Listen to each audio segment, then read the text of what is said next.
Road America would like to recognize our 2024 season corporate partners, our landmark sponsors, Aaron's Company, Sargento, Haggerty, Corvette, Briggs & Stratton, Brown County, Austin Straubel Field, Quad, TireRack.com, WeatherTech and SeaTech Cabinets, XPEL, Bank First, and MotorcycleBuys.com.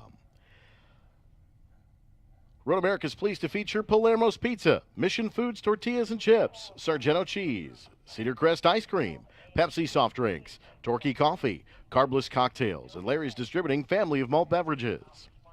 Our official fire and safety sponsors, Home Metro and Jefferson Safety, AMR, Creed Trucks, Bobcat Plus, Wheelan Engineering, Finish Line Towing, Safety Clean, and Soundhouse Hearing Protection. Our partner organizations, Quick Trip, Spark Ops Fabricators, Wisconsin Lighting Labs, Sign Me Up, Skag Power Equipment, Yamaha, H&R Springs, Milwaukee Tool, Jim's Golf Cars, Mulch Express of Wisconsin, UW Green Bay, Marwin Sports, Catalyst Exhibits, Sheboygan Chevrolet, West Bend, Third Coast IT, Eden Valder Stone, Gravely, Clean Tools, River Run Press, Van Horn Group, and the Wisconsin Lottery. Good morning, everyone. Welcome to America's National Park of Speed. Green flag is in the air, and our first qualifying two-session of the day is underway. Thank you, Mr. Eric Miller. I'm John Phippen, spokesman for SpeedTour here this weekend, not only the SVRA, but as well as our Formula Car classes, Formula Regional Americas, F4 US, and the new JSF4 Championship. But what we've got is final qualifying for the group that we're going to talk to at our fan walk coming up later on. This is groups 10, 12A, and TA2 Club. Basically, think more contemporary big bore cars for the most part, but there's a few Porsches and a BMW or two thrown in just for a good measure. As these drivers did preliminary qualifying yesterday, Randy Rupp was quickest in the Group 10 Ford Mustang number 36. Adam Rupp was second quick in another Mustang number 701. Lance Wiskirchen makes it an all-Mustang trio at the front. Bob Van Zelst has his Porsche GT3R up into the top two rows potentially in the number 34. Thomas Ellis, the quickest of our TA2 Cup drivers, as we've got a handful of those in the field. Ed Savagian right behind him in the 07. Brad McAllister in the 24. We also have Bruce Nesbitt, a veteran campaigner, in the 50. He was ninth quick in TA2 Club. TA2 Club is a new series this year, basically an opportunity for drivers who have aspirations to get into the National TA2 Championship, which is the fastest growing road race championship in the country right now.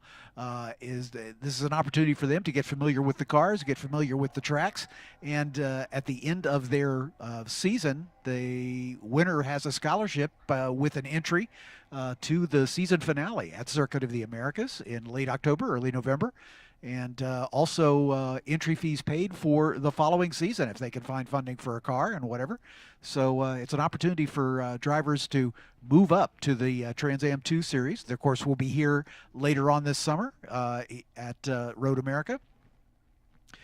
So that's basically it. And these cars heading out for their final chance to improve their qualifying time from yesterday. A little cooler this morning, so we'll see. They ran their initial qualifying session later in the day yesterday, so be curious to see how the cooler track temperatures. Usually the motors like it a little better when it's cool, and we'll see if that translates into any faster times for these drivers. And one of the cars that we typically would see at the front of the field that we saw in Q1, we likely will not see, at least this morning anyway, would be the 36 of Randy Rupp. That car made some pretty significant contact in the cutout at 5 into the tire barrier. We're not sure if it was a throttle hang or a brake lock. Yep. But went kind of sailing through pretty quickly through into the cutout. Yep. And took out 2 or 3 piles of tires. Yep. In the cut. So did not see the car come across at the start-finish stripe out of the pit lane, so I would assume that we may not see Randy Rupp in that 36 car. Of course, that 36 car was Cliff Evans' car. Exactly. I thought it looked familiar. Prior seasons, of course, with Denny Lammer's passing last year,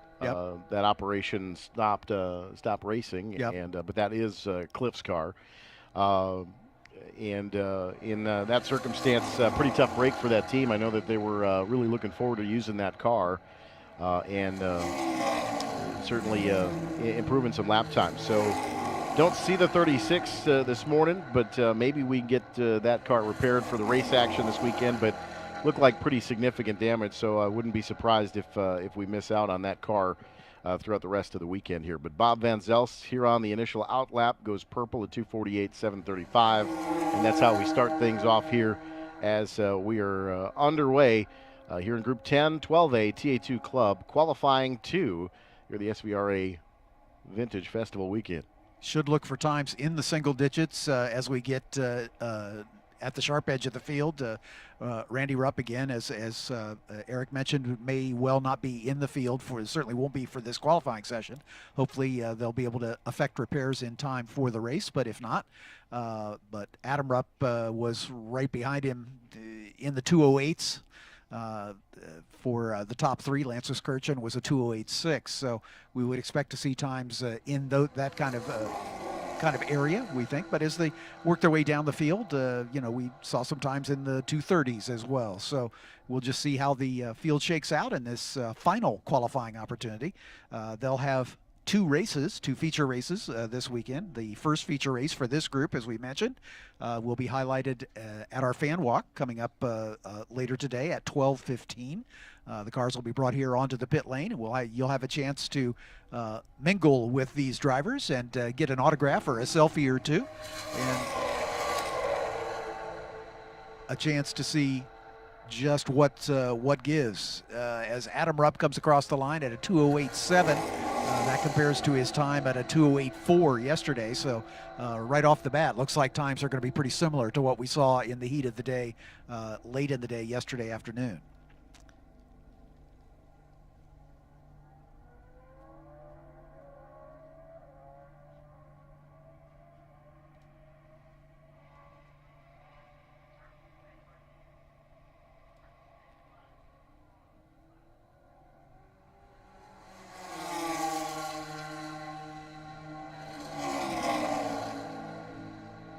The sharp edge of the field from Group 10, which are select GT sports cars and sedans raced between 1973 and 1999.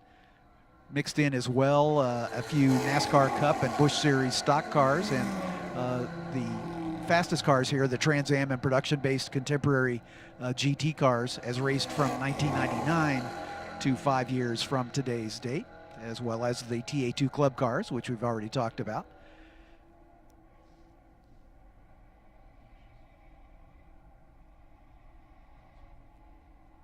Group 12A is also involved, which is a subsection of Group 12. These are select GT sports cars and sedans raced between 1973 and 5 years prior to today's date. They are production-based cars, such as Motorola Cup or other stock or prepared racing series. So we'll see some of those intermingled in as well. But for the most part, the Group 10 cars are the quickest at the sharp edge of the field, as well as the TA2 Cup cars. The first Group 12 car that we see is Jerry Robinson in the number 14 Dodge Viper. And he was 10th quick in preliminary qualifying, and no coincidence, he's 10th quick in the early stages here. Adam Rupp improves his time, a 2:05.9. So wow, he found 3 seconds nearly. So yeah, the pace is definitely quicker this morning in these cooler temperatures.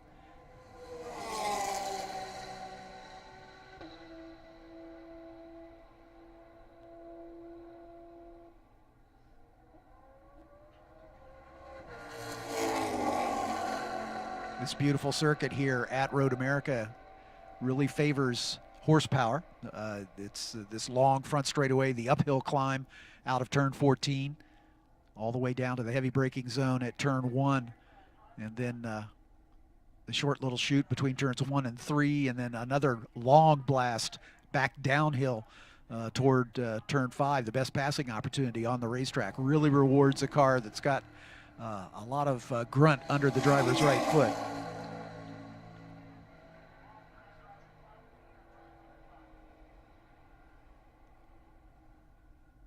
So Adam Rupp still with the quickest time. Lance Kirchen about 58 thousandths of a second behind him right now, as they're both in the high 205s, low 206s.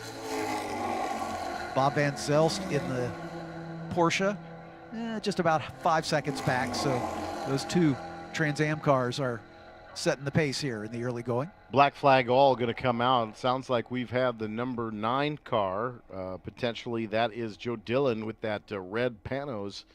I believe that may be Dillon that made some contact with a safer barrier over in the kink. The track was blocked for a moment, did engage the car into gear and drive it back off the race course in the backside of the racetrack. So I do believe that the car has come to a rest, but appears to be that was a pretty significant contact with some damage to that car.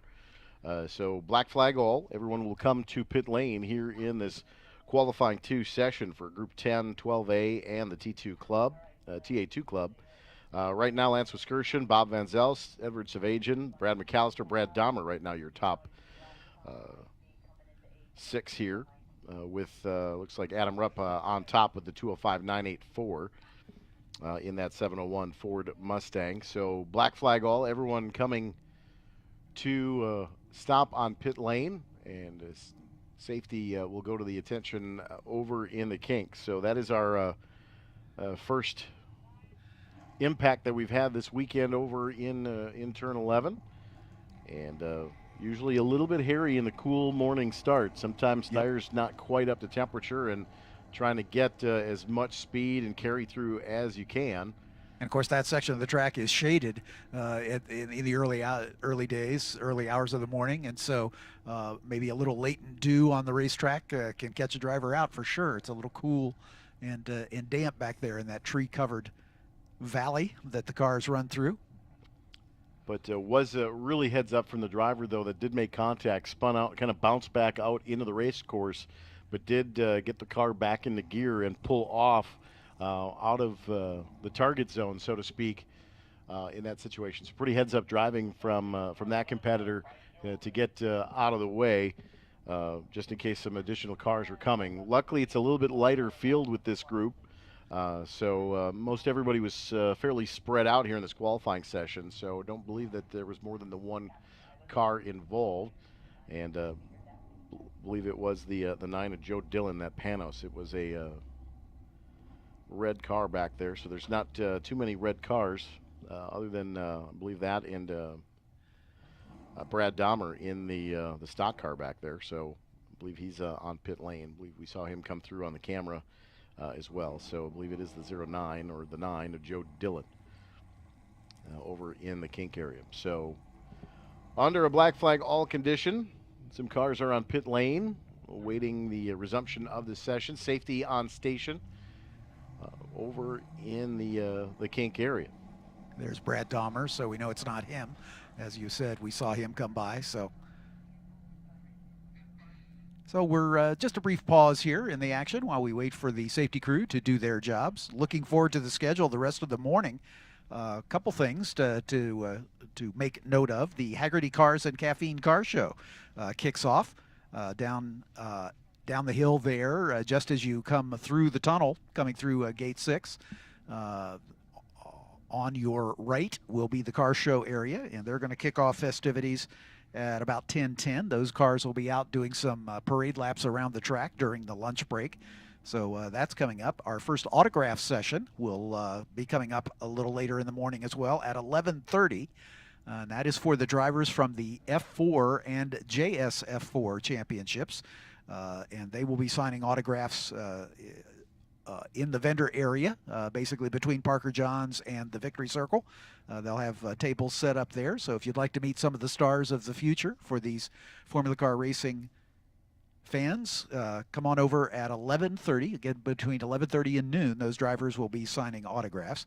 You'll have a chance to meet and greet the Formula Regional Americas drivers tomorrow during the fan walk, as the fan walk for tomorrow's racing will take place just before the start of the finale for the Formula Regional Americas drivers. So they'll be there to sign autographs and get a selfie or two if you like, coming up tomorrow during the fan walk at about 11:55. But today, the Haggerty Cars and Caffeine Car Show kicks off at 10, followed by the autograph session for the F4 and JSF4 drivers at 11:30, and then we break for lunch at about 11:50 thereabouts. The fan walk should kick off at about 12:15. That'll count right down to the opening ceremonies. We'll have an invocation, and Anton Pietenpaul's here to do the national anthem as we'll get ready for our first race of the afternoon, and that'll be for these drivers in this Group 10, 12A, and TA2 Club Series. We expect the green flag to fly at about 12:50 for that race. Our first race of the day will be coming up from our former Regional Americas drivers. That's at 9:30 this morning. So we've got 3 qualifying sessions, final qualifying sessions for our SVRA groups, and then our first race for the Formula Regional Americas drivers kicks off at 9:30. Unlike the SVRA classes, the Formula cars have 3 races over the course of the weekend. The SVRAs have 2 feature races for each of their classes.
Race fans, are your stomachs growling? Head on over to Parker John's Barbecue and Wings, located in the main paddock area. They're open for breakfast. Satisfy your taste buds with a lot of cool foods like the beignets.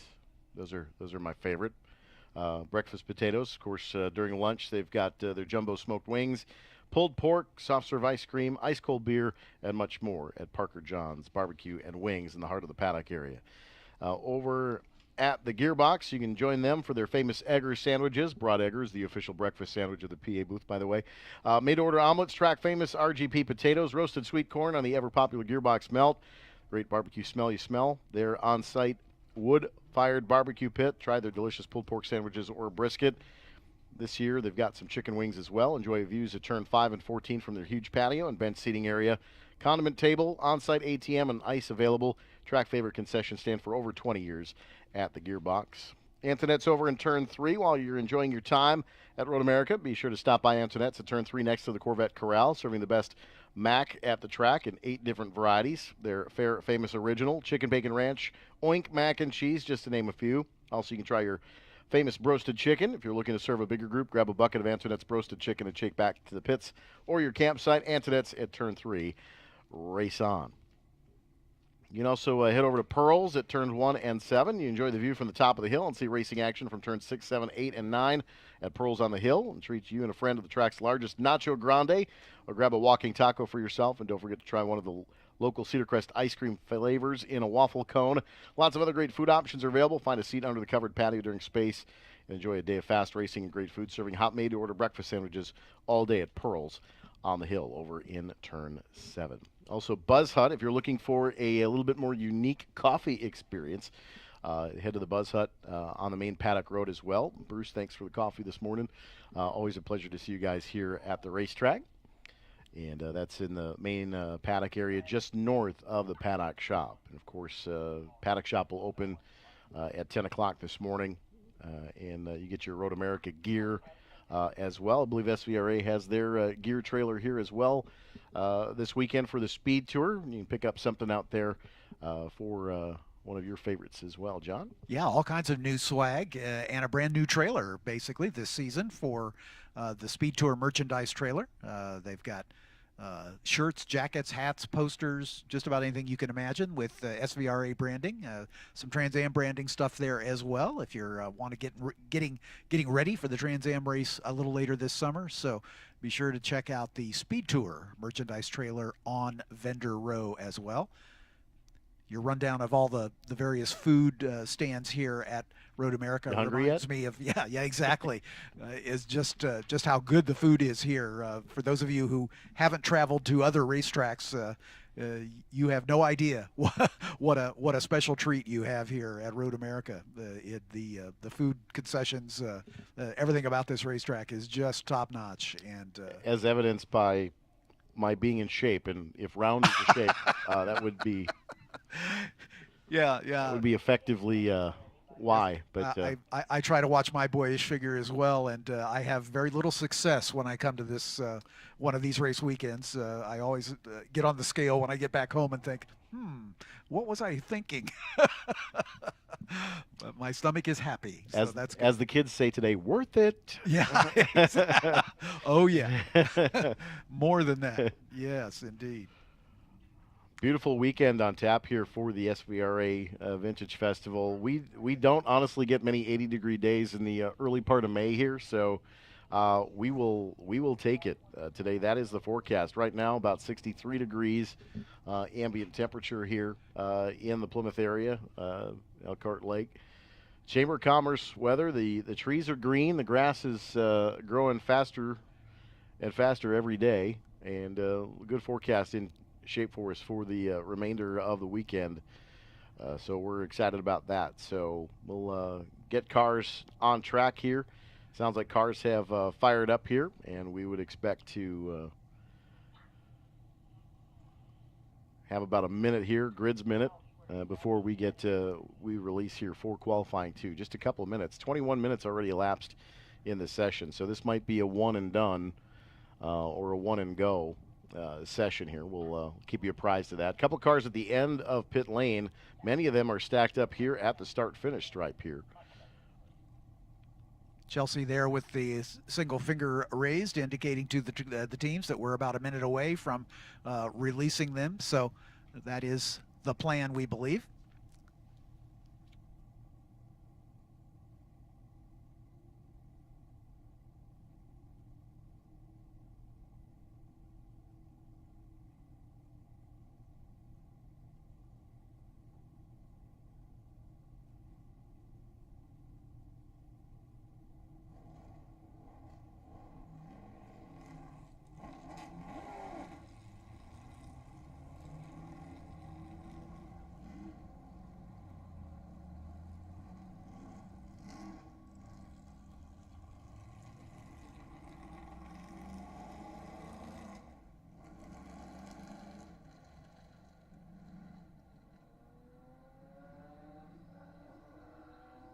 Cars working their way out of the pit lane, and again, this will be a short blast, we believe, as these sessions about 25 minutes long. And we are 22 and a half minutes into this session, so maybe time for one more lap.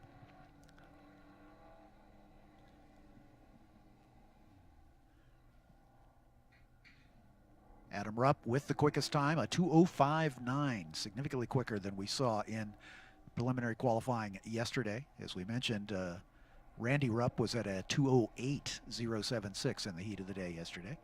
Lance Wiskirchen, second quick, just a few thousandths of a second off Adam Rupp. So almost a dead heat at the front of this between those two Trans Am cars. Bob Van Zelst in the Porsche, third fastest, but almost 5 seconds behind those two.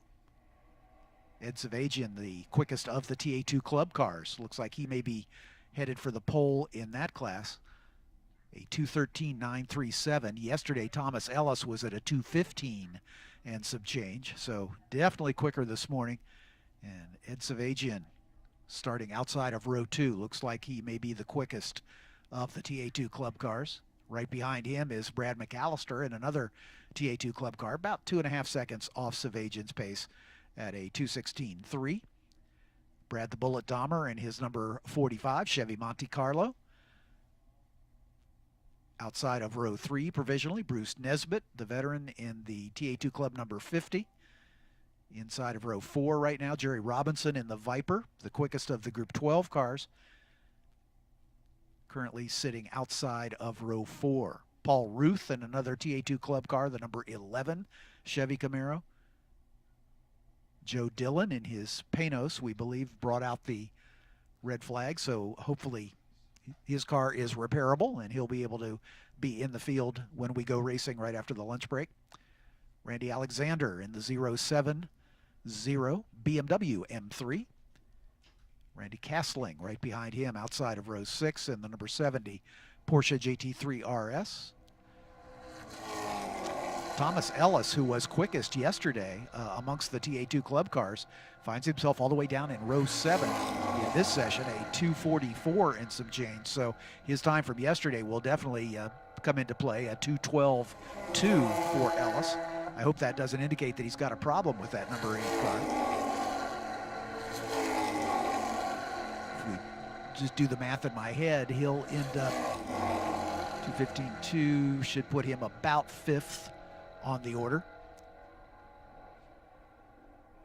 as he was a little quicker yesterday than Brad McAllister. So Ed Savageon still looks to be in good shape to be the quickest of the TA2 Club cars coming into this afternoon's race.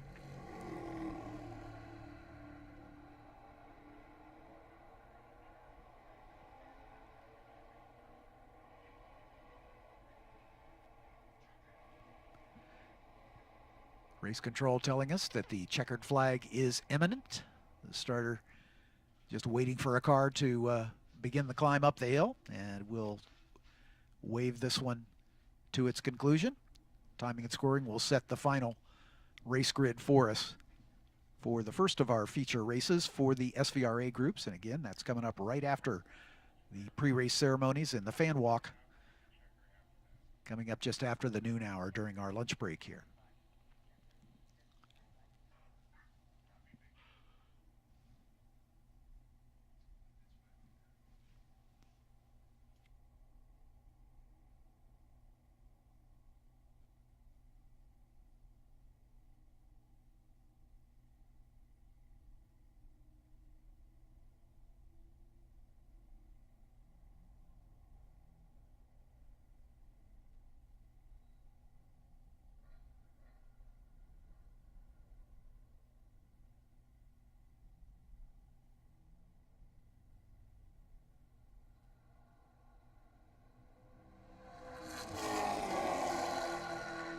And the checkered flag is indeed in the air.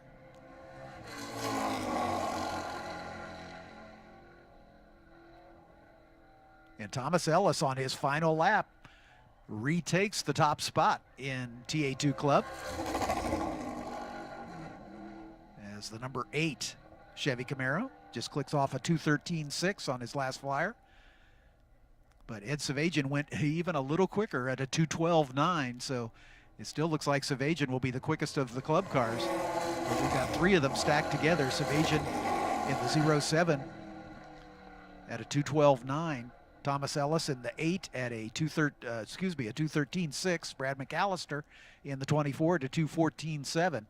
So those 3 standing 4th, 5th, and 6th in the qualifying order as it stands right now. So looking forward to a good race coming up this afternoon.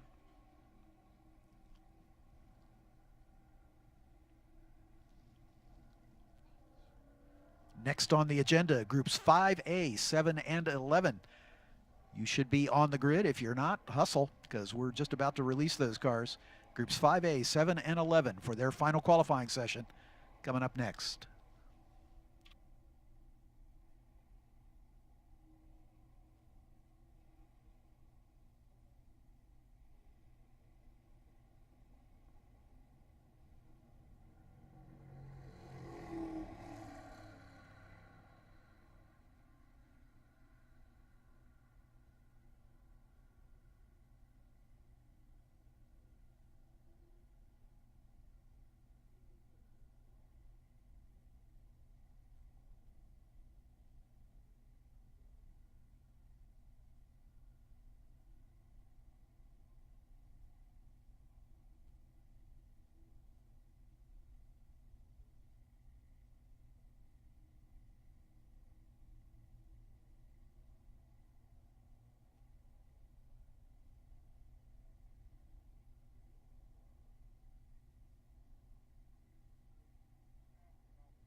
Altwell provides purposely created and flavored CBD products to help improve your overall wellness, sleep, relaxation, and balance. Altwell is committed to helping you live each day with comfort and calm. Altwell, the official health and wellness company of Trans Am and SVRA. Avis is redefining the rental car industry by creating a world where mobility is completely connected, integrated, and on demand. Their goal is to offer their customers more productivity and less hassle. Let Avis get you back and forth to the track. Avis, the official car rental company of SVRA. Bell helmets have been worn and trusted by more champions in all forms of racing than any other brand. The Bell name is synonymous with safety, innovation, and performance. Bell helmets, the official helmet of SVRA.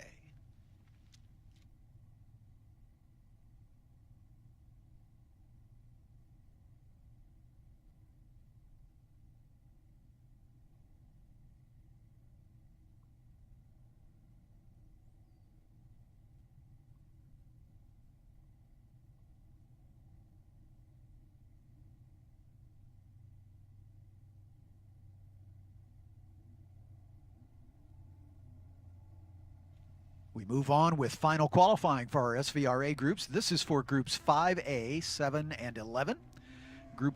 These are basically prototypes.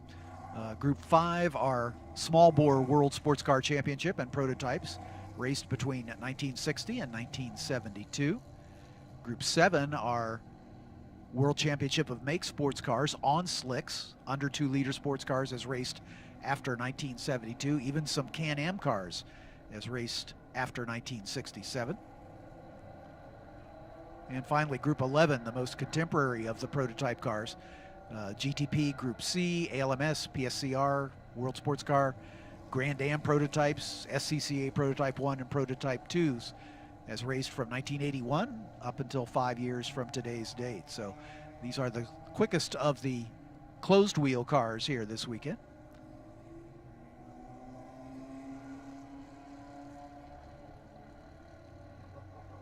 In provisional qualifying yesterday, Travis Engen set the fastest time in that beautiful Audi R8 LMP, the car that dominated Le Mans for almost 5 years.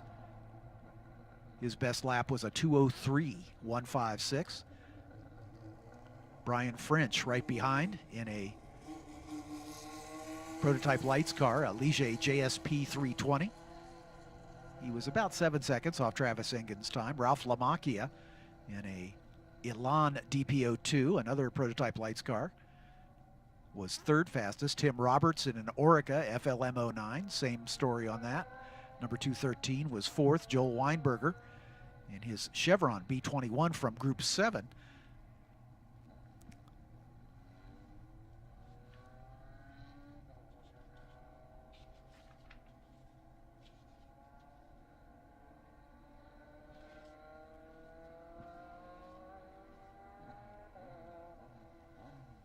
Weinberger's car and a European 2-liter sports car. Up there mixing it up with some of the much more potent contemporary cars in front of him from Group 11. Jeff Miller, another Group 7 car. Jeff, a fan favorite here at Road America in that Lola T496 with Kohler power.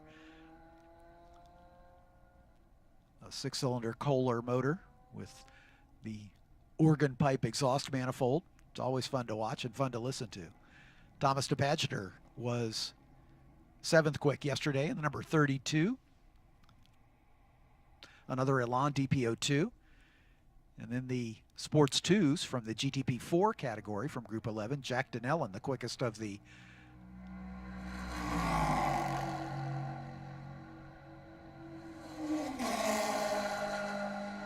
P2 cars. That started as a Sports 2000, but then converted to a sports racer, running in Prototype 2, Jack Donnellan's car. John Godin in the number 27, Lola BO790, Gary Gray in a Radical SR8, number 34.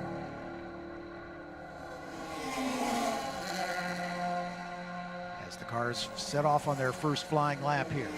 Big field, 22 cars out in this session. We had 23 running yesterday.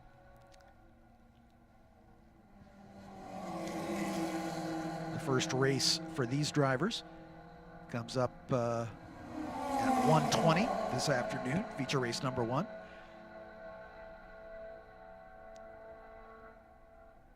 Their second and final feature race will be tomorrow at 3:15 tomorrow afternoon.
Brian French flashes by on his first really flying lap, a 2:05.2. We're finding, again, the time's very much faster than we saw yesterday. French's time yesterday was a 2:10, so nearly 5 seconds quicker this morning. Again, these cool temperatures making these motors happy.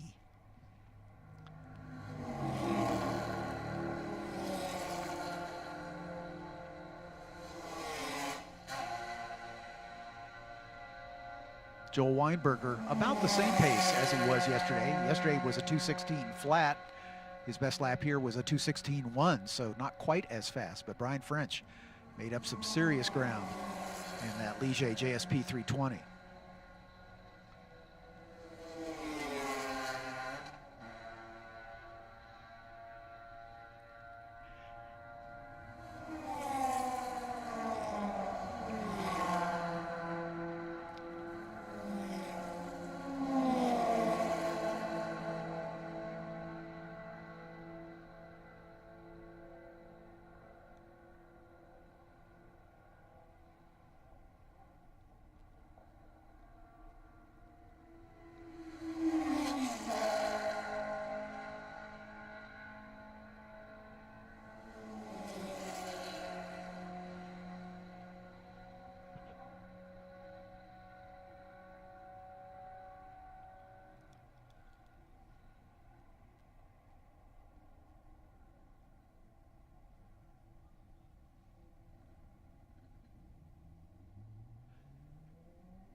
Evan Pecor in the number 5 Rush Sports Racer. Just now rolling down the pit lane.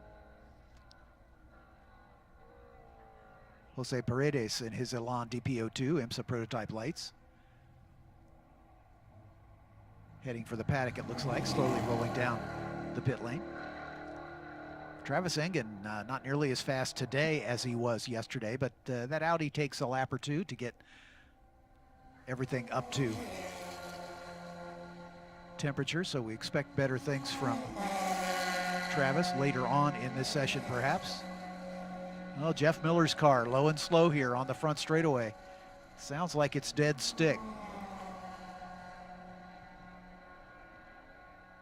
He's right up against the driver's right pit wall. And Travis Engen beginning to find some pace as he comes by at a 2:11.886 in that Audi. His best time yesterday was a 2:03.156, so there's a lot more time to be had in that car, but his 2:03 would still keep him comfortably out in front of this, so he doesn't really need to improve on that here. There's nobody really threatening him for the overall pole in the GTP2 class. His closest pursuer, Brian French, best time at a 2:05.2, a couple seconds off the pace that Travis was able to set yesterday. Waving yellow flag here at start finish to warn the drivers that we do have the stranded car of Jeff Miller. He was hoping to coast all the way down to the pit exit and see if he could button hook into the pit lane, but apparently didn't quite make it all the way down there. He's right at the end of the pit wall.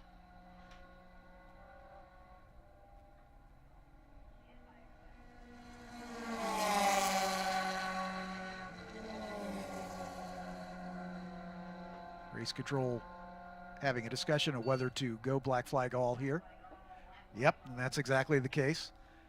So again, they'll need to give Jeff Miller a little help to get that car off the racing surface.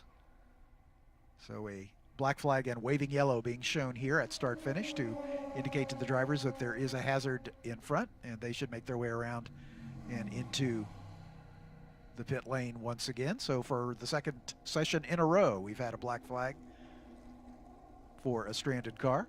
Unfortunately, it is Jeff Miller bringing that out. Looked like a mechanical problem of some kind. The car was definitely dead stick as it rolled by us, just coasting down the front straightaway.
Brian French with the quickest time in this session in the number 25.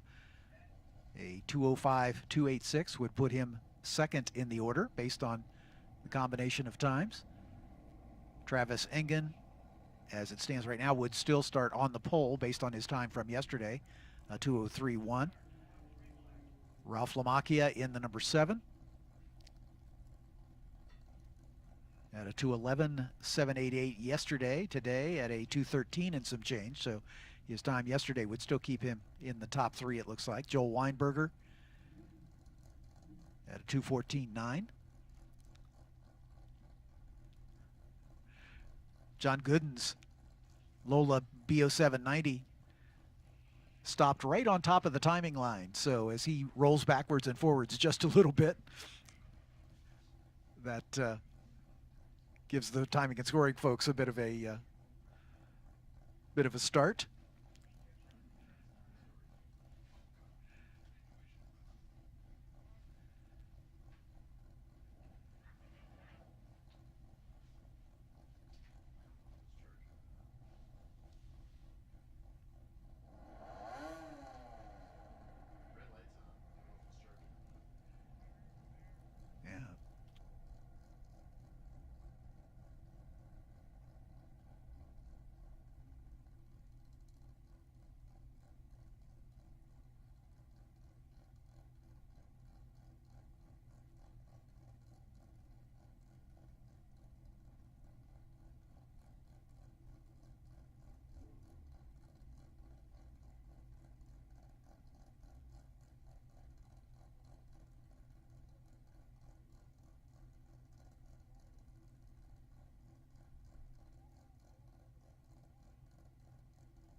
releasing the grid from the Black Flag All.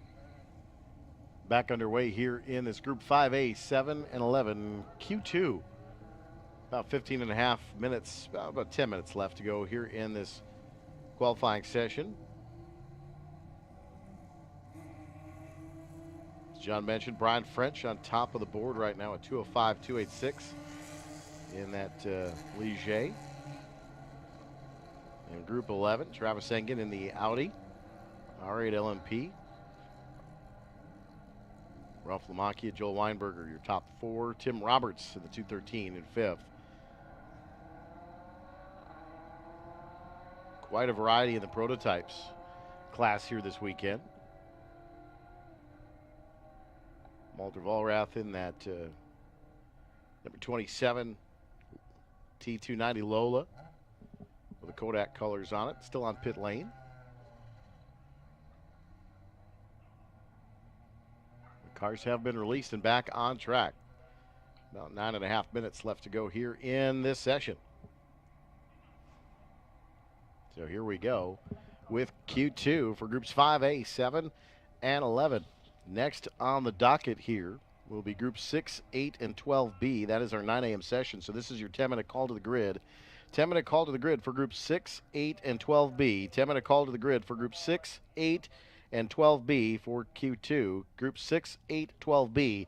This is your 10-minute call.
Race fans, don't miss out on our incredible ticket specials for Road America here in 2024. Experience the thrill of Moto America for just $80.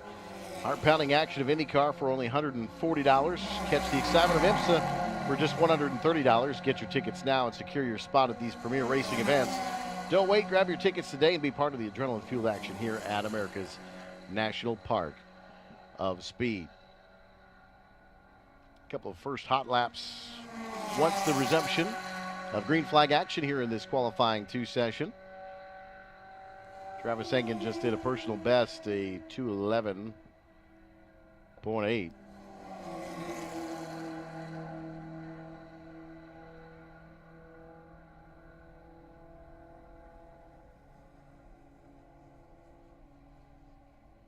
Couple cars coming back to pit lane here and headed back to the paddock area, but qualifying has resumed. And just a little over 7 minutes now here in this qualifying session for groups 5A, 7, and 11.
Brian French goes quicker still, a 2:02.187 now. Purple for Brian French, top of the board still in that Ligier. And that'll put him on the pole, as Travis Engen's best time yesterday was a 2:03.1. So Brian's definitely a little bit quicker, almost a full second faster than Engen was yesterday. Engen's rating his wheel tracks only about 7/10 off his pace. His run this morning, a 2:02.8, quicker than he ran yesterday, but not enough for the pole. So those two duking it out for top spot here.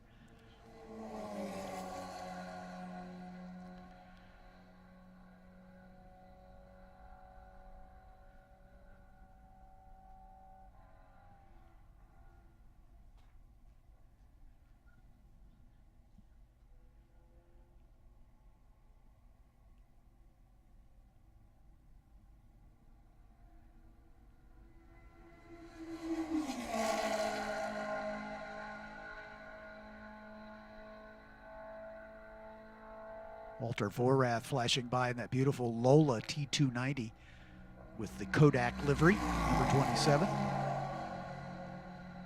The car doesn't look heavy, but it is heavy when you got to push it uphill. So we found that out back in 2020 during the year that nobody can forget. We did the parade of cars here, the front stretch, rather than downtown with the whole COVID protocol. Right. And Walter forgot to throw the fuel pump switch back on, and we pushed it from the start-finish line about halfway down the track before we realized the fuel pump wasn't on. So once we figured that out, then the car fired right up. It was amazing. Amazing, yeah. But that car is a lot heavier than it looks.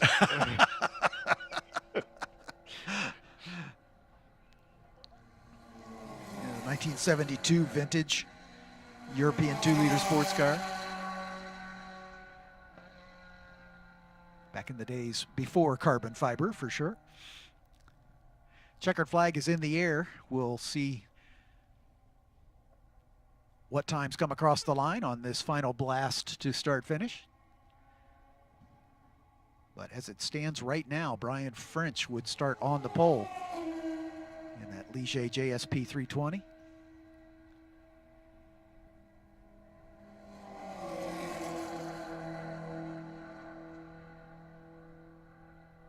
Dave Putz comes by in the number 8 Chevron B21.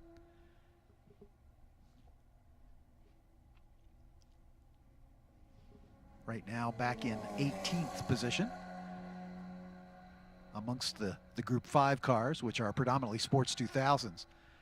Kurt Leverton quickest in this session in his Carber, number 28, a 2:22.266. He was also fastest yesterday at a 2:22.1, so just a little bit faster yesterday.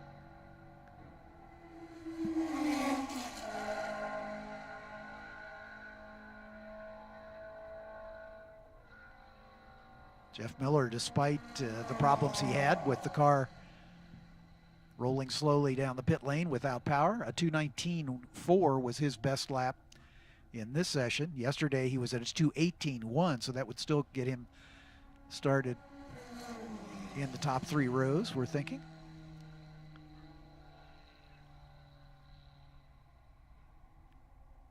Again, timing and scoring will merge all these times from the 2 sessions and come up with the official starting grid. Everything's officially unofficial until the official, unofficial, official Correct. comes out. Absolutely. Yes. Want to verify that? Yeah. Okay. Yeah. The standard disclaimer: everything I say is unofficial, pending review by the stewards of the meeting. Yes. It's officially unofficial until it's official. Exactly right. And then it's official. Race fans, don't forget to head out to the Briggs & Stratton Motorplex this afternoon. Go-karts out there throughout the day today through about 4:30, 5 o'clock. They'll be racing multiple classes throughout the day. Also, Sheboygan County Fair Park has the bumper-to-bumper IRA Outlaw Sprint Car Series today, all open-wheel show. They are off for Memorial Day weekend, and then they'll resume their normal Saturday night racing programs. But IRA out there tonight at the Fair Park, just about 5 miles away. Right now, you can get tickets for the Road America Challenge, which is IndyCar weekend. That'll also be the bumper-to-bumper IRA Outlaw Sprints. Right now, if you buy your tickets ahead of time, they're only $25. You get a pit pass, and you get a discount promo code for a Sunday ticket for the NTT IndyCar Series. So get your tickets at roadamerica.com for the Road America Challenge coming up in June, and then you can get 2 races in one. Sounds like a good deal to me. It's a great deal. Yeah, absolutely.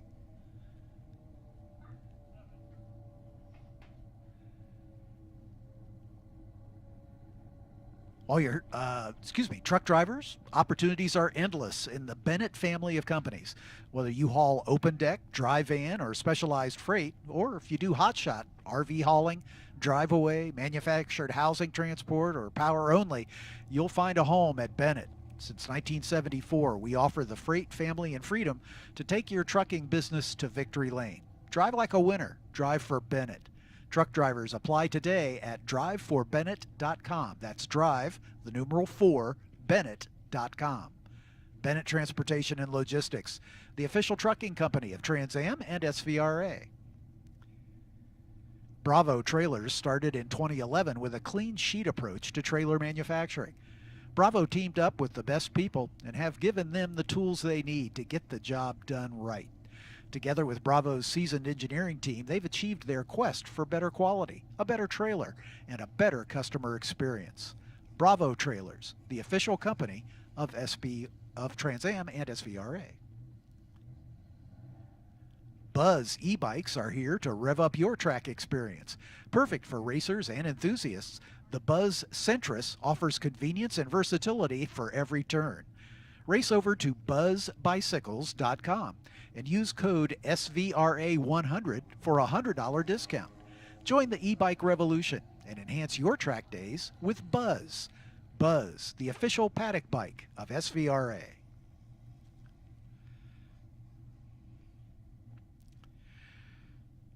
We continue with final qualifying for SVRA. This is groups 6, 8, and 12B.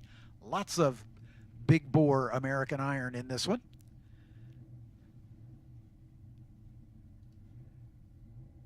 Group 6 are big bore production sports cars and sedans through 1972. Group 8 are recognized series produced sports cars and sedans in production prior to 1979. And we also have some early IMSA GTO and GTU small bore cars from Group 12 as part of this. But for the most part, think Corvettes. There's a Dodge Challenger.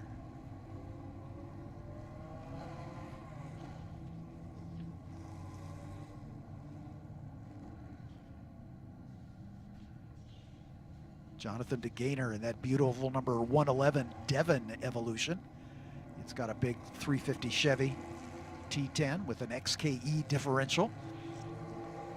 It's always at the sharp edge of the group.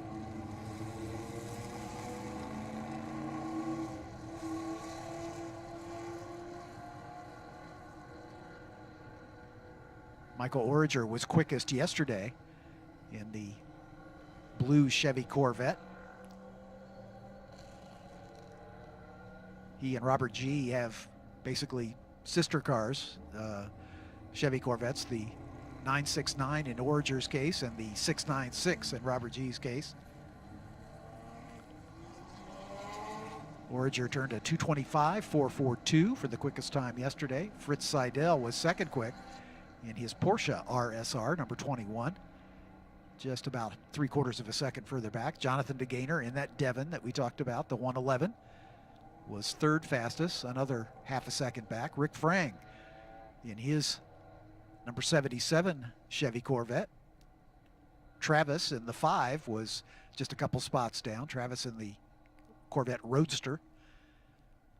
Sandwiched in between them in the order was the 169 Pontiac Firebird of Scott Graham.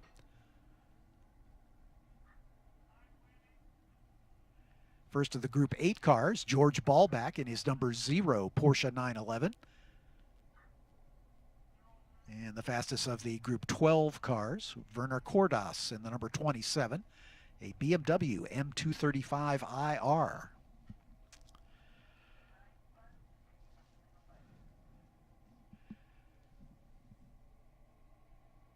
John Coyle overcooked the Caterham just a little bit down at turn 5, but he has been able to continue.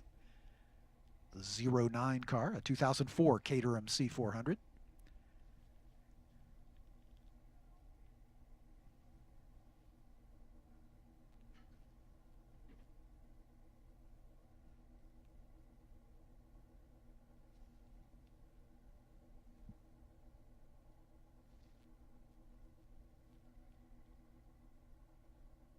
Some more contemporary cars in this group as well. A couple of Toyota GR86 Cup cars. Jackson Tovo in the number 31 and Ethan Tovo in the number 13 in 2 sister cars.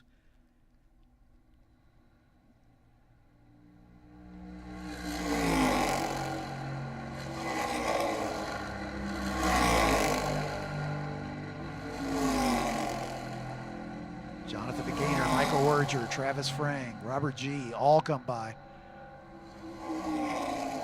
Rob May in that 13A Dodge Challenger.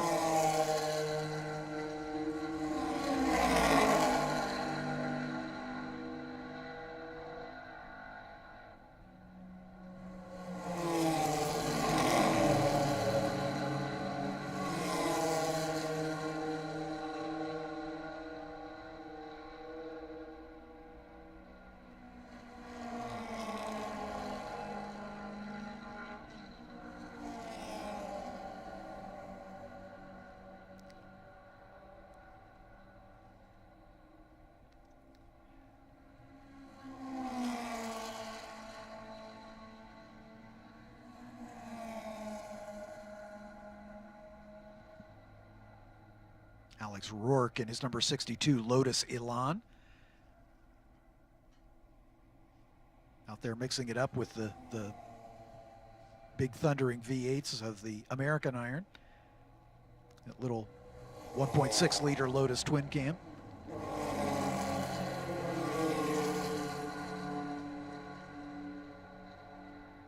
Even a couple Mazda MX-5s. Third generation, the NC MX-5 of Robert Pelosi, number 74.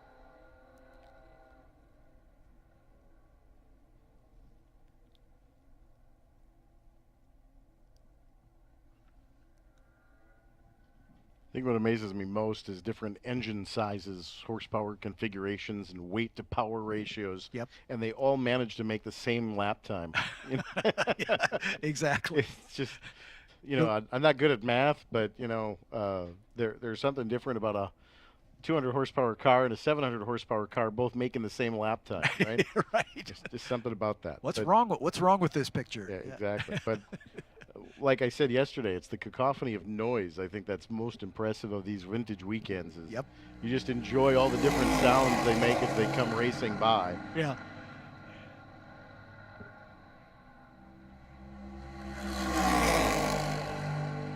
Travis Frang just across the line in the Beast, the orange 69 Corvette Roadster. That car was completely destroyed on the front stretch going into turn 1 a few years back, and that team meticulously restored it. And you know, the story of Rick Frang in the 77 Corvette Roadster, that was Rick's original car back in the day, and the boys went out and found it and restored that as well. So they're sweet. They restored Rick's original race car, and great to have that back in the family fold. Missing Gunner this weekend, probably at a soccer or softball tournament, I would imagine, with the girls. But family comes first. Absolutely. But missing Gunner this weekend is the fastest lawnmower here at Road America. And everybody that knows Gunner knows the joke. He's always a good sport about it. I did a history of Road America presentation back in February at Chris and Sue's in Plymouth, and had a few folks from Road America staff came and watched the presentation, and They all laughed because I brought up that story of Gunnar trying to get a sub 210 lap, and every time he does, he spins. And he's got the car to do it. He's plenty talented enough. The car is great, and every time he gets close, he just misses the mark. And goes for a little ride. Yep. Unfortunately, he backed that car into turn 14 and flipped it over a couple years back. And ouch.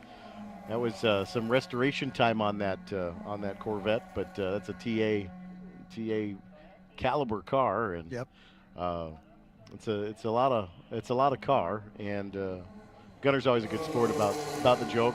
In fact, during the July vintage weekend about 2 years back, we had some decals made, and they're on the front of the car. It's a badge of honor. It says Road America's fastest lawnmower on the front of the car. So he's a good sport about it. Yep. Good friend, and miss him here at the track this weekend. Right. Well, the family honors being upheld for sure. Jonathan DeGaynor in that black Devon, number 111, sets the quickest time of this session, a 2:23.6. Yesterday he was in a 2:26.9, and third fastest. So right at the moment, he would be on the pole. Michael Origer, who had the quickest time yesterday at a 25.4, is just about at the same pace today at a 25.2. So he's a little bit quicker than he was yesterday, but DeGaynor is a lot quicker. So right now he would start on the front row. Fritz Seidel and Travis Frank, again, talk about differences. That Porsche RSR with probably a 3-liter motor, and Travis Frank with a 7-liter Corvette, turning virtually identical lap times in the low 2:28s.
Jonathan DeGaynor looks like he's going to stand on his time as he rolls down the pit lane.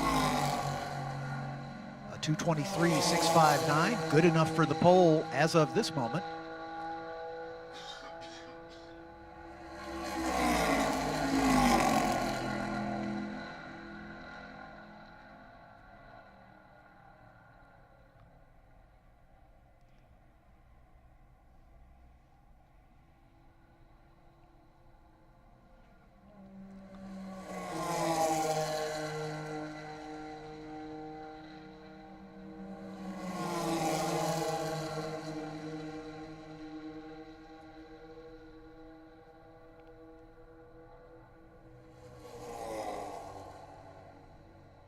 Top 9 all from Group 6, with DeGaynor quickest, Michael Origer in the Corvette, the 969, second quick, Fritz Seidel in the Porsche RSR.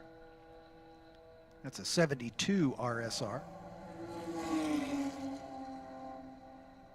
That model, not necessarily this car, won the 1973 Daytona 24.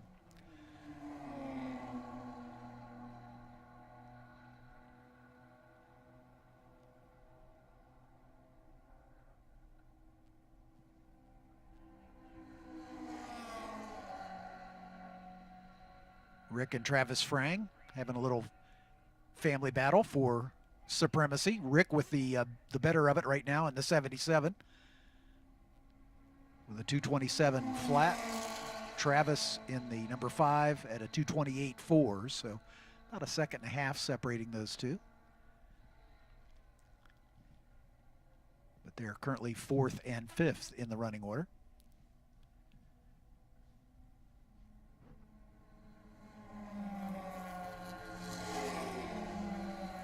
Rick just about a half a second quicker than he ran yesterday. Travis also just a touch faster. So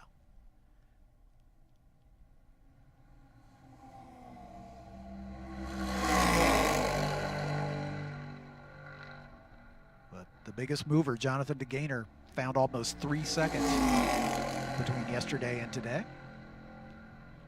So that put him from 3rd to the pole provisionally.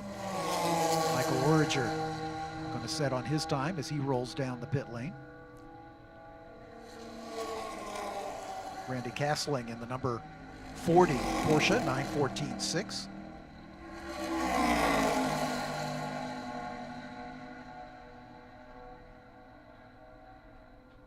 The mid-engine sports car, the 914, originally with the 4-cylinder motor, but they popped the 2-liter flat 6 from the Porsche 911 in the 914.6. This is a 1970 vintage. Scott Graham in that Pontiac Firebird, white, first generation F body.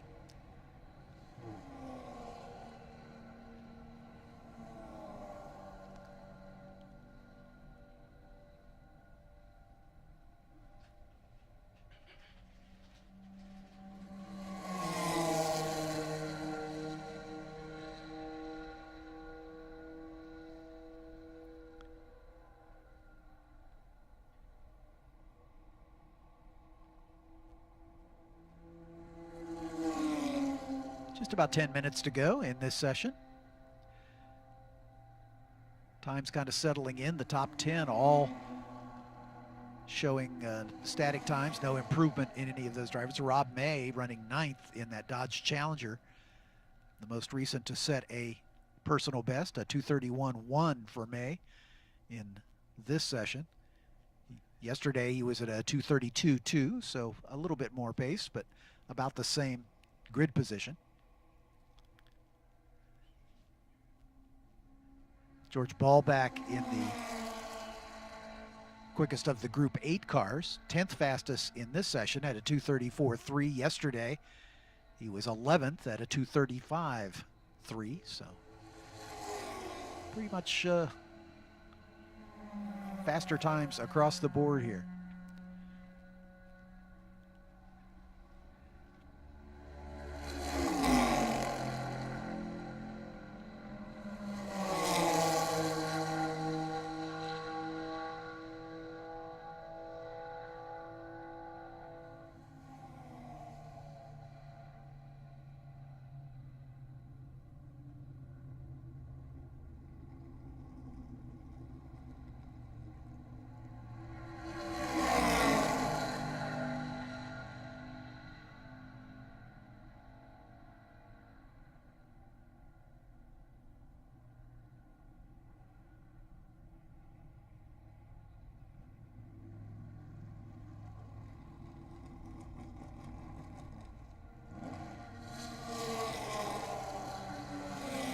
Looks like the Frangs are happy with their time as they roll down the pit lane, both Rick and Travis. Travis currently 4th fastest, Rick 5th.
Just a reminder that the Cars and Caffeine Car Show, the Haggerty Cars and Caffeine Car Show, kicks off at 10 o'clock. That's about 40 minutes from now.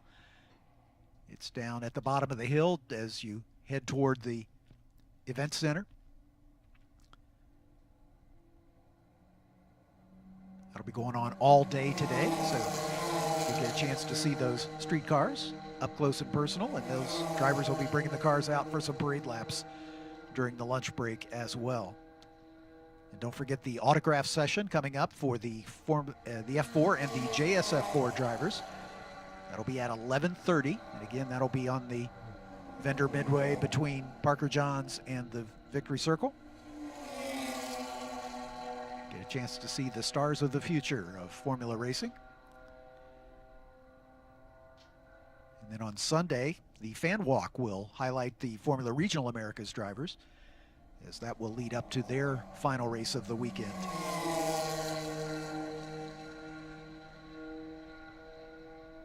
Again, today's fan walk kicking off at about 12:15, leading up to the pre-race festivities for our first SVRA feature race for groups 10, 12, and TA2 Club.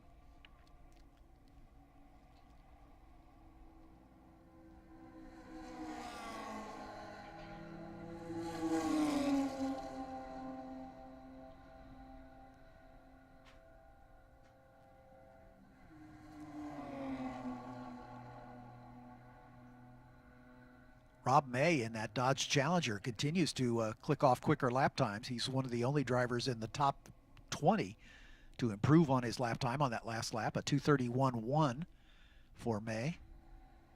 Moves him up to 9th in the order. That's just about a second quicker than he ran yesterday, where he was 10th. So Rob May finding a little more pace.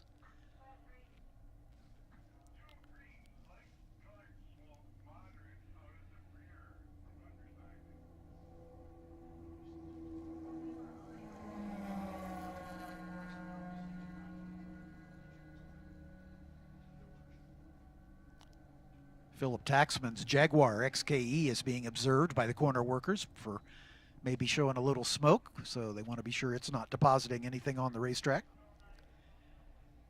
That's a Series 1 XKE, 1964 vintage.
Checkered flag in the hand of the starter as this session comes to a close.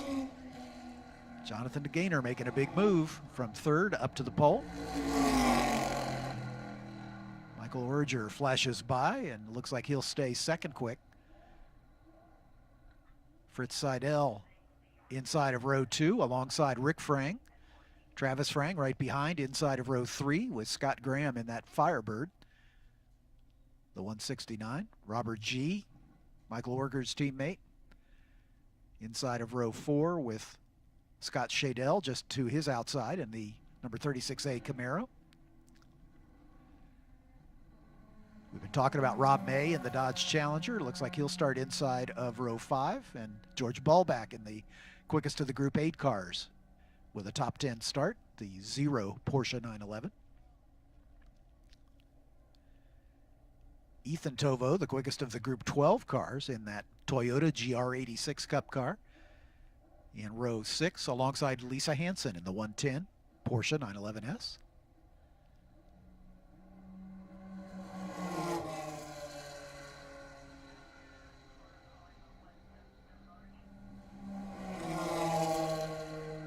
There goes Lisa Hansen, just now coming under the start-finish bridge to see the checkered flag.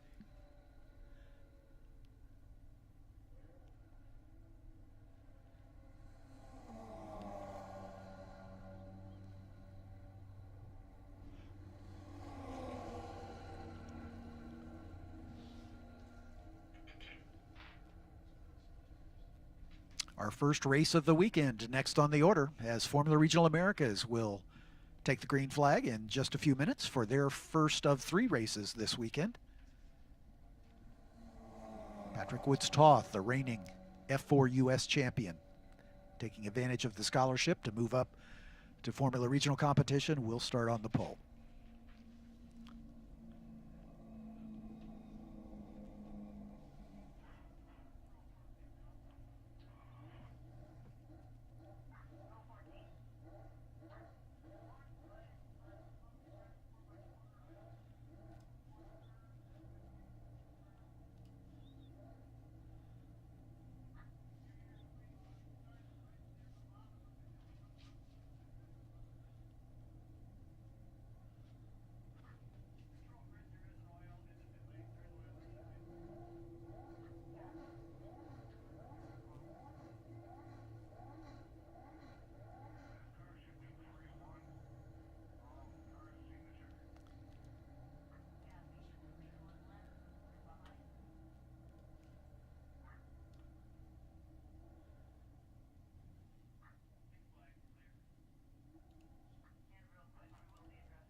Customers Bank, helping you get further faster with a wide range of personal, small business, and commercial banking solutions. Member FDIC, equal housing lender, customersbank.com. Customers Bank, the official bank of SVRA and Trans Am. Shift gears into the winner's circle with EMCO Racing Transmissions. From engineering and product development of driveline systems to re-engineering of legacy driveline assemblies, a made-in-the-USA family business since 1935. Visit us in the paddock or go to emcogears.com and check out our high-performance driveline and steering components. EMCO Gears, an authorized gear company of Trans Am and SVRA.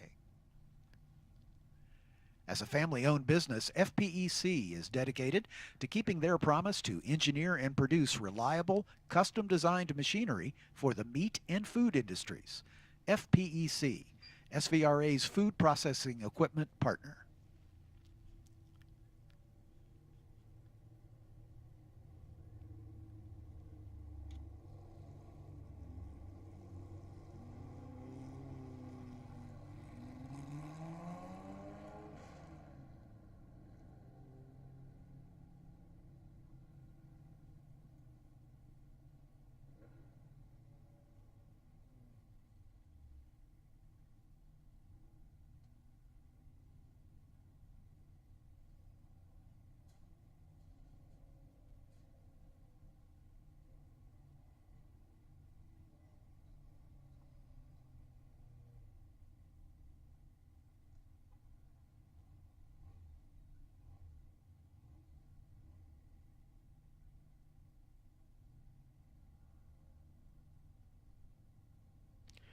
Don't forget to experience Road America in your own vehicle on a Sunsets Cruise as you drive around the legendary 4-mile circuit and see the track from a racer's perspective. This opportunity showcases the track with 3 guided slow-speed laps of the entire race course. Evenings kick off with a driver's meeting. Valid driver's license is required. $25 per car. Limited spaces are available. Register in advance at roadamerica.com and click Get on Track. When it comes to fun events and programs, you can do it all here at Road America. Off-roading in our Yamaha UTVs, paintball, geocaching, and kart racing. Just a few of the popular group adventure programs that we offer here at Road America. A wide range of possibilities exist for individuals, companies, or meeting planners interested in holding corporate events, team building activities, product demonstrations, company picnics, and more. Road America is truly a year-round destination with entertainment and meeting options specifically designed and customized to fit each and every group. Visit roadamerica.com for more information. Catalyst Exhibits is the official exhibit and design service of Road America. If trade shows and events are part of your business, Catalyst can take you to the winner's circle. Follow the link at Road America's website to get started. Racing at Road America brought to you by Yamaha, the industry-leading power sports company. From motorcycles, ATVs, and side-by-side vehicles to power products and much more, Yamaha revs your heart. For more information, visit YamahaMotorsports.com. Quick Trip, a proud partner of Road America, is hiring part-time and full-time positions with unlimited career opportunities. Quick Trip, a family-owned company, offers competitive pay, great benefits, and 40% profit sharing. Visit quicktrip.jobs today to start your application. Well, it's a little race quiz for you. What is the track record here at Road America, and who set that record? It is 1 minute, 38.66 seconds, set by Dario Franchitti in the Team Green kart car back in 2000. Here's another fast fact. The Absorber chamois is the fastest and gentlest way to dry your car. The Absorber is available right here at Road America in the paddock shop. It dries everything fast. Slow down, move over, it's the law. And a message from the official towing service of Road America, Fox Cities and Finish Line Towing. Whether you're in Green Bay, Appleton, Madison, or Milwaukee, you can trust the team at Fox Cities and Finish Line Towing to get your vehicle towed safely. With a fleet of over 50 trucks in Wisconsin, Fox Cities and Finish Line Towing have rapid response times no matter what the scenario. Remember to call Fox Cities and Finish Line Towing, the official towing provider of Road America. You can't come to the races until your chores like mowing the grass are done. Skag Power Equipment offers a full lineup of mowers to help cut your grass in record time and leave it looking professionally manicured. Check them out online at skag.com. That's SCAG.com. People can't stop screaming about Screamin' Sicilian frozen pizza. No wonder, there's plenty to scream about. The buttery stone-fired crust, secret recipe sauce, mounds of whole milk mozzarella, and tons of premium toppings.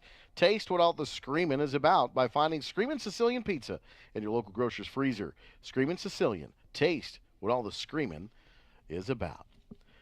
Welcome, race fans from all over the world. Lakeside Pepsi is proud to be the official soft drink sponsor of Road America. Quench your thirst with assorted Pepsi products available at all concession stands. Keep your hearing safe, Soundhouse safe. Soundhouse, the official hearing safety partner of Road America. You can visit Soundhouse next to the paddock shop or one of the vending machines for your hearing safety gear. It keeps all ears safe for babies, kids, dogs, and adults. Loud noises can permanently damage your hearing. Get your hearing protection from Soundhouse. Preserve your hearing. C-Tech Manufacturing is a premium aluminum cart, cabinet, and drawer manufacturer. Competition at the racetrack has pushed C-Tech storage products to outperform the competition in efficiency, appearance, and functionality. Driven by passion and storage expertise, C-Tech's products have expanded outside of racing to serve many other industries.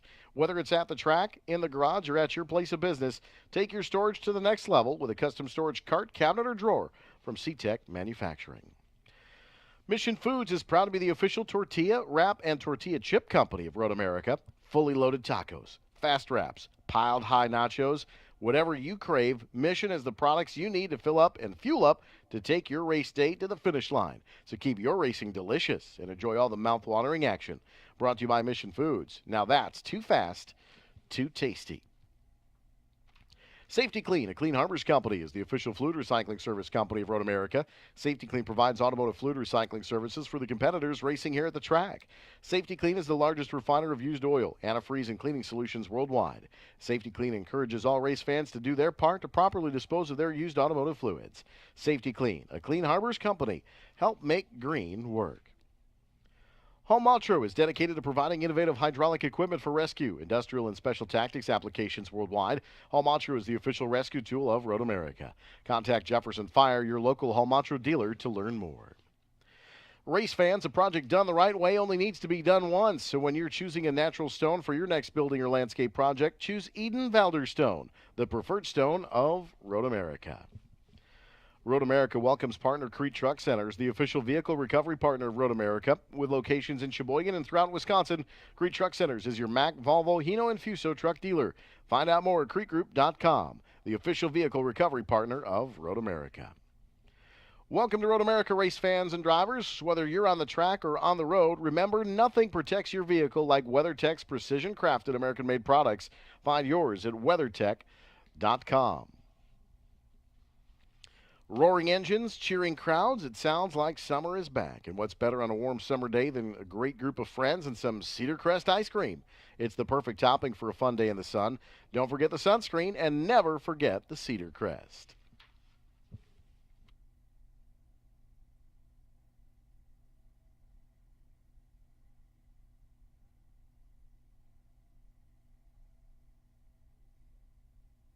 Little bit of a delay here on the race. Got a little bit of oil cleanup here on the pit lane.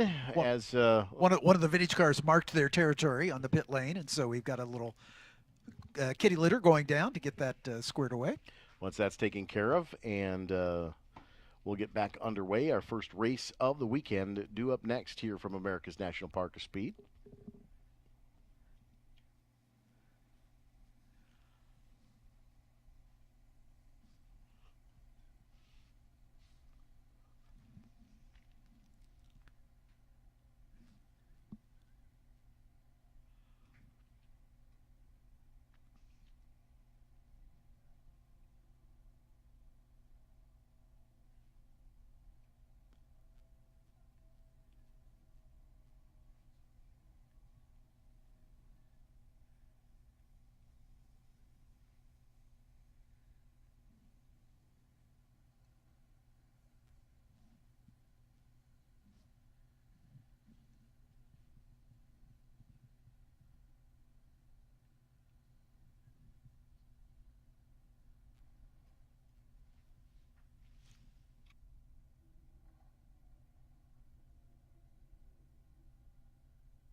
And the cleanup on the front pit lane here, on the alongside the front straightaway, just about complete. And we've given the 3-minute warning to the field.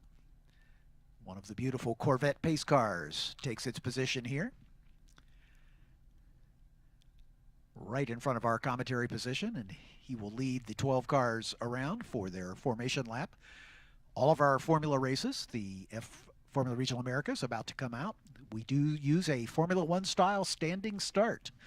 Start boxes have been painted on the grid down near pit exit, and the field will come around behind the safety car. The safety car will peel off into the pit lane, turning the front row of Patrick Woods-Toth and Titus Sherlock to bring the field down into their grid positions. We have the 5 light gantry set up, just like they use in Formula One races. 5 red lights will illuminate at 1 second intervals, and then a random amount of time expires, and all those lights go out. And that is the signal to drop the clutch and head toward turn 1. 1 minute's been given to the grid.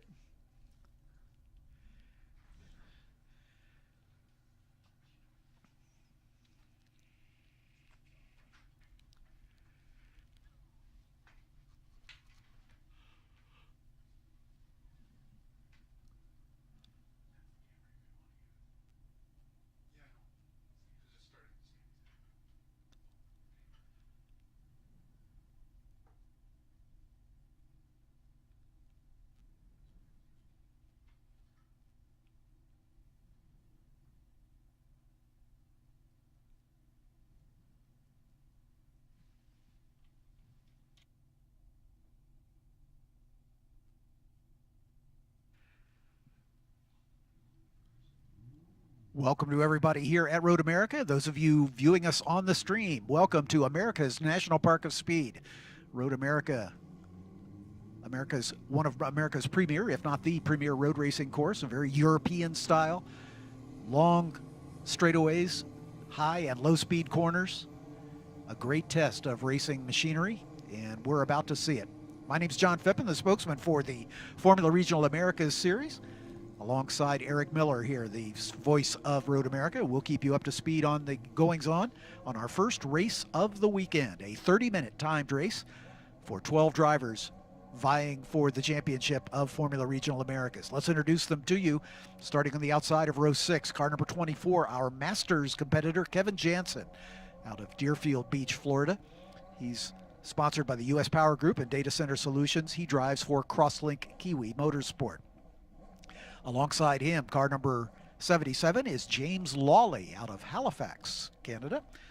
James for the Kart Bond Racing sponsored machine for the Atlantic Racing Team. A driver who's had an eventful weekend will start outside of row 5, car 73, Landon Matriano Lim out of Shreveport, Louisiana. Landon raced with us on a part-time schedule, pretty much a full-time schedule, in the F4 Championship a year ago, stepping up to the FR machinery.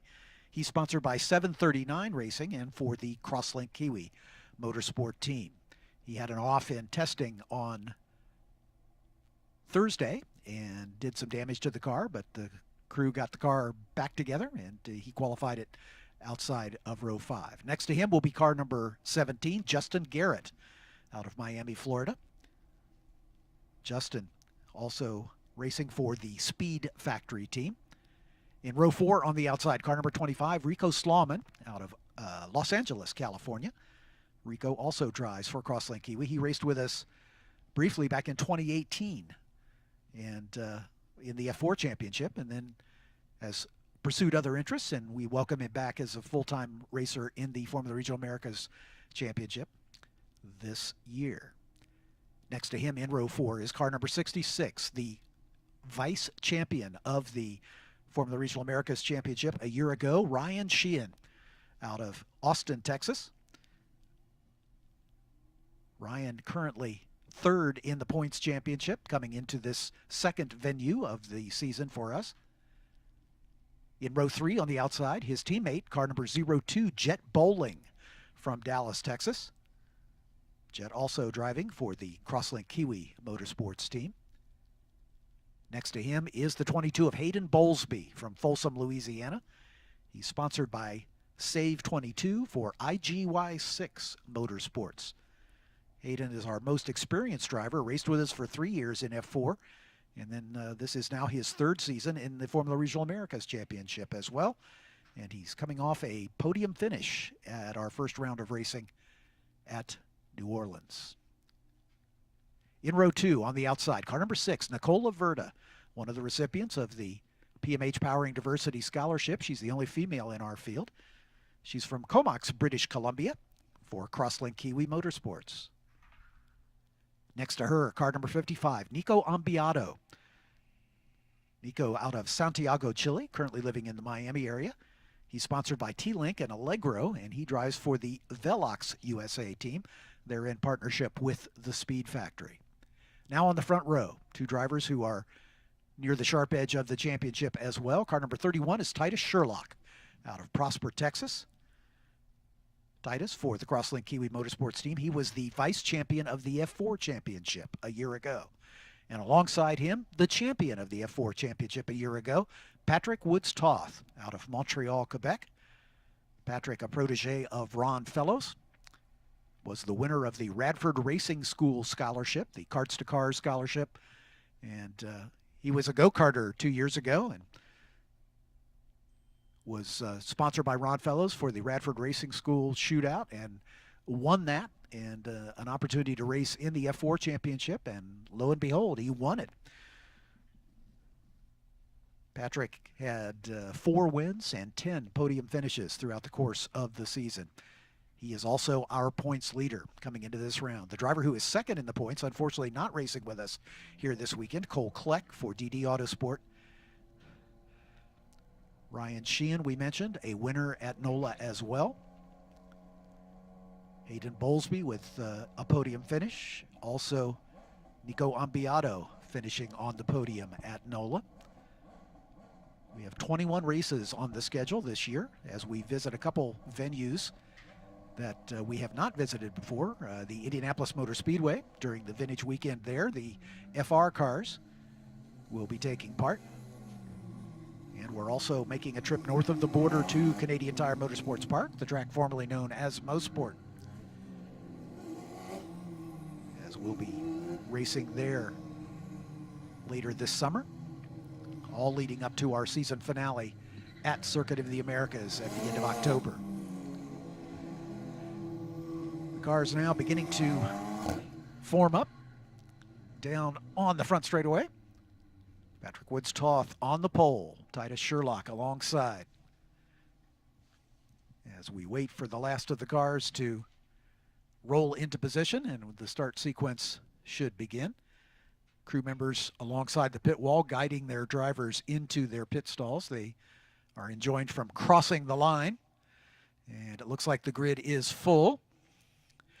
The green lights on the start gantry indicate to the drivers that the field is set. And the light sequence has begun.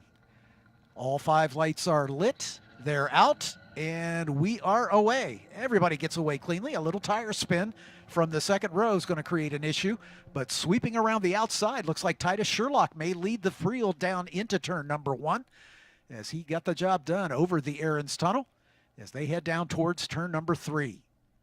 It is Titus Sherlock at the point, Patrick Woods-Toth right behind him. As they come through turn number 3, single file now, pretty much line astern, as they line up under the Sargento Bridge and heading down toward turn 5, the best passing opportunity on the racetrack. As a developmental series, certainly within the Formula Americas system, this is a start that you want. Nice, clean start. Get these drivers laps around this race course. Let them build their racing talent. Good squeeze for the lead here up into turn 6 underneath the Corvette Bridge. And everybody line astern now through 6 and into 7 as they make their way in a hurry downs. Battle for the top spot side by side for the moment. Squeezed a little wide.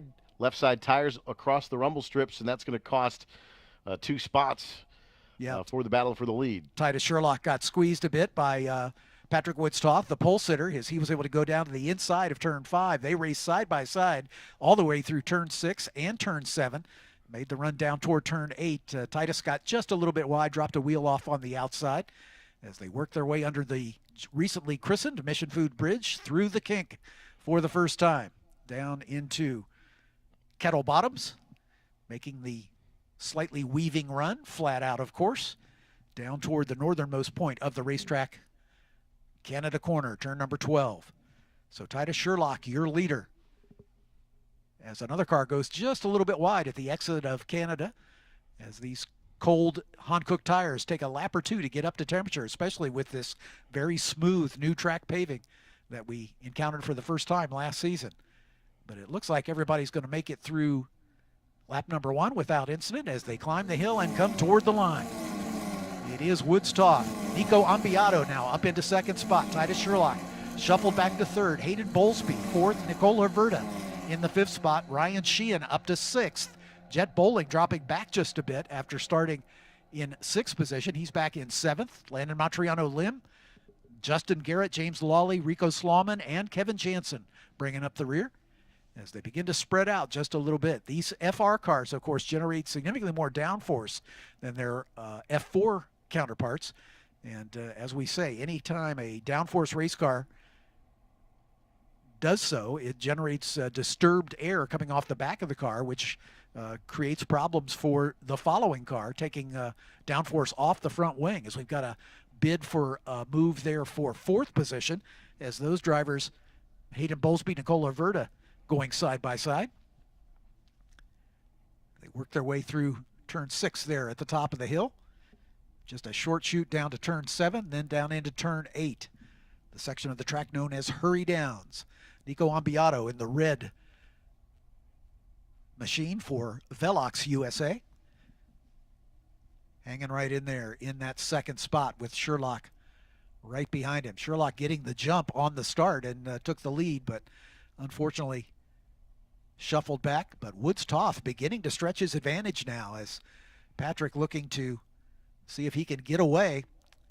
These cars do not have push to pass, so there's no opportunity for them to, get within a second. If you're a Formula One follower, they don't have DRS on these cars. But so Woods Toth looking to get away right now. But hey, great battle for second. Titus Sherlock is resurgent as he is closing right on the back of Nico Ambiato, the Chilean, as Sherlock chases him, and then right behind him a good two-way battle for 4th and 5th as well.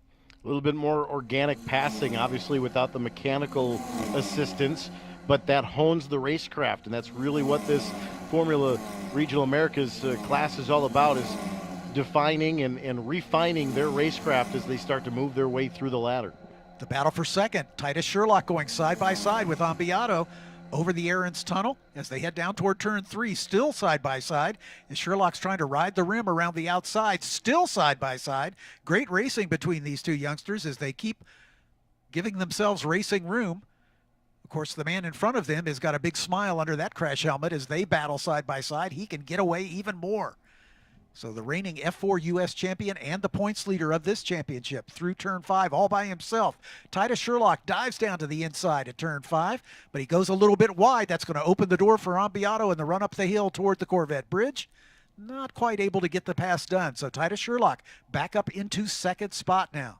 Sherlock building a little bit of momentum down the hill into 5 under braking, and then carried that momentum on the exterior of 5 all the way up the hill to 6.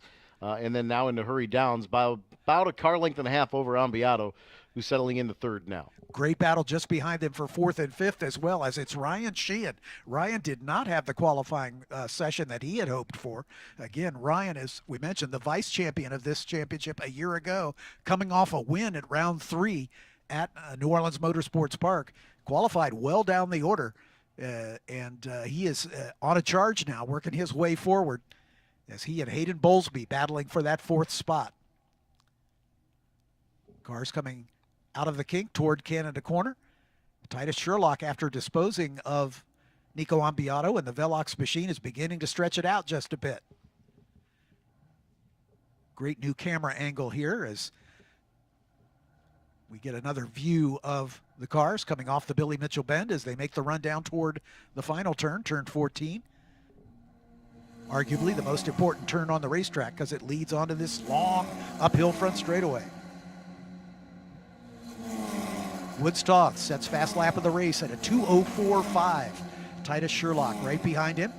His best lap, a 2:05 and some change. Ambiato, Hayden Bowlesby, and Ryan Sheehan across the line. Nicola Verda in 6th. Jet Bowling 7th. Justin Garrett 8th. Landon Montriano Lim, James Lawley, Rico Slauman, and Kevin Jansen are the 12-car field.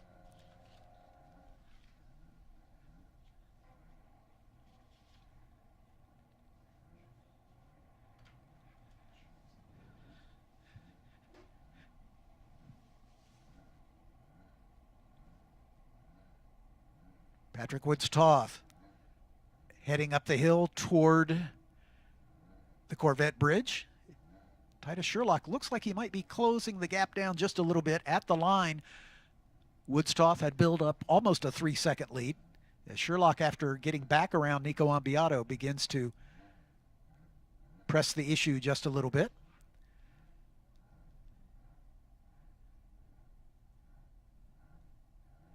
James Lawley and Rico Slauman having a pretty good battle, a little deeper in the pack as they work their way.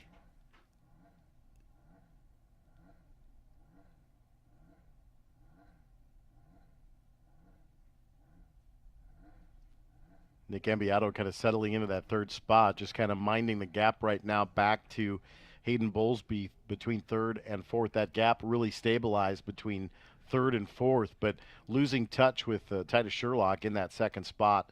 But Patrick Woods-Toth certainly has the rhythm right now. And you don't talk about Road America being a rhythm racetrack often, but it truly is. There's a lot of long straightaways here, but you do have a little bit, as our good friend Greg Creamer says, twisty bits here at Road America.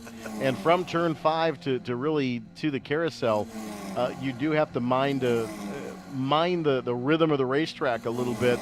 And Patrick Woods-Toth has certainly found that rhythm within the qualifying sessions yesterday and earlier this weekend, and has found that here in the early going of race number 1. Woods-Toth, as we have seen so many times, who graduates from the F4 car into the Formula Regional Americas Championship, it does require a very different driving style. The car's a little heavier, a lot more downforce to rely on, so you got to trust the car through the high-speed bends. It's got twice the horsepower nearly, so it requires a very different skill set for the drivers, and sometimes the drivers coming out of the normally aspirated F4 cars have a little trouble dealing with the higher horsepower machinery, but Woods-Toth has taken to it quite well, and he's looking very strong here as they work their way up the hill toward the Corvette Bridge. Good battle back a little deeper in the pack between Jet Bowling and Justin Garrett. That's the battle for 7th as they go side by side up the hill. That battle for 4th that we've been talking about between Hayden Bowlesby and Ryan Sheehan, one of the best on the racetrack. As Sheehan biding his time right now, perhaps looking for an opportunity, but Bowlesby, again, our most experienced racer, now in his 6th year of competition with us between the 2 championships, really coming into his own this season, already with a podium finish. He's had a total of 2 podiums between his F4 and FR racing up to this point, and he's already notched a podium this year and looking to be potentially in a position to get another one here. But Ryan Sheehan, last year's vice champion, again recovering from a not great qualifying performance, looking to see if he can take that spot away. There's that battle between Garrett and Bowling as well that we've been following. There goes Sheehan just behind him. The machine of Nicola Verda, the British Columbian.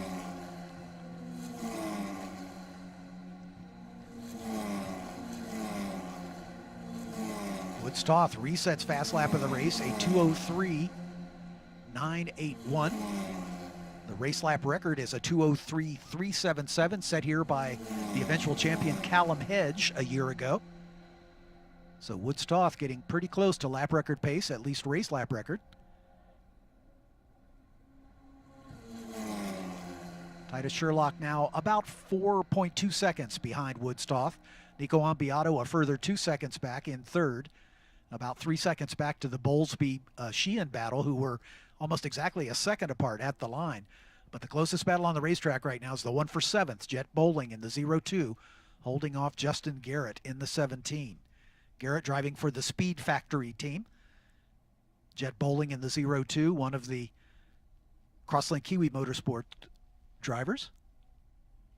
Not quite sure who it was, but we had one of our drivers go off into the braking zone at turn 5 a little bit hot and heavy and ended up running a stern of about 4 or 5 spots lost. So we'll recycle the field when they get back to the start-finish stripe, but we had somebody go wide in 5, able to woe it down, stayed in the paved area, but lost a couple of spots. So we'll check through as they cycle back through to the start-finish line here momentarily of your field here in Formula Regional Americas, round 4, race 1 of the weekend here at America's National Park of Speed, Road America. There's Titus Sherlock disappearing into the Billy Mitchell bend. His teammate, Patrick Woodstoff, then Titus Sherlock, then Nico Ampiato. Oh, and we've got a spinner, and that may be Hayden Bowlesby. It's either Bowlesby or Ryan Sheehan, as one of those two was the driver who had that problem down at turn number 5. Another car going wide, but able to get back on the racing part. But, oh, man, the driver out of 4th place looped it and goes all the way to the back. We'll sort that out as they come across the line. Ampiato just now across the stripe. It'll either be Bowlesby or Sheehan as they come up. And it's Nicola Verda. Nicola Verda up to 4th. Ryan Sheehan right behind. It was Hayden Bowlesby, the 22, who took that spin there at Canada Corner, at the exit of Canada Corner. So just as I was bragging on him, the commentator's curse, of course. But now we've got a great 3-way battle. Nicola Verda, Ryan Sheehan, and Jet Bowling all together. Bowling picking up a spot up into 6th, but Nicole picking up 2 spots. She was the one who really took advantage of that problem. So she's all the way up to 4th with Ryan Sheehan right behind her. And there is that 3-way battle, working its way up the hill toward turn 6, turning into a 4-way battle, quite frankly. Haverda, Sheehan, Bowling, and Justin Garrett all running close together.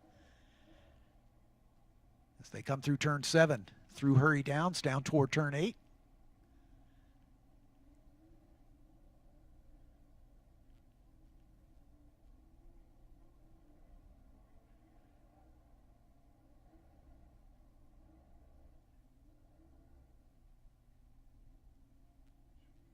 Under the bridge and heading through the carousel turn, the long sweeping right-hander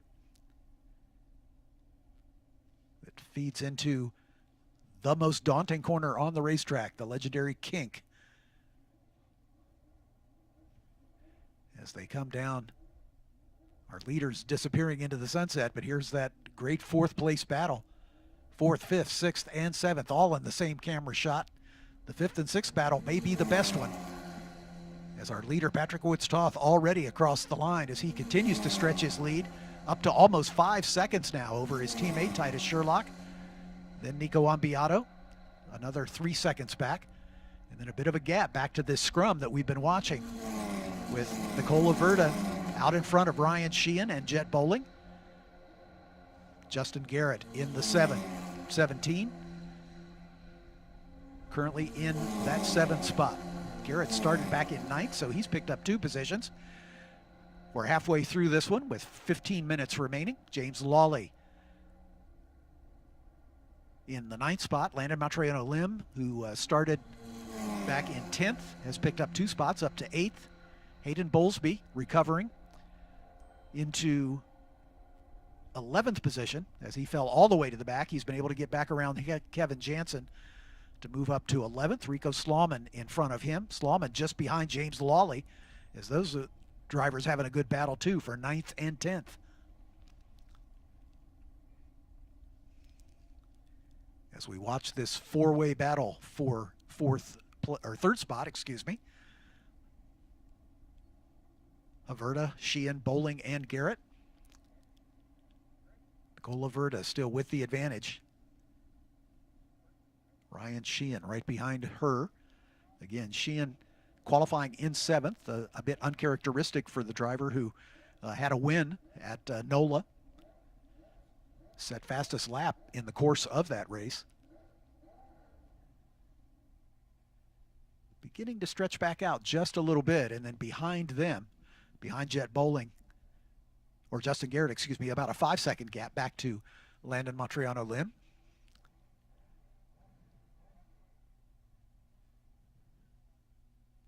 Oh, and another spinner. Oh, and I believe that was jet bowling.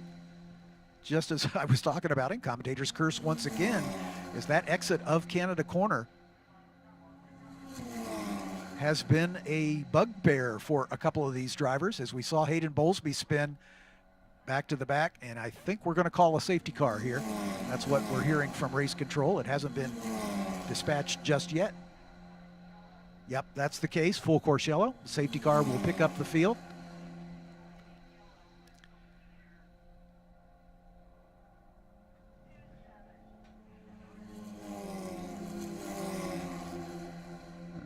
It was Jet Bowling who had the spin there at the exit of Canada.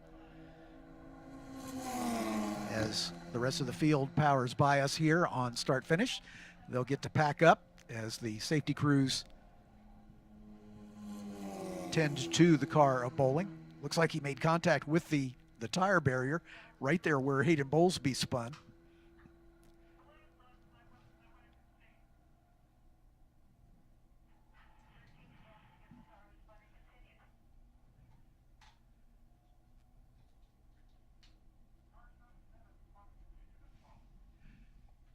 James Lawley also spun and continued over in turn 12 area as well.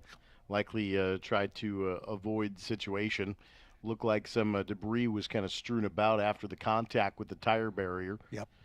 Car bounced back into traffic a little bit, and pretty easy to just kind of lock it down and try to not hit anything else, but spun to avoid. So Lawley back underway in the Kart Bond Racing entry. Yep.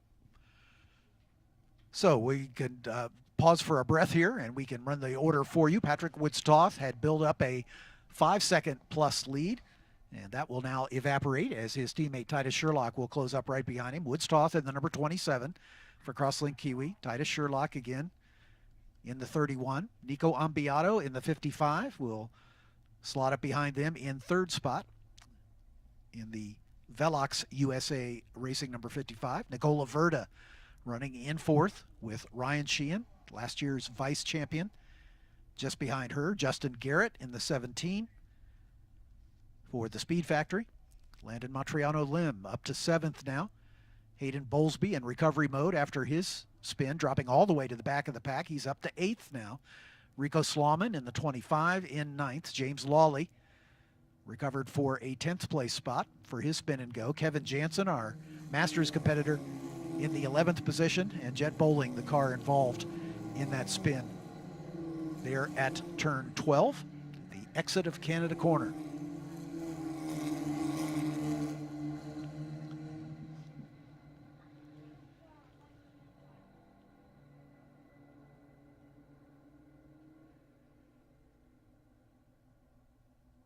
Safety crew on the scene of the spin there at the exit of turn 12.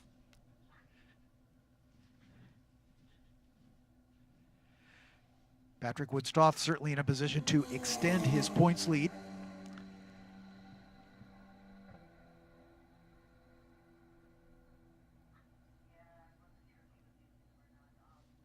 Came in with just a 3-point advantage over Cole Kleck, who we mentioned is not racing with us here this weekend. He's got a 14-point advantage over his teammate Ryan Sheehan, and that'll get a little wider as it runs right now. Sheehan back in 5th spot.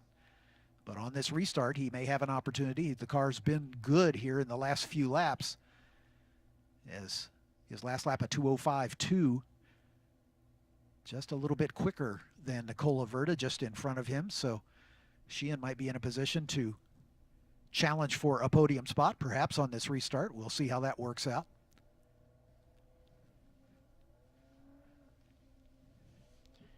Cleanup may take a couple of moments here, just about the final 9 minutes remaining here in round 4, race 1 here at Road America. So depending on the cleanup, we may get 1, maybe 2 laps under green here would be my estimate. But looking over in the Canada corner area, there is a little bit of debris strewn about. So they're certainly trying to clean up the race course as well as get that car removed as quickly as possible.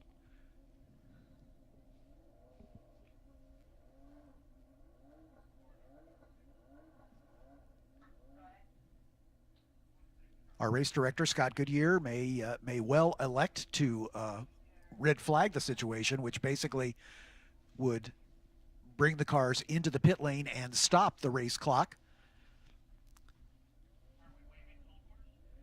As it looks like they're going to need a tow truck to lift that car. Apparently there's enough damage that it's not rollable, so they can't flat tow it from that position. So the tow truck backing into position right now to hook up to the roll hoop. They'll lift that car off of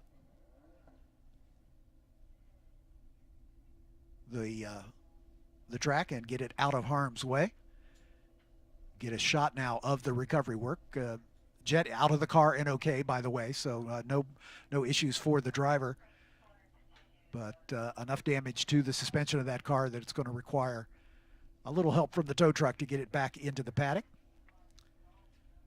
Safety crew here at Road America doing a fantastic job, as they always do, to get this cleaned up as expeditiously as possible. You can see the skid marks leading right up into that safety truck just under the Bobcat Plus sign. Our Bowling just went a little bit too wide at the exit, and the rear got away from him up on the rumble strips, breaking the traction and spun off to the inside, driver's right. Hit the tire barrier pretty much side on.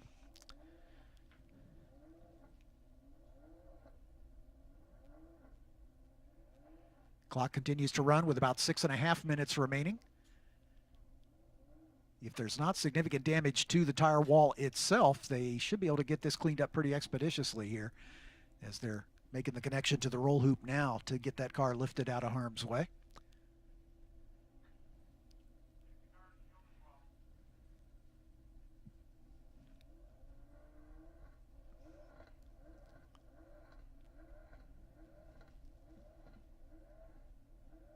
There's the safety car with the field coming by.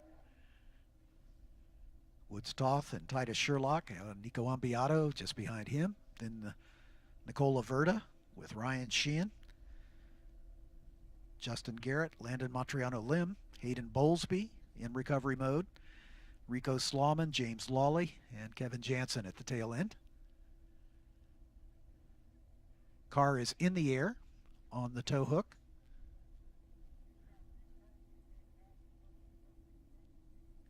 Safety workers strapping it down. Looks like there was a little fluid dropped by that car, probably damage to the radiators. That side impact will definitely create havoc with the radiators, which are in the side pods on either side of the driver.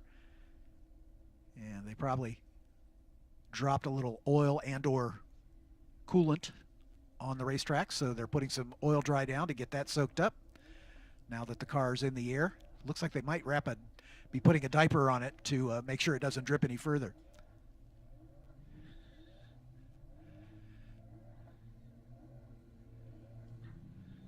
So we're getting a look at a replay here from our broadcast position. It looks like he had both rear tires over the rumble strips, and there's a pretty wicked set of gator strips on the exit at 12. You can kind of see in the shot here with the white lines marked, but both rear wheels were over the line, and it looked like just simply lost a little bit of traction with the rebound action of the suspension. Yep. And just looped it on his own. So unfortunately, that's one of those situations where driver error comes into consideration, but that's a tough break for that team. Going to have a little bit of repair work to do to try to make race 2. Yep. They only have one race today, but there'll be 2 races tomorrow, so they'll have some time to get that car rebuilt. And of course, he's part of the juggernaut that is Crosslink Kiwi Motorsports, so they've got significant presence here. They have 8 cars in this 12-car field, so there'll be no shortage of help to get that done. The safety vehicles are pulling away from the scene of the incident, so we have a clear course. And we understand we will get a restart this time by,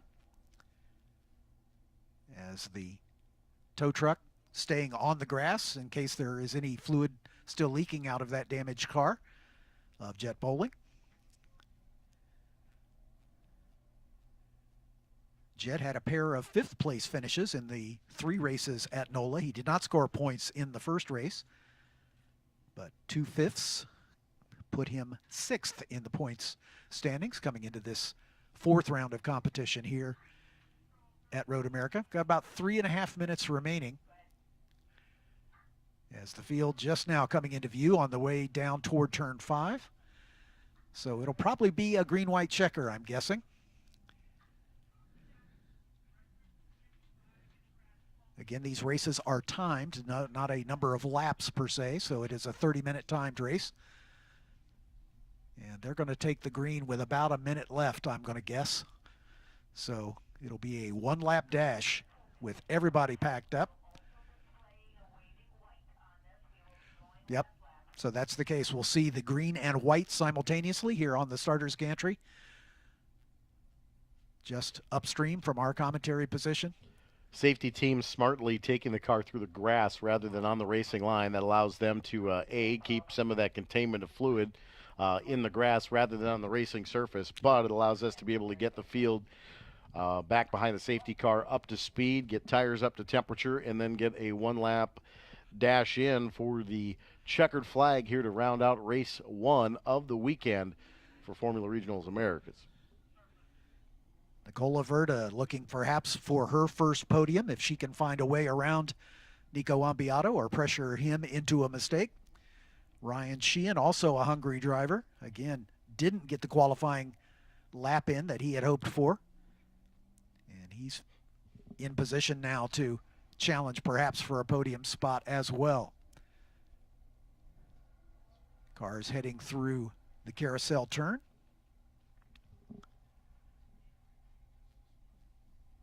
Toward the new Mission Foods Bridge and down through Hurry Downs as the lights will go out on the safety car to indicate to the field. Usually just about now as they hit the kink, they'll turn the lights out on the safety car.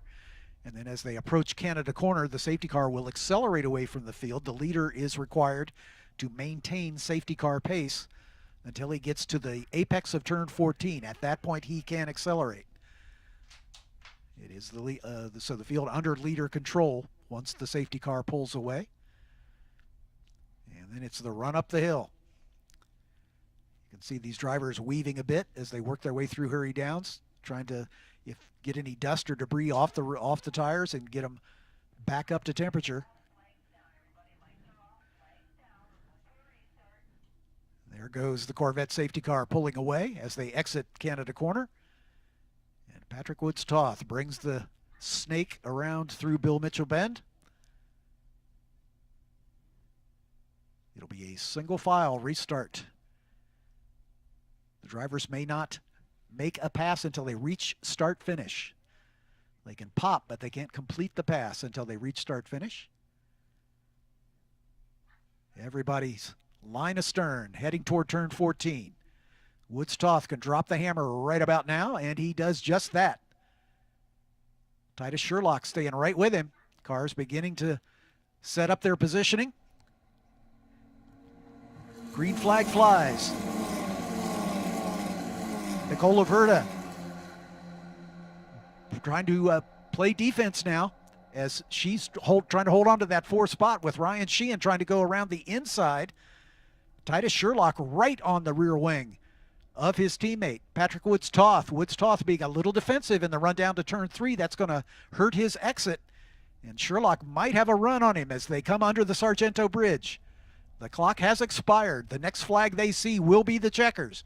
On the way down the hill toward turn number 5. Woods-Toth, Sherlock, Ambiato just maybe a car length further back. Down into turn 5, the best passing opportunity on the racetrack. Woods-Toth guarding that inside line.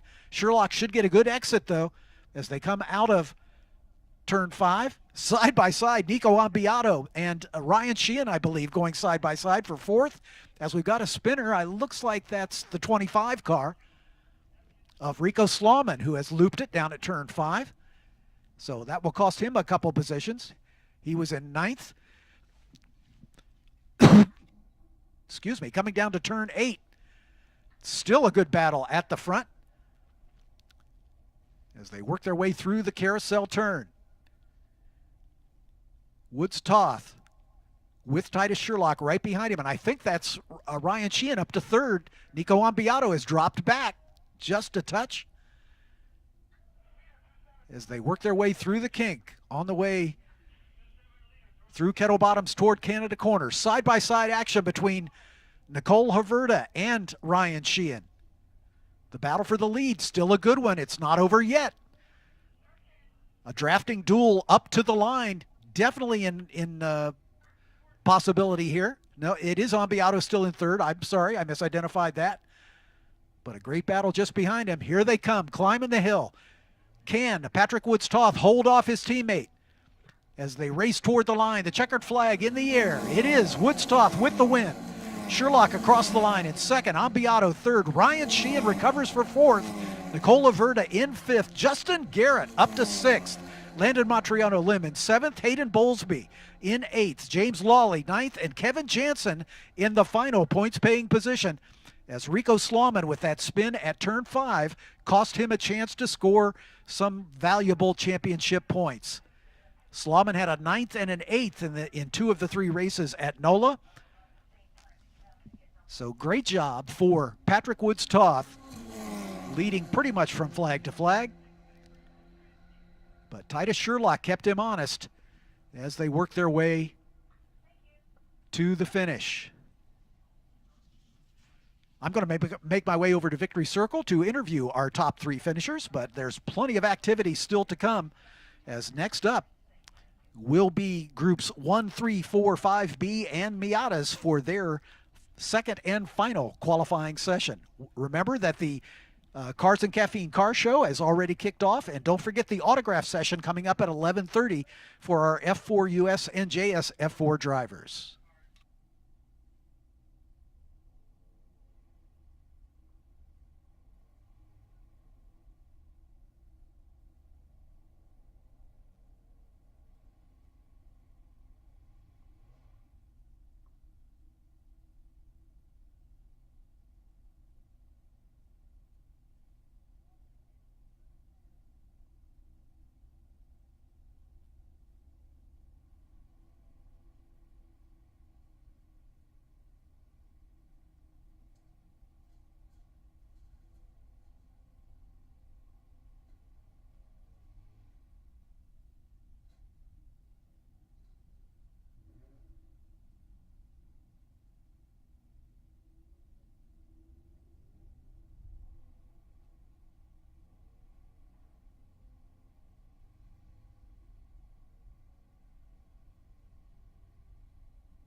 Race fans, don't miss out on our incredible ticket specials for Road America 2024. Experience the thrill of Moto America for just $80, the heart-pounding action of IndyCar for only $140, or catch the excitement of IMSA for just $130. Get your tickets now and secure your spot at these premier racing events. Don't wait. Grab your tickets today. Be part of the adrenaline-fueled action here at Road America. Tickets on sale right now at roadamerica.com.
And back to qualifying for our SVRA SpeedTour competitors. Qualifying 2, this is groups 1, 3, 4, 5B, and Miata. Qualifying schedules scheduled from 10:20 to 10:50. So just a couple of moments behind. Green flag waves at the TireRack.com starters bridge. And we are back to qualifying mode here at Road America for the short duration. Of course, as we progress through, we've got Group 9 up next, followed by Group 2. Then we'll take our lunch break at 11:50 this morning. So we've got a little bit of extra time to kind of work into the lunch break. The touring laps for the car show coming up during the lunch break, and then we'll start our fan walk, of course, during that time as well. And then our pre-race festivities underway at about 12:40 this afternoon. So we've got a jam-packed schedule of qualifying yet to come here with Groups 1, 3, 4, and 5B, and the Miatas. Again, no Group 4 cars here this weekend, but we still call it out respectfully in that circumstance for the SVRA SpeedTour competitors. But we are qualifying back to our second qualifying session for this group here at Road America.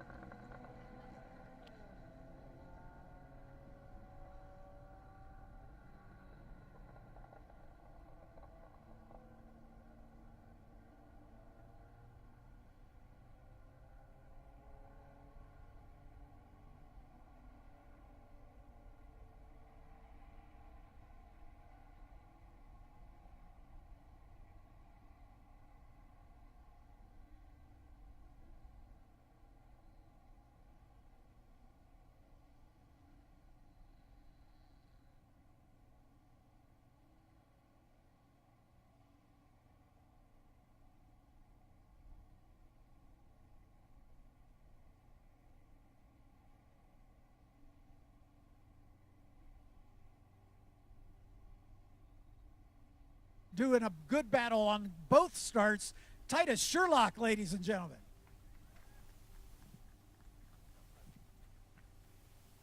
Titus, finally, great to see you on the podium. Great start. You had the lead. You and Woods Toth were side by side for much of that first lap. Yeah, it was an exciting start. Got the lead going into turn 1. Then we were battling side by side, and I ended up in the grass, and I lost a bunch of time. But yeah, during the restart, we got to battle again, and the last lap was a lot of fun. Anybody you'd like to thank? I'd like to thank the whole Crosslink Kiwi team, all my family that comes out, my uncle, Bryson, Oscar, Damien, everyone. I'd like to thank all of them. I can't do it without them. Congratulations. Good luck tomorrow. Thank you. Titus Sherlock, ladies and gentlemen, second place finisher. All right, this driver was the F4 champion a year ago. He's already got 2 wins and 2 podiums this season. Patrick Woods Toth. Congratulations. Thank you. Until the red flag or the safety car came out, looks like you were pretty comfortably cruising about 5 seconds out in front. So I'm sure you were not happy to see the double yellow flag. No, the yellow was at probably the worst time for us. You know, we were pushing pretty hard to get a good gap, and you know, we weren't saving any tires there. So when the yellow came out, I knew it was going to be a fight, but just had to stay out of trouble, and yeah, we came in with the win. So it was a good race with Titus. He did a good job. So yeah. Yeah, he kept you honest on that restart for sure. On both of them, I mean, he was racing me really hard. So, but yeah, it's racing. We came out with the win. Anybody you'd like to thank? Yeah, thank you to Crosslink Kiwi, my engineer and my mechanic, as well as Orlando FSMQ and Ron Fellows, as well as my family who's here this weekend to support me. It was a great race. Congratulations. Second win on the season for Patrick Woods Toth, our points leader.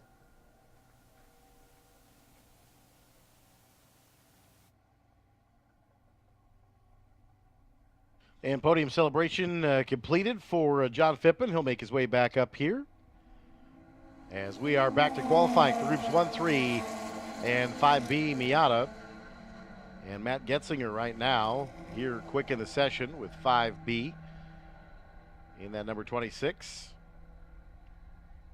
The 0 George F. Bauback, that Porsche 356B. Currently second quick in the session, Joel Weinberger. Also in the bathtub, Porsche, that 33 machine, and Bob Van Zelst in the 12A. Another blue speedster, Porsche 356, Jamie Jackson, and Chris Candy. There are a whole host of the bathtub Porsches from second to sixth quick here, all Group 3. And then Mike Stagel leading the way for the Mazda and Ben Ficht and Patrick O'Hara with Mike Tomei. And then the Austin Healy, Michael Mantz through the 1:03, currently 11th quick here on the out lap. So as teams are starting to fire off their qualifying efforts here in round 2 of qualifying for groups 1, 3, 4, 5B and Miata Heritage.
Cars coming by for pretty much the second time as we get some representative times coming in. Josh Bowler atop the order in that Lotus 23B, as he has been pretty much all weekend long.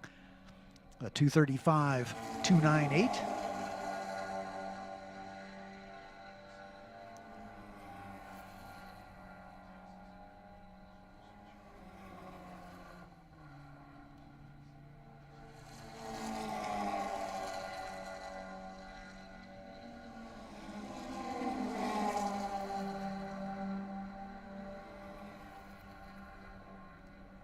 In first round qualifying yesterday, Josh Bowler was quickest.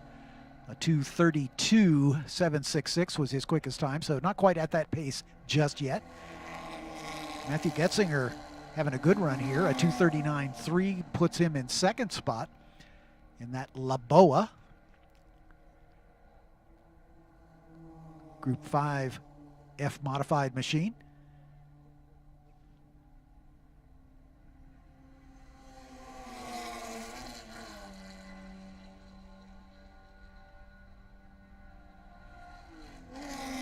Getzinger did not take part in qualifying yesterday, so this is his first appearance with that machine. And right now he's got it outside of row 1. Looking at times from yesterday, yeah, he'll be right there, certainly in the front row, looks like. Joel Weinberger, who was second in yesterday's qualifying in his Porsche 356 from Group 3, a 242 yesterday. Today he's at a 241, so just a little bit faster. George Ballback right behind him, just as he was yesterday. His time yesterday, a 243.3. In this session, he's at a 241.9. So as we've seen pretty much consistently, lap times a little faster today than they were in the heat of the afternoon yesterday. A whole gaggle of Group 3 cars. Bob Van Zelst in his Porsche Speedster, number 12A. Currently 5th quick. Jamie Jackson in the 01 Porsche 356. R. Scott McQueen in the Austin Healey 106 BN4, the Big Healey, they call it. The 106, currently 7th quick. He was 5th quick yesterday, a 245.6. Today, he's 7th at a 248.3, so not quite the same pace he was able to notch yesterday. Another Healey right behind him, the Healey 3000 of Michael Manser, the 103. He was 8th yesterday, he's 8th today.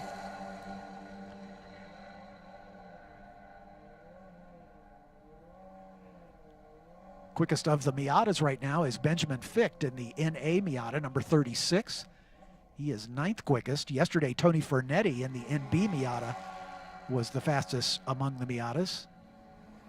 He was at a 246.9. Ficht is at a 250 and some change. Fornetti back in 12th in this session so far, so he's still looking for a clear track to unleash his best lap, it looks like. Again, the times from yesterday and today will be melded together to determine the starting grid for the feature race coming up later. These drivers will take the green flag at 4:25 this afternoon.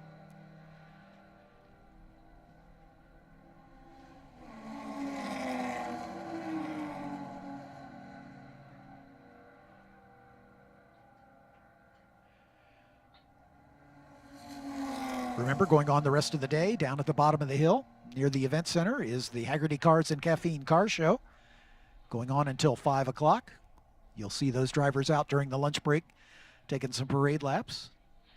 And just about an hour from now, we'll kick off the autograph session for the F4 US and JSF4 drivers.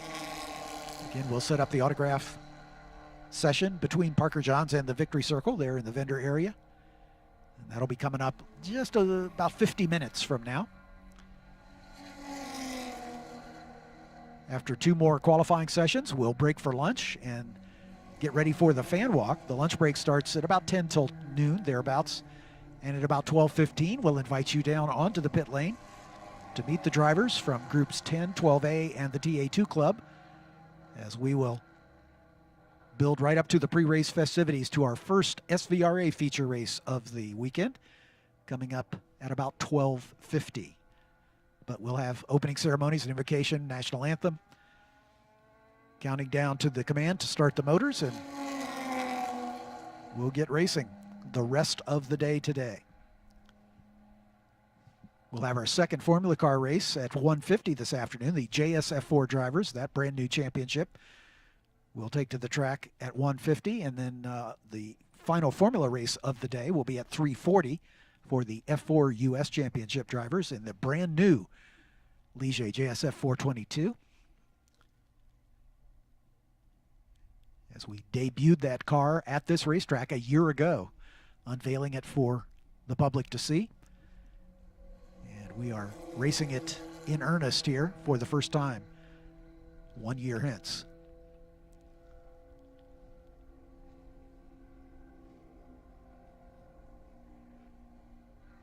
Matthew Getzinger continues to find some speed in that Laboa, a 238.959. Puts him pretty solidly in that second spot.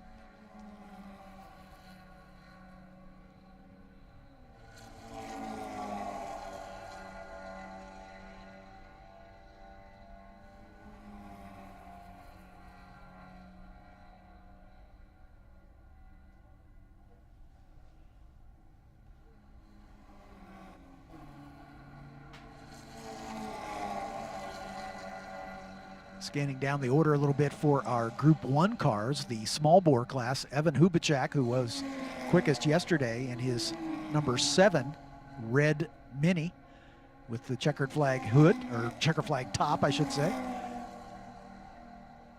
He was quickest yesterday and today. Doug Radix in the blue and black Mercedes-Benz 190 SL, one of the oldest cars here. That's a 1955 Mercedes. Was second among the Group 1 cars. Joe Stifel in the number 59 Austin Healey Sprite. That was generation of the Mark I, or the Bug Eye Sprite. Frog Eye, as it was called in its native Great Britain. Interestingly, those bulging headlamps were originally designed to be retractable, and in the interest of cost savings, they decided to make them fixed at the last moment. But that great grinning expression of the Bug Eye Sprite endeared it to a lot of folks back in the day.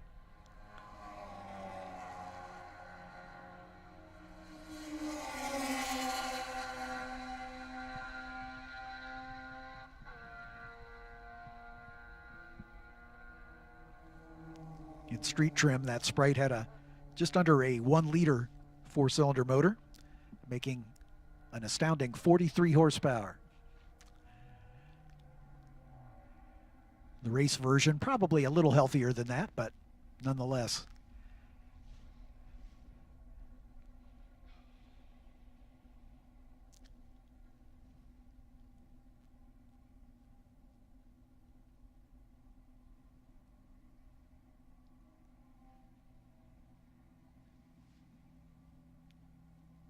The cars from Group 3 make up the bulk of this race group. Cars dated prior to 1972. The Porsche 356, the first generation Porsches with the air-cooled 4-cylinder motor in the back, make up a good portion of the Group 3 cars, but we've got some other marks represented as well. Alan Tom and his Alfa Romeo Giulia, currently in the 15th position.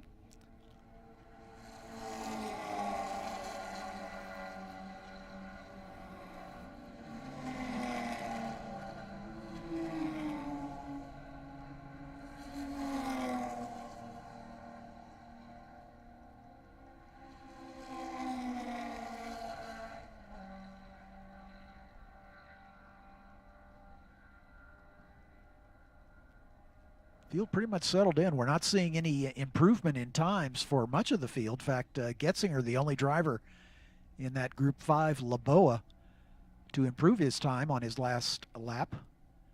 Doug Radix in that old 1955 Mercedes turned his personal best on his last circuit, a 3:10, 269. Yesterday he was at a 3:08, so the time from yesterday will stand for his qualifying position.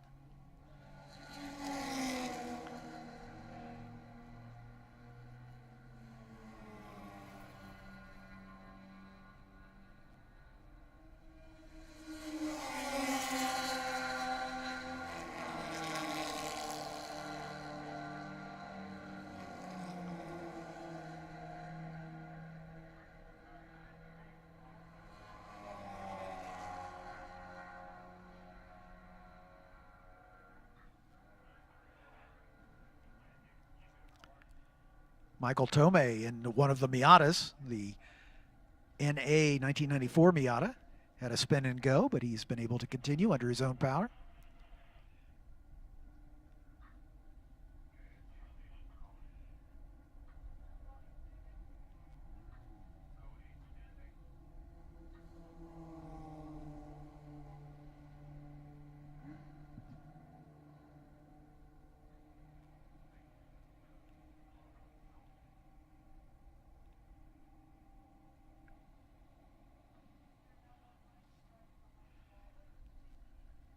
Another Miata with an issue.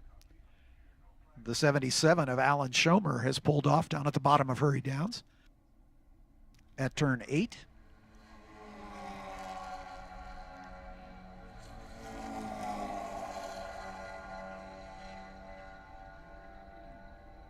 Checkered flag in the starter's hand as we are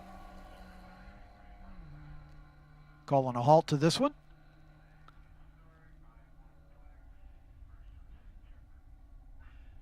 Mike Stagel in his NB Miata, the first to see the checkers. He's currently 11th quick in that number 91 NB Miata.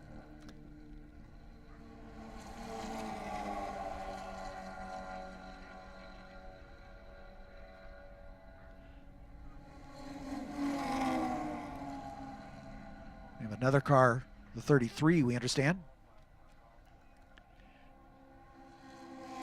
Off at the bottom of the hill at turn 8.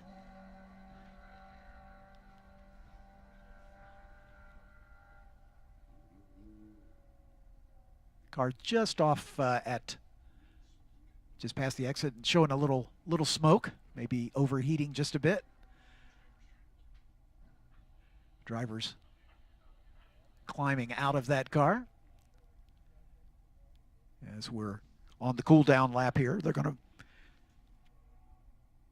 to show the black flags to everybody to indicate that they're indeed heading into the pits, even if they haven't seen the checkers yet.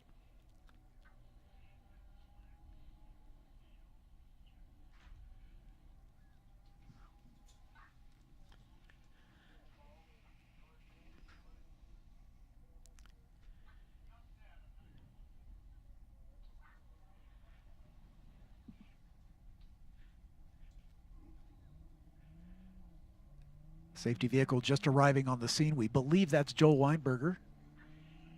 That is off. We have 233s in the field.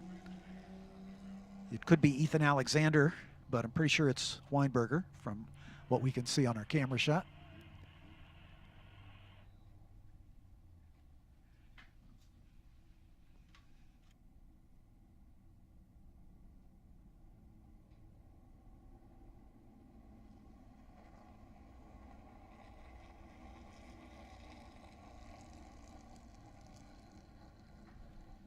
Josh Bowler was a little quicker yesterday, so that will keep him on the pole. But his time of 2:32.7 yesterday, better than the 2:35.2 that he was able to turn this morning, but he was still quickest in both of those sessions. Joel Weinberger, the car we believe is off down at the bottom of turn 8, was second fast in yesterday's session with a 42.684. He was at a 41.6 today, so he'll start third, it looks like. Matthew Getzinger, who did not turn a time in yesterday's session, in the 26 Laboa from Group 5. Slots into that second spot.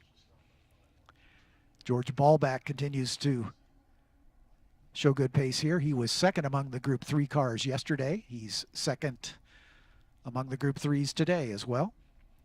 A 2:41.9 today. Yesterday's time, a 2:43 and some change, so a little bit quicker today. He and Joel Weinberger separated by only about a quarter of a second, so that'll be a nice battle between those two Porsches.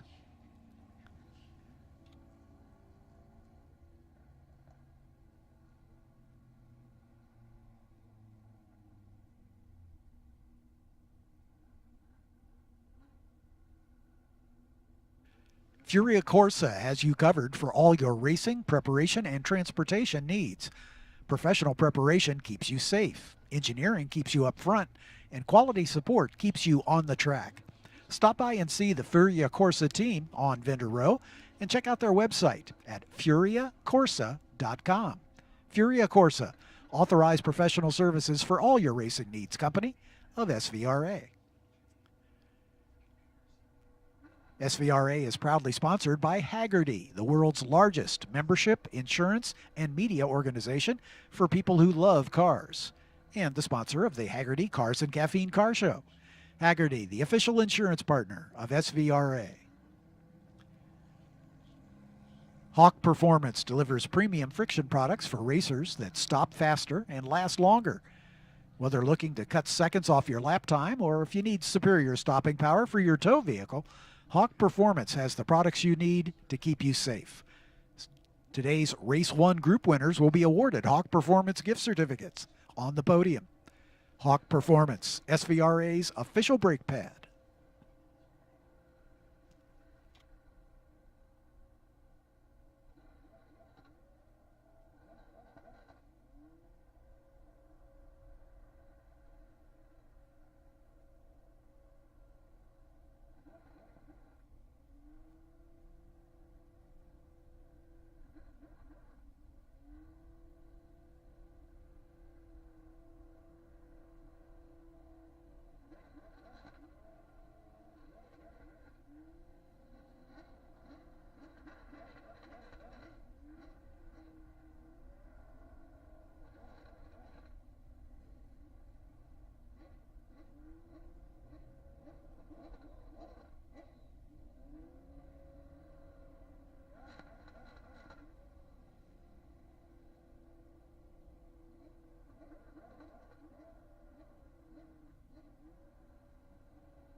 2 more qualifying sessions to go. Final qualifying for Group 9 coming up next. These are the fastest cars here this weekend. Wings and Slicks Formula cars. Everything from 1990s vintage Formula One machinery to Indy Lights cars. Dudley Fleck has his Lola BO2 former champ car that Seb Bourdais drove. Not that particular car, but the vintage drove to the championship. That was the car to have back in the day with Cosworth power. But I don't see it amongst those who have come out here. So we may not see that car until race time. James and Brian French in those 2 1997 Formula One machines were easily the quickest. James setting a 1:51.3, which is a stout time indeed in the yellow Jordan 197. Dad Brian in the Benetton 197 was 1:57.5. Gerald Sokolsky in the number 46 Lola T9720 Indy Lights car was 3rd quick, but almost 8 seconds off the pace of Brian French and 15 seconds off James French's time. Nathan Bird in his JDR Anomaly, number 00, had a little contretemps with the tire barrier at the exit of turn 14 at the end of the session yesterday. His best time, a 2:06 and some change. Travis Engen in another of the Indy Lights cars, number 31, as was Marc Giraud in the 30 Indy Lights car. Those were the 1997 vintage with the Buick power plant. Jim Booth in his Swift 016 Formula Atlantic, number 63, was 7th. Garrett Grist in one of the new Ligier F422 F4 cars.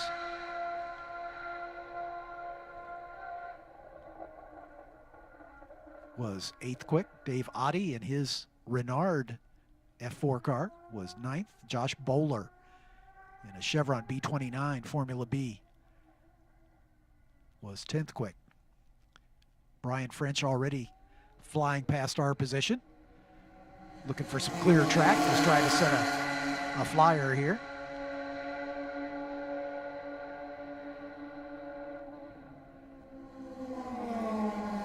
The Benetton and the Jordan both running with a Judd V10 power plant. Not necessarily, or was definitely not the motor that they ran back in the day, but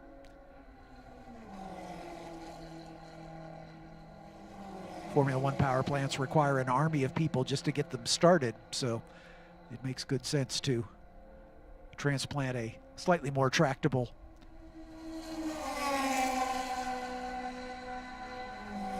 Judd into that chassis. Still plenty quick, no question.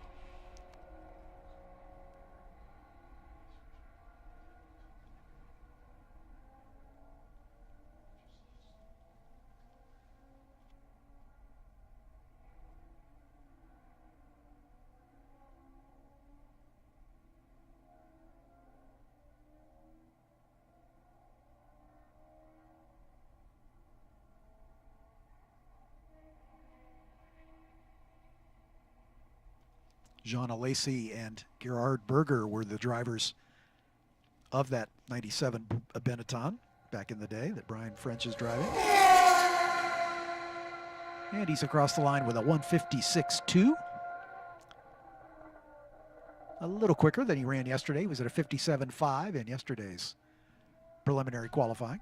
Son James in the Jordan set the quick time of the weekend at a 51.3.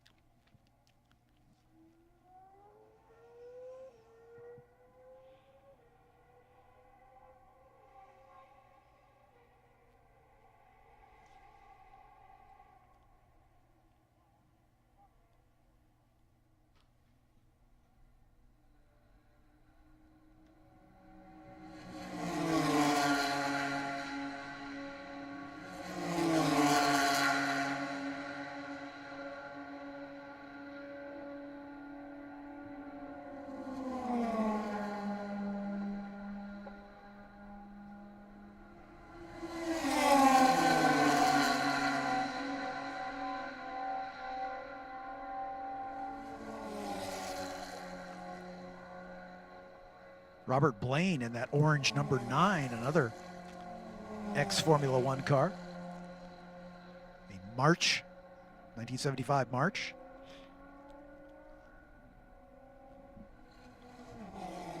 A car of that specification was driven by Leila Lombardi, the first and only woman to score points in an F4 championship round back in the day.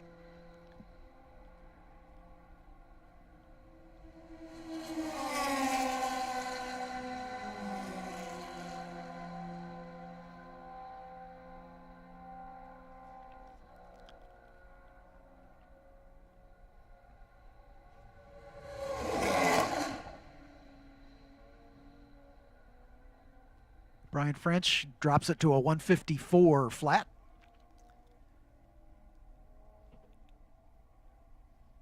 So bettered his time from yesterday by just about 3 seconds, but still not quite as quick as James went in the Jordan.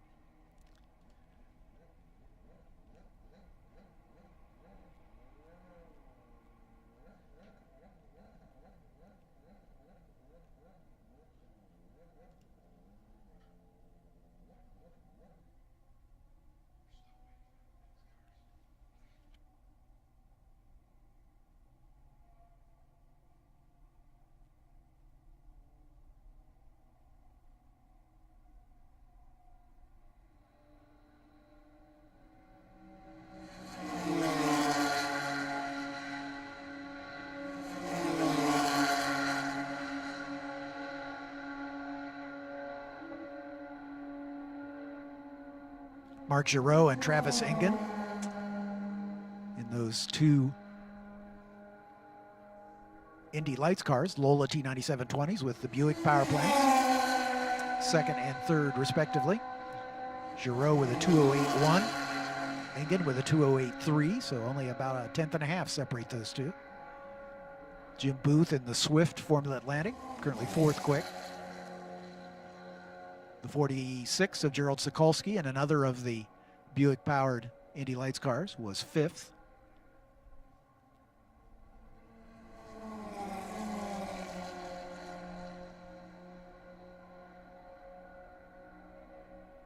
Dudley Fleck in the methanol-powered kart-era Indy car, taking to the track now.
James French out in the Jordan. Dudley Fleck just flashes by in the Lola IndyCar.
Robert Blaine a lot quicker than he was yesterday in that 75 vintage Formula One car.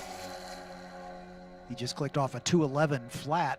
His best time yesterday was a 2:26 and some change, so clearly it was not on song in yesterday's racing.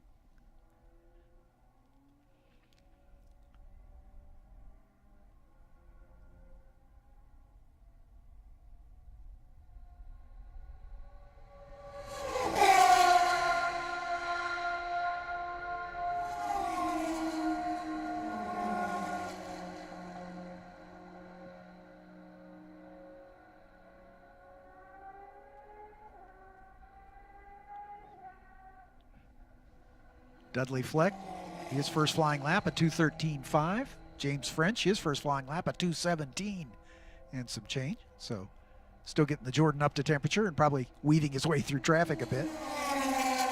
When Dad Brian came out in the Benetton, he had a pretty much clear track at the front of the field.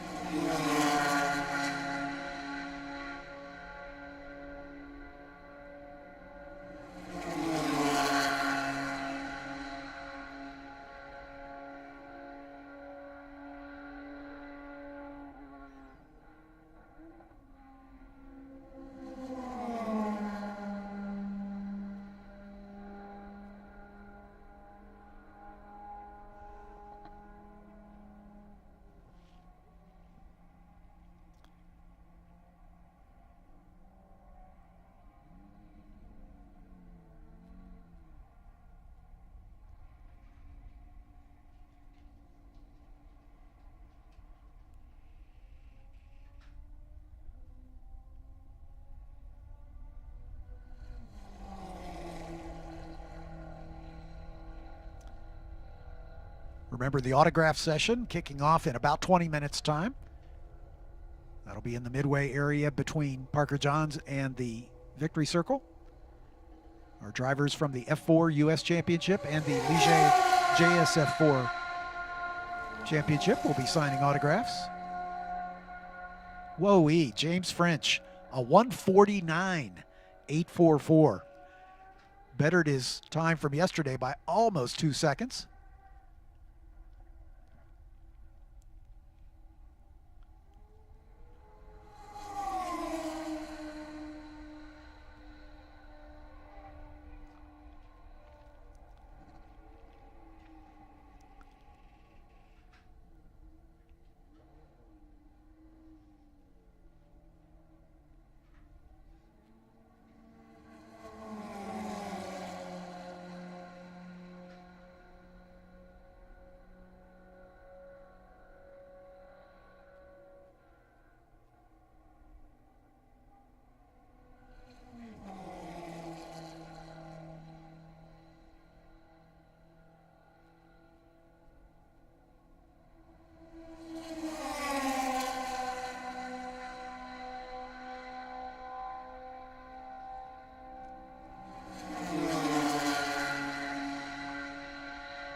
Looks like Travis Engen's going to stand on his time as he rolls down the pit lane. His best today, a 2:07.5. Yesterday he was at a 2:07.1, so virtually the same times. James French continuing to pound around in that Jordan Formula One car, a 1:48.933. Easily the fast time of the weekend.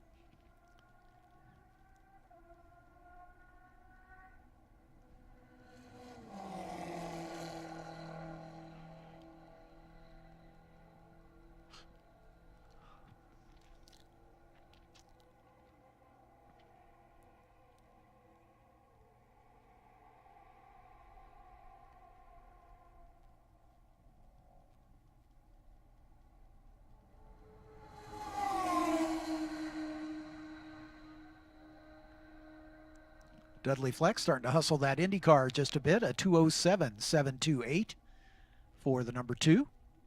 Currently 5th quick in this session.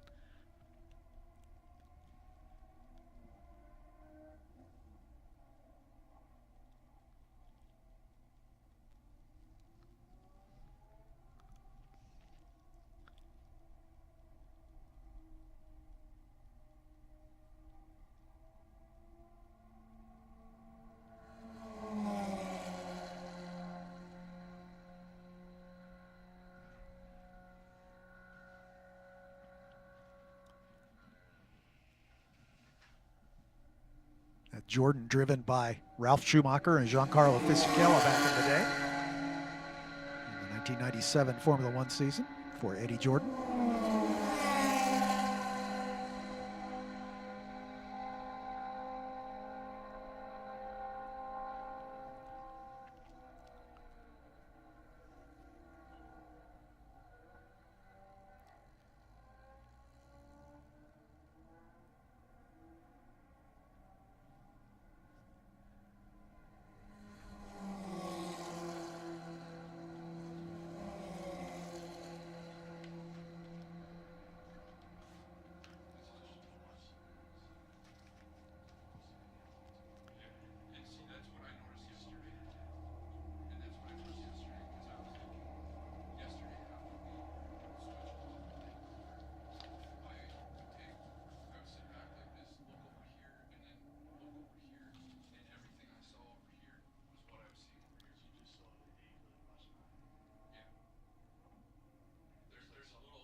Dudley Fleck inching up on it as he gets a little quicker each lap, a 2:06.6.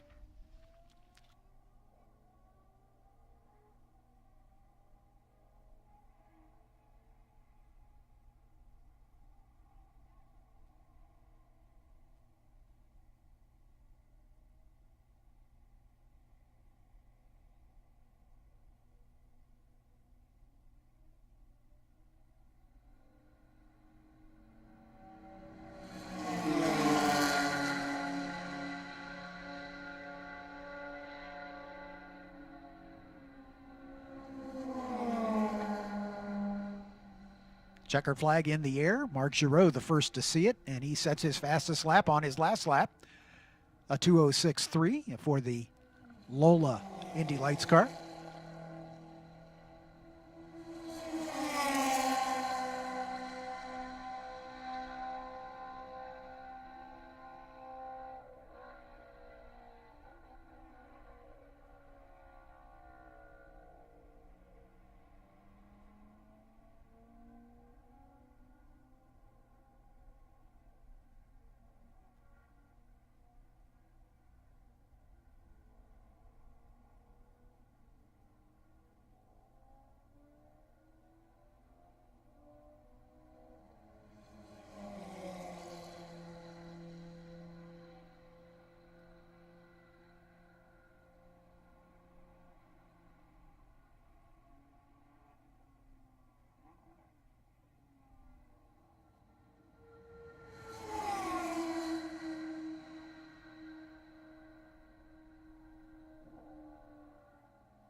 Dudley Fleck finally moving up to third spot behind the two Formula One cars, a 2:05.485 for Dudley. That'll put him third on the starting grid.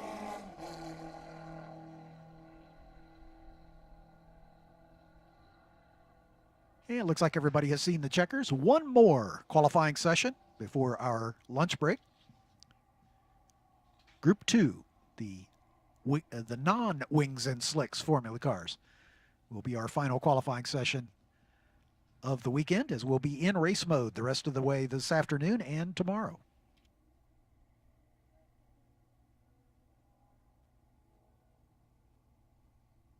Hoosier tires are the choice for many SVRA racers. Hoosier's 1,000 plus tire types meet most of the SVRA racers' needs. Stop by and see what Hoosier Tires has for you at Sasco. Hoosier Racing Tire, the official tire of SVRA. Founded in 2007, JRI is known for being on the cutting edge of technological advancements in the shock and suspension industry.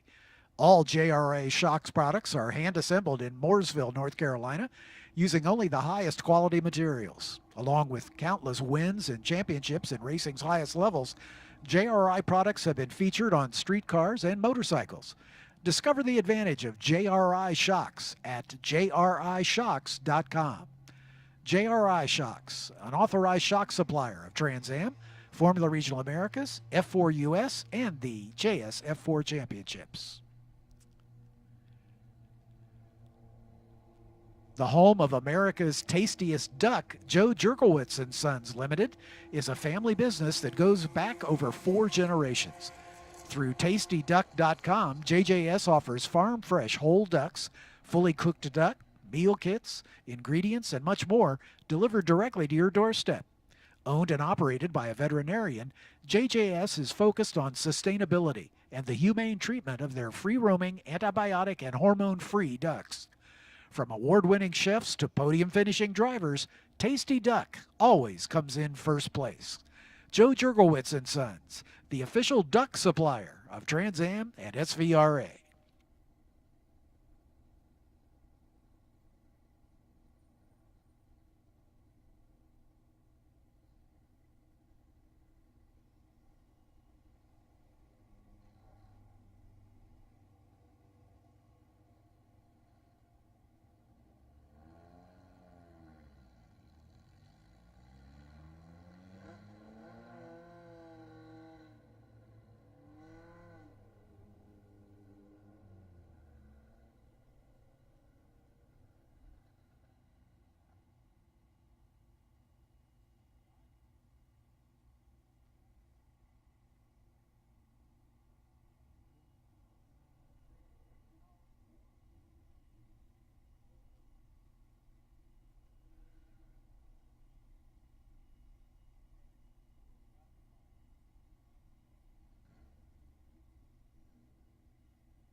And here comes our final qualifying session. Again, these are Group 2, which are pre-1973 Formula cars, conforming to SVRA Classic Formula Car regulations.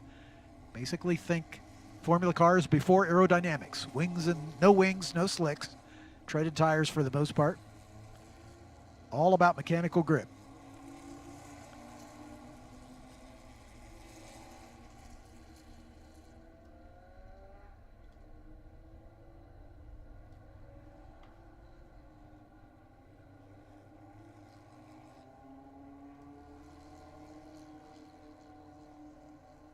In first round qualifying yesterday afternoon, Tonis Gasmets was quickest in his number 666 Brabham BT29, a 2:17.753. Steve Grundahl in another Brabham BT29 was second quick at a 2:18.9, so just over a second separating those two.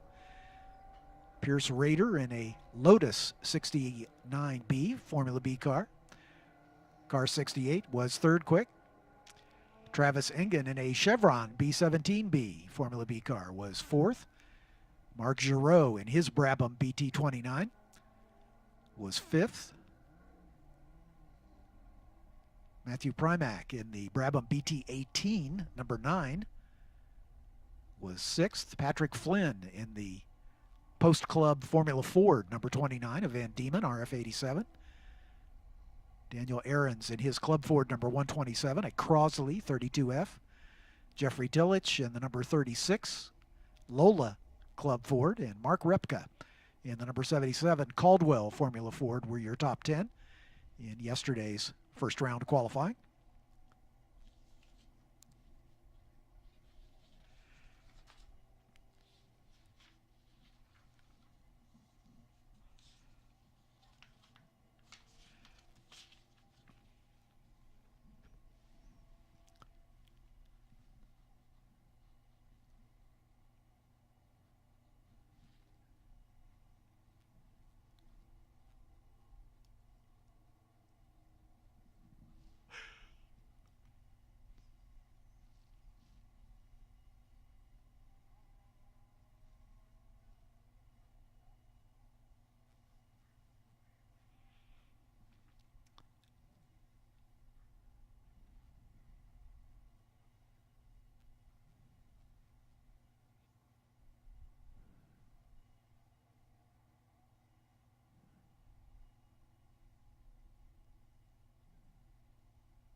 Steve Grundahl quickest in the early going here in his Brabham, just as he was yesterday, near the top at least. A 2:23.9 for his first flying lap. He was at a 2:18.9 yesterday, so it's early days in this session.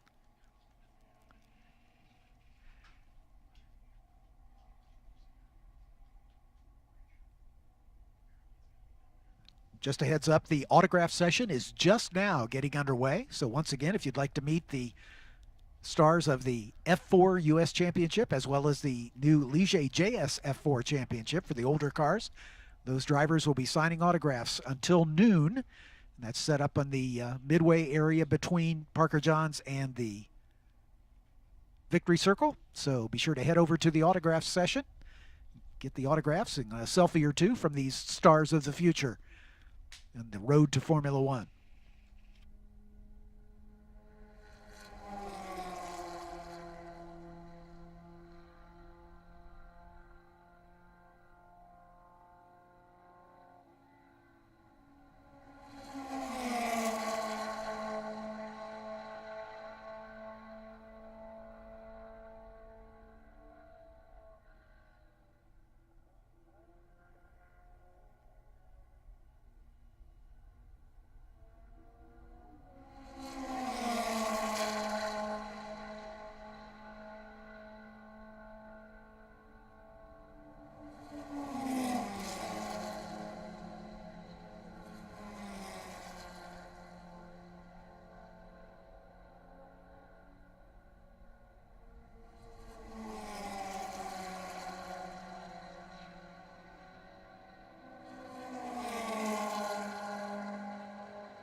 Tonis Kasmets, who was quickest yesterday in his Formula B Brabham, just now joining. He was a late arrival to the field, so we'll look for him to click off some quick laps. Just now coming across the stripe to start on his first flying lap.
Jacques Dressang's Eldon PH10B Club Ford making his way into the pit lane. Looks like a broken suspension on that car, something dragging on the undercarriage. The PH10 is a Eldon Mark 8 basically, but built to SCCA specs rather than the UK Formula Ford spec.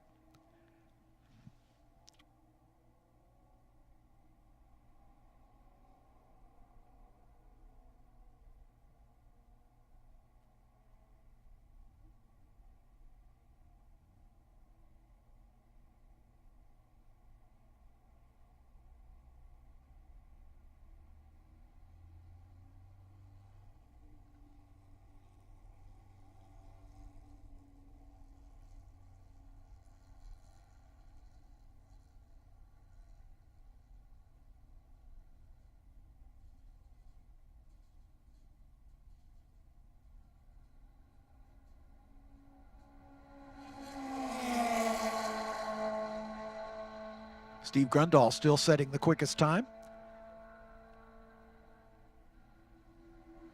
A 2:20.6 in this session.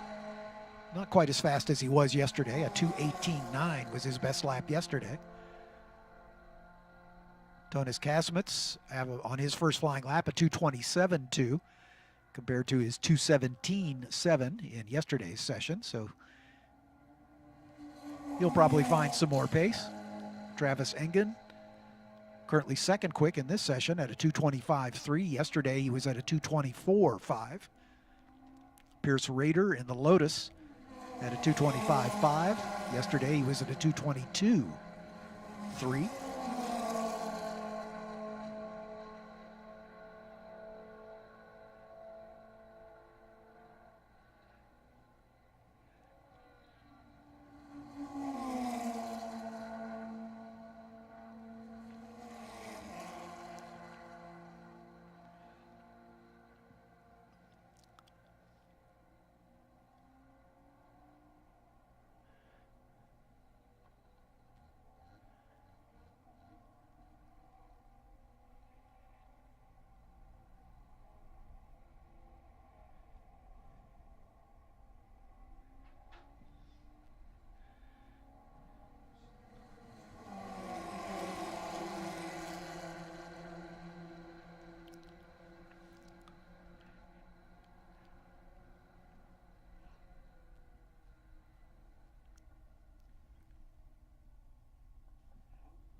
Once again, want to remind you that the autograph session with our F4 and JSF4 drivers underway.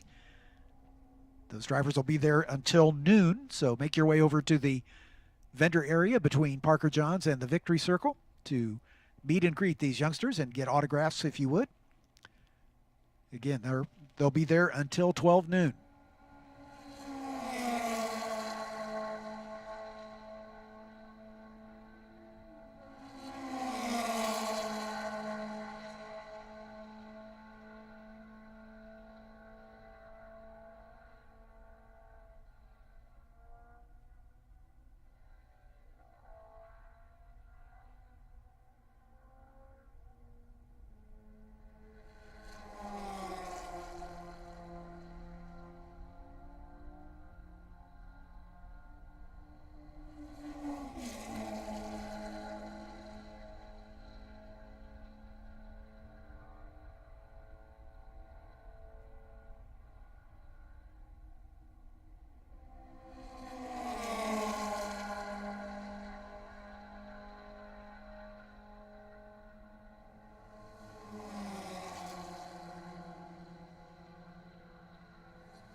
Tonis Kasmets did turn the quickest time in this session at a 2:19 flat, but his time from yesterday will stand at a 2:17.7, which will put him most likely on the pole.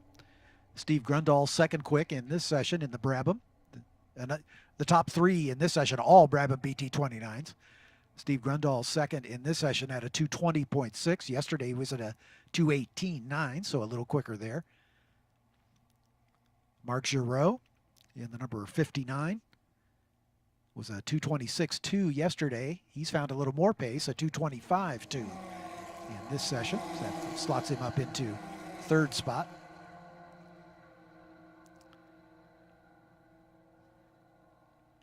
Pierce Rader, not quite as quick today as he was yesterday. Yesterday he was at a 22.3. His best today, his last lap was his best in the Lotus at a 225.523.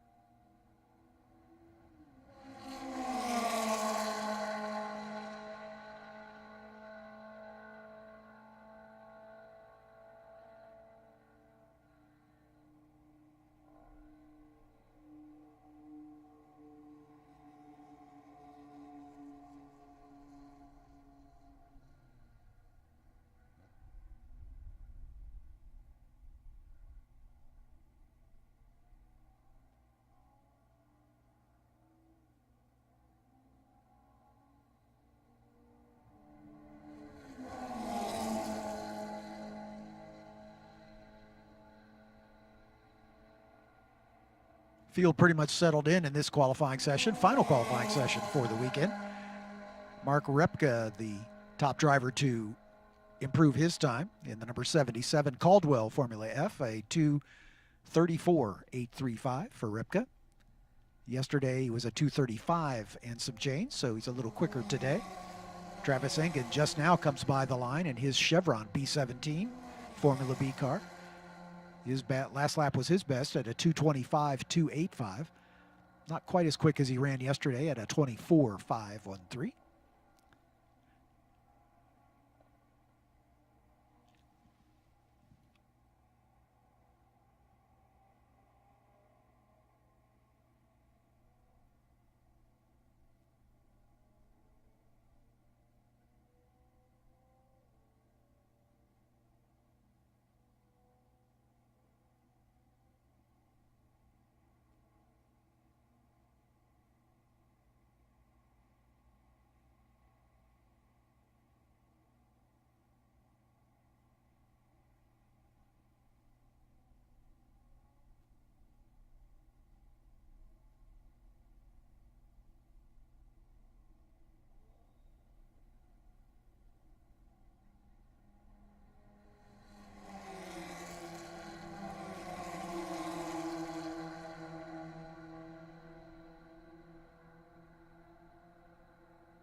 Once again, still about 15 minutes left for the autograph session with our F4 US drivers and the JSF4 drivers. That's set up between Parker Johns and the Victory Circle in the vendor midway. So be sure to check that out. You still got about 15 minutes to get the autograph or take a selfie with the stars of the future in the road to Formula One.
Checkered flag is in the air for our final qualifying session of the weekend.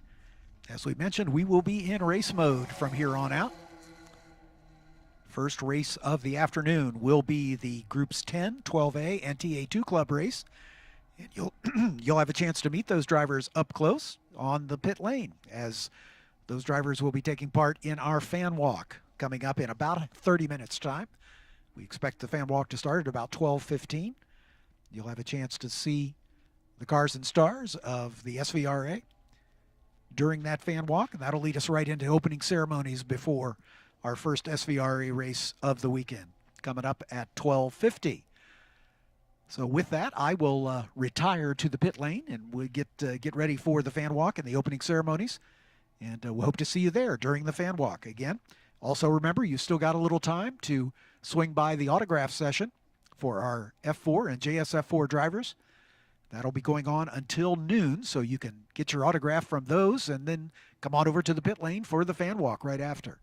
Hope to see you there. And Eric will hold the fort here in the main PA booth while I make my way over to the pit lane. You always get the remote jobs. Well, you know, I don't know why. That's why your hair is so sun-bleached. You're always out there. Exactly. Yes, normally my hair, in the off season, my hair is completely black. Uh-huh. Yeah, sure. Yeah, sure it is. Yeah. Always fun to be here at America's National Park of Speed. Beautiful Elkhart Lakes Road America. And looking forward to the fan walk. Got another one tomorrow for our FR Formula Regional Americas drivers, who we just saw race a little earlier on. So in any event, fan walks chock-a-block all over the weekend. And I'll see you down there. All right, opening ceremony is coming up at about 12:40 this afternoon as well, so about an hour away from our national anthem and getting our racing underway here on this SVRA Speed Tour Festival weekend. Road America would like to thank our 2024 season corporate partners, the Aaron's Company, Sargento, Haggerty, Corvette, Briggs & Stratton, Brown County, Austin Straubel Field, Quad, TireRack.com, WeatherTech and C-Tech Cabinets, Expel, Bank First, and MotorcycleBuys.com. Our Road America concession stands are proud to feature Palermo's Pizza, Mission Foods Tortilla and Chips, Sargento Cheese, Cedar Crest Ice Cream, Pepsi Soft Drinks, Torquay Coffee, Carbless Cocktails, and Larry's Distributing family of malt beverages. Our fire and safety sponsors, Hall Matro and Jefferson Safety, AMR, Crete Trucks, Bobcat Plus, Wheelan Engineering, Finish Line Towing, Safety Clean, and Soundhouse Hearing Protection. Our partner organizations: Quick Trip, Spark Ops Fabricators, Wisconsin Lighting Labs, Sign Me Up, Skag Power Equipment, Yamaha, H&R Springs, Milwaukee Tool, Jim's Golf Cars, Mulch Express of Wisconsin, UW Green Bay, Marwin Sports, Catalyst Exhibits, Sheboygan Chevrolet, West Bend Insurance, Third Coast IT, Eden Valder Stone, Gravely, Clean Tools, River Run Press, the Van Horn Group, and the Wisconsin Lottery. It is, of course, lunchtime, so you can enjoy your time here at Road America. Be sure to stop by Antoinette's over in Turn 3 next to the Corvette Corral.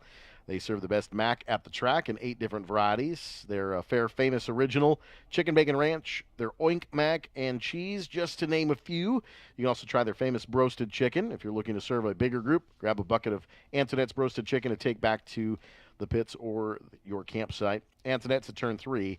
Race on.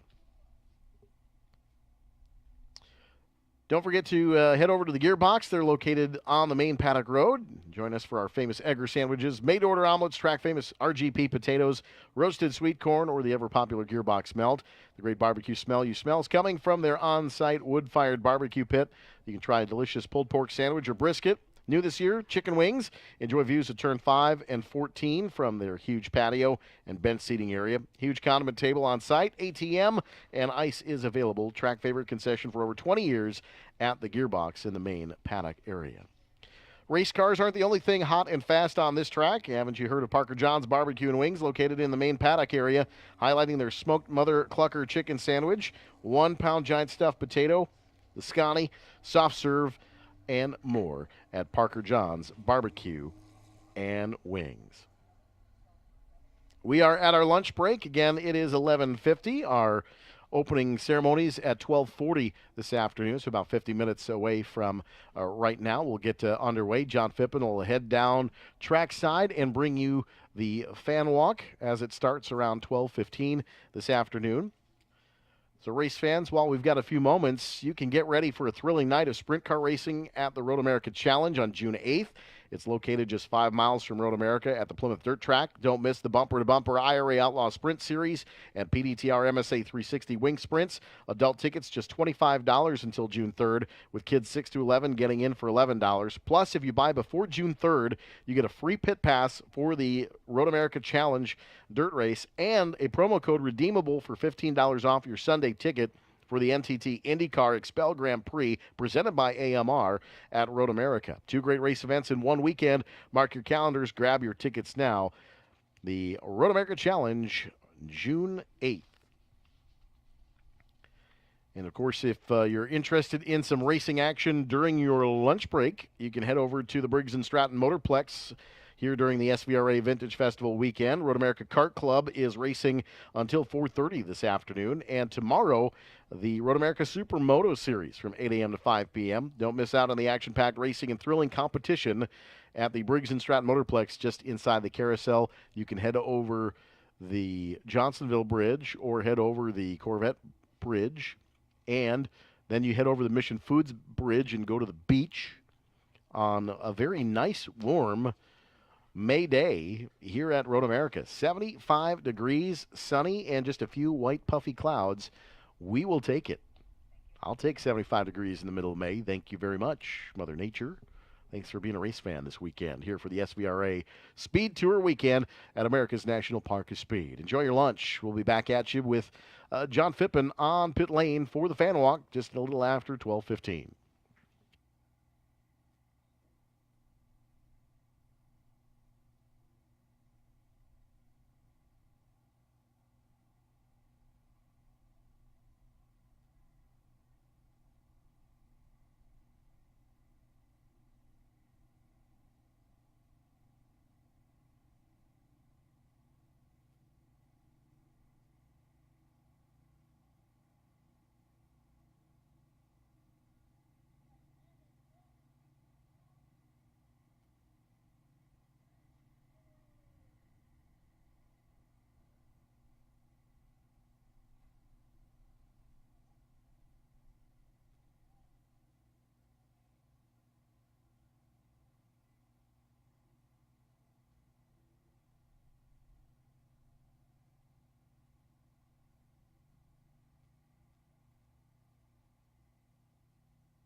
Check, check, check.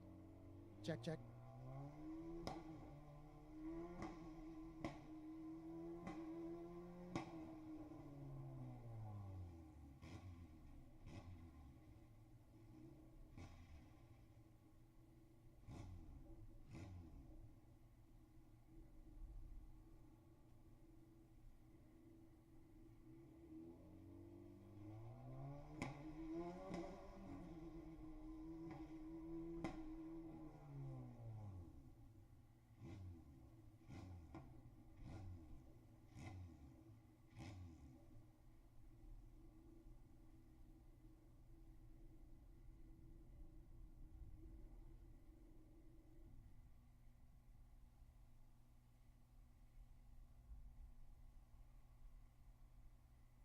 And race fans, just to pass the 12 o'clock hour, don't forget the fan walk coming up at 12:15 or so. Cars will be released onto the pit lane, and then we'll release you as fans onto the pit lane as well for the fan walk.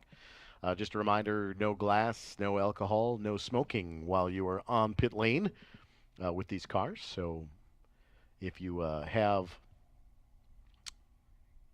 a glass beverage container of the adult liberation variety, I would suggest not bringing that to the fan walk, but you are welcome to participate in the fan walk nonetheless. No alcohol, no smoking, and no glass on pit lane for the fan walk. And you'll enter at the south side of the front stretch tunnel here at Road America for the fan walk here on pit lane.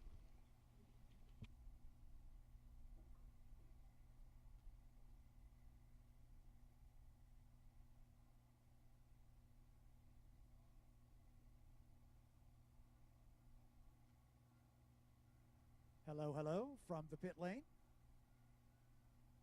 Testing, testing. Can you hear me now?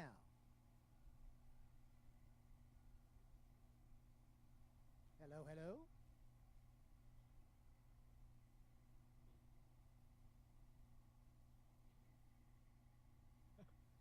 There we go.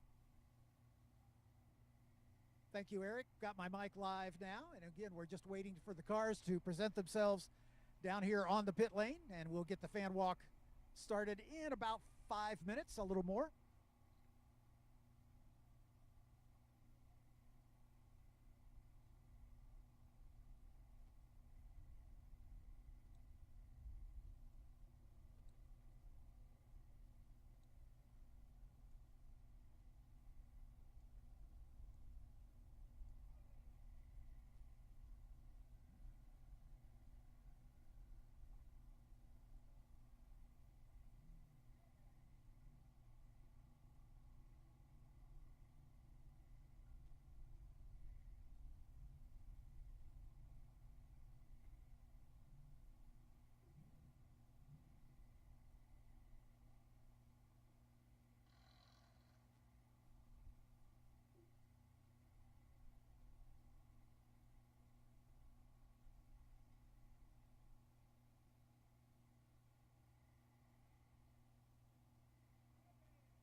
Once again, fan walk just a couple moments away. We'll get it back down to John Phippen in a few moments here, but no alcohol, no glass, and no smoking on pit lane. No smoking, no glass, and no alcohol on pit lane for the fan walk.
We're staging the cars on the pit lane for the fan walk, and we'll open it to spectators here in just a couple minutes. As our pole sitter Adam Rupp has rolled into position, Lance Wiskirchen right next to him. You can hear the thunder of these racing engines as they're rolling into position here on the front straightaway.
we're still staging some of the field, but I've got our front row starters right here with me on the pit lane, and you fans will be coming down to join us shortly. Let's talk to our pole sitter, Adam Rupp. Adam, your brother Randy had a scary moment yesterday. Yeah, he, my dad actually. Your dad, I'm sorry. So yeah, he blew a tire at about 180 miles an hour going into turn 5, and fortunately got it slowed down quite a bit, but not quite enough to make the corner. But the tires did their job, and looks like the frame's okay. It's just going to need some body work. And the important thing is he's okay. That's the main point. Yes, yep, he's okay. Exactly right. Let's talk about your car. You got the car on the pole by pretty substantial margin. Tell us a little bit about the history of this race car. Sure. So this was built by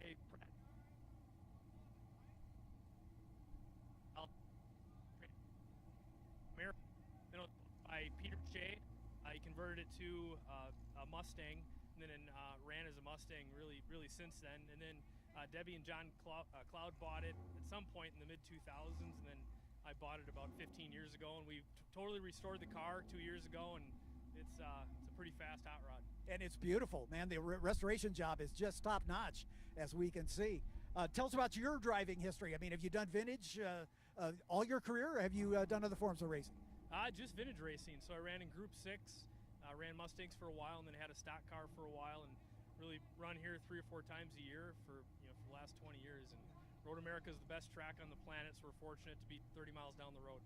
Sounds great. Adam, thanks. Good luck today. Let's talk to Lance Wiskirchen, who's going to start on the outside. Tell us a little bit about the history of your hot rod here. To the best of my knowledge, a Davis chassis. It was last raced by Boris Said in 2005.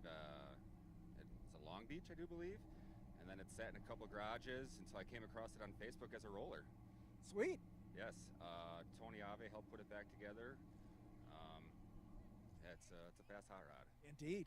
You and Adam had a pretty nice qualifying battle. Too bad for Randy for his issues, but nonetheless. So this spent most of its life as a Trans Am car? Correct. Absolutely.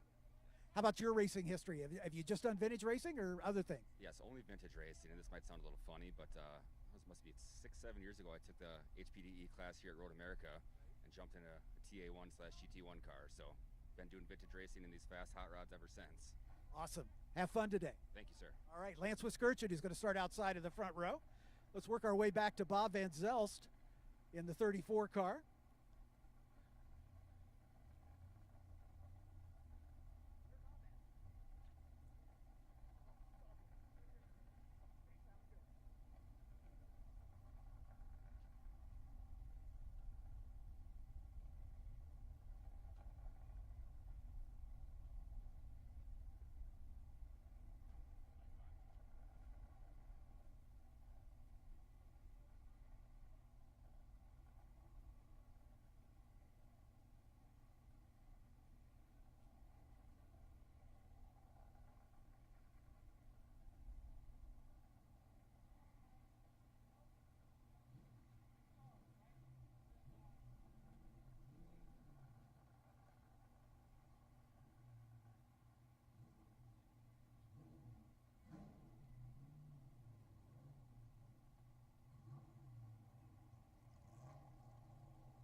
We're here with Brad the Bullet Dahmer. Brad, great to see you here and in the number 45 car.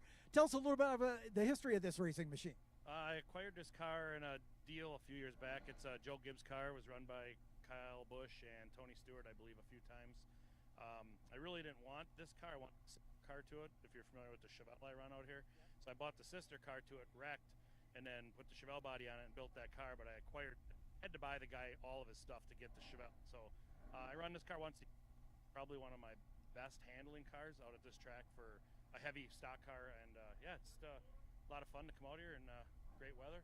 Couldn't ask for anything better. Of course, you know, you're a native, so we say, so you're certainly familiar with this racetrack. Yeah, my shop's 15 minutes from here. We used it a few times this weekend making parts for some guys, but yeah, I got about, I think it's my 9th or 10th year out here, so I got quite a few laps around this track. Eric says hi. All right. Hey, Eric. Thanks, Brad.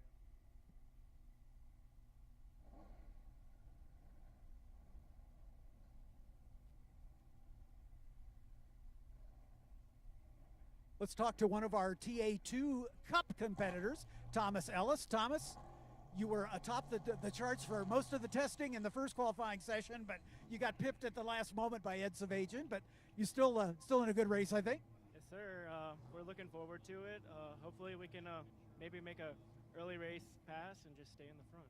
Tell us a little bit about this whole TA2 Cup thing. Is it your hope to get into the TA2 National Series next season?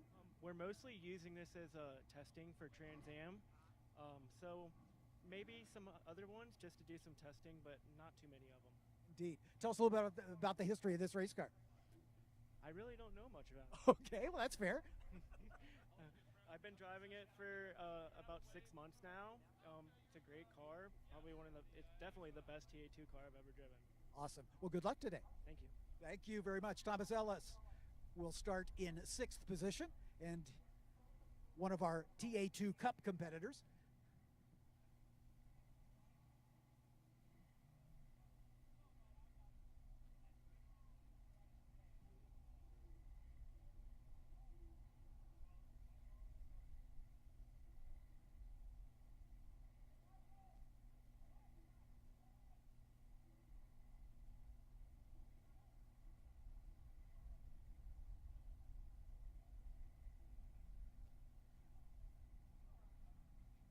Looks like all the cars that are going to take part in the fan walk have slotted into position. The rest of the field will be coming in later as we get into the opening ceremonies.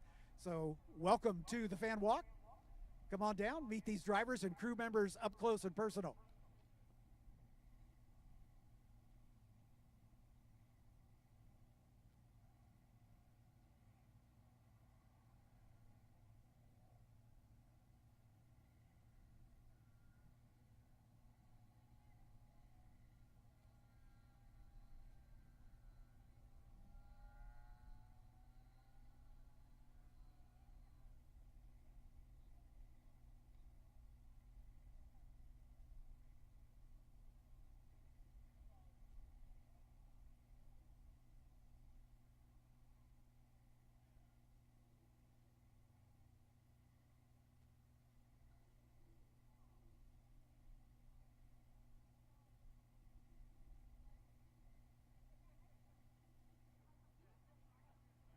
Fans making their way onto the pit lane. We appreciate you coming out for the fan walk.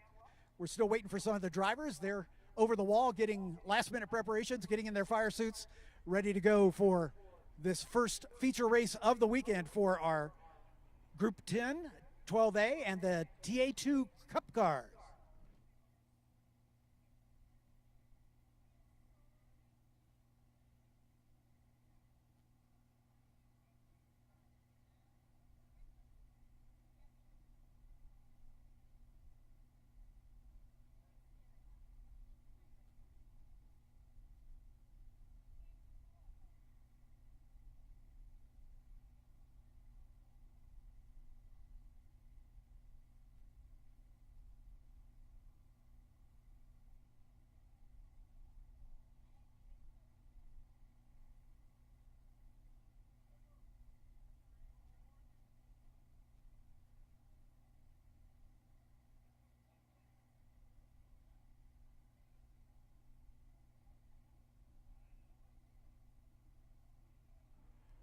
I don't know. We have one of our fans here. You've got a Road America shirt on. Are you from the area? Yeah. What's your name? I'm Elliot. Is this your first time to Road America? No, I've been here a lot. Awesome. So what's your favorite weekend? Probably this one. I like it. Pretty smaller, but you can still see a bunch of cars that you like. Yeah, they have a couple other vintage weekends as well. I'll be here again for the fall vintage weekend in September, so we sort of bookend the season this way. Are you having a good time? Yeah, I'm having a great time. Awesome. Thanks for coming out. Okay, thank you. Have a great day.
We have more of the drivers making their way to their cars, and of course, some cars that are late arrivals here as well that will be coming up as the fan walk wears on. But unfortunately, we've only got about 5 more minutes before we have to start asking the fans to make their way back behind the pit wall so we can get the opening ceremonies underway. But thanks for taking part in our fan walk here, leading up to the first of our feature race number 1 for our SVRA competitors. We've got a couple of our Formula Car races coming up later this afternoon as well. The new JSF4 Series and the F4 US debut of the brand new car coming up at the end of the day today.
We're here with Bob Van Zelst, who's going to start 4th in the number 34 Porsche GT3R. You're kind of stuck in the middle of all these high horsepower pony cars. Yeah, it's always a lot of fun. I mean, we make our times in different ways on this track.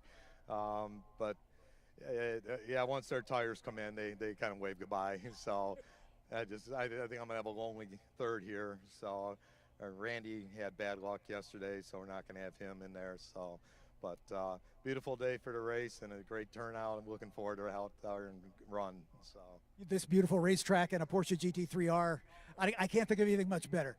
Yeah, it's been a learning curve for me. I've been in a lot of other cars for the first 25 years. This is my 3rd season in this one, and just really understanding the aero and the grip that it provides, and trusting it and getting up with it. So I've been doing a little better each year, and this year hopefully it'll finally come together more. Does it have a racing history prior to your acquisition of it? Yeah, this ran in the European Le Mans series with Gulf Racing.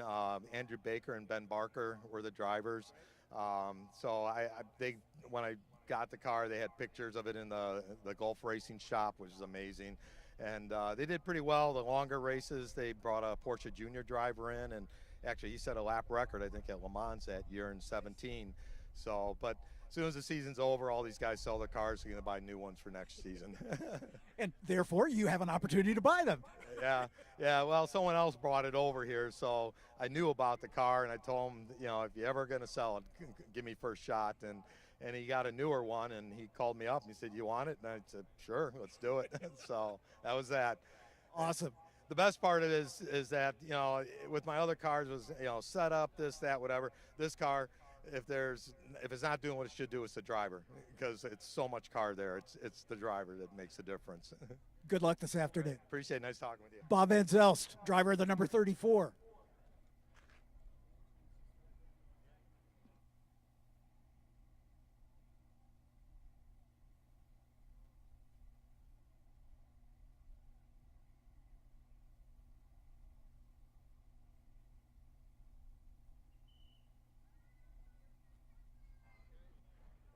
Ladies and gentlemen, the time has arrived that we must ask you to make your way back behind the pit wall as we have to get on with our pre-race festivities. Thanks for taking part in our fan walk. We're going to do this again tomorrow with our Formula Regional Americas drivers prior to their final race of the weekend. So if you're here tomorrow, plan to come back down, you can meet those drivers and see those cars up close and personal. I can promise you we'll have all of them on the grid for the fan walk.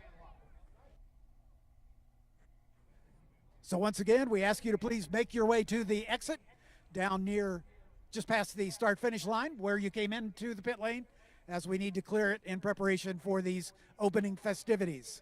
Thanks for taking part in our fan walk.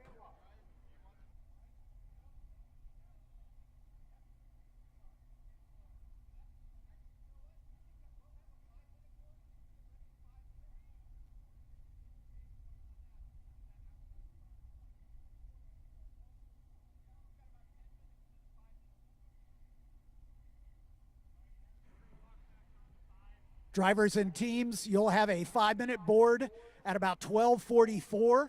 So please plan accordingly to be belted in and ready to go for the 5-minute warning. That's coming up in just about 10 minutes time, a little less. So take whatever time you need to get ready, but we ask drivers to the cars and be ready for that 5-minute board coming up at 12:44.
catching up with Brad McAllister, one of our TA2 Cup competitors.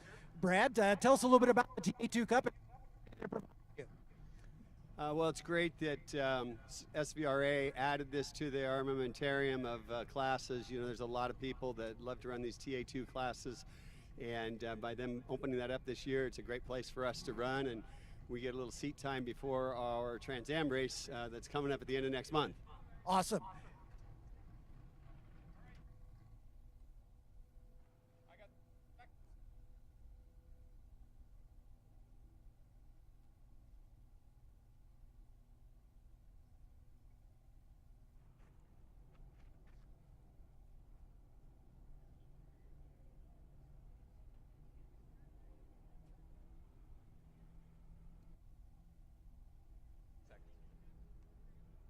Ladies and gentlemen, before we get underway, we'd like to start our opening ceremonies with an invocation. So we'd ask if you'd please rise and remove your cover.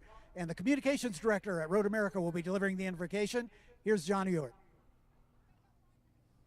Dear friends, as we gather for today's event, let us bow our heads in reverence. Lord, we ask for your blessing upon our competitors, guiding their hands and hearts with skill and safety. We also lift up in prayer our courageous military members and first responders whose sacrifices secure our safety and freedoms. Lord, grant us all the strength and spirit of unity as we embark on this wonderful event on this beautiful day. Amen. Thank you, John. And now let's introduce our national anthem singer, Anton Pietenpol, who will deliver our national anthem. Anton? Oh, say, can you see by the dawn's early light what so proudly we hailed at the twilight's last gleaming, whose broad stripes and bright stars through the perilous fight o'er the ramparts we watched were so gallantly streaming, and the rocket's red glare, the bombs bursting in air, gave proof through the night that our flag was still there. Oh, say does that star-spangled banner yet wave o'er the land of the free and the home of the brave? Beautiful, Anton, and thank you for your service, sir. Fantastic job on the national anthem.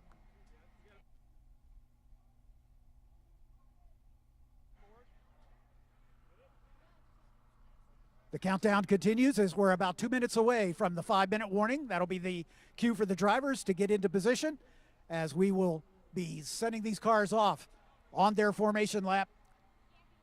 Just about, the driver's start command is just about 12:46.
The beautiful Corvette safety car rolling into position at the head of the field as we're about a minute away from the most famous words in all of sports to get these engines fired and get this race underway.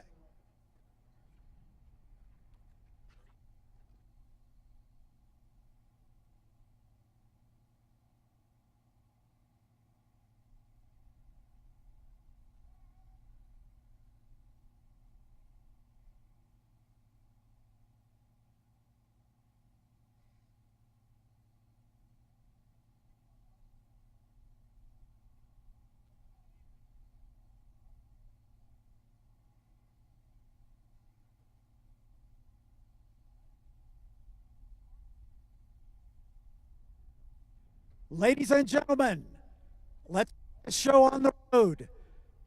Drivers, start your engines!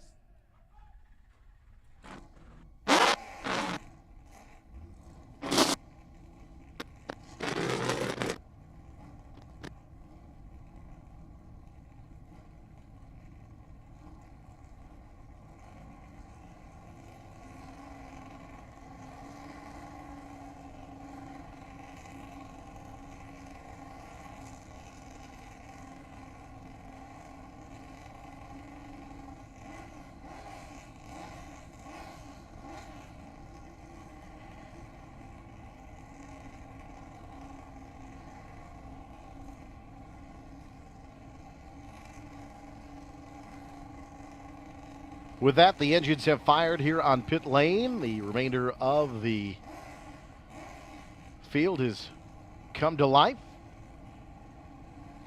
Our course marshals, corner workers, our starters are at their stations, and it is time to go racing here on this Saturday afternoon in America's National Park of Speed.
as the cars roll away behind the safety car, getting ready for the rolling start of the first of our races for the weekend.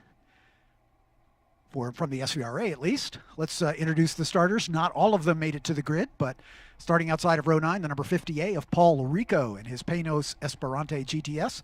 Next to him, the 79 of Clay Hargett in a Ford Mustang Boss. In row 8 on the outside, number 14A, Rick Ortman in a Chevy Corvette, and the 90 of Paul Sutor in a Ford Thunderbird. In row 7, the 070 of Randy Alexander in a BMW M3, and the 70 of Randy Castling in a Porsche GT3 RS. In row 6, car number 9, Joe Dillon in a Panos GTS, and the number 11 of Paul Ruth, one of the TA2 Cup competitors in a Chevy Camaro. In row 5 on the outside, car 14, Jerry Robinson in a Dodge Viper ACRX, and the veteran number 50, Bruce Nesbitt in a TA2 Cup car, a Chevy Camaro. In row 4, the number 45, Brad the Bullet Dahmer. We talked to him on the grid in his Chevy Monte Carlo. Next to him, the 24 of Brad McAllister. We had a brief word with Brad as well in one of the TA2 Cup Ford Mustangs. Both TA2 Cup cars are in row number 3. The 8 of Thomas Ellis. We had a chance to chat with him on the grid in his Chevy Camaro. Next to him is the 07 of Edward Savagian in another Chevy Camaro. Now for the front 2 rows. On row 2 on the outside, car 34, Bob Van Zelst in that Porsche GT3R. We talked to Bob on the grid as Randy Rupp will not be there in the number 36. Son Adam gave us a good description. He blew a tire in that car at top speed coming down the hill to turn 5, and fortunately just a little body damage. The frame is good on Randy Rupp's Ford Mustang. Now on the front row, we talked to both of these drivers, the 33 of Lance Wiskirchen in that beautiful purple and yellow Ford Mustang, and your pole sitter, number 701, Adam Rupp in the Ford Mustang. Set the pace with a 2:05.984.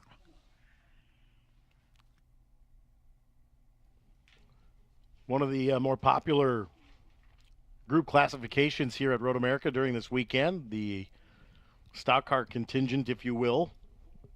Or Brad the Bullet Dahmer, of course, that car has a little bit of a history. That is a former Denny Hamlin Rockwell Automation Cup car. Yep. For Joe Gibbs Racing. But quite a bit of history. Bob Van Zelst's history with that Gulf liveried car is quite extensive. And it's still in the original livery, which is nice. So did some winning in the European Le Mans series with that car, we understand.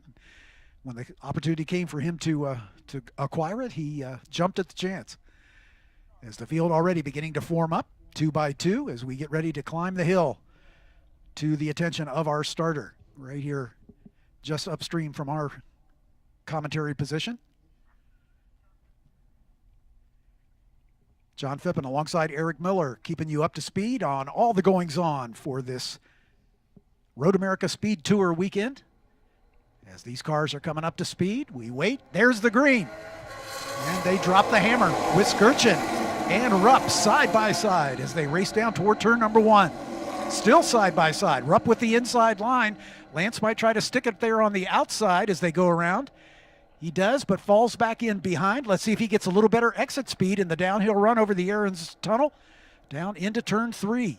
Lance lost a little bit of momentum having to brake late on the outside, so had to slow his momentum up a little bit. But Adam Rupp pulling away by about a car length and a half now over the lead duo.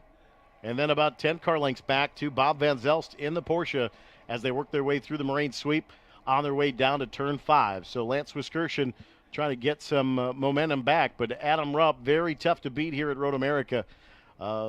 Lance very quick, has a few years less experience than Adam, but certainly no slouch on speed. Lance Wiskirchen very quick in that former Boris Said Roush Mustang. Bob Van Zelst and Ed Savagian battling it out for the third spot. Van Zelst getting the better of that. Savagian in the 07 shuffled back 1 spot as they work their way down through turn 8 and into the carousel turn. Lots of fans there, and then that new fan viewing area on the inside of the carousel. And, of course, the beach up in the elevated area, great vantage point to watch the racing as they head under the newly christened Mission Foods Bridge. And just past the Mission Foods Bridge is the Bluff viewing area where you can actually sit right above the kink first time that that's been available for race fans too. Very unique viewing platform. Of course, still have the trail from the inside of the Motorplex all the way back down to turn 13 at the Billy Mitchell Bend as the leaders come through Thunder Valley. Will crest the hill underneath the Austin Straubel Field sign and now make the right-hander at 14. And with the new pavement right about where this camera position is, there used to be a strip of transition pavement that was kind of your brake marker for a lot of times and your turn-in marker. Yep. It's not there anymore. And the entry to turn 14 is considerably different at speed than it has been in the past with the repaving beginning of last season. This pavement has a little bit of character again, but it is still smooth as glass and lightning fast here at Road America. Great battle for 5th and 6th between two of our TA2 Cup competitors, Brad McAllister, who we chatted with briefly in the 24, Thomas Ellis right behind him, a 1/10 of a second at the line as they were nose to tail coming down the hill. Sheboygan's Brad Bullet-Dahmer in that 7th spot with that stock car contingent. Again, a little bit more horsepower than some of these cars in front, but not as aerodynamically sensitive as some of these other cars that have the bigger motors with a lot more slippery body configuration. So that stock car, very powerful, but it is a block of wood in a straight line, as they say. So pushing a sheet of plywood. It is. At speed, yeah, exactly right. Bob Van Zelst was very candid. He said, the Porsche makes speed very differently than these big muscle cars do, and he said he can hope to stay in 3rd spot, but he says once these guys get temperature in the tires, he's pretty much toast. So he's doing a great job though, pedaling that Porsche with great acuity as he makes it through the kink. Of course, the Trans Am configuration cars, much wider rear tires as well. Yep. So they have a little bit more cornering speed, and that's where they make up a majority of the speed with these cars, as they are so much more nimble in the corners with the big rear tires, able to just kind of drive power to the ground. That's why we call them ground pounders in the TA configuration. But you have the TA2 club cars in this mix as well. Just a fantastic set of race cars. Of course, you have the Mike Cope cars, you have the Howe chassis cars, but started more life as a stock car and the transition into the road course equivalent. And as you've said a few times this weekend, one of the fastest growing configurations of road course cars right now, and you can see why. They're beautiful race cars, beautiful bodies, and they are very adaptable to different circuits. Certainly road courses like this, some street circuits in the TA Tour, and much more. So these cars, I think, are going to become a premium in the next few years. There's going to be a lot of them available for a lot of competitors out there. Ed Savagian building up a pretty comfortable lead in the TA2 battle. Thomas Ellis in the 8 is now about 3 seconds behind him. Brad the Bullet Dahmer in the stock car, the number 45, holding on to 6th spot. But that's where the big break is. The top 6 cars just about 20 seconds or so apart, and then it's a 18-second gap back to Bruce Nesbitt in that number 50 TA2 Cup car. Paul Ruth, another TA2 Cup competitor, only about 3 seconds behind him. Jerry Robinson in that big Dodge Viper with the V10, number 14. In 9th spot, Randall Cowsling rounds out the top 10 in car number 70. Adam Rupp continues to set the pace here in Group 10, 12A, and TA2 Club. This is their feature race 1 of the weekend. Of course, they'll race again tomorrow. But Rupp, Wiskirchen, Van Zelst, your top 3 right now, all in Group 10.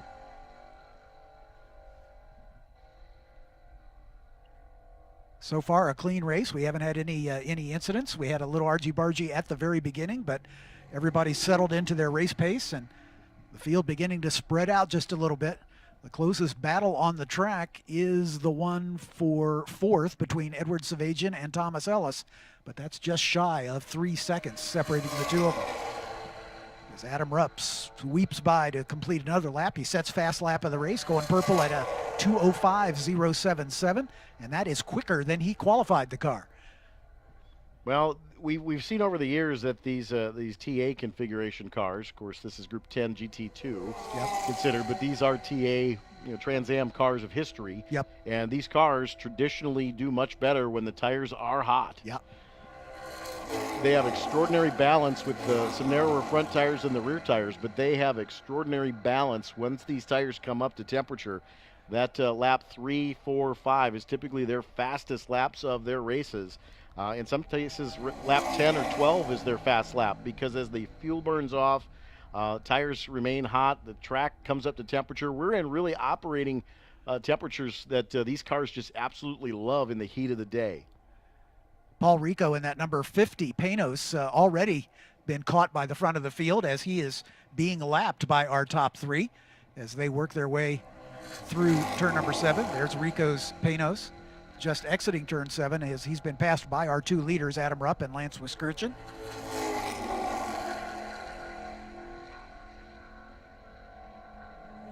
And a bit of a gap back to Bob Van Zelst in the Porsche, the number 34.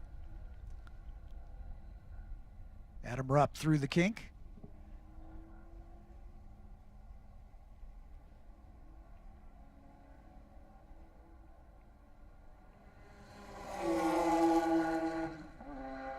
Randall Castley just across the line in the 10th spot, that Porsche GT3.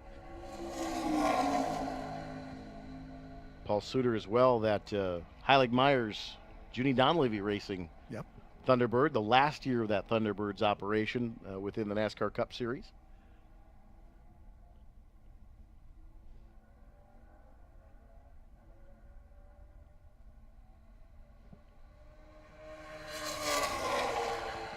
Adam Rupp across the line, in command here, as we're about 8 minutes into this one.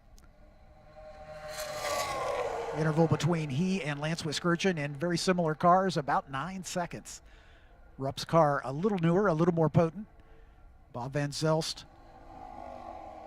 working his way up the hill as we've got the lapped car of Clay Hargett, who has also gone a lap down. Van Zelst by to complete his 4th racing lap. And then the battle between the TA2 Cup competitors is a good one. Savajian and Ellis separated by only about 1 second and 6/10. So Thomas Ellis getting a little pace in that Chevy Camaro, chasing down Savajian. That was over almost 3 seconds just a couple laps ago. So keep an eye on that battle. That's down about 2/10 in the last lap. Yeah, that's for class position.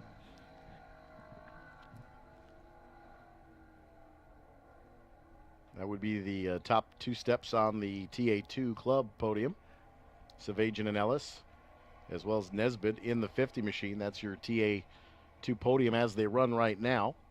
Nesbitt, unfortunately, is pretty well behind, as just a couple laps ago, that was almost a 20-second gap, and it's now 26 seconds back to Bruce Nesbitt. Brad Dahmer has already come by in the 6th spot in the number 45 stock car. Paul Ruth at the stripe with the number 11 TA2 Club Camaro. About 14 seconds or so. Yeah, adrift, probably about 4 seconds back from Bruce Nesbitt, so that would be the battle for the bottom step on the podium in the TA2 class, but Ruth nowhere near Nesbitt, so Nesbitt kind of sitting station in that 3rd spot in class. Jerry Robinson in the 12 MP4, the Group 12 Viper, number 14. He's about 18 seconds adrift of that TA2 battle just in front. Clay Hargett in one of the other Group 12 cars. Paul Rico as well in that Esperante. They have both gone a lap down.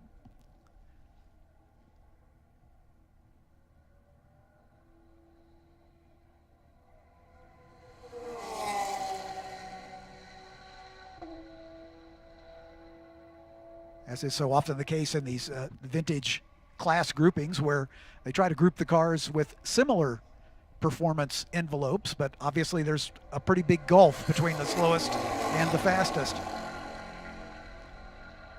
And this battle for the lead in TA2C is getting even better. It's down to 0.8 of a second as they head down into turn number 1. That's Savajian in the gray and yellow striped car. And then right behind him, Thomas Ellis in the number 8. Good battle down into turn number 3.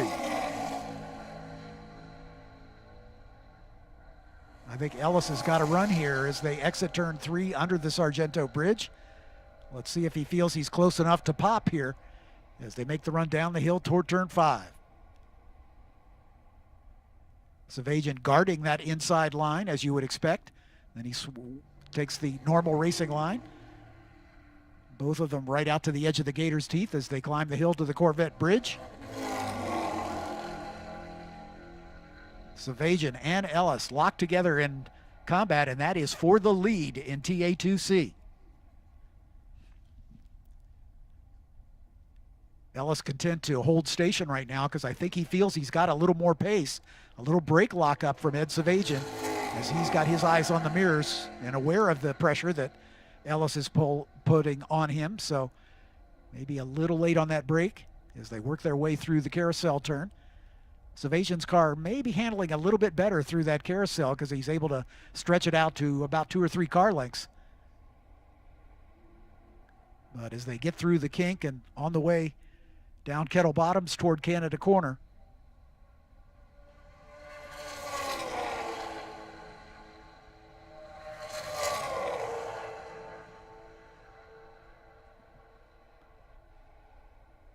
out of Canada, right out to the edge of the track, heading for the Bill Mitchell Bend, where the bridge used to be. Across the alternate timing line, and then they get set up. And we're seeing a little smoke out of the 14 of Jerry Robinson, I thought, as the Viper came by. Looked like a little wisp coming out of the back of that, so they'll keep an eye on it. There was some discussion about the 90 car as well. Paul Suter in the Ford Thunderbird. Keeping an eye on that for perhaps a little smoke. Ellis, really good straight line speed. He dives down to the inside of turn 1 and takes the position, but then he goes wide and gives it right back to Savajian. Ellis's car definitely has some legs, but I think Savajian may be handling just a tad better at this late stage. Nose to tail, they are bumper to bumper, leaving turn 3. Easily the best race on the track. And it's for the lead in their class. Down the hill to turn 5, Savajian once again drifts to driver's left, guarding that inside line. It's going to cost him, as Ellis will have a little better line out of 5, but he can't do the crossover. Savajian's car really has good traction coming off the turn. He's able to jump away just a bit, whether it's a gearing thing or a setup thing. Savajian has places where he has advantage, but in the straight sections, it sure looks like Ellis's car has got a little more grunt.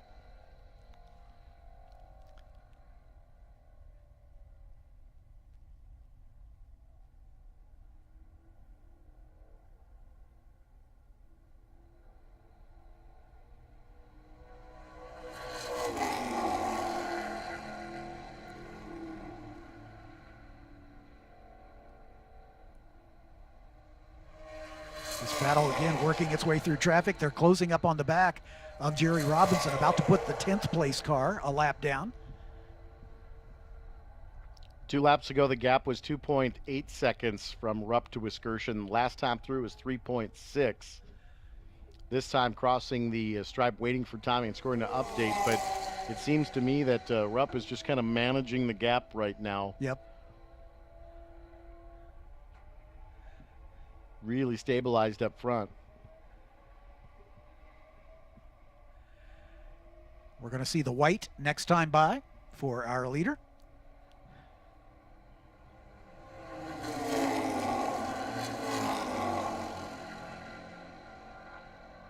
As they're working through traffic, that has cost Thomas Ellis a little bit of that gap that he was able to shrink down. It was 1.5 seconds now at the line as Savajian has just a little bit of breathing room.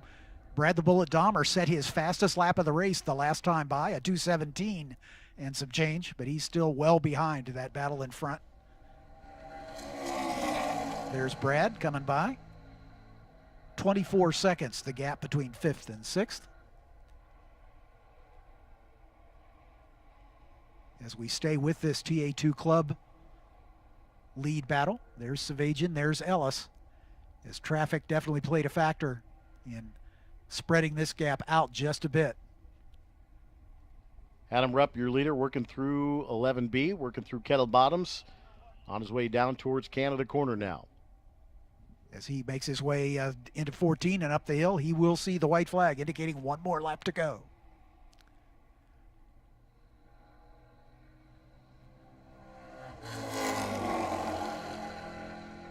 Lance Wiskirchen having to deal with a little traffic as we see Adam Rupp flash under the camera on his way to turn 14. Wiskirchen having to weave around some traffic.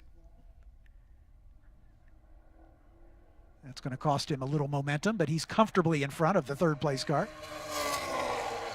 Checkered flag is out. Not checkered flag. The white flag is out for Adam Rupp. Lance Wiskirchen, despite the traffic, still stays in contact, about 5.8 seconds back.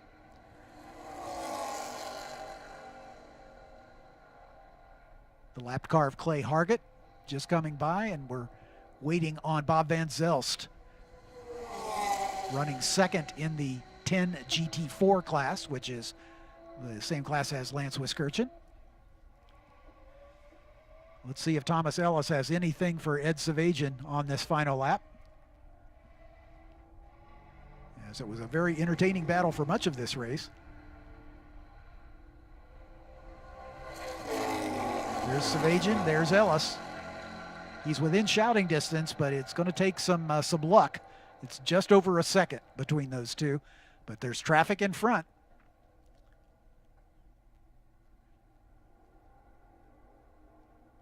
Over the Aaron's Tunnel, on the way to turn 3.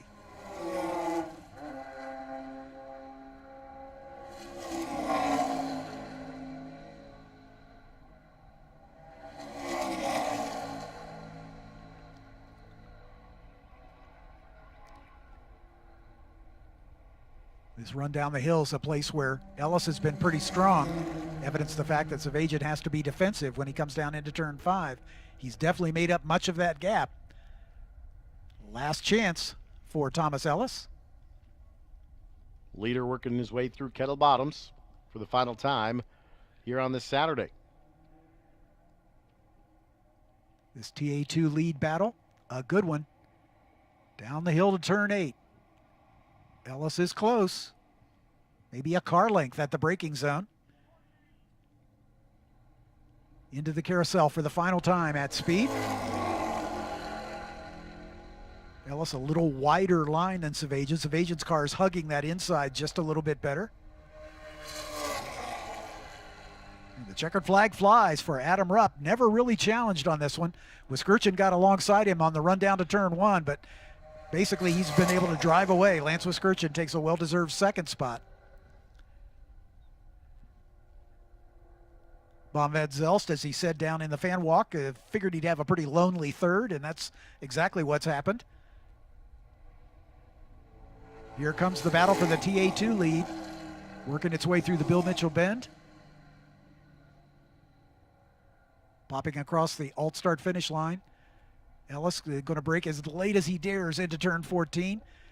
Is he close enough to draft alongside? A little bit of slide for Savajian, yeah. Savajian, they're off of 14. Ellis has got to run. Pops out, but just can't quite get there. Got back to the back bumper. About a car length short, a tenth of a second, 0.131. The margin of victory for the TA2 Cup podium finishers.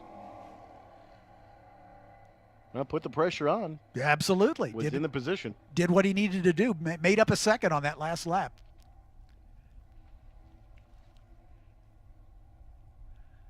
And we will see this group again tomorrow. They will race at 1:20 after lunch, right after the Formula Regional Americas finale. Right about the same time frame, so yep. Similar track temperature, similar day temperature. Yep.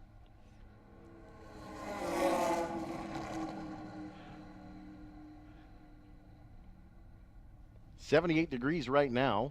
Track temperature, I would have to assume, is probably over 110 maybe.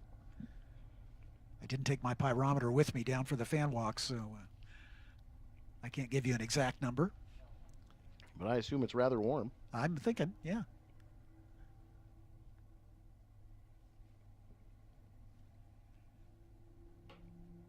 So just a quick recap, Adam Wupp, the overall winner, and the winner in the 10 GT2 category. Lance Wiskirchen in 10 GT4 over Bob Van Zelst. Margin of victory there, just about 19 seconds. Paul Suter was alone in the SC3 category in the number 90. Brad the Bullet, same story in the SC4 category. Bruce Nesbitt hung on for third in the TA2C class, as Savajian and Ellis taking the top two positions. Randy Alexander, Randall Castling running in solo classes. 12 MP4, the Group 12 class with Jerry Robinson taking the win by over a lap on Clay Hargett. Paul Rico rounding out that three-car class. Next up, with 5-minute warning already given to Groups 5A, 7, and 11, as the prototypes making their way onto the false grid.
Kaizen Autosport is based at VIR and provides instruction and driving experiences for novices to advanced race drivers seeking SVRA licenses or super licenses. Kaizen has a program that meets your racing desires. You can drive your own race car, rent a track-prepped sports car, or a modern downforce race car. Kaizen offers a driving experience for everyone, the curious, the novice, and the committed racer. Kaizen Autosport, licensing partner for SVRA. Magic Motorsport products have been designed to meet any performance challenge and offer solutions to those looking to outfit their automotive workshops with the latest innovations in the field. Magic Motorsport, the official engine tuning company of SVRA. Sometimes winning isn't just about horsepower. It's about taco power or nacho power. That's the power you get from Mission Foods, the official tortilla and chip company of SpeedTour, and our love for great racing equal to our love for great eating. Mission has delicious race-watching snacks and mouth-watering race day recipes. Nothing beats a day at the track taking in the sights and sounds of the SVRA. And with Mission on your plate, you're definitely going to finish first. That's too fast, too tasty.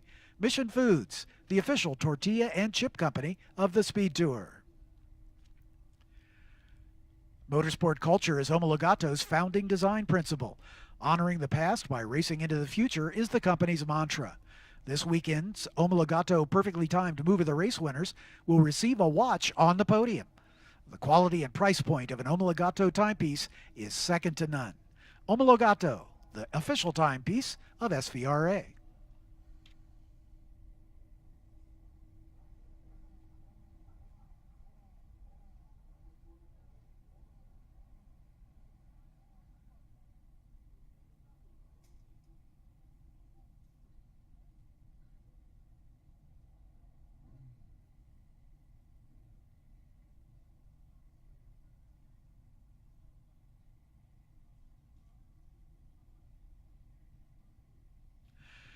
Groups 5A, 7, and 11 about ready to take the track. They're being released from the false grid.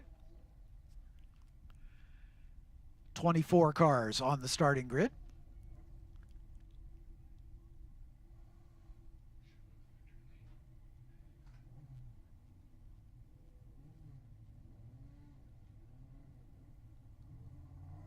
The Road America Corvette pace car rolls away. Let's introduce the starters for you. In row 12, car number 54, Jose Paredes in his Elan DPO2, and the 070 of Randy Alexander in his March SP2000. Row 11 has the 6 of Ron Pace in a Lola T492, and the 8A of Matthew Getzinger in a Group 5 Carber Sports 2000. In row 10, car number 5, Evan Pecor in a Rush Sports Racer, and the number 8 of David Putz in his Chevron B21. Row 9 has the 89 of Charles Duncan in a Lola T9090, and the 524 of Jeff Boston in another Lola T9090, both Sports 2 cars. In row 8, car 963 is Mark White in a vintage Sports 2, that's a Chevron B63. Next to him is the 28 of Kurt Leverton in the Carber S2. In row 7 on the outside, car 069, a Weiss Sadiq in his Lola B1090, and the number 262 of Kevin Leparsky in his Carber S2. He's the quickest of the Group 5 cars. In row 6, car 8B, Robert Blaine in his March 75S Can-Am car, and the 27 of Walter Vollrath in his Lola T290 with the Kodak livery. In row 5, car 34, Gary Gray in a Radical SR8, and the 29 of John Gooden in a Lola B0790. In row 4, car 9, Jack Donnellan in his Carber as Sports Racer Prototype 2 car, and the 0 of Jeff Miller in his Lola T496. Jeff had some issues in the qualifying session. Hopefully he'll be in the field. In row 3, car 32 is Thomas DePatchter in his Elan DPO2, and the 33 of Joel Weinberger in a Group 7 Chevron B21. The top 4 all from Group 11. The 213 is Tim Roberts in his Orica FLM09. The 7 is Ralph Lamacchia in his Mazda Elan DPO2. Starting second is car 2, that's Travis Engen in his Audi R8 LMP. And the pole sitter, car 25, Brian French in his Ligier JSP 320.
Lights are out on the safety car as he brings the field through Canada Corner as the field begins to form up side by side in preparation for the start. We understand this will be a 10-lap race.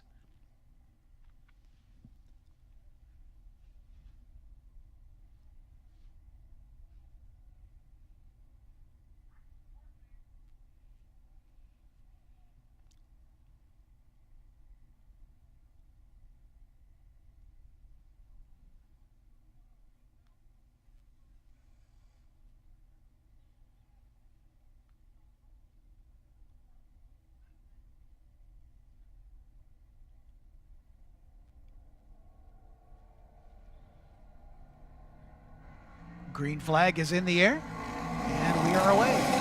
Travis Engen gets a little nose in front of James French as they make the run down toward turn 1. You would expect, all things being equal, an LMP car to have a little more top end than the more contemporary but slightly lower performance profile. But French goes right to the inside in the run down toward turn 3.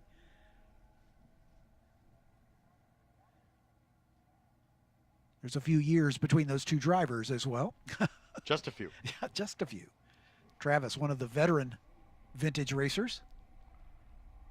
No lack of experience, though, for, no question, for James French. Professionally racing, has a couple of very expensive watches at his disposal. Yep. From over the years with Performance Tech in the IMSA categories. Travis has retaken the lead in the run down toward turn 5. I would guess straight line speed will be certainly in his advantage. That Audi, not this particular one, but Audis of that design, won Le Mans 5 consecutive years.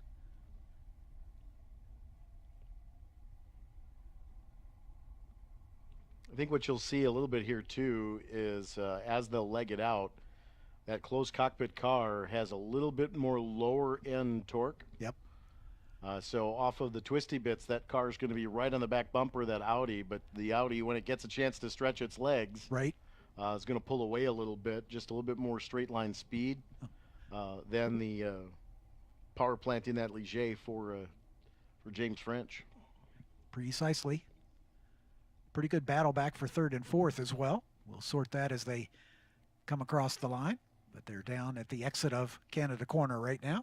You know, under braking, that Ligier is a little bit quicker as well. Yep. You can go a little bit deeper into the corner, and that's why I think you see that car tucked right up against it. But once you get to these long Road America straightaways, you'll see that that Audi pull away very slowly. Yep. From the Ligier. At the line, just about a second between the two of them as we wait for the 3rd place battle. Tim Roberts, Ralph Lamacchia, Joel Weinberger. Jeff Miller is in the field. He's up to 6th right now in that 0 car. So whatever issues they had with it, they were able to get it repaired.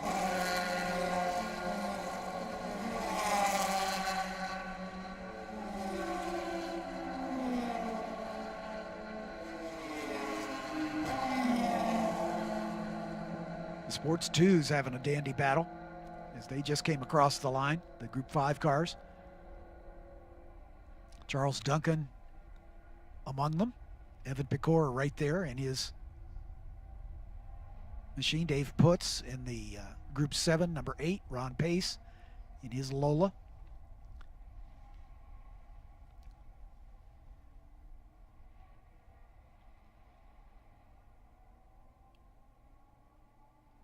Back to the sharp edge with Travis Engen holding off James French.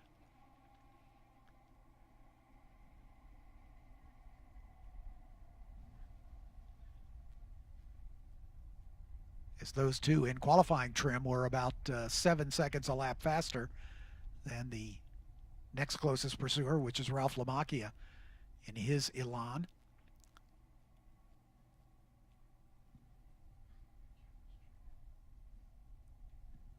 Tim Roberts getting the jump on Lamacchia as the Orica prototype lights car, the 213, up into that 3rd spot.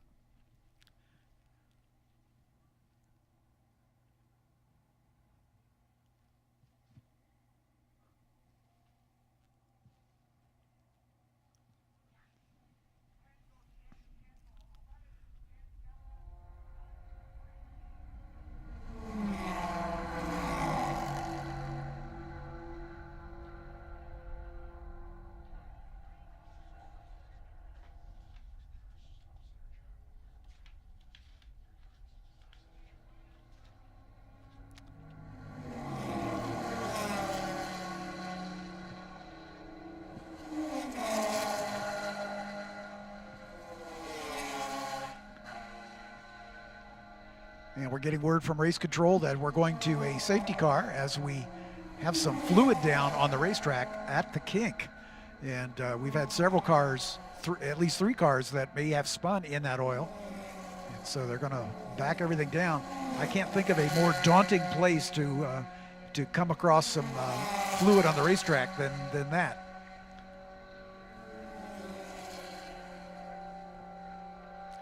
Double yellow flags are out. The safety car will exit the pit lane, wait for the leaders to come around.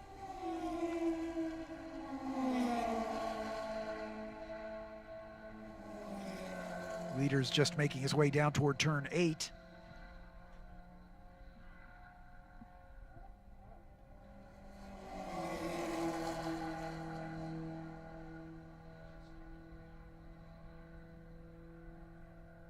Race control tells us oil on the track after the kink at turn 11.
Leaders come by start finish as the safety car will pick them up.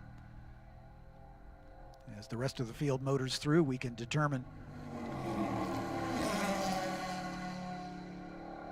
who might be involved in that oil situation there at the kink.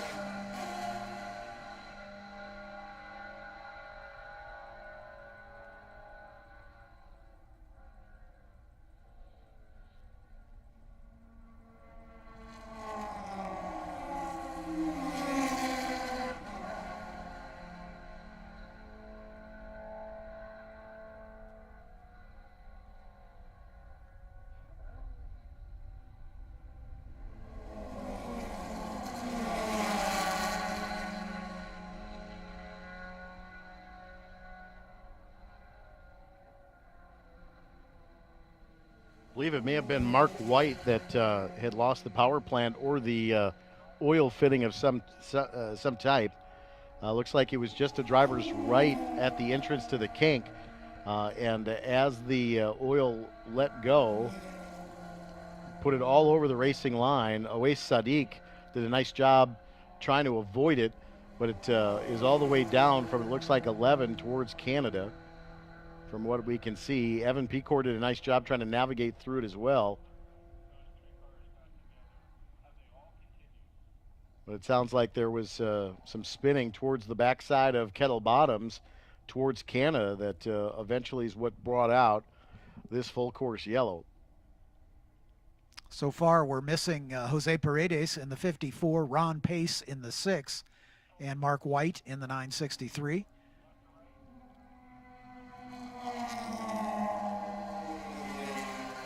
There is Paredes and Pace, so everybody's come by with the exception of Mark White. He's the only one missing in action, and we understand that everybody was able to continue from the scene, so White probably made it into the pits. If he did, he drove around with putting fluid down would be the assumption. Yeah, we can, just getting a brief replay here in our commentary booth.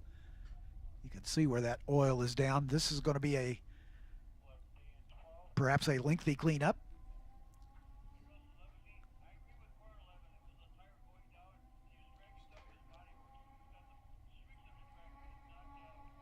It's not fluid. They say it's a tire going down potentially, and that's scraping up into the... Oh, yeah, you can see on our replay here, you can see the right front looks like it delaminated part of the bodywork. Yeah, that definitely would appear to be some damaged bodywork there. Unfortunately, we can't share the replay with you, but the view that we have here definitely shows that...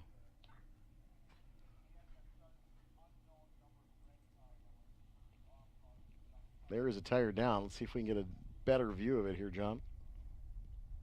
Yep. Oh, the wheel's cutting into the racetrack. That's what it looked like, the fluid being down, is it's actually cutting into the pavement. Yep. It is down on the wheel, yeah, for sure. That is quite the tire letdown for the 963 of Mark White in that Chevron.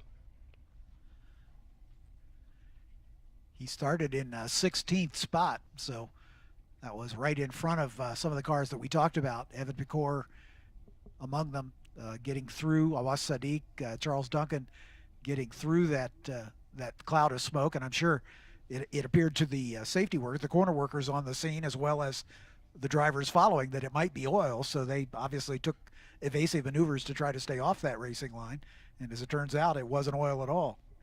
But just a little gouge in the pavement caused by that tire going down. It would be a rather large gouge in the pavement looking at this video. But yeah, that's pretty significant.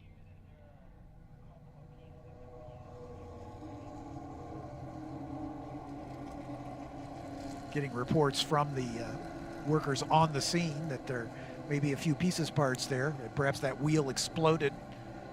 The hub came out of it maybe. It's hard to tell.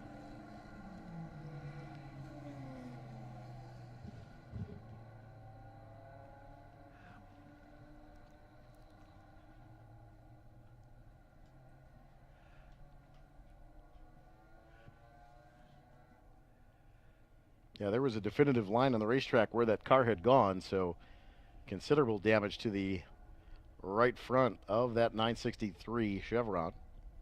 So we are under full course yellow here at America's National Park of Speed. If you're tuning in on the stream, welcome. 78 degrees here about an hour ago. It's now 81 degrees.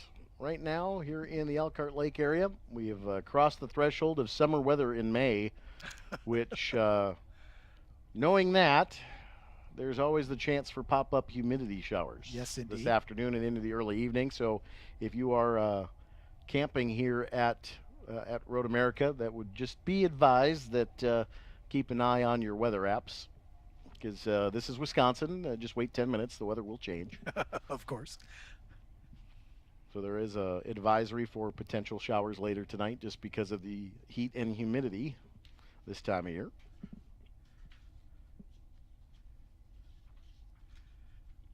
Last year we were talking quite a bit, almost all summer, I think, of air quality issues with all the fires in Canada. Haven't really been dealing with that too much this year, but it's apparently a little west of us here. They are dealing with it again. Yep. So Minnesota and the Dakotas having to deal with that. So we did have an air quality alert yesterday as well through part of today as well. So I would imagine that some of that atmosphere is headed this direction. But stay hydrated. As we said this morning at 7:30, it's going to be a hot one. Stay hydrated today. Yep. Don't Drink wait till plenty you're of fluids. thirsty, because it's too late if Yep. you wait there. Stay hydrated. Drink plenty of fluids. We recommend stopping and picking up a water from one of our concession stands.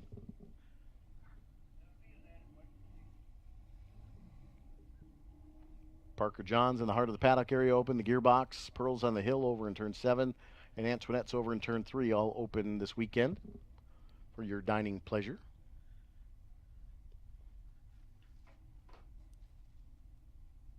Warm enough for some Cedar Crest ice cream today, John? Oh yeah. Oh yeah. I'm game.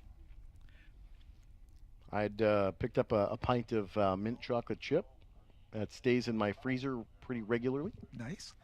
Getting word from race control, the lights out on the safety car as we are going to go green here. No word if they have Pirates Bounty here, but if they do, that would be Tom's favorite. Yep. They may reduce the lap count a couple. The target, I'm just, and thanks to Janet Are, our timing and scoring person for SVRA, that the target is 22 minutes of green to checker time, and they adjust the lap time accordingly. And if a full course yellow comes out, that 2 laps under the yellow reduces the lap time by at least 1. So they make that decision kind of on the fly, depending on the pace at which the race comes down. Green flag back in the air here at the TireRack.com Starters Bridge.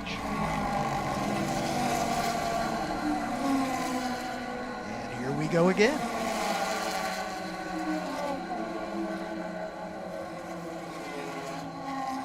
Travis Engen leading James French down into turn 1. Side-by-side racing for third. Tim Roberts and Ralph Lamacchia going after it. Still side-by-side. It looks like Lamacchia may have gotten the better of it and moved up one spot into third. But Tim Roberts not giving up the ghost, as they are still side-by-side, working their way down the hill toward turn 5. Roberts on the outside, Lamacchia on the inside.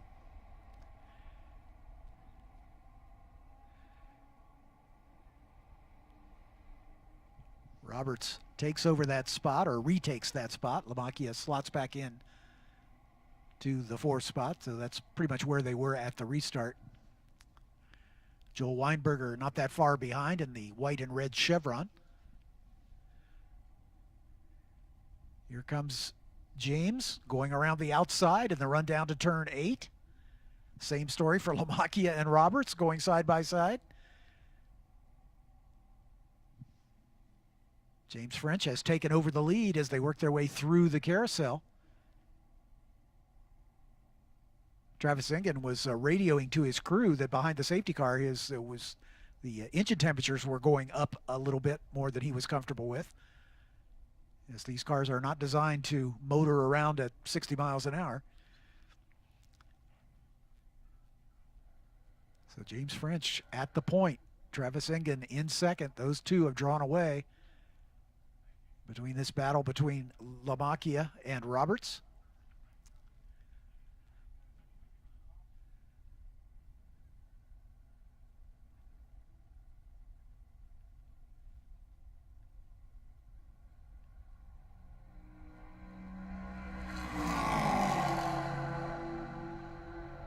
Down the long front straightaway here.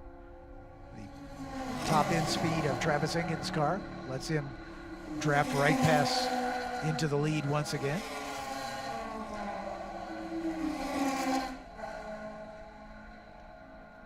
Gary Gray in the number 34, low and slow, as he hugs the inside pit wall.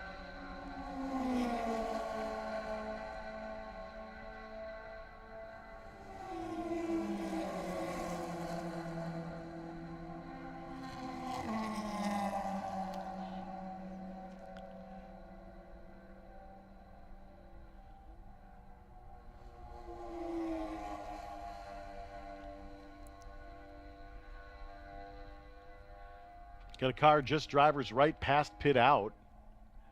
So start finish has a white flag out, which is stationary, which means that we've got a slow moving vehicle trying to get to the grass at the pit lane cut right across from Alpha. And now they will likely go to a standing yellow here at start finish as that car has become stationary.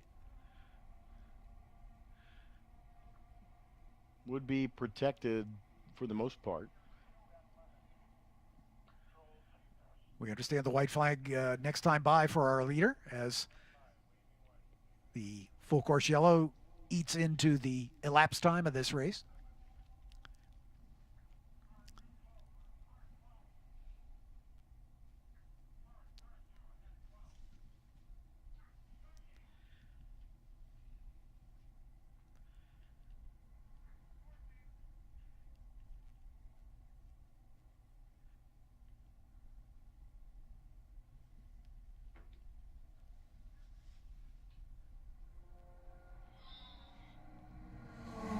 White flag and a yellow flag being shown here at the starter stand to indicate that we have that stopped car. He's well off the racing line, doesn't really generate much of a hazard, so everybody should be able to get by safely. Ralph Lamacchia up into the 3rd spot, as he took the restart in 4th and was able to get the jump on Tim Roberts eventually. They battled for much of a lap, but eventually Lamacchia able to draw away with about a 2.5 second lead on this final lap.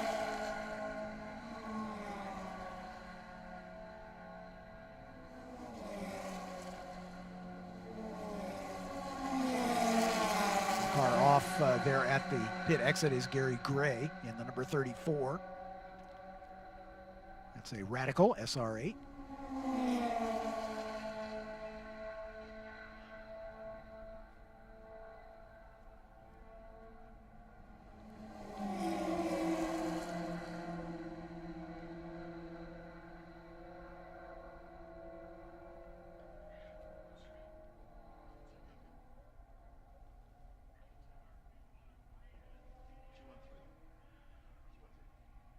That's Tim Roberts. He was the 4th place runner at the time.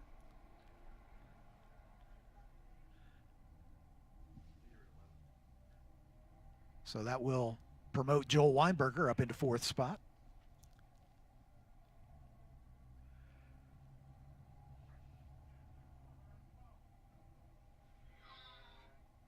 The 54 of Jose Paredes in the Elan DPO2 IMSA Lights car. Prototype lights, makes his way into the pit lane a lap early. As Travis Engen and James French climb the hill now, heading to the checkered flag.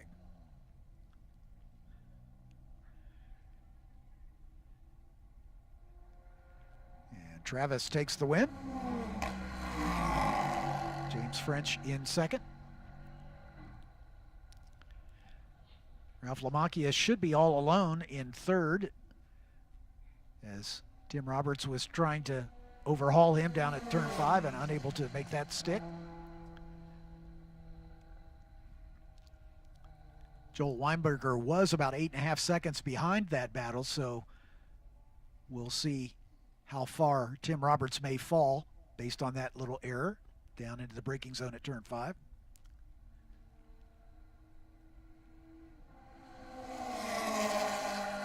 It is Weinberger. He'll come home as the lead Group 7 car.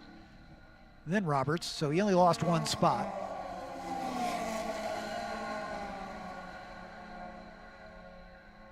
Thomas DePadster, Walter Vollrath, and Jeff Miller all across the line. Jack Donnellan and Kevin Leparski rounding out the top 10.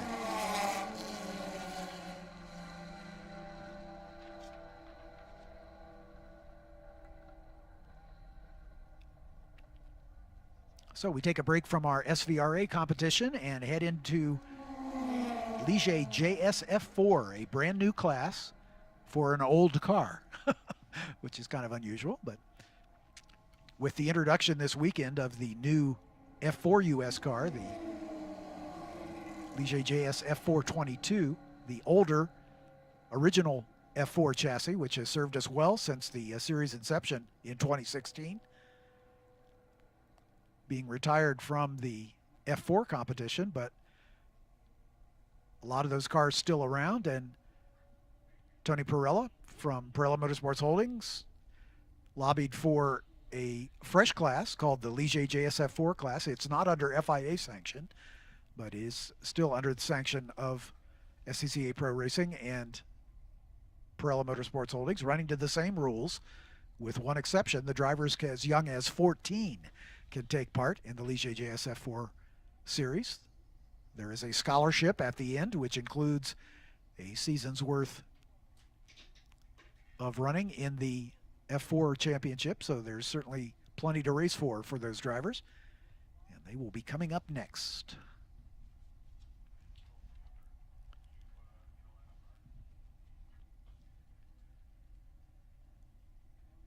At Optima Batteries, we build and test every battery in the world's most advanced facility. Everything that goes in guarantees you get the most out. On the track, the trail, the water, anywhere. Ultimate power, performance, and reliability are needed. Optima Batteries. Did you know that there's a Petty high-performance speed shop? Petty's Garage specializes in offering products, state-of-the-art equipment, and personnel who have decades of racing experience. Whether you have a high-performance street car, a track car, or an all-out racer, visit the Petty's Garage website at pettysgarage.com to get all of your rides race-ready. That's pettysgarage.com. Pirelli is thrilled to be the official tire partner of the Trans Am Series. At Pirelli, we know that power is nothing without control, and we're excited to showcase it. Pirelli, the official race tire of Trans Am.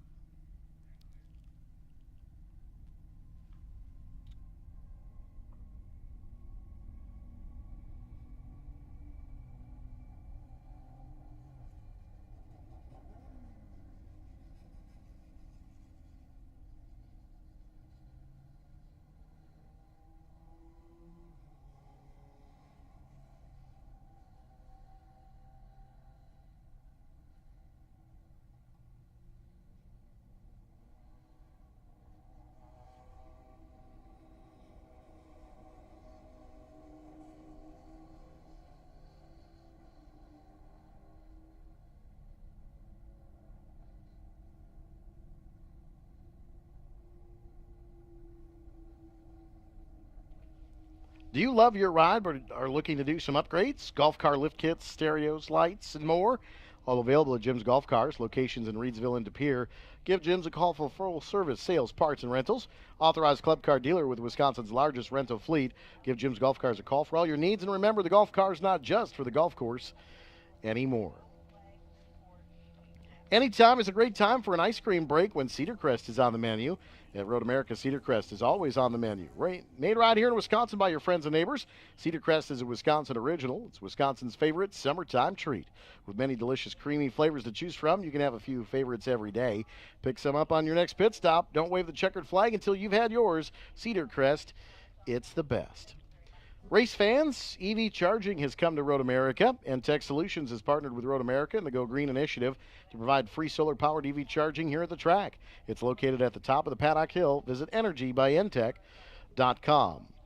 The Village of Elkhart Lake welcomes you to Road America and the National Park of Speed. Following today's events, head north out of the gates into Elkhart Lake for great food and live lakeside music entertainment. Let the fun continue at Wisconsin's legendary getaway, Elkhart Lake, Wisconsin. Spark Ops Metalworks is proud to be the official metal fabrication partner of Road America. Spark Ops is the professional partner you need when it comes to metal. Spark Ops provides fiber laser cutting with ether oxide-free nitrogen or oxygen with cutting capability up to 1 1/2 inches thick. Press brake and part forming up to 3/8 inches thick on CNC by Stronach brakes. Spark Ops offers both robotic and manual welding services along with full metal finishing for your parts. Contact Spark Ops today or visit them at sparkopmetalworks.com.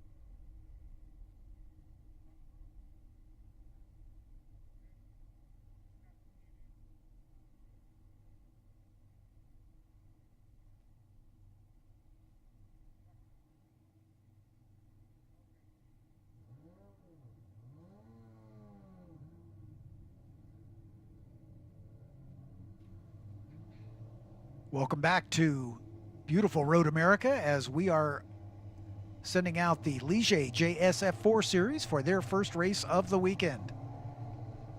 We have a 12-car starting field as they make their way down the start-finish straightaway here behind the safety car.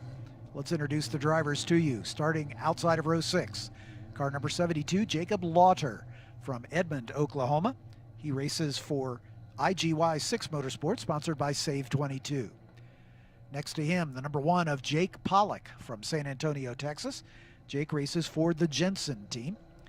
In row 5 on the outside, car 49 is Harbor Das from Solon, Ohio, up near Cleveland, for the Berg DMG Racing team. Next to him is car 5, Dimitri Nolan from Fairview, Texas. Dimitri races for Crosslink Kiwi Motorsport. Row 4 has the other Jensen driver, the number 2 of Parker Wallen from Medina, Minnesota. Next to Parker is the 29 of Kekai Hawanio from Plant City, Florida. Kekai sponsored by NE Ware Transport and Newt Racing for Crosslink Kiwi. In row 3 on the outside, the only female in the field, car 6, Maite Casaras. Maite from Punta del Este, Uruguay, although she's living in Miami currently. She's sponsored by Abitab and Supermatch for International Motorsports. Next to Maite, the 83 of Christopher Parrish from Terrell, Texas. Christopher also sponsored by Save 22 for IGY6 Motorsports. In row 2 on the outside, car 28 is Drew Such from St. Charles, Illinois for the Such Racing team. And the 45 of Bacon Zelinka from Lyons, Illinois. Bacon races for Crosslink Kiwi Motorsport. On the front row, car number 95, Brad Madgman. Brad, an Australian from Melbourne, a 15-year-old for Crosslink Kiwi. And next to him is the points leader and the pole sitter. Car number 25, Teddy Musella from Orlando, Florida, a 14-year-old. He'll turn 15 before our next race meeting. He races for Scuderia Buell. Teddy Musella won 2 of the 3 races at NOLA in the first race meeting. And he leads Bacon Zelenka, who is second. Bacon had 2 podium finishes, still looking for his first win on the year. He's 23 points adrift. Maite Casares had a great weekend at NOLA with 2 podium finishes and almost notched her first win. She's only 2 points back of Bacon in third. Kekai Hawanio in the 29, a further 17 points back in 4th position. Kekai won the other race that Teddy Musella did not, round 2. Christopher Parrish rounds out the top 5 in the points in the 83 for IGY 6, only 2 behind Kekai. Brad Modgman actually crossed the line on the podium at one of the races, the last race, I believe, at NOLA, but unfortunately a post-race penalty dropped him out of the podium positions. So he's certainly shown great pace all weekend, leading a couple of the test sessions, but falling just short of notching the pole by just about 0.3 of a second. Once again, we do use a Formula One style standing start for this class of racers, as the safety car will peel off into the pit lane, and then the field will come into their grid positions down near the pit exit.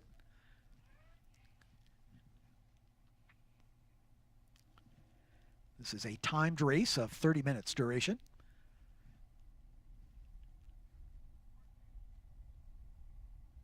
Again, this is the original Ligier JS F4 chassis built by Ligier Automotive North America down in Denver, North Carolina. It has the Mountoon prepared Honda-based power plant, normally aspirated, making about 180 horsepower. And of course, Hankook is our spec tire for all 3 of our classes. As the leaders rolling into position here as they come by our vantage point.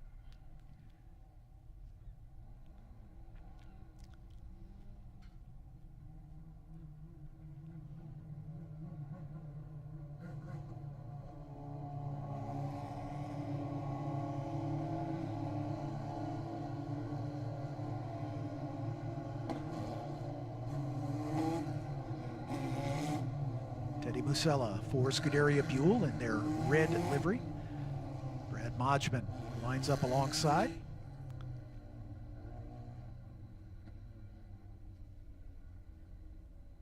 Bacon Zelenka in that bright green livery just behind our pole sitter. As the field rolls into position.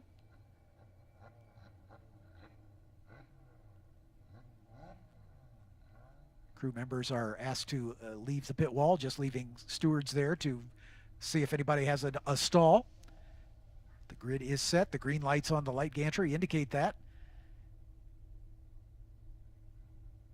Start sequence has begun. 5 lights come on. When they go out, we go racing. You can hear the engines on the rev limiters as the lights go out and everybody gets away cleanly. Teddy Musella gets a good run. Bacon Zelenka's thinking about following him through as they head down toward turn number 1. As Zelenka goes side by side with Brad Modgman, and Zelenka gets it done as he moves up into second spot. Modgman slots in behind. Lots of side-by-side racing just behind those 2. As Zelenka having to guard that inside line, with Modgman right on his gearbox. Musella weaving over 2 drivers right, getting set up for turn 5. But Modgman going to try to make a run. We've got some side-by-side racing just behind as Maite Casares and Christopher Parrish go after it.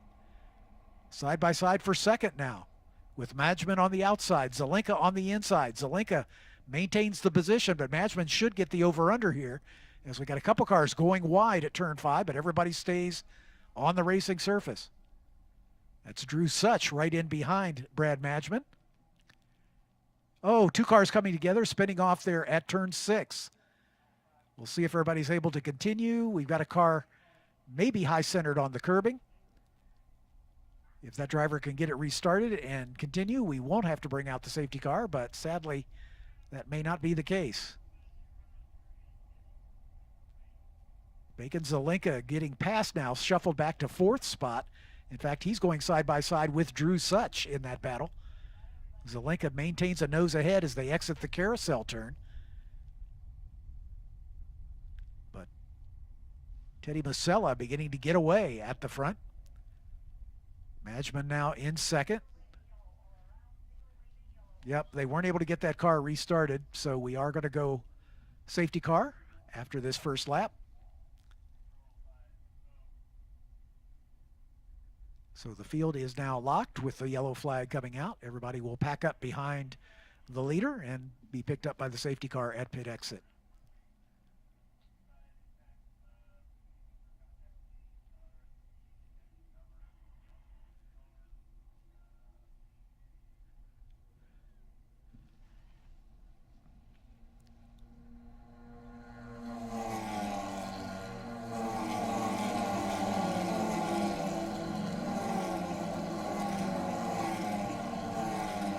Christopher Parrish is the car off at turn 6.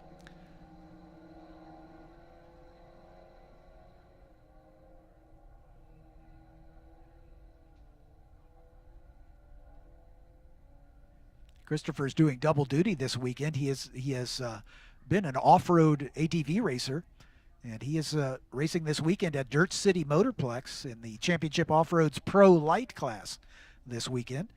So he's doing double duty, back and forth between asphalt pavement racing and some dirt off-road.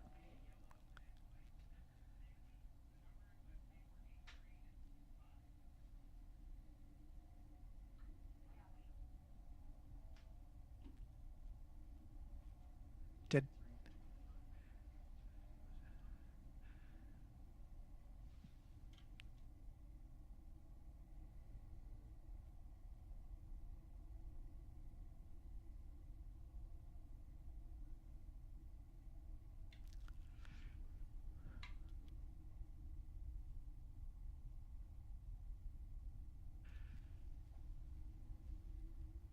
Teddy Musella, your leader. Brad Modgman in second. Bacon Zelenka third. Drew Such in fourth. Parker Wallen, who qualified 8th, has worked up to 5th spot. Maite Casaras back to 6th. Kekai Hauanio, sorry. Kekai is in 7th position. Harbor Doss in 8th. Jake Pollock in 9th. Dimitri Nolan in 10th spot. Jacob Lauter in the 72. The last car running, Christopher Parrish off at turn 1. So I think what the Corner Network may have reported is contact between the 83 and into the 5, potentially into turn 5, may have been the contact. So that may be where Parrish ended up on the outside of 6 if they made contact again at the outset of 6. So that would certainly be consistent with contact going wide at 5. Racing the outside, be 2-3 wide going up the hill to 6, and then just kind of run out of room. Yep. When they get to the top of the hill. And Parrish, the unfortunate recipient of the misfortune of getting that car stuck going the wrong direction. Yep, yep.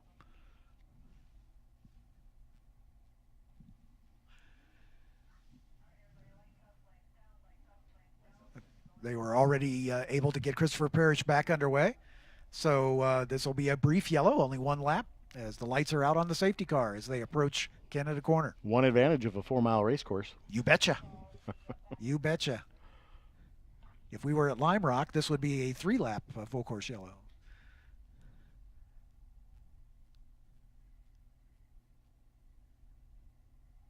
So we get to do it all over again as they will be coming to the line.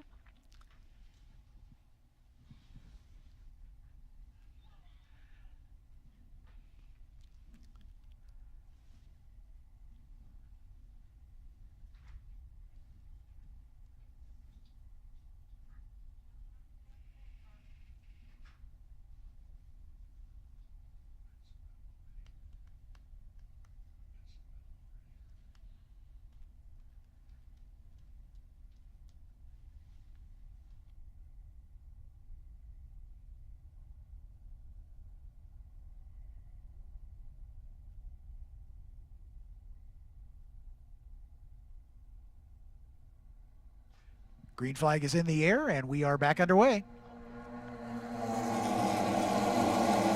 Teddy Musella, Brad Modgman, nose to tail, as they make the run down toward turn number 1.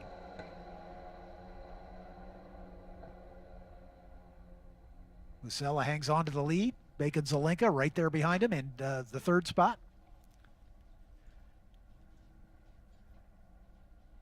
Drew Such hangs on to fourth. Some good side-by-side racing behind. Parker Wallen and Maite Casaras. Oh, we got a car going wide.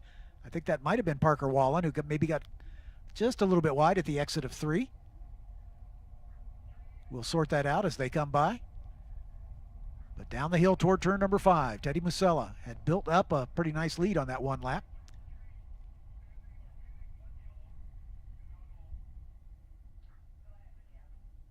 Top 3 with just a little bit of gap back to the 4th place car of Drew Such. Another car going wide at the exit of turn 5. Yeah, it was the 2 of Parker Wallen who went off at turn 3. Oh, and another car going wide. That might have been Wallen again, I believe. The color scheme is one of the Jensen cars. It was either Wallen or his teammate, Jake Pollock, and I think Pollock's back a little further back, so Wallen having trouble keeping it on the racetrack. Well, once you get some dirt on the tires, yep, you're going to have to scrub them off and clean them up a little bit. Yep. Before pushing hard. Yep, exactly right.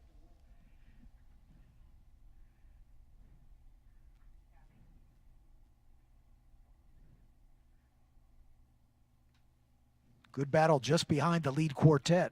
Wallen and Casaras continue to battle as they work their way through Canada Corner.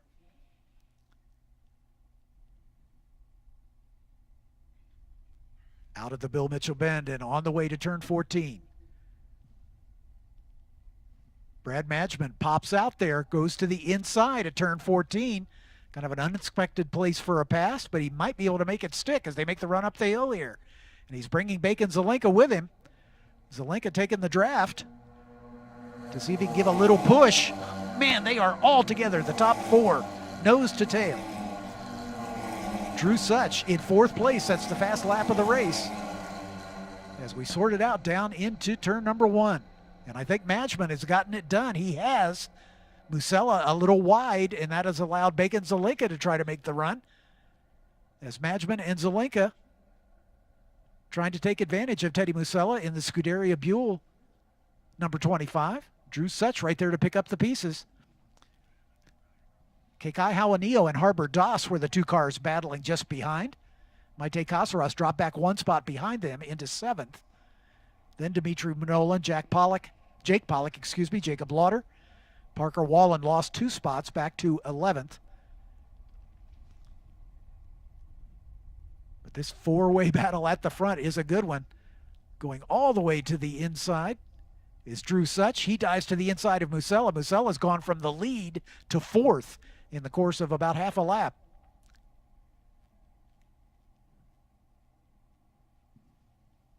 With Kekai Hawanio and Harbor Das battling it out. There goes Musella going back at Drew Such as the run down to turn 8. Musella retakes that 3rd position.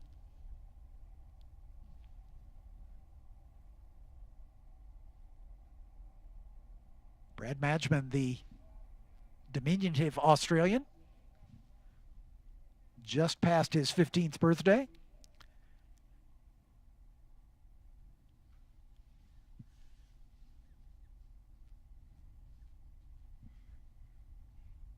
Kekai Hawanio has joined that battle as he is all over the back of Drew Such.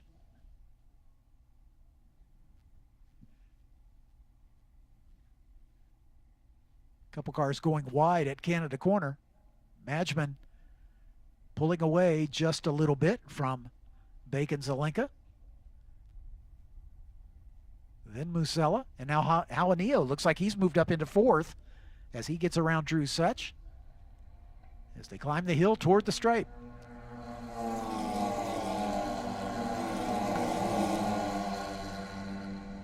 Such now coming under pressure from Harbor Das in the 49. Das dives to the inside as they head down into the braking zone, thinks better of it, and falls back in single file.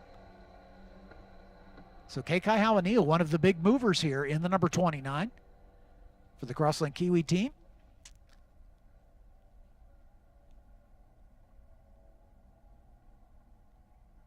Top 6 pulling away just a bit from the 7th place runner is Maite Casares. Not able to maintain the pace with that group in front. But about 18 minutes still remaining, so plenty of time. We're not even to half distance here. Bacon Zelenka looking like he's wanting his first win on the season. He has 2 podiums, a 3rd and a 2nd. The pole sitter, Teddy Musella, back into 3rd position. He's drawn away just a little bit from the 4th place battle between Hao Neo, Drew Such, and Harbor Das. Harbor Das holds the fast lap of the race, by the way, from 6th position.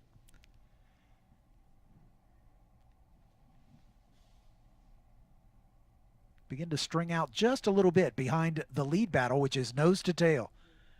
Bacon Zelenka, who raced with us in the F4 Championship a year ago, going after Brad Madgman, who is racing with us for the first time in this series.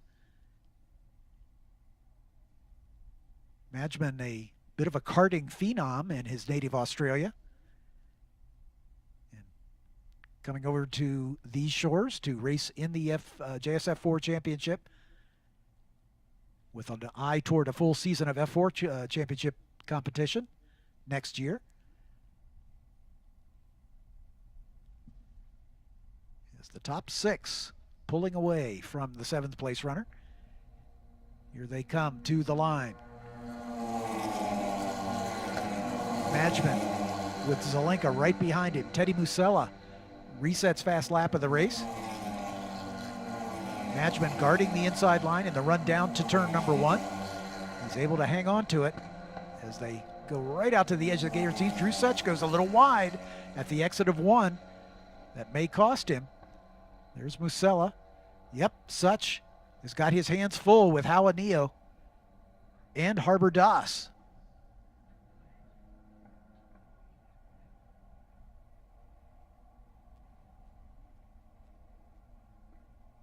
Harbor Das and Drew Such side by side as they battle for the 6th and 7th.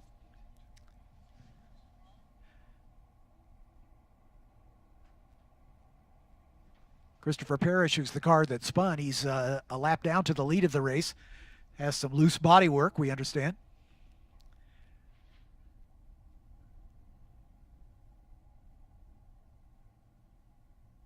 As we mentioned, Teddy Musella setting the fast lap of the race. He has closed back up on this battle at the front. I think Musella maybe got a little spooked as he was passed by several cars, but he's kind of settled himself back down, is hitting his marks and closing right back up on the back of the 2 in front. So we've got a pair of 3-way battles right now. Madgman, Zelenka, and Musella in the first wave, and then Such, Hao Neo, and Das in that second group. It's Hao Neo, Das with Such in that, or excuse me, Hao Neo, Das, and Such in that order for that second group of 3 as they work their way through Kettle Bottoms and into Canada Corner.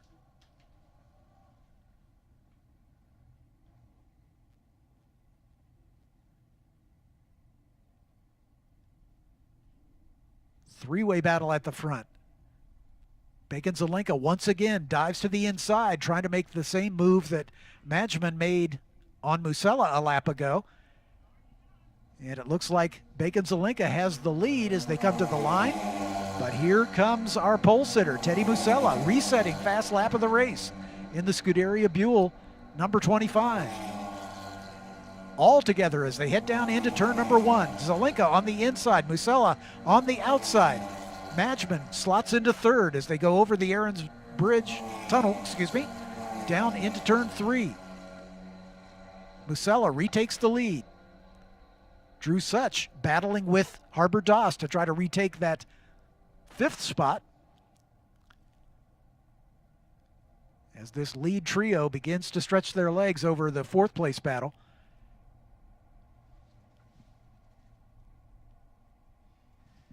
Hao Neo pulling loose from that group just a bit. Side by side racing As Musella guarding the inside line.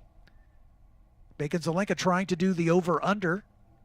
Not quite able to do it. Musella again driving defensively. That's going to cost him some exit speed. As they come through turn 7 and make the run down the hill. Hurry downs down into turn 8. Zelenka thinks about it, but then ducks back in single file. As Jalanillo has drawn away from the battle behind, Drew Such and Harbor Das now duking it out for 5th and 6th. And there's Maite Casares. Don't count her out. As we're just past the halfway point, about 12 and a half minutes remaining in this one.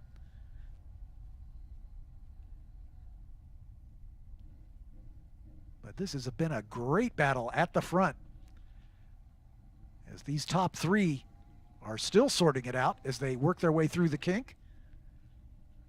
Down Kettle Bottoms toward Canada Corner. Diving down to the inside is Bacon Zelenka, holding on to that spot. Madgeman right behind him, then Musella. Madgeman thinks about diving to the inside at 14, as he did a couple laps ago, but stays single file, as they're going to try to draft their way past one another as they climb the hill. Zelenka with the lead, then Madgeman, then Musella, then Jalanillo. Drew Such, Harbor Das. In a bit of a gap, there's Maite Casares in the 6. Jake Pollock going side by side with Dimitri Nolan in the battle for 8th and 9th. Parker Wallen in the final points paying position. Madgeman sweeps into the lead as they make the exit of turn 1. So it's now Madgeman at the point with Zelenka in second. Zelenka comes right back at him and goes side by side as they go under the Sargento Bridge. Almost 3 wide here as Zelenka makes his way to the front, but he's going to go a little wide at the exit. Here comes Teddy Musella as he goes side by side with Madgeman. This is great racing from these youngsters. Musella back up into second spot. Madgeman back to third. The battle behind between Drew Such and Kekai Jalanillo has heated up as well, as Such closing in on the back of Jalanillo.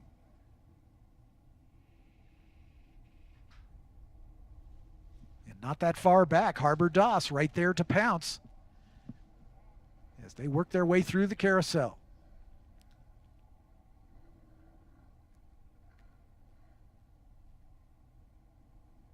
I don't want to trigger the commentator's curse here, but these youngsters doing a great job of wheel-to-wheel racing, exactly as they're instructed to do by our race director, Scott Goodyear. He talks about giving each other racing room, showing respect for your other competitors. And these guys are slicing and dicing, but doing it cleanly. Zelenka, Musella, and Madgeman in that order. But that battle at the top spot has now drawn the back half of the top 5 right into this. It's certainly not over. And now with these long Road America straightaways, you have a little bit of a draft at play as well. The top 6 now all nose to tail in this battle. The more that they continue to dice up front, it's going to bring that back half of that top 5, 6 precisely back into the race here with just about 10 minutes to go. Drew Such has retaken the 4 spot for the moment with Kekai Jalanillo right on his back bumper. Down into turn number 1. It's pretty much a 6-car train over the Aaron's Tunnel and down toward turn 3. Just 1.7 seconds first to 6th right now, and a gap of about 0.3, 0.1, 0.6, 0.2, and 0.4. Respectfully for the gaps between the positions at the stripe last time through. The exit of turn 14, all of that momentum that you gain going up the hill separates the field out a bit, but this slicing and dicing up front starts to dirty the air, and the cars in 3rd, 4th, 5th, and 6th have the opportunity now to start putting pressure on your lead duo. Indeed, lead trio actually, as it is Bacon Zelenka, then Brad Madgeman, then Teddy Musella. Such had gotten himself back up into 4th spot there But then he lost it again as Hawanio retook that position. Down the hill toward turn 8. Harbor Doss right there behind Drew Such. This is anybody's ball game. This one is far from over with about 8 minutes remaining. Great observation there, Eric, as these guys are racing side by side. That is giving the cars behind who stay lined up the opportunity to run them back down. Through the kink they come. Right out to the edge is the 4th place runner, Kekai Hawanio. Down into Canada Corner they come.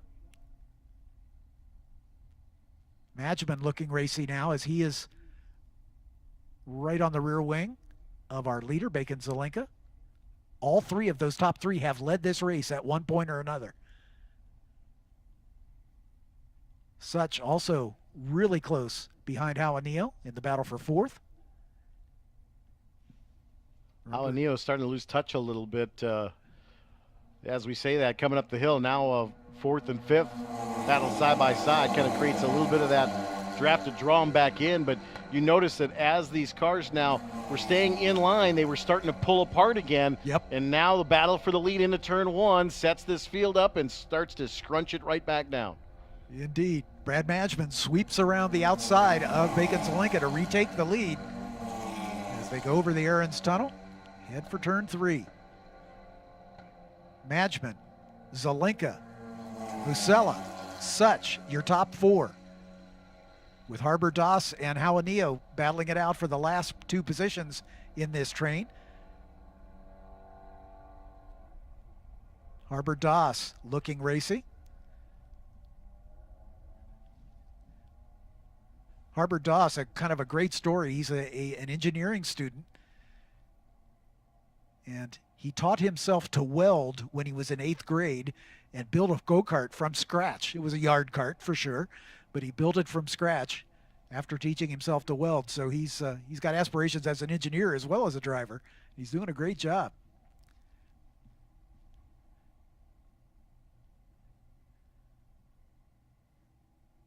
Brad Madgeman showing the way down in the exit of turn number 8 into the carousel turn.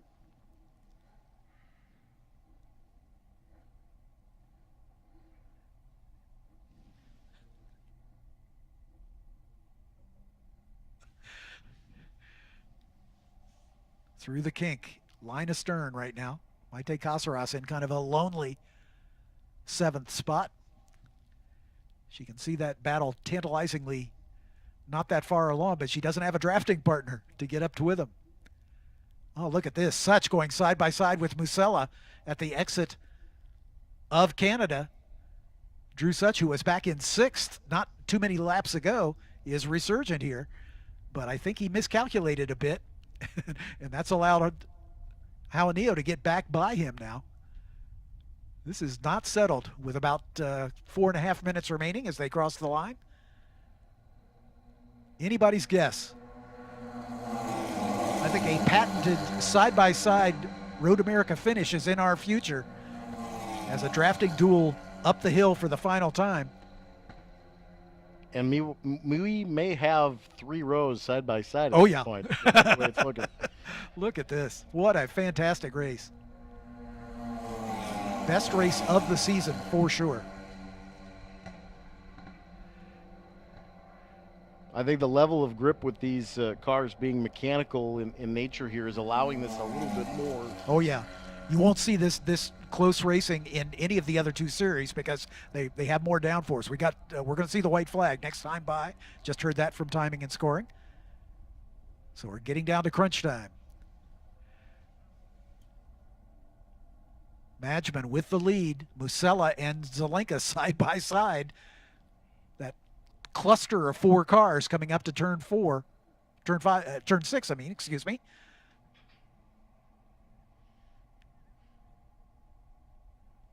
Madgeman may have picked the right time to try to get away just a little bit.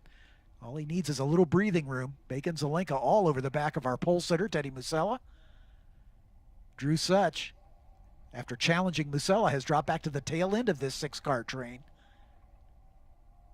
with Kekai Hawanio and Harbor Doss nose to tail just in front.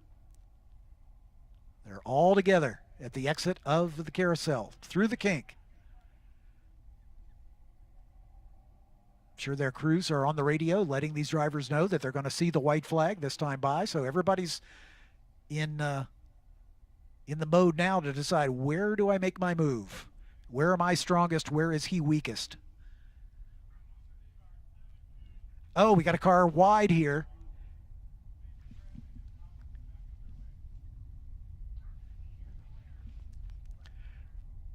It was Jacob Lauder who had a spin at turn 8. He was the last car on the lead lap. As the train makes its way up the hill to the white flag. 1 lap to go. And Brad Madgman has picked the right time to try to make a little bit of a breakaway here. 3 wide past the stripe. Zelenka, Musella, and Hawanio. 3 wide as they approach turn 1. Zelenka's on the inside. Pole sitter Musella on the outside.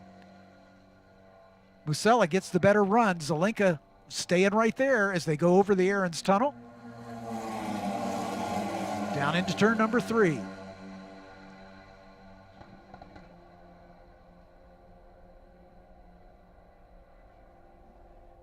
Drew Such had a spin and has dropped out of this battle, so it's a 5-car battle now.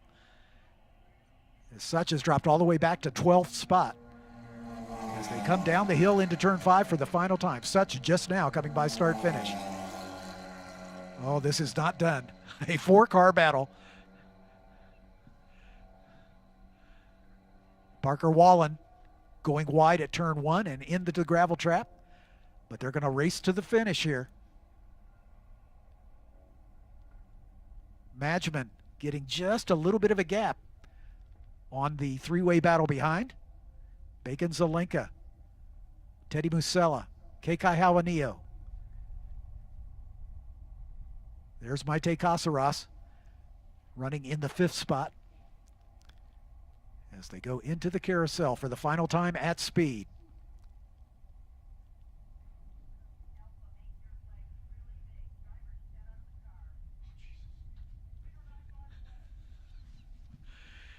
Through the kink they come.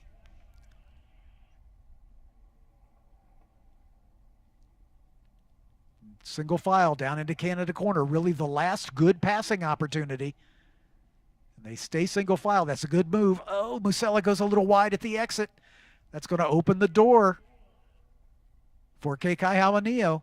Hawanio got a lot more momentum on the exit of 13. That's going to slow them down a bit. So the battle is now going to be basically 2x2 here, I think, with the toe. Side by side are Musella and Hawanio. Bacon Zelenka stays in the draft. He's going to pop as they come to the line. The checkered flag flies. Oh, it is Zelenka by just about a foot at the line. Bacon Zelenka takes the win over Brad Madgman. He timed that perfectly as he popped out and got it done. Oh, man. Musella, I think, just barely pipped the 3rd stop on the podium. Yep, he did. He got Hawanio at the line, taking over that 3rd spot. Maite Casaras comes home in 5th. Harbor Doss got shuffled out of that group, but comes home in 7th position. Jake Pollock finishes in 8th in the number 1 car for Jensen. Pollock in 7th, Dimitri Nolan in 8th. Still waiting for Parker Wallen. He was in the gravel trap. I think that may be it, as he and Jacob Lauder both had spins on the final lap. And it is Drew Such. A lap down, being shown a lap down. I'm not sure that's the case. I think that's a timing issue, but certainly out of the battle for the top 10 positions. Bacon Zelenka taking the win. The margin of victory, 18 thousandths of a second. And just 8/10 back for Musella in that 3rd spot. But what a finish for the top 4. That was a battle to the end here in JSF for round number 1. 2 more races tomorrow. It'll be a big race day for this group as well. I'm on my way to the podium to talk to these youngsters. And we'll be back with you with more racing action coming up next. Group 6, 8, and 12B for their first feature race.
Don't forget to stop by the Paddock Shop for official Road America apparel and souvenirs located across from Victory Lane. The store features an amazing selection of hats, shirts, toys, gifts, unique artwork, furniture, and more.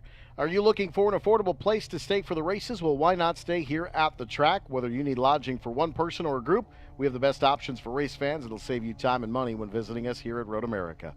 Check out roadamerica.com/lodging for availability and pricing. Get on track with Road America's Karting Club. The Karting Club is a perfect way to take your passion for motorsports to the next level. Kids as young as 5 years old can participate. Adults, well, you're welcome to. For more information, visit roadamerica.com and click Get on Track. And they're racing inside the Briggs & Stratton Motorplex until about 4:30 this afternoon. Catalyst Exhibits is the sponsor and the official exhibit and design service of Road America. If trade shows and events are part of doing business, Catalyst designs, builds, and executes in-person experiences that can accelerate your brand into the winner's circle. Follow the link on the Road America website to get started today. Quick Trip is a proud partner of Road America and your official convenience store of summer racing in Wisconsin. They carry all of your favorite cookout and tailgating grocery items like brats, burgers, steaks, chops, salads, soda, beer, and more. Yep, Quick Trip has you covered when you're on the go. Plus, you can find no-fee ATMs, free air for your tires, and the freshest fuel for your vehicles. Quick Trip, see you next time. John Phippen down at Victory Lane. Seen the very first race, and it's as good a race as I can remember in the history of the championship. Let's bring up our third place finisher, the pole sitter, Teddy Musella.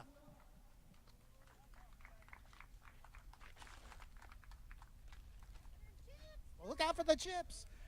Teddy, fantastic, fantastic, fantastic. I know you had hoped for better, but what a great race. Yeah, I mean, it was just so hard because starting on pole, but we had a gap in the safety car after the first half really messed everything, the whole race up from there. It was so, for me, I was just, since I'm in the lead of the championship, everyone just wanted to pass. But we just, with the draft around here, it's so hard to stay in the lead. So P3 was a good result for what it was, for how the race was. But it's just unfortunate because of that safety car at the very beginning, but besides that, it was a decent race. Anybody to thank? I want to thank the team for having worked so hard for getting a good setup for the race. My coach Artie, my mom, my dad, and everyone else that's helping me out through this weekend. Congratulations. Third place finish for your pole sitter, Teddy Musella from Scuderia Buell.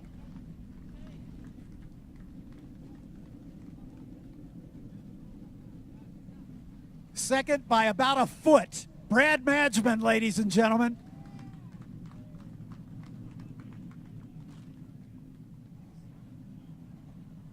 Brad, congratulations. A fantastic race, dicing all the way. I know you got to be a little disappointed for missing out on it by that short a margin, but you got to be gratified with the level of the racing. Yeah, I mean, great. It was great racing the whole way. Yeah, back and forth. It's a little bit unfortunate on the line, but what do you do? Anybody to thank? Yeah, Crosslink Kiwi, all my mechanics, my father, Nat Pat, Kart Class, J&D, and Paul Buck Masons. Congratulations. Thank you. Brad Madgman, ladies and gentlemen, second place finisher.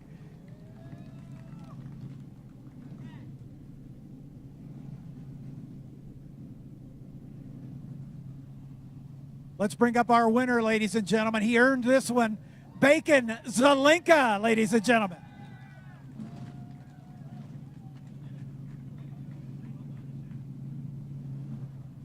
Finally got the top step of the podium, my friend. Yeah, it took a little bit, but this is how I grew up racing with the draft racing. I mean, it's how it was down every little bit. It was all about thinking ahead. That's makes a difference. It was so fun to watch because you guys, as long as you stayed line astern, it was looking good. But then you get a little racy side by side. That brings everybody up to the back. Yeah, well, I was trying to just stay behind Brad and reduce the drag coefficient he had by staying real close, but we couldn't overcome the draft. It was just too powerful, so I had to cause a little bit of issues for everybody. Anybody to thank for your first win? Of course, I have to thank the team, Crosslink Kiwi. They're doing great out here. Gil, Gary, Tina, they're amazing. My mom, my parents. Ligier for building me a great car. It's amazing out here. I love everything about this racing is great. The series is running very well. It's just I don't have anything bad to say about anything here. It's great. Congratulations. Thank you. Bacon Zelinka, your winner, ladies and gentlemen.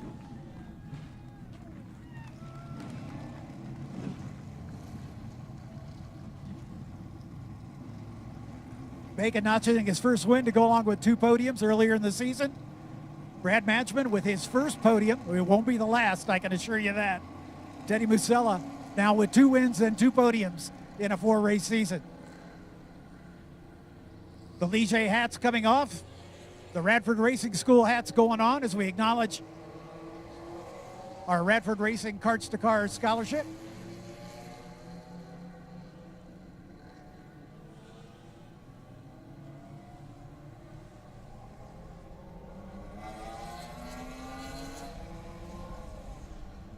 One more round of hats for Han Cook, our spec tire for the series.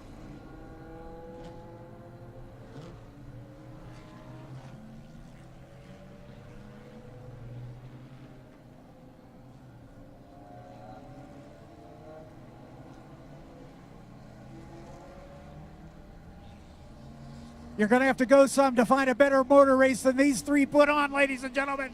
One more round of applause for Teddy Musella, Brad Madgman, and Bacon Zelinka.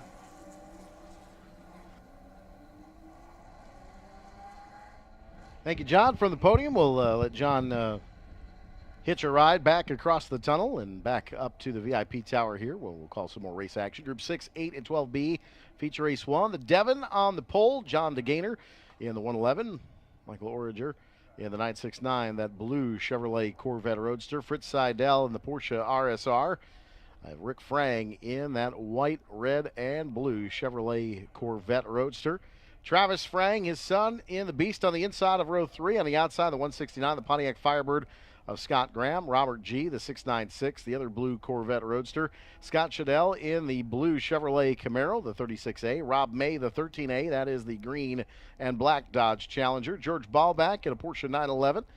And Ethan Tovo, one of the GR86 Cup entries, the 13. And Lisa Hansen, no stranger to Road America Victory Lane as well, in the Porsche 911S, that white and orange Porsche. No stranger to Road America. Kellen Weinberger on the inside of the next row. And the 14th starting position, the 27 of Werner Cordes in that M235i. Jackson Tovo in the other Toyota Cup entry will start 15th. On the outside of that row, the 85 of Mark Hannafin in a Z28 Chevrolet Camaro. Ron Pauley in a Lexus IS300. The 04, the 67 of Chris Candy in the Porsche 911. The 57 of Zach Tenorio. The 74 of Robert Pelosi. That is a Mazda MX-5. The 2 of Philip Taxman in the XKE Jaguar. The other Mazda MX-5, Anthony Goff in the 213 will start on the outside of that row. Inside of the next row, the 177 of Richard Meyer in a BMW E30. Larry Lunda, Porsche 914 in the number 99 will start 24th. Starting 25th, the 62 of Alex Rourke in a Lotus Elan. And John Bimbo in the 208 in the BMW 2002. Kim Meyer in the 20. That is a BMW 330ci. The 40 of Randall Castling in the Porsche 914. Andrew Knight in the BMW M635. Jessica Jonk in the BMW 325i. And Randy Alexander in the 070 in the Datsun. And Charles Might in the number 1, the other Jaguar XJS in the number 1 machine. That is your field for Group 6, 8, and 12B, as we will go green next time by here at America's National Park of Speed, Road America on the SVRA Speed Tour.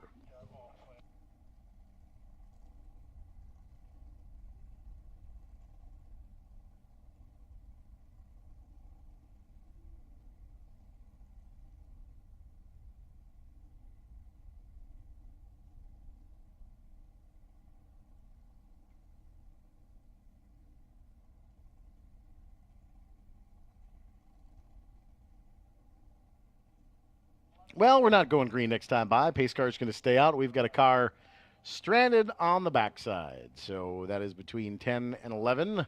Run underneath the Mission Foods Bridge. They just wanted to stop for more tortilla chips. I think that's a great idea. I think it's a great idea if they stop at the beach, but they should be on the beach and not on the racetrack when they stop. Just saying. If you're gonna stop for chips, make sure you stop at the beach at the Tiki Bar. Just saying. Yeah. So the field rolls by for what will count as a lap and part of the time, but we are under full course yellow, and hopefully we'll be able to go green next time by as we assist the stranded automobilia on the backside. Not quite sure who it was as we tripped through the light here, so let's see who didn't come back around. And it looks like everybody tripped the line.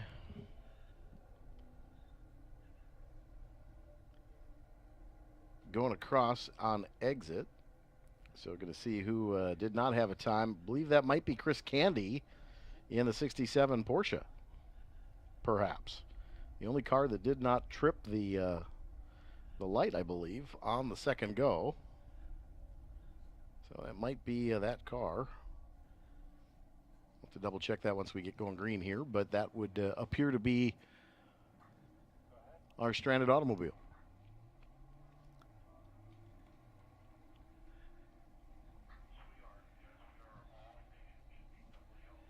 Actually, Chris did come by in 18th spot, so I just don't know, Eric. I don't know. Your guess is as good as mine. I'm trying to find a white car, apparently. That's all I know. We have all this technology here, and unfortunately, sometimes there's a spot between two flag stations that cannot see the car number. Yep. And that doesn't help us much. It's a blind spot for us as well.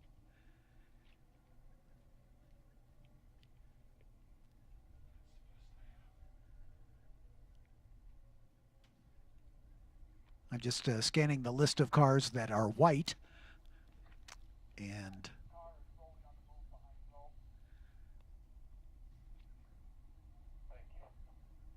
so it is now under a flat toe. Field now working through hurry downs for the second time.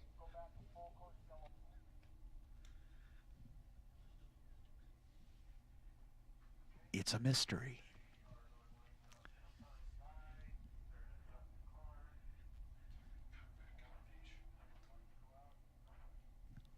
So they're going to tuck the car at the corner station and lights out on the safety car. So we will go racing.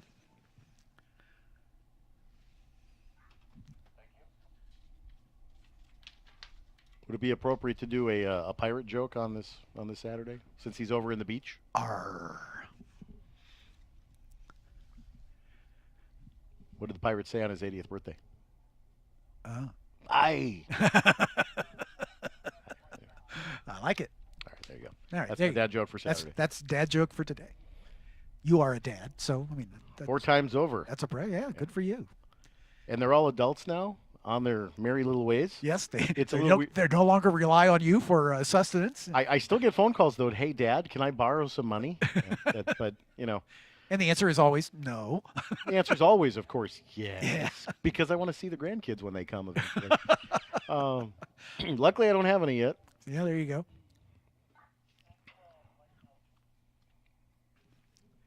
All my children have 4 legs, so.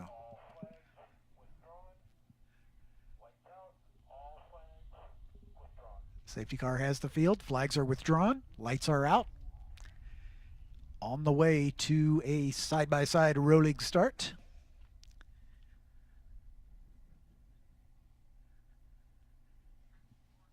Jonathan DeGainer and Michael Origer. Origer probably will have the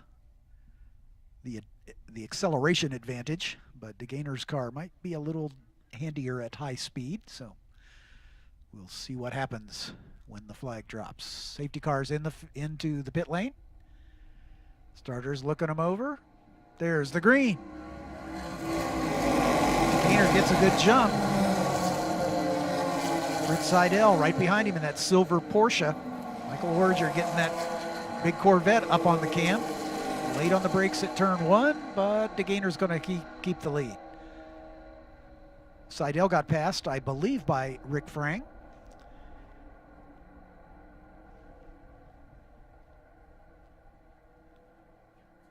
Over the Aaron's Tunnel, down the hill to turn 3.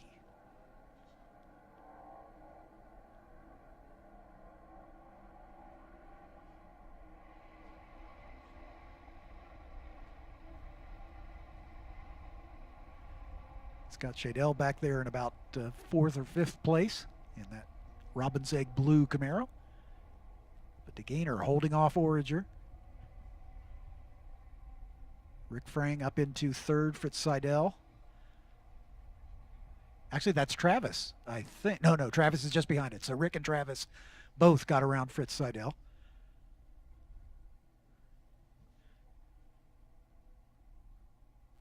Good stuff as they rise up under the Corvette bridge. The leaders down into turn number 8. Seidel's able to get back by Travis as the Porsche and the Corvette going after it, with the Camaro of Scott Graham right behind him in the 169.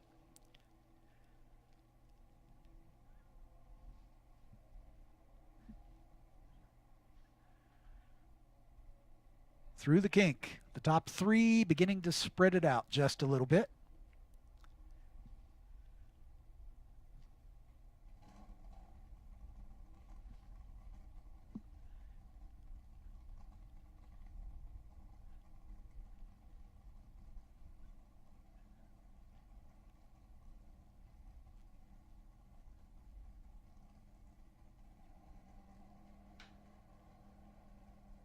As the field makes its way toward turn 14.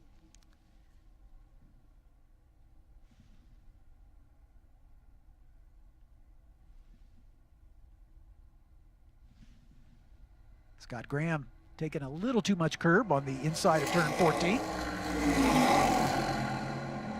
Michael Origer and Rick Frang side by side at the line. Fritz Seidel hanging on to 4th. Travis Frang just behind him. Then Scott Graham, Robert G., Origer's teammate in the 696. Scott Shadell, Rob May, and Kellen Weinberger, your top 10.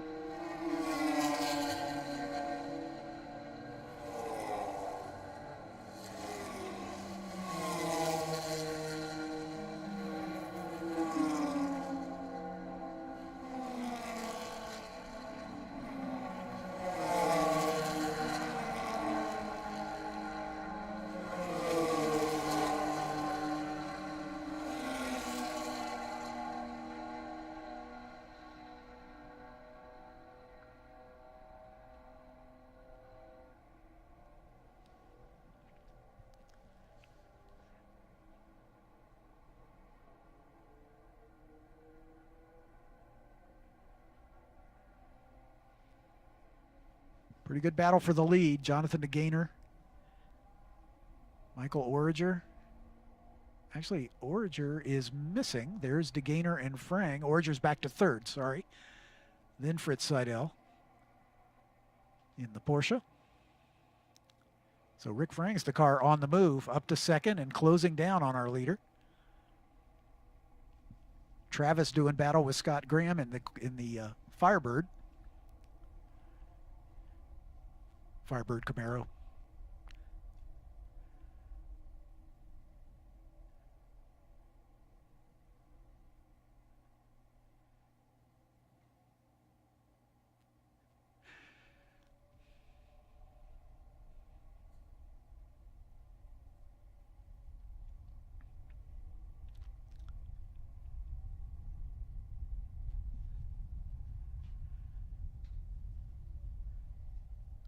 Rick qualified outside of row 2, but has disposed of the 2 cars in front of him, and now doing battle with the leader. Fritz Seidel clipping the inside curb as he bends it through turn 14.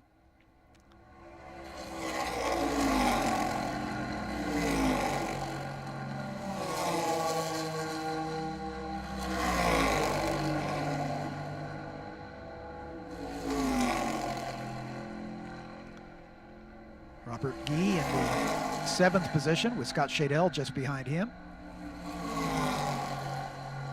Rob May in that Dodge Challenger. Kellen Weinberger going side by side with George Ballback in the battle of the Porsches for 10th position.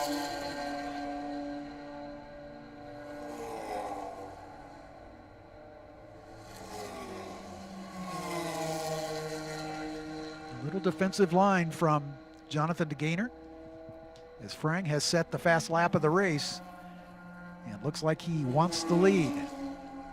You can definitely tell that Rick Frang, with plenty of experience around Road America with the big horsepower cars, these cars require a lot more brains than horsepower because you have to be mindful of your foot. Yep. With these big horsepower cars, and that Devon certainly is quick here, no question. Is John DeGainer is notoriously fast here at Road America too, but Rick Frang with a ton of laps here at Road America. That Corvette looks like they've kind of figured out some of the gremlins that they may have had earlier this weekend. Had a little bit of a pull to the left in the qualifying session this morning, from what I've heard, and it looks like that car slowly kind of getting dialed in here as we go on the weekend in race number 1 for this Group 6, 8, and 12B. Devon's going to be a little bit more nimbler. Yep.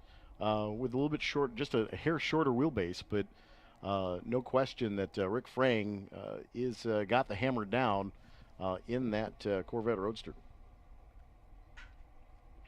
That Devon's got a 358 Chevy, so it's probably not quite as much motor as Frang's got in the big Corvette, but the Devon's a little better aerodynamically for sure, and lighter and nimbler, so that will give him an advantage in some points. But when it's all about horsepower, Frang's probably got the advantage.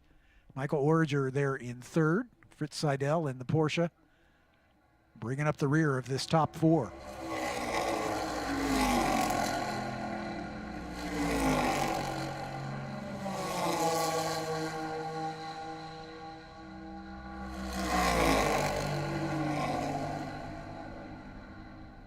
This race group, like so many others, the great variety of exhaust notes that you hear. So much fun.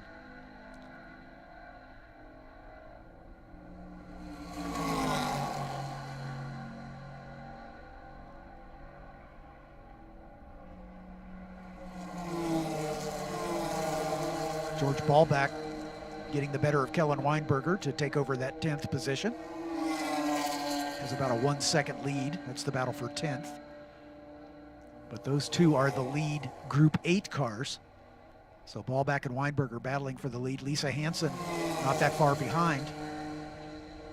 So pretty much a 3-way Porsche battle for the 10th, 11th, and 12th position.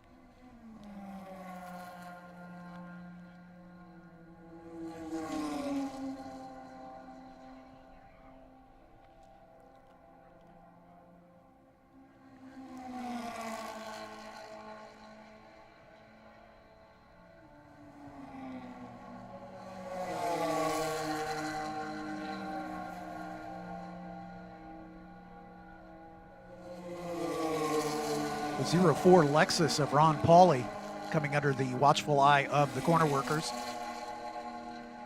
It's been reported throughout the weekend is occasionally showing a little smoke, and they're saying that smoke's getting worse in the Lexus IS 300.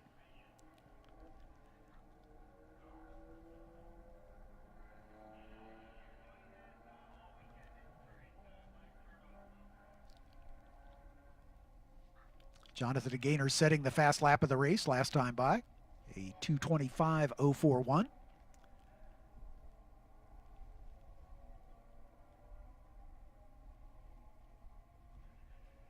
Good battle for third as Fritz Seidel got around Michael Origer to take over that third spot.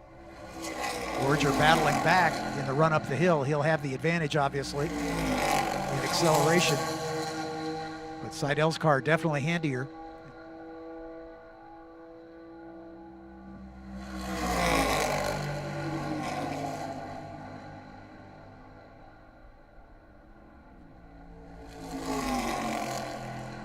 Rick Frang appears to be a little bit more settled into braking into turn one with the Corvette than the Devon, and tends to draw within a car length or two here as we get towards Sargento and then towards turn 5, with that Devon being a little bit more nimbler under braking. Deep into 5 here. Rick's looked to the inside a couple of times. This time he stays in line and not so much. Starts to cross over. Jonathan goes a little wide. And there you saw Rick was heavy on the right foot, a little loose coming on the exit of turn 5 there, but right on the back bumper of the Devon. Rick will open the apex a little bit up, just try to let the car rotate a little bit better through the corner here, but here's where the Devon's going to kind of pull a car length or two into the twisty bits. But if Rick can stay with him to the exit of 14, a little bit closer than he was last time through, Rick may have a chance into turn 1. He's been a little bit faster in a turn 1 entry, but here's where the Devon kind of grows its legs here a little bit. Yep. Origer, after getting back around Fritz Seidel, has been able to stretch it out just a little bit. See if he can hang on to that spot. Here's where we might be seeing those Corvettes as well kind of burn up the rear tires a little bit. Yep. Just simply because the high horsepower powered down. That may be where the Porsche and the Devon are going to gain the advantage, so to speak, here in the top 4. Fritz Seidel set fast lap of the race last time by in that 1972 RSR. Even with getting passed on the exit of 14 by Origer. Yeah, he's right on his tail again by the time they get to Canada Corner.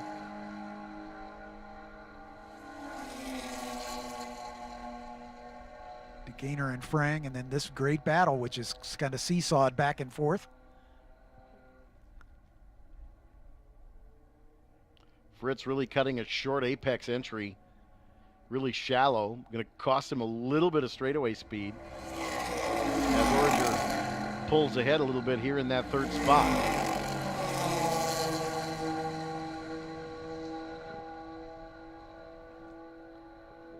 Interesting to note the braking point for Rick Frang. He was tapping the brakes right about at Alpha, right at the end of pit lane already on that Corvette.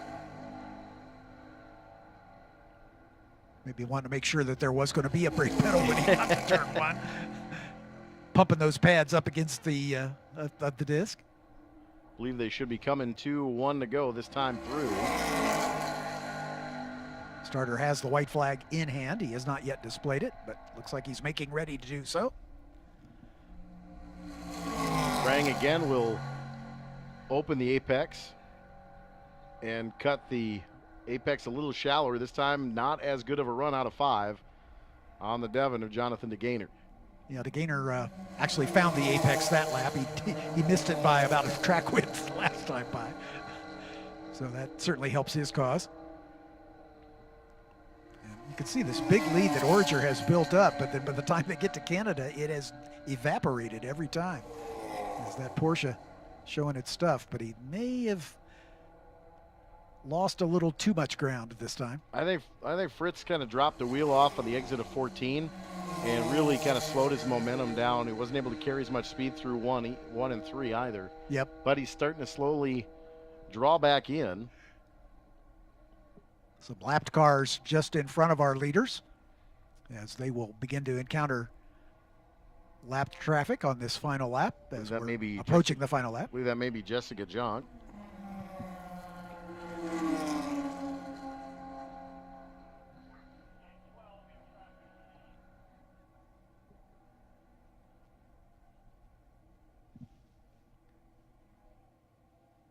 And leaders decidedly through the traffic.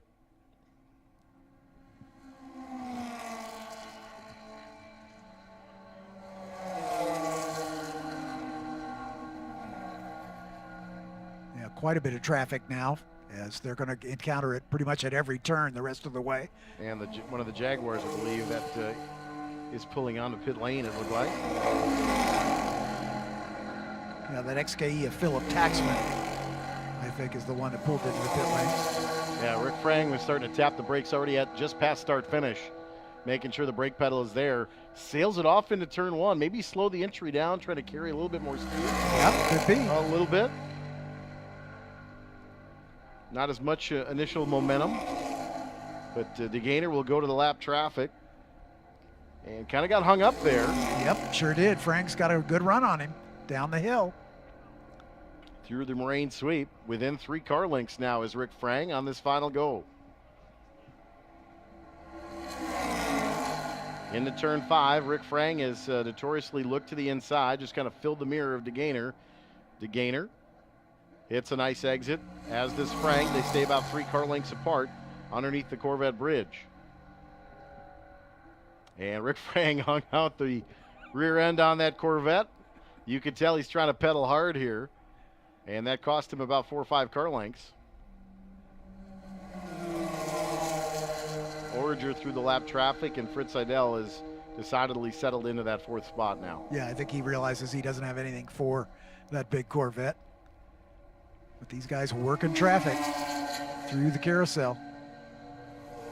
And the traffic itself, depending on how DeGainer navigates it on the exit of the carousel, if he doesn't get a good launch or gets pinned here going to the kink, which is he going just to make did. Things quite interesting into the kink here. That's and exactly. Frank takes a very shallow line into the kink, and that's going to slow his momentum down a bit. Yep. But everybody through the kink cleanly here. And DeGainer will go to the inside at Kettle Bottoms, but we'll put him on the outside at Canada.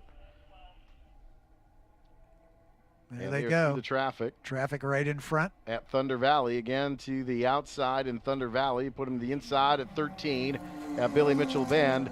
They will come to the Fly Green Bay sign at the exit of 13, and will make the right-handed turn here on the Road America straight.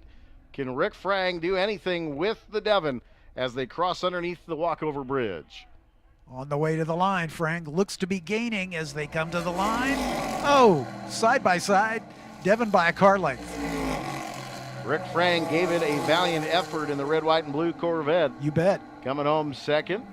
So it's DeGainer, Frang, Origer, Seidel, and I believe Travis Frang going to come home in the top 5 with the Beast, Scott Graham of the Firebird, Robert G. of the blue Camaro, or blue Corvette rather. And then the blue Camaro, Scott Shadell, the 36A, comes home 8th. Rob May, 9th. And Lisa Hansen brings the Porsche 911S into the top 10 unofficially here in Group 6, 8, and 12B in the SVRA Speed Tour weekend at Road America. Race number 1. Margin of victory, 73 thousandths of a second. So that was interesting for sure. Group 2 is next up. Lisa Hansen winning the Group 8 battle of the Porsches. George Ballback clearly had an issue at some point. He dropped back all the way to 17th. Lisa taking the win over Kellen Weinberger. Good job for her. Ethan Tovo, the highest placed Group 12 car. Ethan and Jackson Tovo driving identical Toyota GR86 Cup cars come home 12th and 13th. And they were side by side at the finish, 81 thousandths of a second between those two.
Check out Pirelli Street Tires. Enjoy the traditions, technology, and innovation for your daily driver.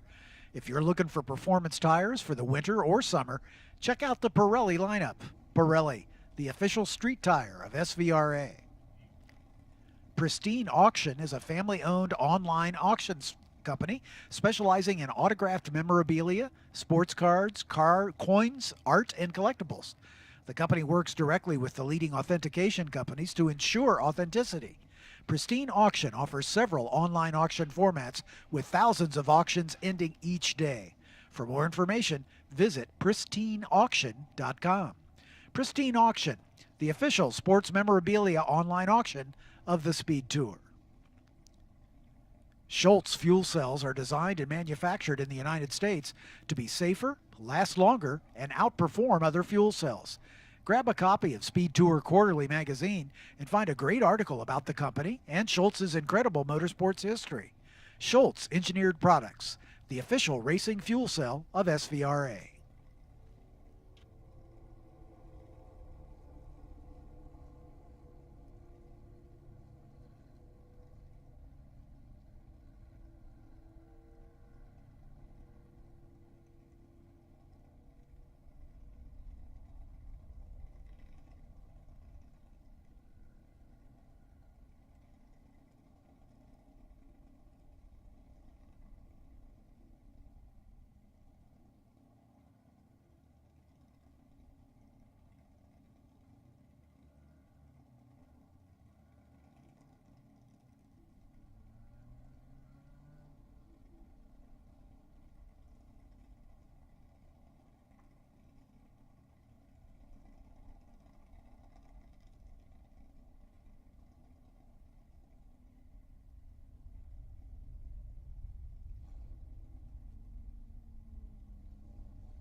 Here come the cars for Group 2. These are the non-Wings and Slicks Formula cars.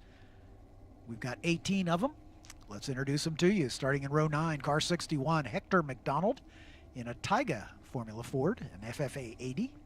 Next to him, car number 51, Thomas Lopez Roca in a Crosley Formula Ford. In row 8, car number 189, Rod Bolhouse in a Lola T642. And the 34 of Dan Rhodes in a Taiga Formula Ford. Row 7 has the number 30 of Jeff Fritz in a Lola T204. And the 47 of John McMurray in another Formula Ford, this one a Royale RP3A. Row 6 has the 21 of Jacques Deschang in an Eldon PH10B. And the 97 of Ken Baum in a Euro Swift SE1. Row 5 has the 77 of Mark Repka in a Caldwell Formula Ford, and the 36 of Jeffrey Tillich in a Lola T440. Row 4 has the 127 of Daniel Ahrens II in a Crosley 32F, and the 29 of Patrick Flynn in a Van Diemen RF87 Post Club Ford. In row 3, the 9 of Matthew Primack in a Brabham BT18, and the 59 of Marc Giraud in a Formula B Brabham BT29, one of 3 in the field. Row 2 on the outside, car number 1, Travis Ingen in his Chevron B17B Formula B car. Next to Pierce Rader in the number 68 Lotus 69B. On the front row, a pair of Brabham BT29s. On the outside is car number 4, Steve Grundahl, and the pole sitter, car 666, Tonis Kazmits in a Brabham BT29. Kazmits on the pole by about a second.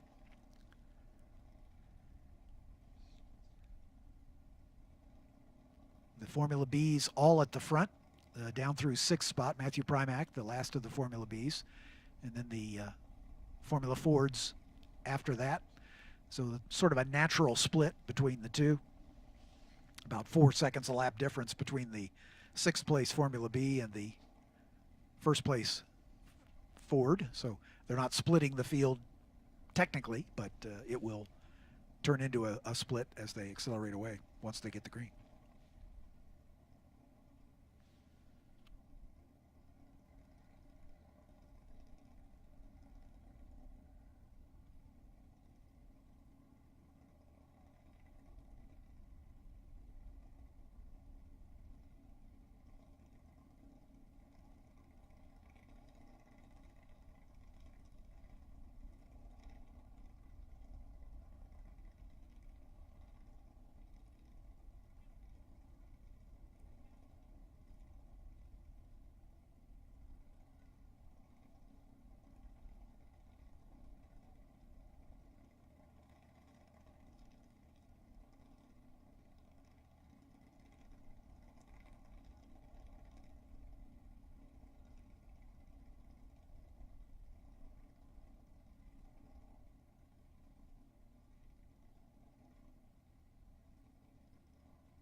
Safety car brings the field through Canada Corner. That's about the time the lights go out on the safety car as the field begins to form up 2 by 2.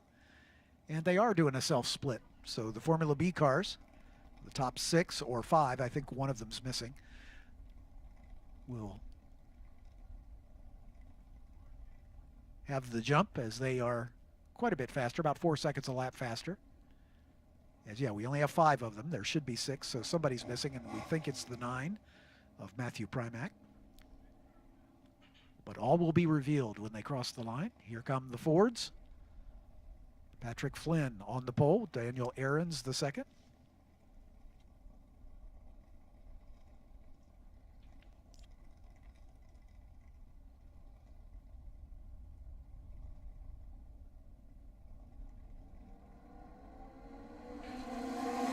And there's the green flag.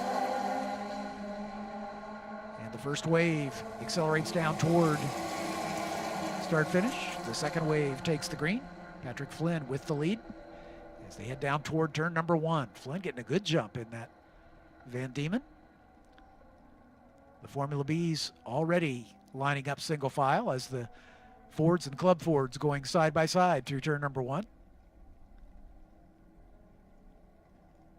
Tonis Kasmets from the pole.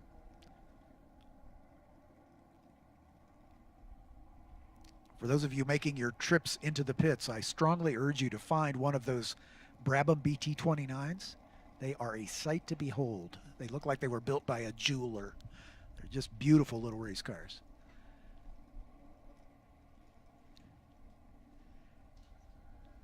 Are you saying they're a diamond in the rough? Ah, they might be. Yes, right. How many jewels in their movement? That's the question. Anyway, the Formula Ford's doing a good job. Looked like Patrick Flynn got a pretty good jump at the start, but everybody's drafted right up behind him. Kasmet's beginning to pull away at the front of the Formula B wave.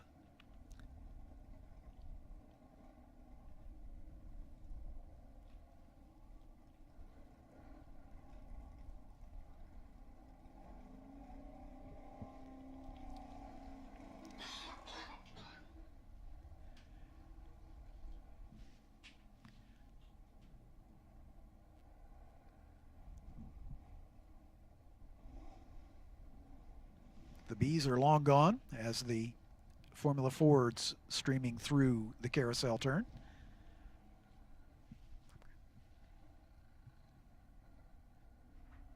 Great battle at the front. Patrick Flynn and Daniel Ahrens having a good battle. Jeffrey Tillich right there in third.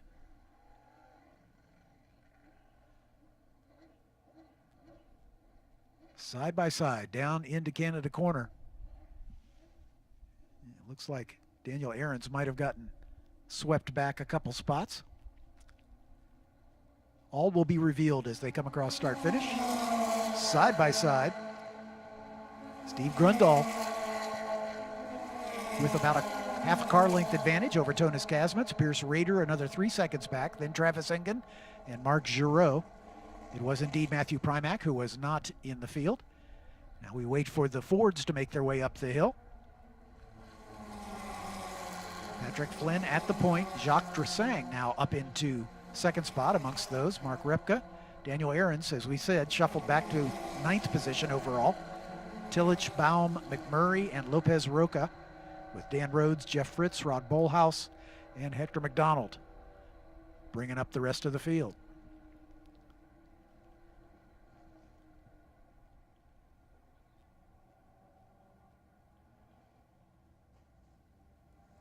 Patrick Flynn raced that Van Diemen back in his native Australia.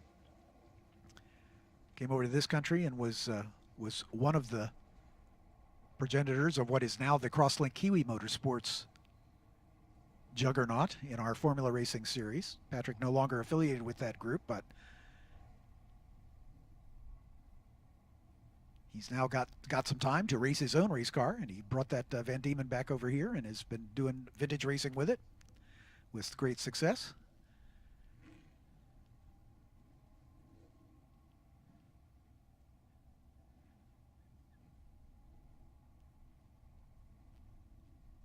Beginning to put a little distance on the rest of the field as they go through turn 7.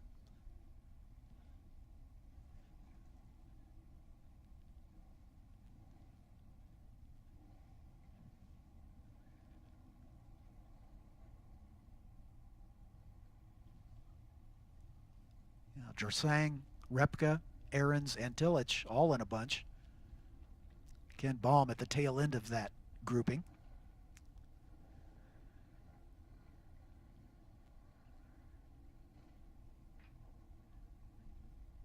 But at the very front, Steve Grundahl and Tonis Kasmets side by side at the line, with Grundahl about half a car length in front. Here they come again. Literally side by side, wheel to wheel at the front. As those two, really the class of the field, as they've opened a big gap up over Pierce Rader in the Lotus in third. Grundahl stays in the lead, it looks like, as I think Tonis fell in behind him. Now Tonis is going to dive to the inside, try to retake that position at turn 3 and does so. These guys are putting on a great show. A pair of Brabham BT29s.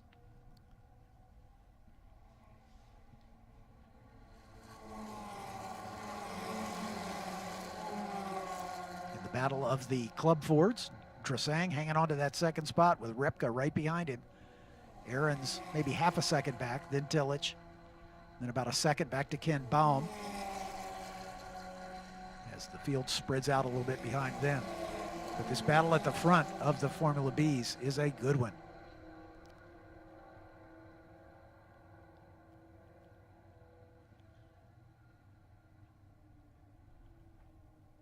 In qualifying, Kasmitz was about a second, a little more than a second quicker than Grundahl, but in race mode, Grundahl has been right there with him.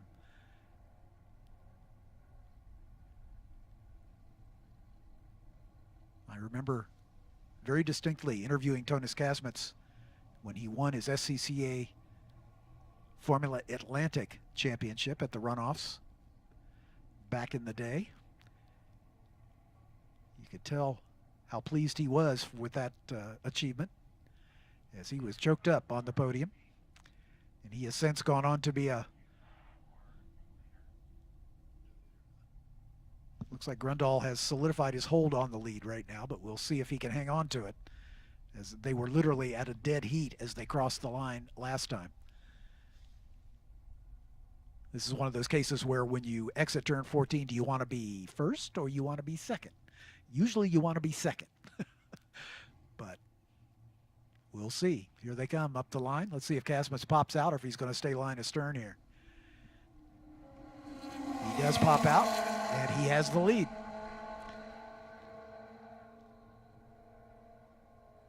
But can he keep it is the question. Grundahl slots in behind him. They bend it into turn 1. Kasmitz with the advantage.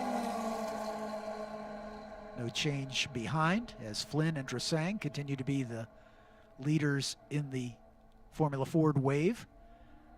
Repka, Ahrens, and Tillich staying right there with them.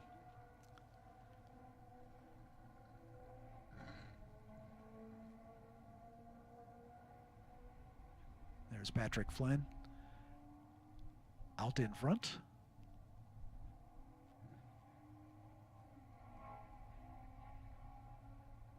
Turn our attention back to the battle at the front of the Formula Bs.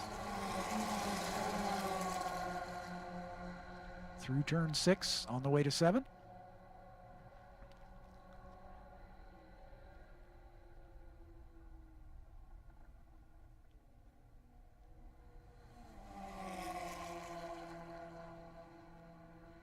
Grundahl with the nose ahead,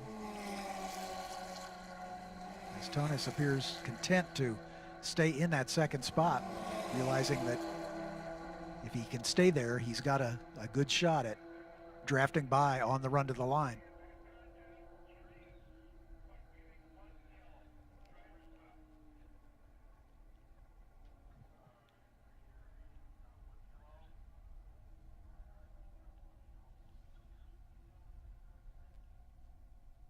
We understand Travis Engen may be with a problem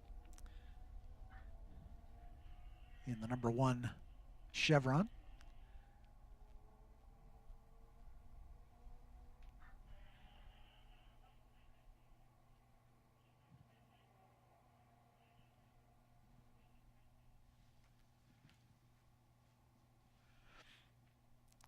Up the hill they come as we're completing race lap number 4.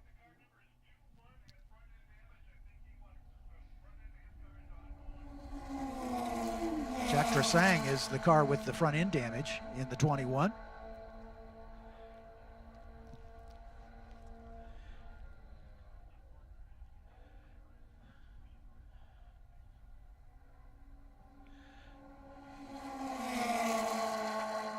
So sounds like Jack Tresang has retired the car and put it to a place of safety.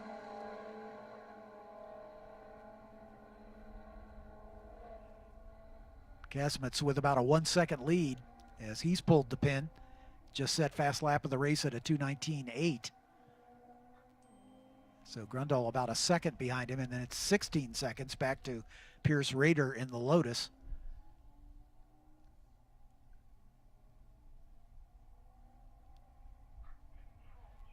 Travis Engen and Mark Giroux there where we expect them to be. Still waiting for the Formula Fords to make their way up the hill. There's Patrick Flynn.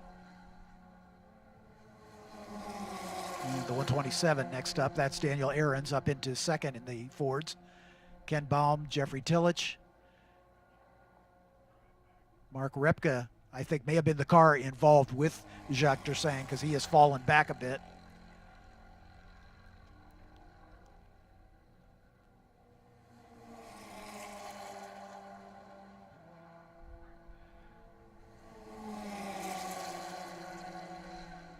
Mark Repka is the one who has not come by the 77.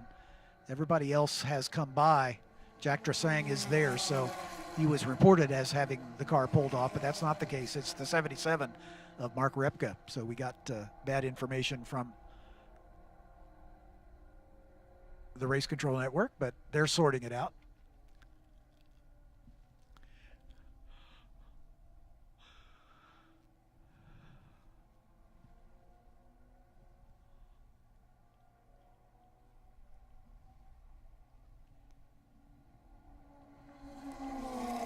Tonis Gasmet's beginning to stretch the lead now. He resets fast lap, a 2:18.2, and has opened up about a 2-second advantage over Grundle.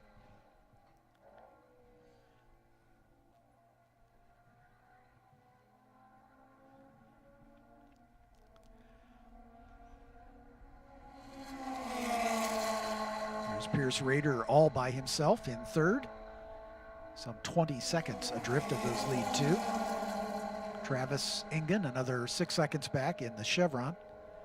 Mark Giroux, not that far back, though, in the other Brabham, the last of the Formula Bs.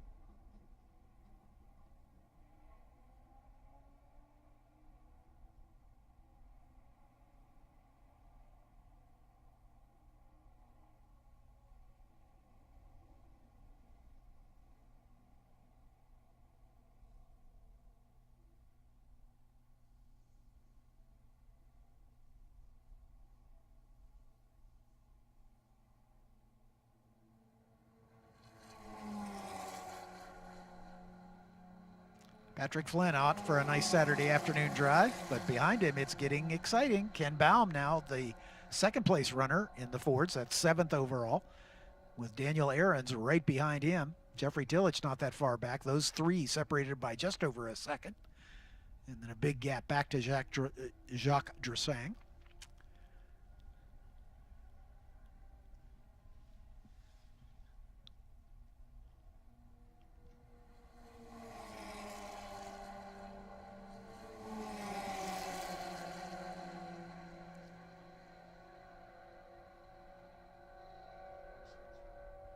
Yeah, Dursang has not come by, so perhaps a problem for him.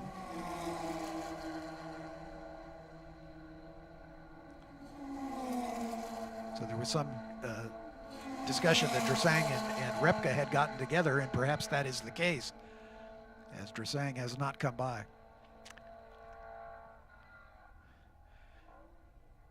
We're going to see the white flag as the leaders come by next time.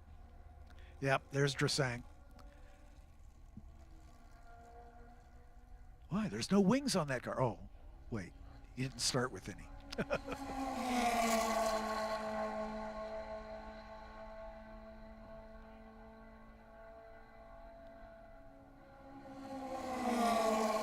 Oh, great battle at the front. Oh, that wasn't. Sorry. The two cars came by side. I thought it was Gasmetz and Grundle, but I was mistaken.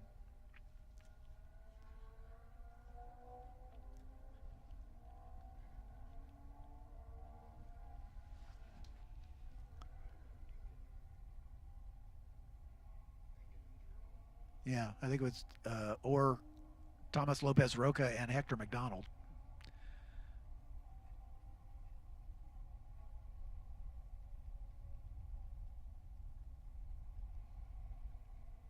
Yeah, I think it was Engen and Giroux, now that you mention it. 4th and 5th among the Formula Bs.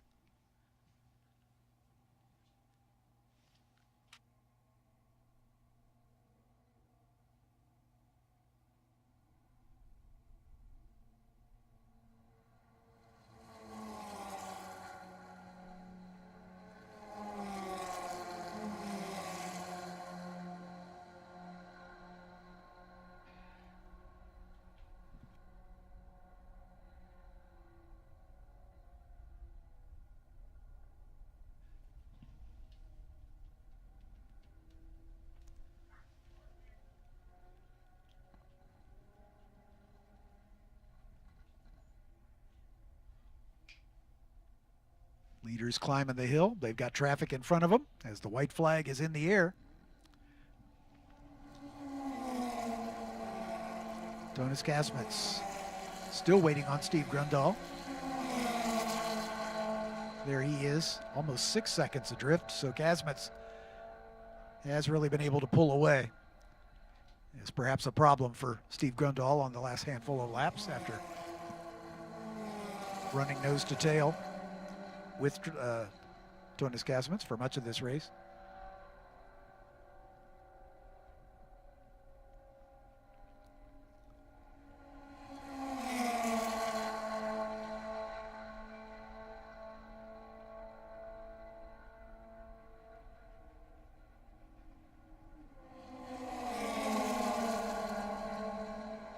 Travis Engen and Marc Giroux continue their battle.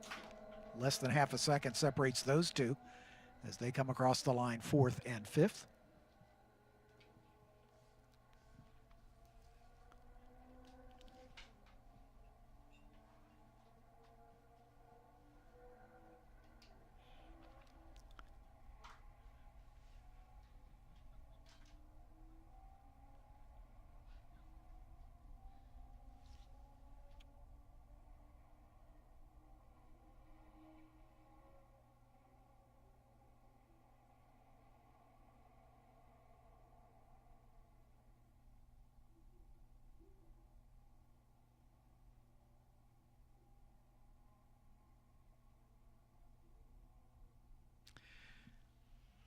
Tonis Kasmets all by himself at turn 11, wending his way through the kettle bottoms on the way to Canada Corner.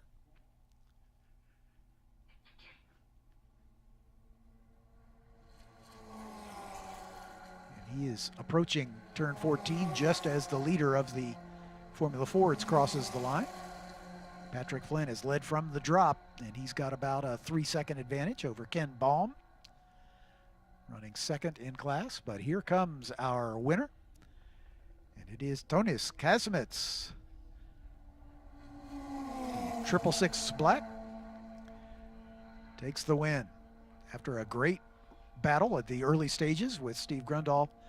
Grundahl fading in the second half of this one, settling for 2nd place. Margin of victory, 10.3 seconds.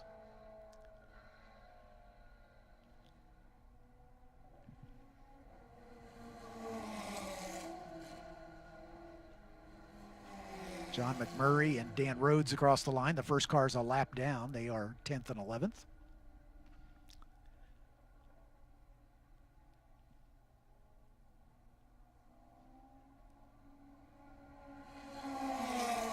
There's Pierce Rader. And a couple more lappers. Still waiting on Travis Engen, the 4th place runner. And here he is there, with Marc Giroux right behind him by about a 1/10 of a second.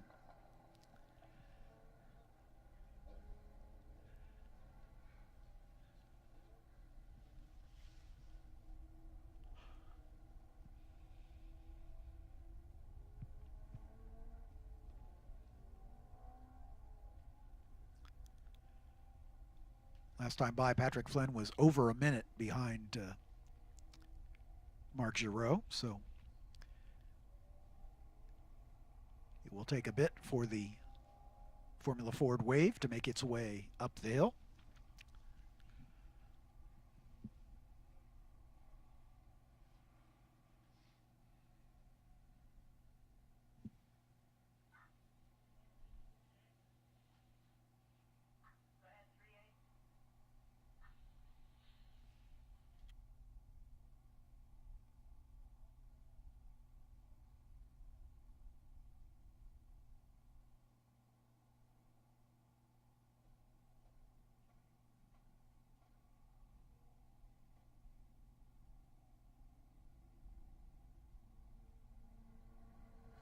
And to make it official, there comes Patrick Flynn across the line, 6th overall.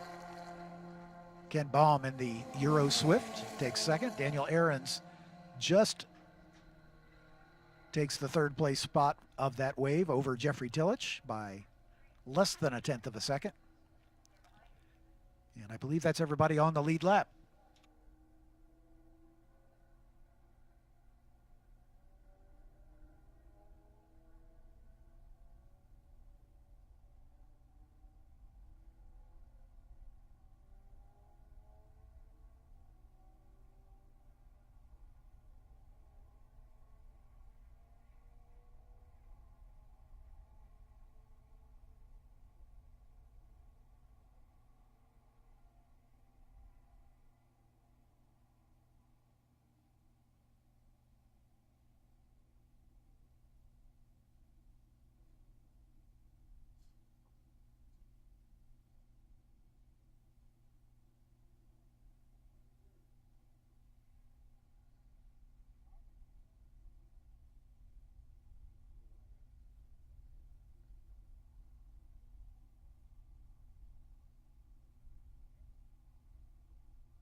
SpeedCom has firsthand experience in understanding the needs of competitors behind the wheel and in the pits, and the incredible demands required of equipment and reliable communications in all forms of racing.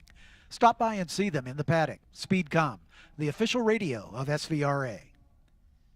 Summit Racing Equipment has millions of in-stock parts from over 1,500 name brands. Parts for racing, street, performance, trailers, trucks, tools, accessories, and more. Use the Summit Racing app to shop anytime, anywhere. Winning takes work. Getting parts is easy at the World Speed Shop. Get more bang for your buck at summitracing.com. Summit Racing, the official high-performance parts source of SVRA. Sunoco offers a full line of racing gasoline, formulas, and accessories, no matter what type of racing you partake in. Sunoco can meet your fuel needs. Sunoco, the official fuel of SVRA.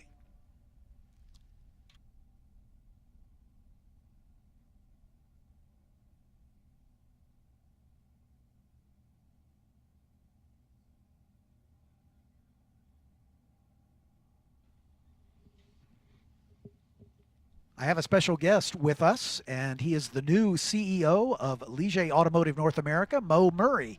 Mo, welcome. This is not your first. This is not your first rodeo in motorsports, but your first weekend with the Ligier team. That's correct. Yes, I've been around motorsports a long time. I tell people I'm trying to avoid ever having a real job. You know, motorsports is a wonderful business if you're passionate about it. It's a miserable business if you don't like it. And fortunately for me, I like it, and so I've had a long career in motorsports. But yes, first race weekend with Ligier Automotive North America, and a very exciting one too, as we see the debut of the new Ligier F422. Indeed, and it is a well-engineered successor to the original Ligier JS F416, as originally built by Crawford Composites back in the day, and then Crawford merged with Ligier, as you know, and a bit of a history lesson. But this new car is about a second a mile faster than the car that it replaced. That's a good way to put it. That's around here. That's correct. That was Max's word. He felt it was about a second to a second and a half per mile of track faster than the previous car, and that's borne out to be just about exactly right. So. Let's introduce the drivers while they're going around behind the safety car. By the way, this will not be a standing but a flying start, as we're still working out some kinks in this brand new Ligier Storm V4 power plant, stalling away from the line. So we're working those kinks out. So we're going to do a rolling start for this debut weekend. I don't believe he'll be in the field. Marcelo Ponti stepping in at the last minute to fill in the vacant seat in the USNG racing team. But Lincoln Day, we believe, is here in the number 54 car from Wilson, Wyoming for MLT Motorsports.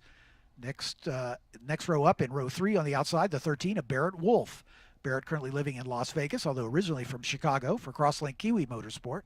Alongside him, the 44 of Pablo Benitez Jr., currently living in Florida, although Pablo makes his home in Argentina. His father is the team principal at Scuderia Buell. In row 2 on the outside, car 46, Connor Roberts from LaGrange, Georgia. In the ApexSpeed.com Entropy Sellers sponsored machine, Connor races for his eponymous Team Roberts racing team. Next to him, one of 3 down under drivers at the top of the field here. The 41 is Alex Crosby from Invercargill, New Zealand for Crosslink Kiwi Motorsports. In row 1 on the outside is car number 24, Daniel Quimby from Sydney, Australia for the Atlantic Racing Team.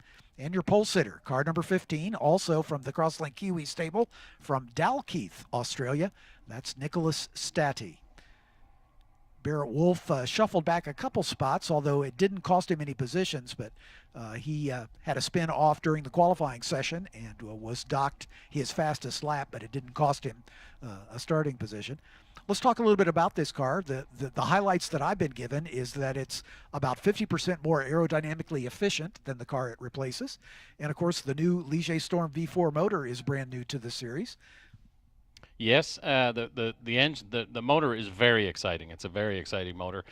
Before we get to that and talk about the chassis, the one thing that's important for a series at this level, for younger drivers, entry-level drivers, and their parents, is this is probably of all the entry-level cars in use today, it's probably the most up-to-date in terms of FIA safety equipment. Correct. It has a full halo. It has Xylon panels on the sides. It has all the very latest safety innovations that the FIA recommend or mandate. They're all incorporated into this car. In the back of it, there's a very interesting engine. It's a little V4, 1.65 liter V4 engine. It'll make about 180 horsepower in this configuration. And it's a wonderful engine. We haven't had any issues with the engine, touch wood, and it's good. The only thing, and you mentioned it at the start about we're going with a rolling start here, it has a twin disc clutch, which can be a little bitey. Yep. And these young kids, it's their first time to drive the car, and so they're getting used to that. So Scott Goodyear, our race director, made the very wise decision to go to rolling start rather than risk have somebody stall on the grid. These drivers exiting turn 14 right now as they are well packed in rows of 2 and making their way up the hill under the attention of the starter. Very well behaved at the front with Nicholas Stati and Daniel Quimby as we wait for the starter to make his decision to throw the green flag. And there it is. We are away. The very first race for this brand new Ligier JSF 422. A very different exhaust note from that new Storm V4 engine as well, as these drivers fanning out 2 and 3 wide as they make the run down toward turn number 1. Still 2 abreast, but everybody gets through the first turn successfully. That's always a good sign. Over the Aaron's Tunnel and down into turn number 3. I believe that's our pole sitter, Nicholas Stati, at the front. But we'll sort them all out as they come back by our vantage point here on the start-finish straightaway. 2 long straightaways are the highlight of the first portion of this beautiful racetrack. Down the downhill run down to turn 5 for the very best passing opportunity. The leader looks good, but 2nd, 3rd, 4th, and 5th are not settled as we come down into turn number 5. Once again, everybody holding their breath as they get through that turn. I'll tell you what, the youngsters in the Ligier JSF 4 championship with the older car put on a fantastic show. Oh, we got a car spinning off at the exit of turn 6. It looks like he's kept it out of the gravel trap. If he can keep the motor running, he should be able to rejoin under his own power. But we'll sort that as we turn our attention back to the lead battle with 3 cars nose to tail for 2nd, 3rd, and 4th. Through the long right-hander at the carousel. As they exit that, make their way toward the kink. A turn that gets every driver's attention here at this racetrack. So we've got 4 cars in kind of a breakaway and then 2 near the back. As again, we had a car spinning off at turn 6. We understand the car at turn 6 has been able to continue, but he's got some ground to make up as the field through Canada Corner back into our view as they set up for turn 14. The most important turn on any racetrack is the one leading onto the longest straightaway, and that is right here. Just a touch to the inside curbing for the 4th place car. Here they come up the hill. We can sort out the order once they cross start finish as they come under the pedestrian bridge and head for the start finish line. Is Nicholas Stati at the point, Quimby and Benitez Jr. in the 44. Scuderia Buell red livery, easy to pick out. Connor Roberts up to 4th, Barrett Wolf in 5th, Lincoln Day in 6th. Alex Crosby was the spinner. He started in 3rd place, so he's dropped back to the back. But at the moment, Stati with the advantage. And then we can see the Scuderia Buell car of Pablo Benitez doing battle with Daniel Quimby as they work their way out of turn 3 and down the hill. We understand there may have been some contact between Alex Crosby and the 13 car of Barrett Wolf, as Barrett's car reporting perhaps some damage. But I'm sure the teams will be happy to know that the Ligier trailer is full of spare parts for these cars. Right, Mo? Yes, it is.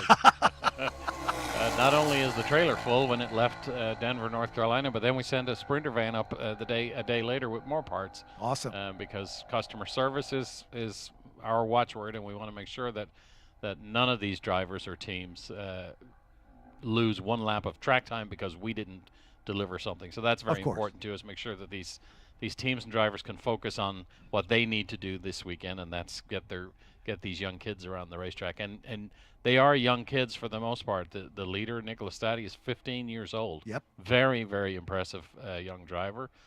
Set the fastest qualifying time yesterday in this car. Yep. That he hasn't been in before. Nobody's been in it before. Right.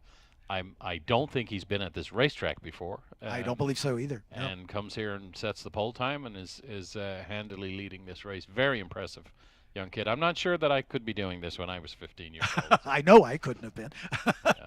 No question. Pablo Benitez Jr. holding off the challenge right now from Daniel Quimby, as Quimby has slotted into third spot. Benitez beginning to get away just a little bit as they come through turn 14. You mentioned, John, the unique sound of this engine. It's almost MotoGP like. It's a little V4, which makes a very different sound than some of the inline 4 entry level cars that we see elsewhere. The SVRA, of course, has a turbo charger on it that deadens the sound. Mutes the sound a little bit. Yep. So this is it's a very unique sound, very interesting little engine. It's tiny.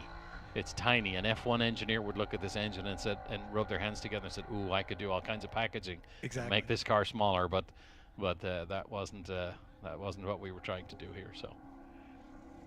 Yeah, Barrett Wolf apparently does have damage, which may be terminal, as he has pulled into the pit lane.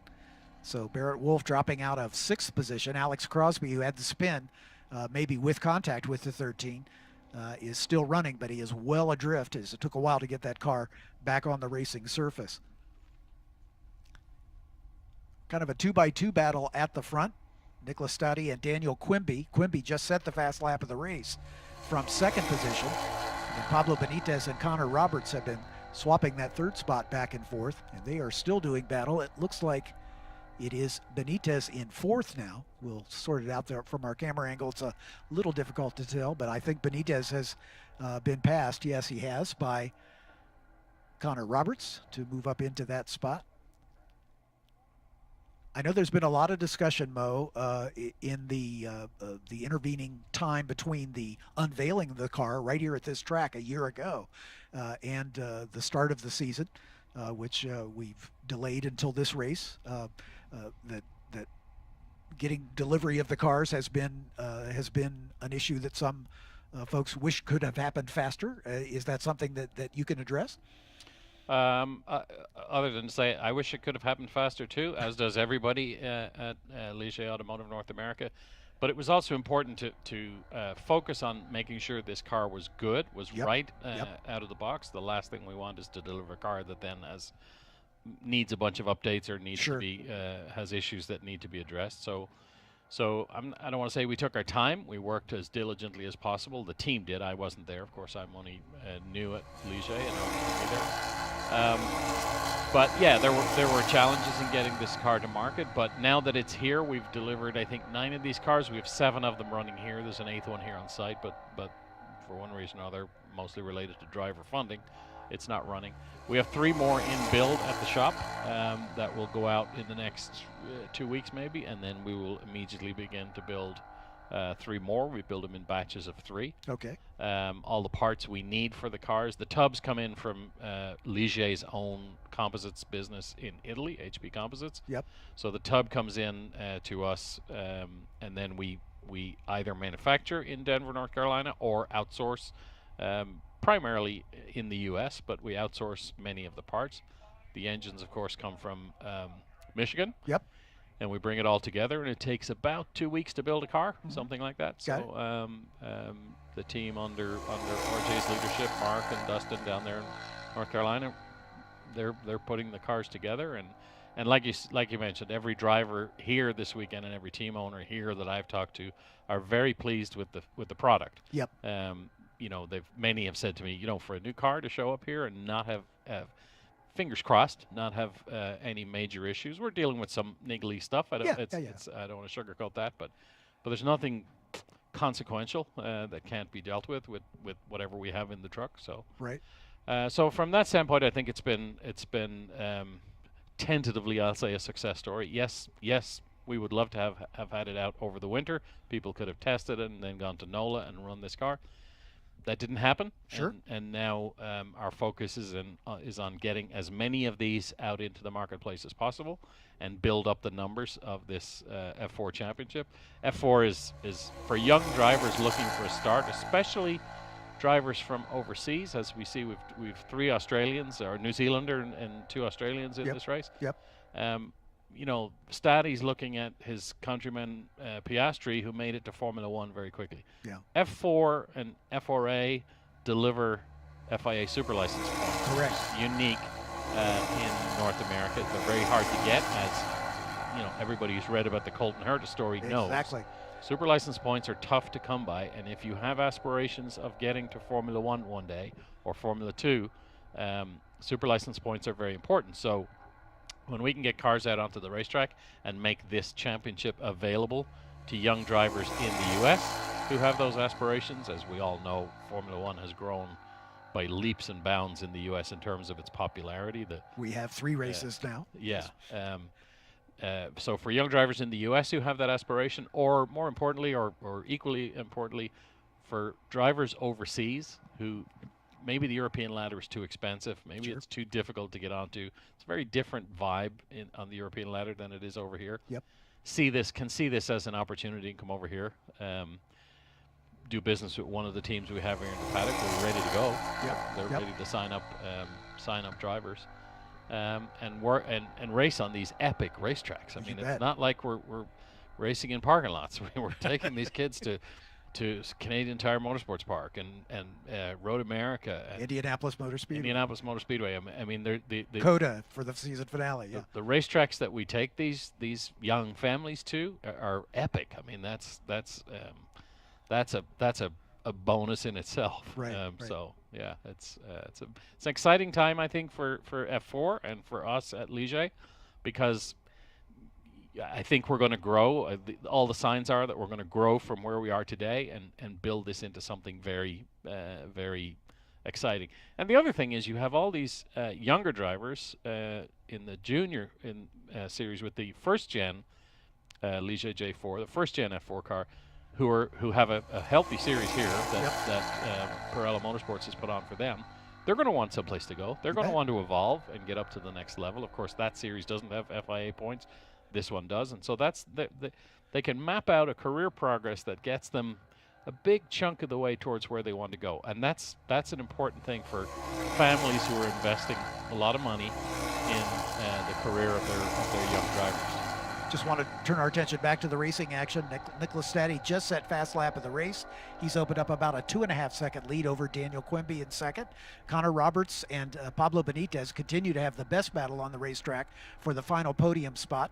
Benitez has been fourth for the past several laps, but he's within half a second at the line. Lincoln Day a little further back in fifth, and then Alex Crosby and Barrett Wolf having their problems.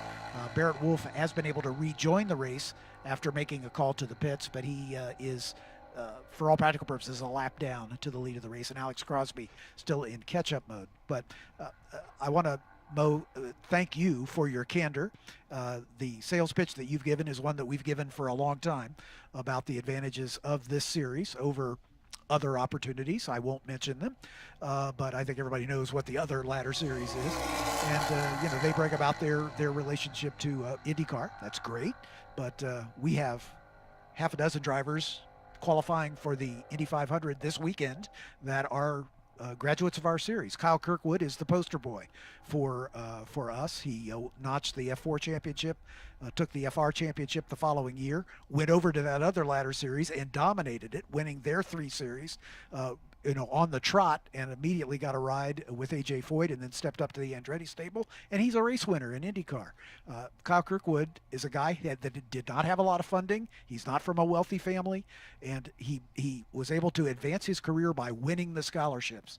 In other words, the guy who finishes at the top of the order gets a scholarship to move up to the next step, and he has done that magnificently, and that's an indication of what is possible for these youngsters and their families. And your conversation about the super license points is one that we hammer on all the time. One of the biggest differentiators between what we're doing and what the other series is doing. And then finally, the cherry on top is the fact that this is the very latest technology in this car. that the FIA has to offer as far as driver safety, and it's unsurpassed, certainly in any other series in the country. This car also is a little bigger than the last car, and so it will accommodate a taller driver. Yep. Driver Connor Roberts is quite tall, over 6. Yeah. And so he drove a USF car, that other series. Yep. And then tested this, and immediately said, "I'm much more comfortable in this car." And, you bet. And as any leading top-level driver worth the salt will tell you, comfort is very important. You have to be comfortable in the car, because you don't need to be thinking about what's jabbing into my ribs, what's my knee banging against. You need to focus on driving. Exactly right. Yeah. So the fact that this car's a little bigger, I think, is a plus. It broadens the range of drivers who can use it. It also has fully adjustable, quite a lot of adjustment in the pedal box. Yeah. So if you're not tall and you want to sit in the car comfortably, you can bring the pedal box quite a ways far back. Yeah. And actually, that's a little bit what we found with the stalling issue that we mentioned earlier. When we looked into it, yes, the clutch is grabby, and yes, we're working to address that. It's not a motor issue at all. It's really just a clutch issue. But we also found that people hadn't adjusted their pedal boxes as optimally as they could, and so when the clutch was fully depressed, their foot was almost fully extended. Yeah. And at that range, you've no control. You have no control over it. Yeah. You bring the pedal box back, now you have more control. Now launching the car becomes much easier. We toyed, I should say Scott Goodyear toyed with the idea of perhaps sneaking in one standing start this weekend, but we all agreed, let's not. Let's get through this weekend, have a nice clean weekend. I know you could look at this race out here and say, well, they're spread out, it's not that exciting. For me, keep the cars away from each other on this weekend. Let's get 30 minutes of racing out there and let these kids get used to the cars. And understand how they work. It's a fast car. We talk about kids and we talk about entry level and everything else. The speed trap down here, depending on the wind direction, it's either here or into 5. This car is doing about 147 miles an hour, so it's not a toy. No question. It's a serious piece of equipment, and mistreated or mishandled could really get someone in trouble. So, that's the way racing is these days. They're all serious pieces of equipment. So, but this is a good launch for us. Of course, we have 2 more races tomorrow. Yep. We close out this weekend with an F4 race. Correct. US F4 race tomorrow evening. Correct. And that's good. Hopefully, we'll load up in the truck and go away feeling happy with ourselves. Indeed, so, and we'll all convene at Indianapolis in about a month's time, and back-to-back weekends, Indianapolis and Mid-Ohio, for these cars, and then we move on to New Jersey and Canadian Tire Motorsports Park, and then we wrap up the season at Circuit of the Americas. I can tell you, and I'm sure you agree with me, we would love to get back on the Formula One docket for the COTA race, and I'm hoping that the stars align to make that possible going forward. We would too, and we wouldn't limit that to just COTA. I mean, there's, as you mentioned earlier, there are 2 other options. North America has 3 other options. So certainly F4's relationship with FIA and the international ladder system, where you have F4, F3, F2, and F1, having these cars in sufficient numbers. Correct. We want to build the field a little more, but in sufficient numbers to support one or maybe all of the North American F1 races would be a fantastic opportunity. One that is not that I'm not just dreaming up right now. It's been talked about, and it's an evolution that we will certainly work towards. Exactly. Tell us a little bit about your history. You mentioned to me in the run up to our race, you've got some time with Mazda. What brought you to this opportunity? So I spent most of my young career, my early career, I grew up in Europe and got involved in racing over there, but I got involved in motorcycle racing. And that's why this engine is so cool to me. It's a little V4 that did have a derivative of it, had some time in a motorcycle. Correct. And then that eventually brought me over stateside. I worked in the motorcycle business for a long time, and probably 14, 15 years ago, something like that, I went to work for Mazda Motorsports, actually through an agency, managing everything marketing related to their motorsports. John Doonan, of course, a friend to the motorsports industry, was the race director there. And John was very focused on the operations side of Mazda. They had, at the time, they were just wrapping up their RX-8 Grand Am program, and they had MX-5 an early version of MX5 Cup, and of course, massive grassroots presence. So I joined that team with John, worked along shoulder to shoulder with John for about 7 years until he left and went to IMSA. Right. We relaunched MX5 Cup as a single night series, took it initially to IndyCar sanction, then back to IMSA sanction. So that was a big part of my role, developing that series and developing the streaming package and the marketing and the social media and all the things around that. Ultimately, after John left, Mazda came to me and said, we'd like you to take on some of the operational roles too. And perhaps one of my proudest things I did there is I led operationally, and in a marketing sense, I led the DPI program. Sweet. In its last year, 2021. Yep. I'm embarrassed to say, or I blush when I say, probably its most successful year. Got on top of the podium a couple times. Yep. We won 2 races, Yep. and the last one was the icing on the cake. We had come up with an idea. Mazda was always very much about sharing the love with the fans. So we come up with an idea to allow fans to autograph the car. We had a system for that, and we went to Petite with a car fully covered in fan signatures, and we went 3 laps down in the middle of the race, and we caught those back up, and then about 20 minutes to go, Harry Tinknell put us in front and took us to victory lane, and that was an epic moment. Exactly. So I did that. I was with Mazda for about over 10 years, and then I left them. I stayed another year after the DPI program ended, but eventually an opportunity came up to work for an IndyCar team, and I moved to Indianapolis and worked on the commercial side of an IndyCar team. Yep. Which was very exciting. It was very good, but working exclusively on the commercial side and not having operational involvement wasn't fulfilling for me. I wanted to do more, and so this opportunity to join the Ligier team came about through a chance meeting with Pierre Nicolet, who's the CEO of Ligier globally. Yep. Pierre's a very accomplished racer. His father was an accomplished racer, and so we chatted about what's going on with the company, and Max stepping away and sort of reducing his role. Max and Jan, wonderful people who've built as I mentioned earlier, as a long shadow, and they've built this great legacy. And so I'm stepping into that role, but I see myself as a custodian of that legacy, and that's what I'm hoping to be able to do. Great team at Ligier North America, very talented people, and so I'm looking forward to working with them to extend the magic that is Lana. There's nothing you've said in the last half hour that I disagree with. So, beautiful. My final question is, I'm trying to identify the accent. Irish? I was born and raised in Dublin. There we go. In the suburbs just south of Dublin, Yeah. and I grew up in Dublin. Got involved in racing at an early age. Right.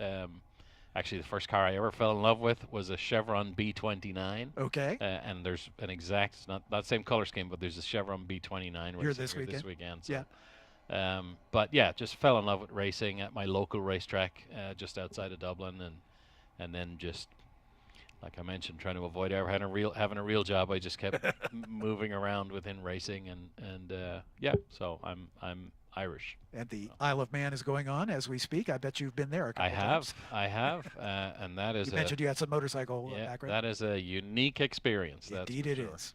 And certainly something should be on everybody's bucket list. Oh yeah. At least to go and watch it. I'm not sure. I'm not sure I'd want to go ride it. Doing it, but yes, I have been there, and I've had the great pleasure and the great opportunity in life of visiting some really epic racetracks all over the world. Of course. Yeah. So yeah, it's been a good ride for me. Well, this is one of them for sure. As we're just about 7 minutes away from the end of this, it's been pretty status quo at the front, as Nicholas Stouty has opened up about a 7-second lead now over Australian Daniel Quimby. Connor Roberts getting around the tall driver we talked about. Connor Roberts getting around Pablo Benitez early in the race, but Benitez has hung right with him in the Scuderia Buell machine, and I kind of have a sneaking suspicion that Benitez is just biding his time as we're getting close to the end of the 30 minutes. My experience has showed me that any driver who can stay right in the wheel tracks of the driver in front of him for an extended period has got a little pace up his sleeve. And I think Pablo might be able to pull the string here on the final lap and find his way onto the podium. So we'll follow that battle very closely, as unfortunately because of early contact, Alex Crosby and Barrett Wolf are well adrift. Crosby just now coming across the line. He is some 12 seconds behind Lincoln Day, who in turn is some 30 seconds behind this four-way battle at the front. So looking forward to this one coming to its conclusion as the first ever race for this brand new car, and a car that clearly has all of the background it needs to become a success here in this country, and we're looking forward to being a part of that success as the series moves forward. And I think what we're going to find out here, certainly the engineers would know this from their simulations and their CFD calculations, but what we're going to find out here is how well this car drafts. Yep. Because when you come out of turn 14 yep. on the last lap, we'll see if Pablo Benitez has what it takes to draft up the hill. You know, obviously I've been here many times for Mazda MX-5 Cup races. Sure. And if you come out of the 14 in the lead, you're going to finish 5th. Exactly. You know, so we'll see how well this car drafts coming up the hill, because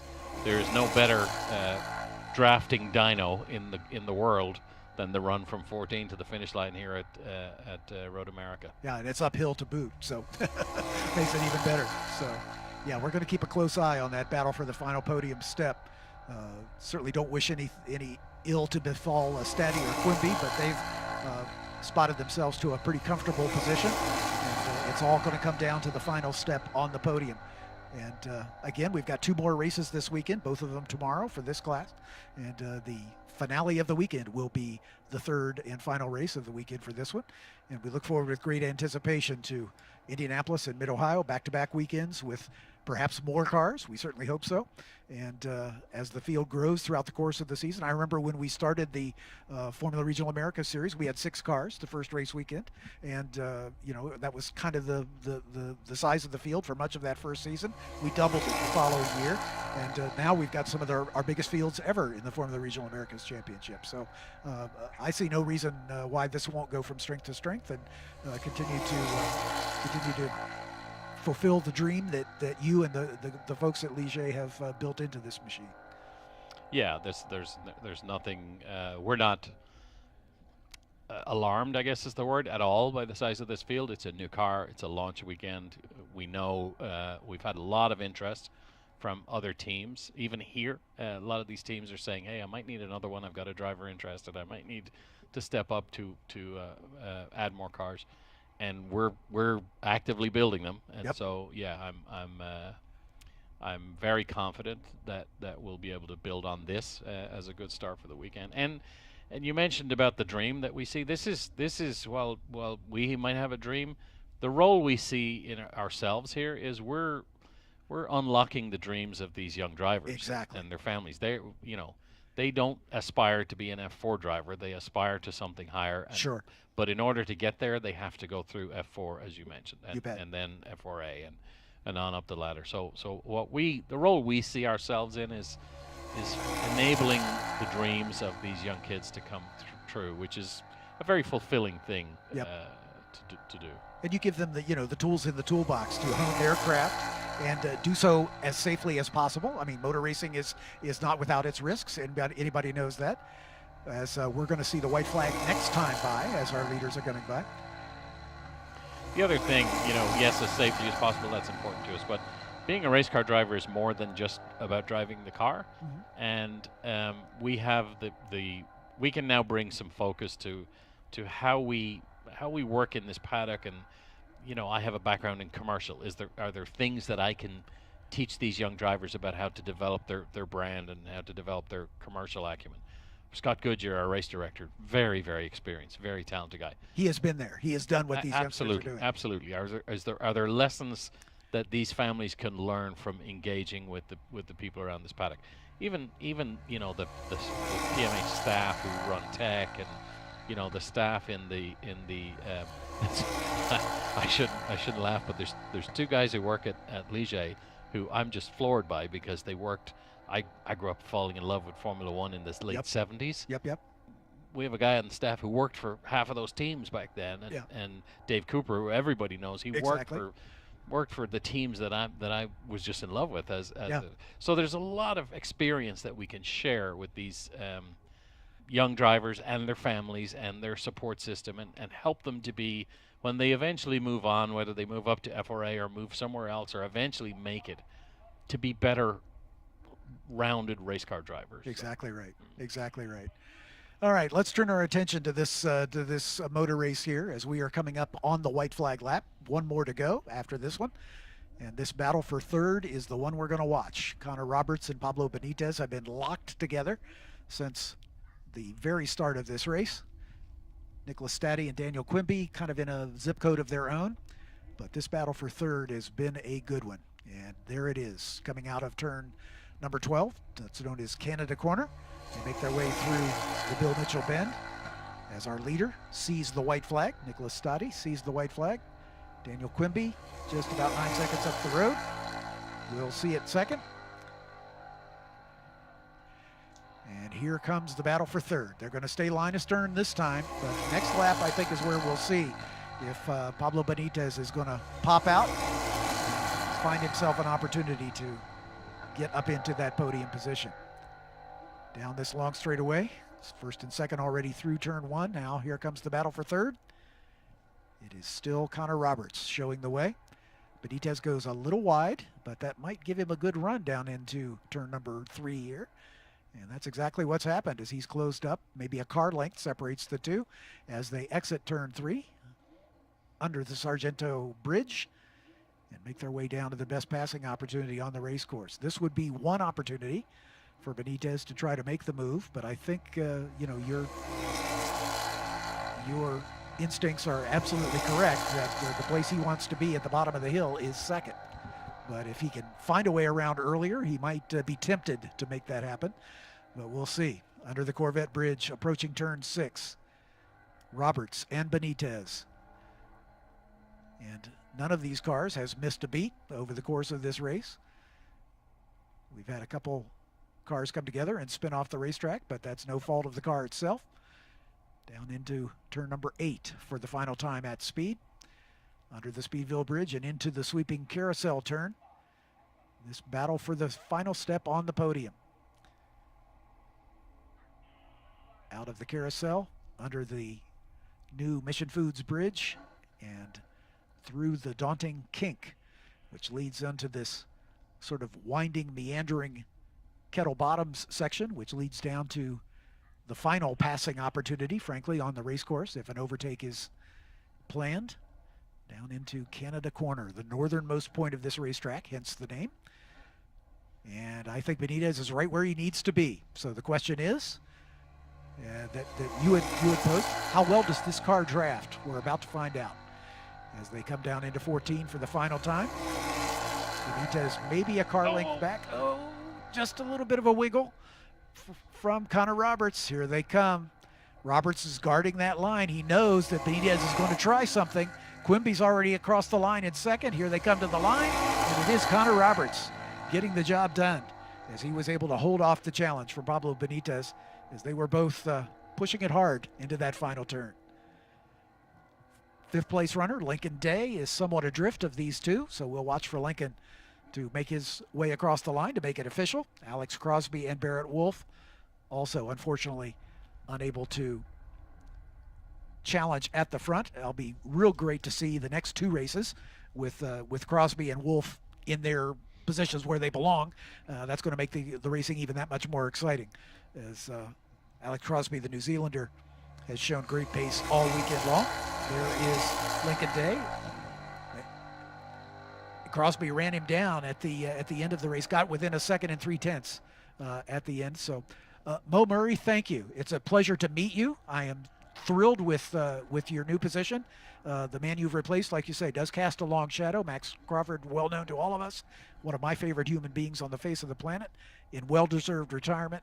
But I think he's in good hands. So well done. I appreciate that, John. Thank you. It's a pleasure talking to you, and I'll stop by at the next few races, and we'll say hi. Sounds great. Thanks so much. I'm going to make my way to the podium and interview our top three, and we'll be back with you with more racing with the groups 1, 3, 4, 5B and Miatas coming up next.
Race fans, don't miss out on our incredible ticket specials for Road America here in 2024.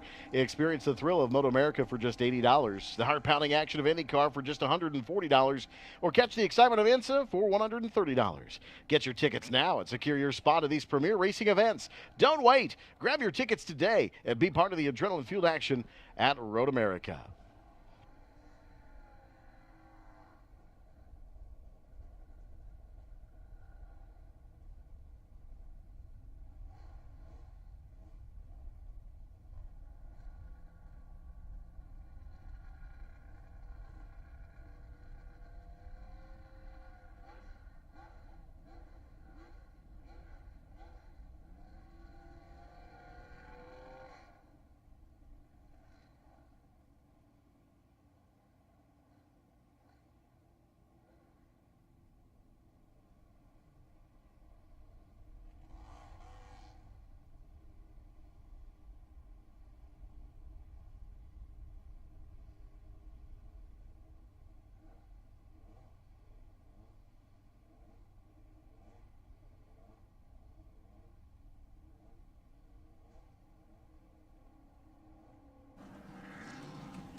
Our podium celebration underway, and historic podium, the debut of the Ligier JSF 422, and we are happy to introduce our third place finisher after a great race-along battle, Connor Roberts, ladies and gentlemen.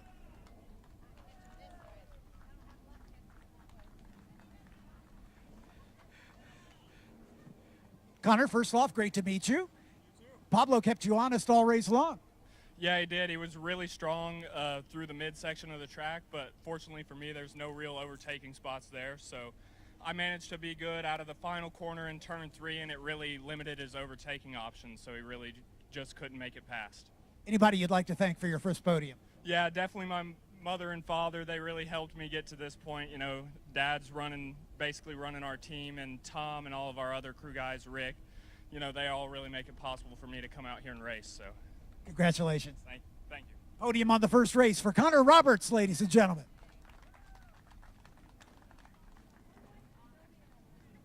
Let's bring up our second place finisher. Connor, watch the photographer. Up, sorry, Connor, on the box there. Stay there. There you go. It's all good. We have new drivers. They have to understand the podium. Are we good? Let's move on to our second place finisher from the Atlantic Racing Team, Daniel Quimby.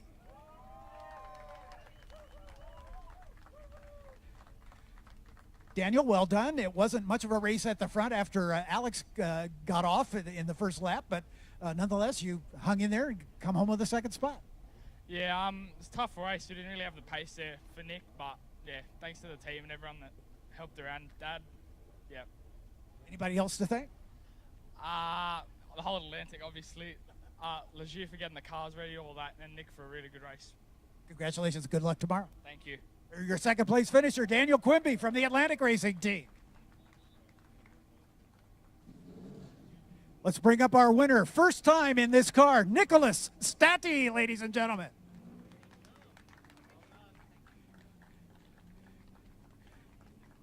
Nicholas, congratulations. Am I pronouncing your last name correctly? Yeah, that's right. All right, awesome. Tell us a little bit about your race. You started from the pole and, frankly, never looked back. Yeah, pretty much. Yeah, I just really like to thank Kiwi Motorsport and AGI for the awesome car, and yeah, everyone that made it possible, and my dad. Thank you. Congratulations. First time winner, ladies and gentlemen, Nicholas Stati. From Crossley Kiwi Motorsports, of course.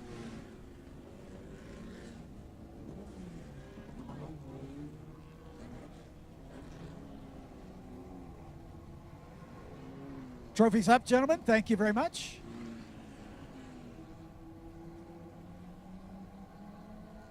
We'll make a hat change. Of course, Ligier hats on the drivers as they are awarded their trophies. We'll now swap over for the Radford Racing School, one of our sponsors, providing the scholarship for drivers coming right out of go-karting into cars.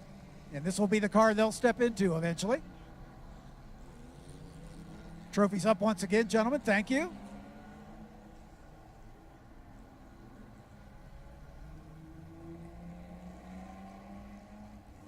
Have to keep the sponsors happy. We'll do one more round of hats for Hankook Tires. Danny Von Dongen and his crew for Hankook Motorsports. Keeps these cars well shod throughout the course of the weekends and the season. And we thank Hankook for all of their support.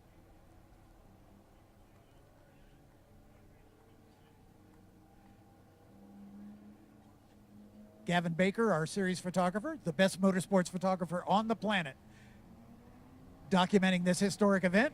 Now it's time for a celebration. Let's hear it for the first ever podium for the JS F422, Connor Roberts, Daniel Quimby, and Nicholas Stati.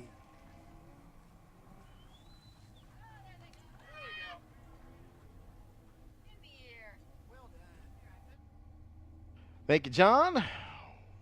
Another podium celebrations yet to come for our touring series here with us with the F4 as well as Formula Regional Americas.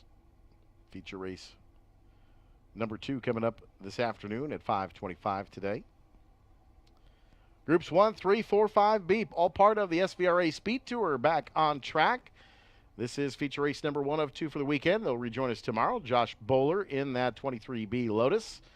Out front in Group 5. Also in Group 5, Matt Getzinger in the Laboa. That is that blue, beautifully sculpted car. Joel Weinberger in the 33. That's a Porsche 356B, the silver maroon car. George Ballback, the other 356B in the 0. Ethan Alexander in the Legrand Mark 8, the 33B.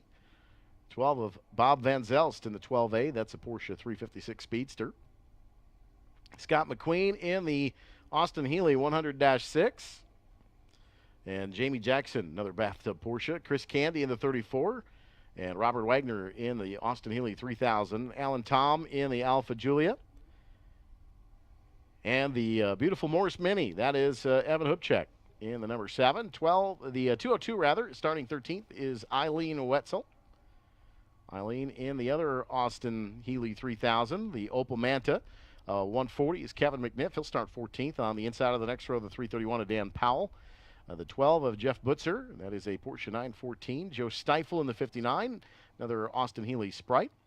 And then our Mazda contingent of Tony Fornetti, starting from the pole in the Mazdas. Mazda of 36 of Benjamin Ficht, and the 91 of Mike Stangl. The 143 Patrick O'Hara, the 77 of Alan Schomer, the 93 Michael Tomei, the 18A of Julie Dahmer, and the 54 of Jose Paredes. That is our Mazda contingent, 8 Mazdas in total.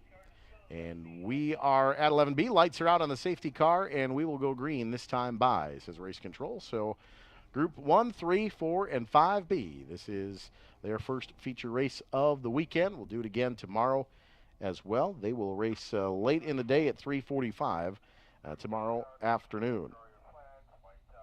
Lights are out on the safety car, and let's get ready to go racing here at Road America, all part of the SVRA Speed Tour.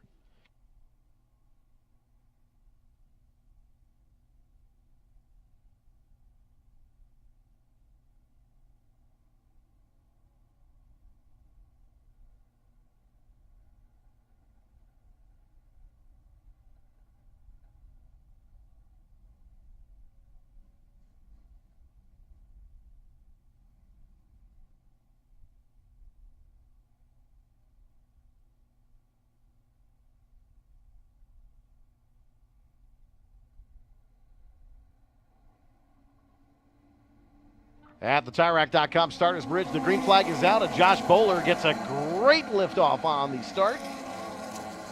And we are underway for groups 1, 3, 4, and 5B in the Miatas. Josh Bowler and Matt Getzinger out front. And a little bit of a split start here. So the second group will get underway.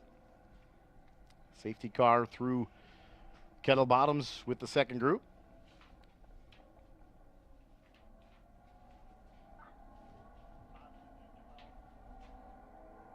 And that is the Mazdas, by the way.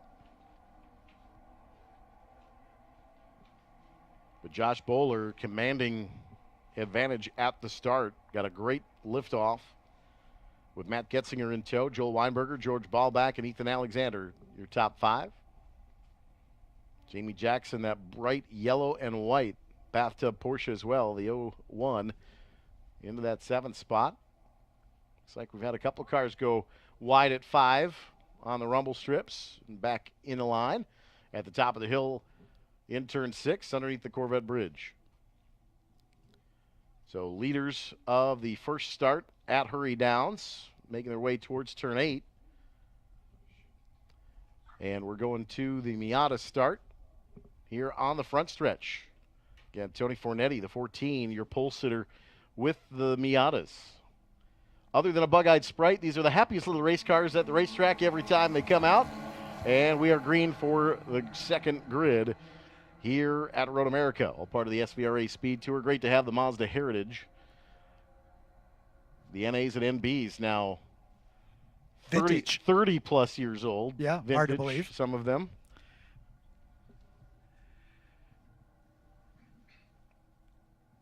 I still have shoes that are older than some of those cars. But they're only for lawn mowing. Yeah, indeed. Indeed. On your Skag, of course, yes. Of course. Absolutely. Got to mention the sponsors here. Absolutely. Somebody was confused by our ice cream announcement earlier, but it's 80 degrees outside. It's time for ice cream. Yeah, exactly. So, it's summer. Yeah, absolutely. Yeah, when it's 80 degrees, it's summer. So we'll take it. You betcha. On the green, first group coming back to complete lap number 1. This is group 5 out front, Josh Bowler and Matt Getzinger. Lotus 23B. Matt Getzinger just behind him in a La Boa. Joel Weinberger in the first of the Porsches with George Ballback and Ethan Alexander in the Legrand, Mark 8, just behind. Bob Van Zelst, we saw him earlier in his GT3 Porsche. This one a little more historic, shall we say, in the Porsche 356 Speedster. Scott McQueen in that Austin Healey, the big Healey, the 100-6. Jamie Jackson in his Porsche with Chris Candy. Robert Wagner, Alan Tom. Love the Alpha Julia from Alan Tom. It's a neat little race car if you get a chance to take a look at it. It's short, not quite as short as Evan Hubchek's Morris Mini though. Literally, it's a Mini. It's I swear it's a smaller Mini. Yeah. But it's really not. It is just a Mini, but compared to the BMW Minis of today, indeed, it's definitely a miniature car. Aptly named at the time. Indeed. But a great looking race car as well. Exactly. Of course, in the heyday of GT racing and the SCCA, some of the Minis turned out to be rear-wheel drive with the driver's seat in where the back seat of the Mini would be for weight distribution, among other things. But nothing like an original Mini. The fun factor is right through the roof. I would imagine, I've not driven one, but I would imagine with the short wheelbase, it's very similar to a go-kart. Exactly. It's just very Imagine darty. a box with wheels on the corners. Pretty That's basically it. pretty darty would be my imagination with that car. Yep. So the Miata contingent crossing the start-finish line for the first time. Leader of the Miatas is Tony Fernetti, Benjamin Ficht in second spot in an MB and an NA respectively. Mike Stagel in the 91 is third. Alan Schomer in the 77. In the fourth spot, Patrick O'Hara, Michael Tomei, Julie Dahmer, and Jose Paredes rounding out the mini field. For the mini Miata field is what I meant to say. I have mini on the brain.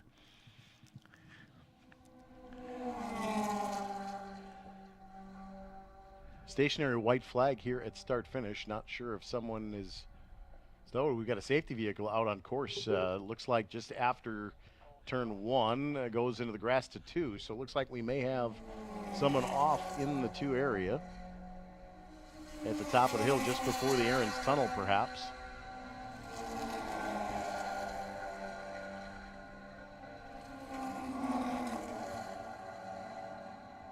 Didn't quite hear anything on corner net.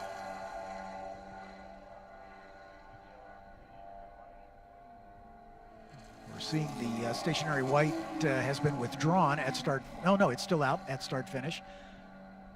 So it's just past turn 1 to driver's right, just before the Aaron's Tunnel. From it looks like we see some flashing Road America safety team lights.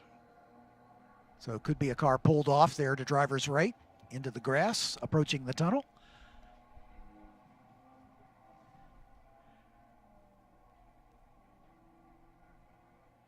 We did hear on the radio that Evan Hubchak in the Mini, unfortunately, had to pull off with a mechanical. See, announcer's curse. We're talking about the Mini. Yep, there you go. Oh. And Kevin McNiff in the Opel Manta has yet to come by. Joe Stiefel and Jeffrey Butzer were at the tail end of the field last time by. So we'll check it as they come by. Yeah, we can see, looks like one of the Alphas under tow.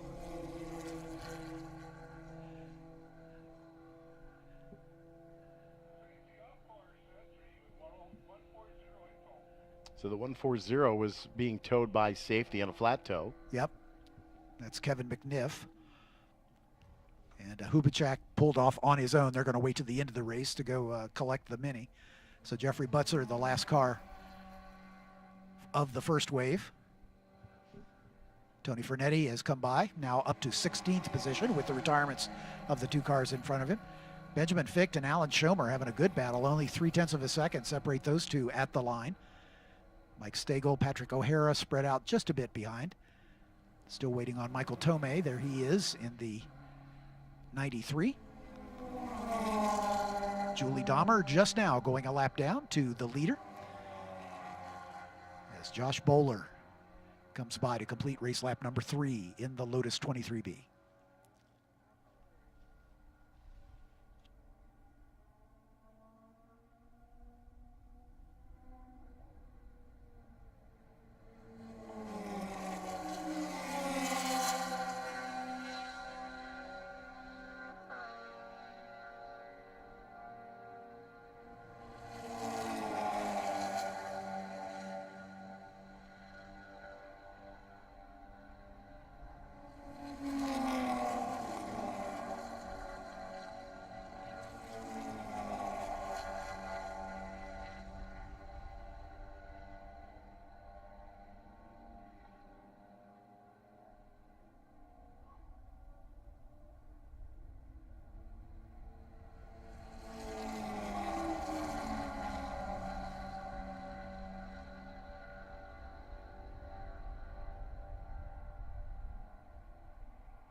We've been following the battle between Chris Candy, Robert Wagner, and Alan Tom.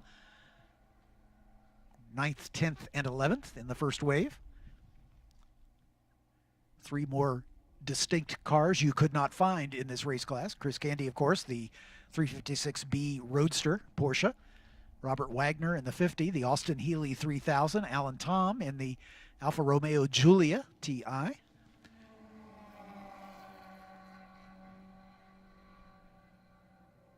Chris Candy seems to have it well in hand.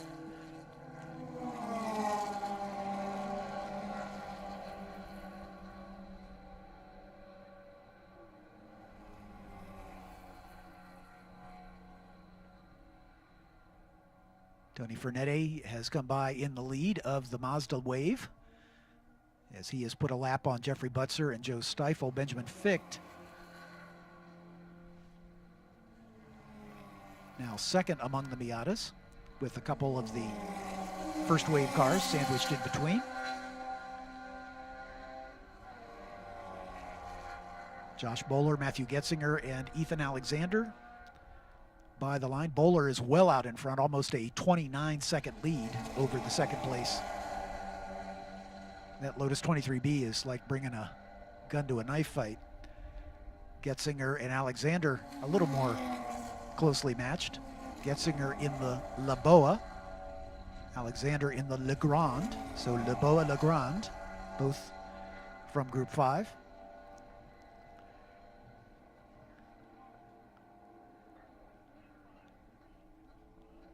'95 green just exited at 5. Josh Bowler just pulled the Lotus off. Oh, man. Into the cut. Oh, that's not fun. So that will promote everybody up a spot as Josh Bowler takes his 30-second lead and decides to retire to the pits. So Matthew Getzinger now your new leader. Confirmed by race control. Matt Getzinger, the 26th, the La Boa. That beautifully sculpted blue machine. Now you're a new leader.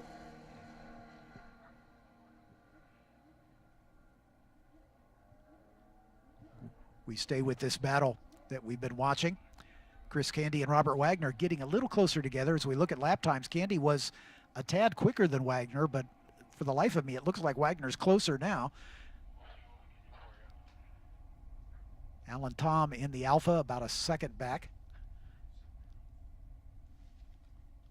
Corner Station reporting that potentially something on the racetrack between 3 and 4, just before the 4B station, but asking race control to take a look if they can. We can't see anything with our race cameras so far, but we made the wrong assumption earlier today that there was fluid down and it was just simply a wheel cut. Yeah, exactly. But so I won't hesitate to say I'm going to wait for race control to make a decision, but they are inspecting the track via camera in the 3 to 4 area, somewhere between probably Sargento and the 4B flag station.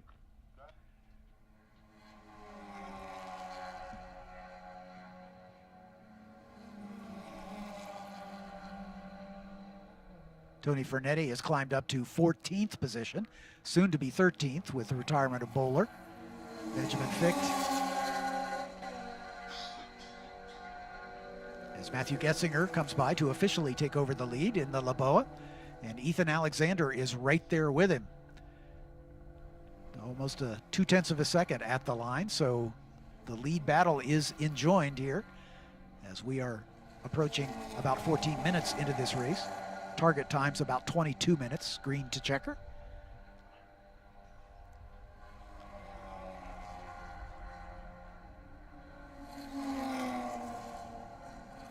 George Ballback still leading Group 3, third overall now in the 0 green Porsche. Joel Weinberger and Scott McQueen in the Austin Healey. Second and third in that group. Bob Van Zelst and another of the Porsches just behind them.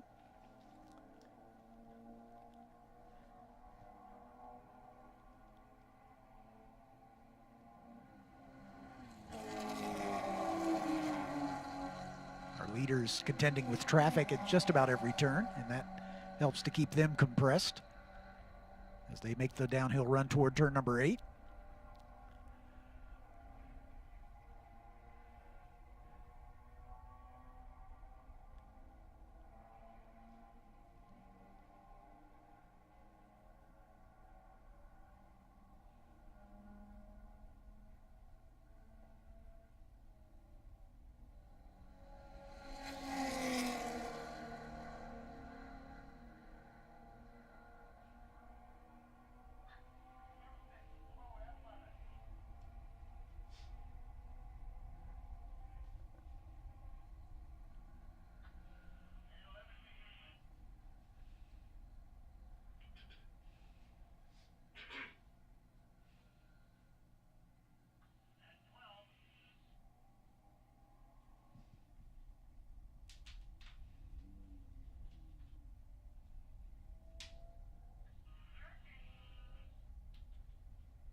The white flag in the air for Matthew Getzinger.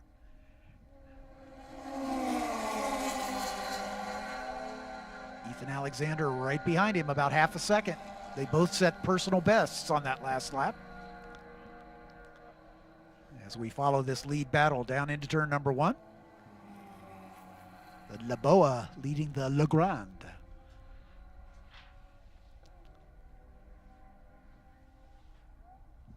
I'll tell you what, Ethan Alexander is not going away quietly. He is right on the back. In fact, there he goes through at the exit of turn 3. He gets a good run on Matthew Getzinger, and they are side by side. Down the hill they come. That's a lapped car. Here comes the lead battle right there, with Getzinger guarding the inside down into 5. The Legrand with the wing. Ethan Alexander does the over-under. Ethan now to the inside as they go under the Corvette bridge. Can he make the pass? He can. New leader. Ethan Alexander in the 33B. As they work their way past a couple slower cars.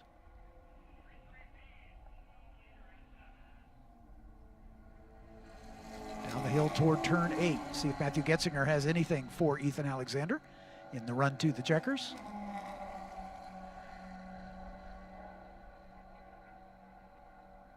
Yeah, it looks like Alexander beginning to pull away here. So it could be something's gone off song in Getzinger's car, or Alexander's just been playing the waiting game until the white flag flew. Leaders in the kettle bottoms, just past the kink now for Ethan Alexander here in Group 5, 5B.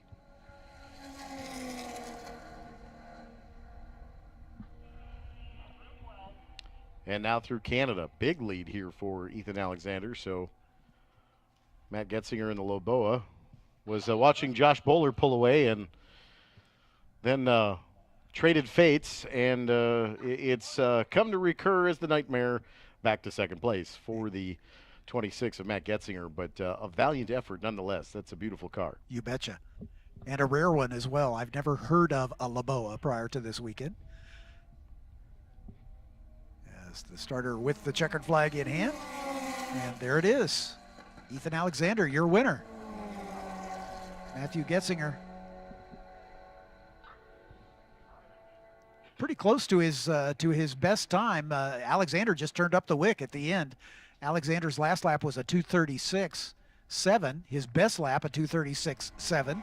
So he's been very consistent in the pace, but Ethan Alexander found an extra gear on that last lap and clicked off a lap almost 4 seconds quicker and took the win. So it looks like we had a spin here on the last lap. Somewhere on course and back underway.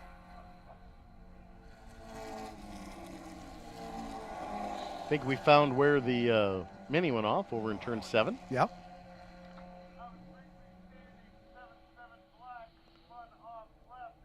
So the 77 spun over in 14. Alan Schomer, that's one of the Miatas.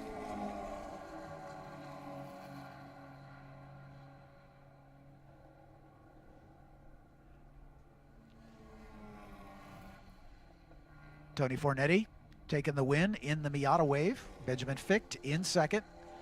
Mike Stagel takes third place honors amongst the Miatas.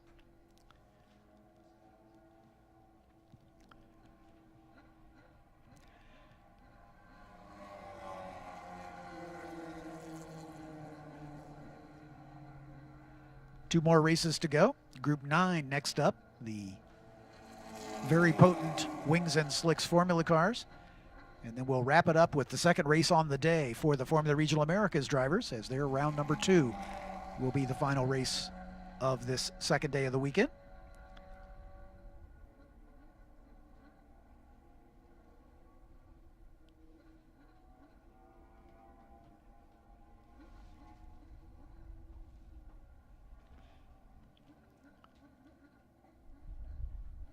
Always a fun weekend with the SVRA SpeedTour here every spring. Love this weekend. It's just fine weather this weekend is paramount. We've had years where we've had snow and sleet. Rain.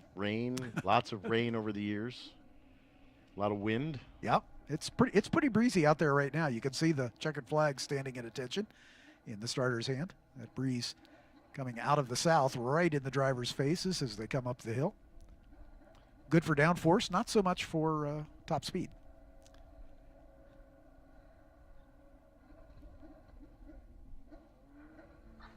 Ambient temperature dropping to about 78 degrees right now, but track temperature still elevated.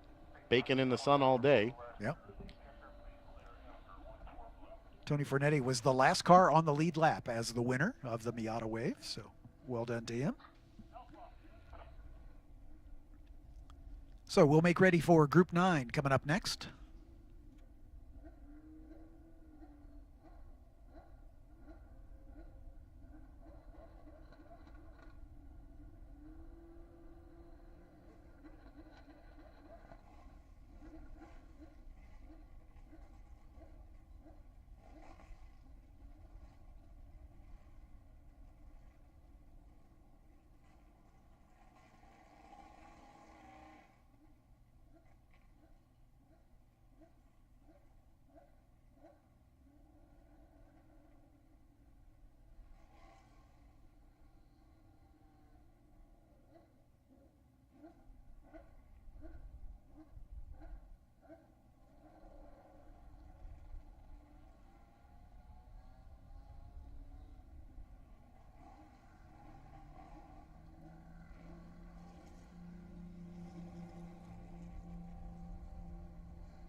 Since 1979, Tire Rack has been helping people find the right tires, wheels, and other performance parts. With their distribution centers packed with 26 major tire and 60 wheel brands, they will be able to deliver what you need. Their prices are competitive and their expertise is unmatched. Tire Rack, the official tire store of SVRA. As a family-owned business since 1945, Trailers of the East Coast are in it for the long haul. Whether you're looking for adventure, a home away from home, or simply want to transport cargo from point A to point B, the Trailers of the East Coast team is ready to walk beside you every step of the way. Expect next-level products, next-level service, and a next-level customer team pulling ahead with Trailers of the East Coast. Whether you're in need of a trailer, parts, or service, rest assured that Trailers of the East Coast has you covered. For more information, be sure to visit us online at trailerseast.com. Vintco keeps vintage motorcycle riders on their bikes and on the track. Focused exclusively on the vintage market, Vintco utilizes and manufactures a wide range of new, high-quality components to help customers with maintenance or restoration projects. Vintco, the official vintage motorcycle parts company of SVRA.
Cars rolling out of the false grid. Let's introduce the 20 starters for you for Group 9. Starting on the outside of row number 10 is car 24A. That's Dan Kane in his Van Diemen RF94. Next to him, car 33, Mike Plotz in a Ralt RG5. Row 9 has the 27 of Matt Daniel in a Tatis RC98. And the 031 of Jackson Tovo in a Magala Formula Ford. In row 8, 13A, Ethan Tovo in another Magala. Then we've got the 6 of Patrick Donnelly in yet another Magala. In row 7, the 15 of Tony Smith in his Chevron B27, and the 19 of Josh Bowler in a Chevron B29. In row 6, car 13, Michael Popp in a Van Diemen RF97, and the 4 of Dave Oddie in a Renard Formula 4. In row 5, car 54, Garrett Grist in a Ligier F422, and the 9 of Robert Blaine in a March Formula 1. In row 4, car 63, Jim Booth in a Swift 016 Atlantic car, and the 31 of Travis Engen in a Lola T9720 Indy Lights car. Row 3, the 30 of Mark Giroux in another Lola T9720, and the 00 of Nathan Bird in a JDR Anomaly. In row 2, on the outside, number 46, Gerald Sokolsky in a Lola T9720, and then the 2 of Dudley Fleck in the Lola B02 00 Indy car, although we understand Dudley was not on the grid. We'll see if he joins. And then the 2 Formula 1 cars at the front. The number 8 is Brian French in his Benetton B197, and the pole sitter is James French in car number 11, a Jordan 197. James set the fastest time of the weekend by a margin, 1:48.933.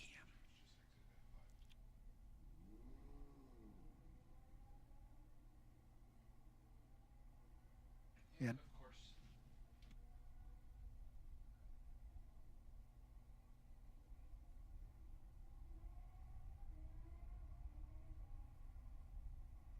getting word that James French, with perhaps an issue, and exited at turn 5 on the formation lap. So Brian French will hold up the family honors with the Benetton.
Field is behind the safety car exiting Canada corner, which is when the lights go out on the safety car. And they begin to form up 2 by 2. I think Brian French is going to stay 1 by 1 at the front because he will disappear into the sunset. Well, do you know if you got a Toyota Atlantic car, do you really have a chance? Right? Yeah, you got a Formula 1 car there. I mean, come on. I mean, speed to speed, let's be honest. Yeah. But, I mean. Yeah. The only drama is, can Brian lap the field in the course of this race? We ask that every year. And he's come close. He's come close. Yeah, yeah. They're climbing the hill, approaching the start line. There's the green flag. 2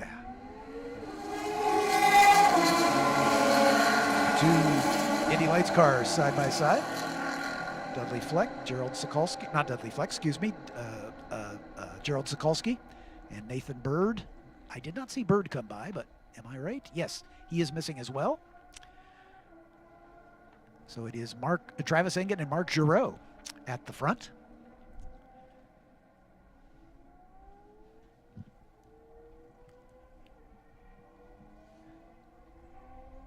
Everybody doing a nice job of staying single file.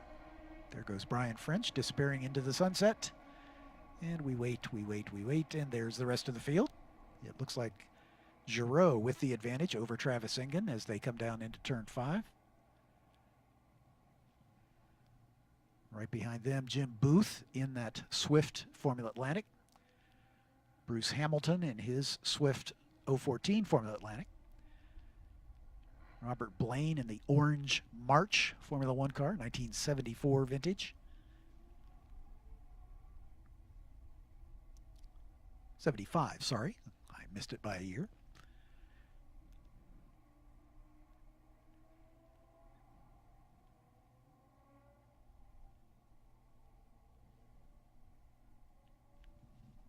Some good side-by-side racing among the Mygales, or Megales, depending on which side of the pond you're on. Dinelli, Ethan, and Jackson Tovo having a nice little scrum. Matt Daniel in the Taurus not far back as well.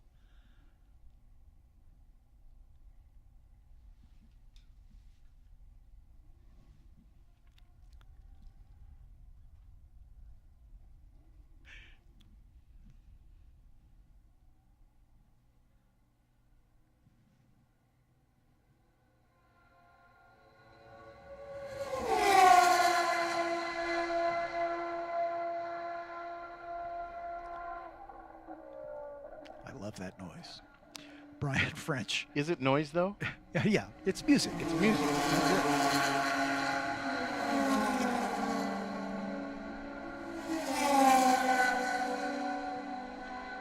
So we've got 2 Indy Lights cars, a couple of Atlantics, and then a mid-70s vintage Formula One car. David Oddie, Gerald Sokolsky come by. Tony Smith, Michael Popp, and this great little dice between Matt Daniel, Ethan Tovo, Patrick Dinelli. Jackson Tovo dropping to the back of that group, and Dan Kane across the line last in the 24A.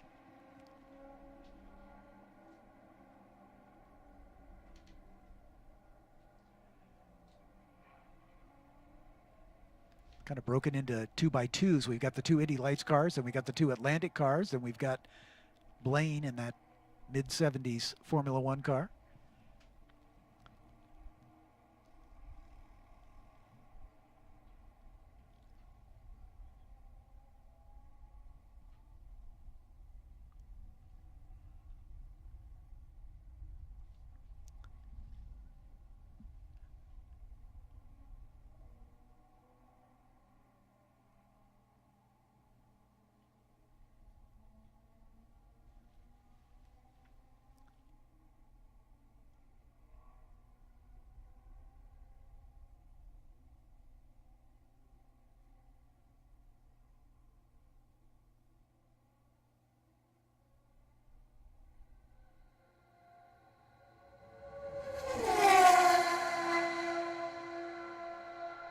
And Brian French in his first sub 2-minute lap. We understand we've had a spin from the 27. That's Matt Daniel in the Tatus. He was running in 11th.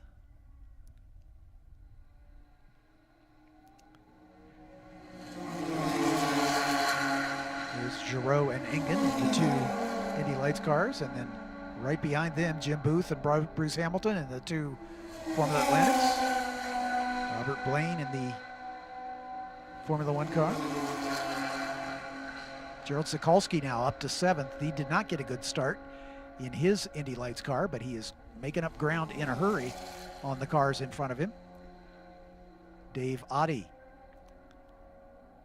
just now across the line, pretty much all by himself, waiting on Tony Smith in the number 15 Chevron B27. There he is in the Gitanis livery. Michael Popp, Patrick Dinelli locked together in the battle of the Van Diemen and Miguel. We understand James coming back out after a brief call to the pits.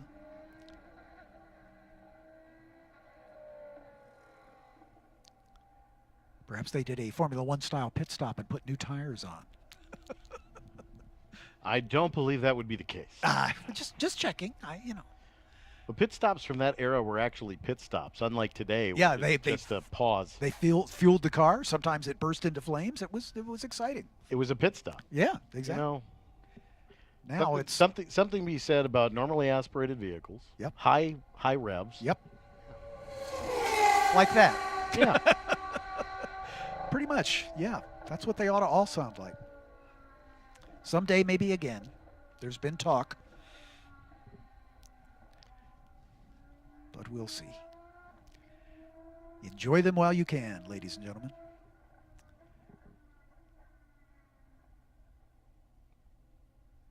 Good look at Antoinette's over there in turn 3 over by Corvette Corral. Yes, sir. And James French exited at turn 5 again. So he does a half a lap at a time. It's all good. Travis Engen has taken over the second spot as he moves around Mark Giroux. Either that or he found the iRacing shortcut. Yeah, that could be. Yeah. I don't suggest trying it if you have iRacing, by the way. You get yeeted. Gerald Sokolsky continues to reel in Robert Blaine in that mid-70s Formula One car. He is lapping quicker than the 1, 2, 3, 4 cars in front of him. So he could be a part of that battle for second, third, and fourth before this one is over, as we're only 7 minutes into this. Well, it looks like we found our stranded vehicle over in turn 7 again. Safety on scene, driver's left, just before the apex. I see them.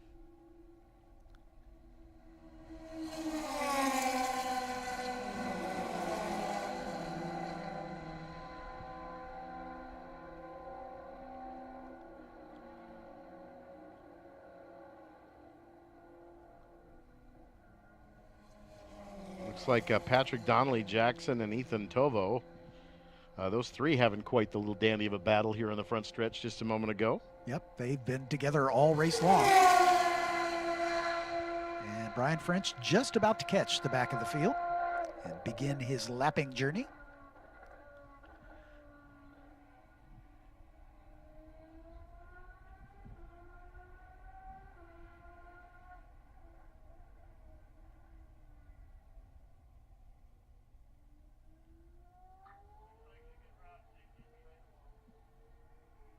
Sounds like the safety team is behind the wall up in turn 7, so a clear race course.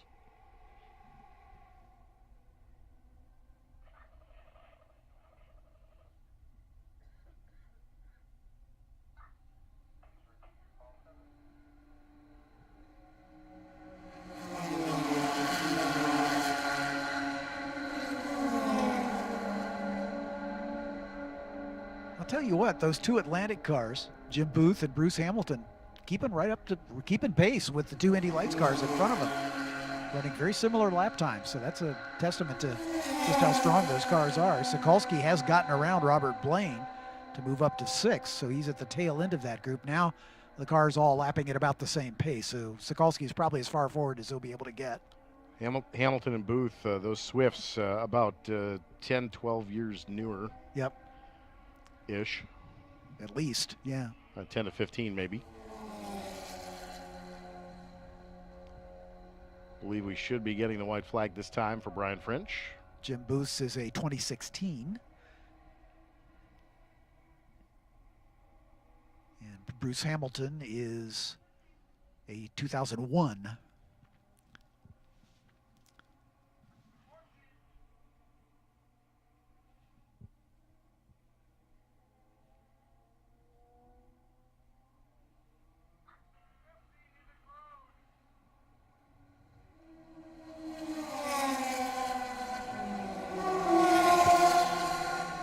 Brian French has got himself a whole host of Mygales around him. Not for long, but he is lapping the field now, working his way through the back. He'll be through with Michael Paup by the time they get to turn 1. And the white flag is in the air. This one has gone down very quickly.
And here comes the leader up the hill toward the checkered flag.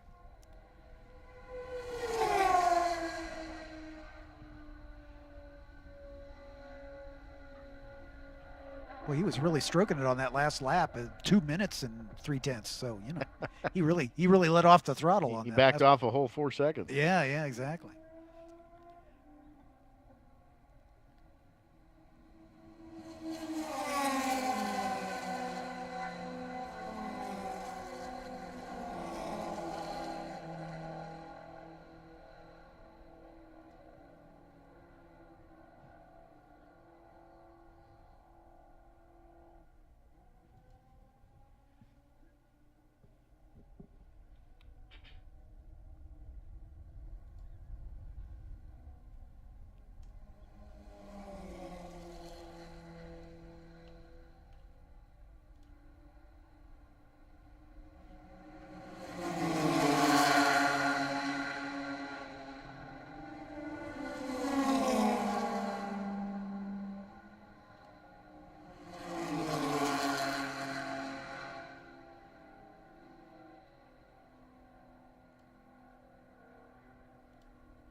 Race Logic designs and manufactures electronic systems to measure, record, display, analyze, and simulate data from moving vehicles. V-Box solutions have become an industry standard way to measure speed, position, distance, and acceleration. Applications include driver coaching and race series management. V-Box, the official driver data and video logging company of SVRA. Since 1989, WeatherTech has been providing the best in automotive protection and vehicle accessories. True to its promise of quality and craftsmanship through its commitment to American-made auto, home, and pet products, known for their floor liners and cup phones, the company continues to push industry boundaries with superior design, innovation, and engineering. WeatherTech, official interior vehicle protection company for SVRA and Trans Am. We saw these drivers earlier today, and we're going to see them again for race number 2 of the weekend for the Formula Regional Americas Championship.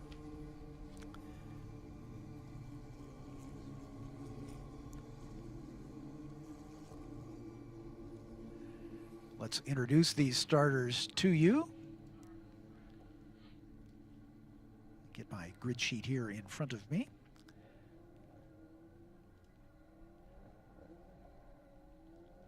In row 6 on the outside, car number 24, Kevin Jansen from Deerfield Beach, Florida. Kevin driving for the Crosslink Kiwi Motorsports team. Next to him, James Lawley in the number 77 from Halifax, Nova Scotia for the Atlantic Racing team, sponsored by Kart Barn Racing. Moving forward into row 5 on the outside, car number 25, Rico Slauman from Los Angeles for Crosslink Kiwi Motorsport. And next to him, after serving a penalty, the 73 of Landon Montriano Lim from Shreveport, Louisiana. He is sponsored by 739 Racing for Crosslink Kiwi. In row 4, car 02 is Jet Bowling from Dallas, Texas, from Crosslink Kiwi. Alongside is Justin Garrett in car number 17 from Miami. He races for the Speed Factory. In row 3 on the outside, car number 6, Nicole Haverda from Comax, British Columbia. She's sponsored by Valley Kitchens and Colonial Countertops for Crosslink Kiwi. Next to her, the number 66 of Ryan Sheehan out of Austin, Texas for Crosslink Kiwi. He is the vice champion of the series a year ago. In row 2 on the outside, car number 55, Nicholas Ambiato. Nico from Santiago, Chile, although he's living in Miami currently. He's sponsored by T-Link and Allegro for the Velox USA team in cooperation with Speed Factory.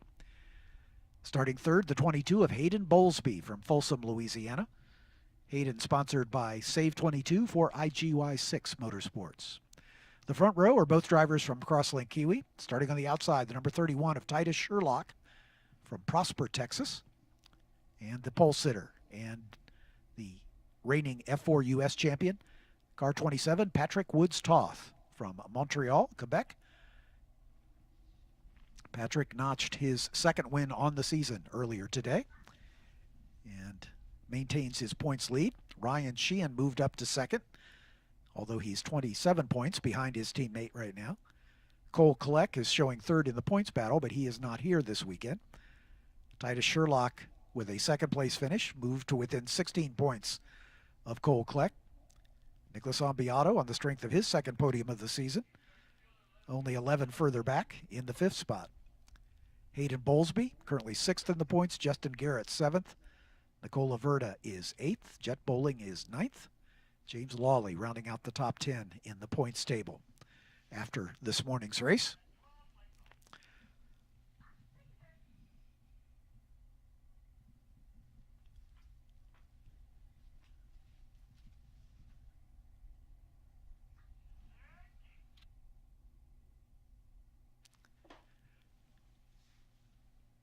Safety car begins to pull away from the field.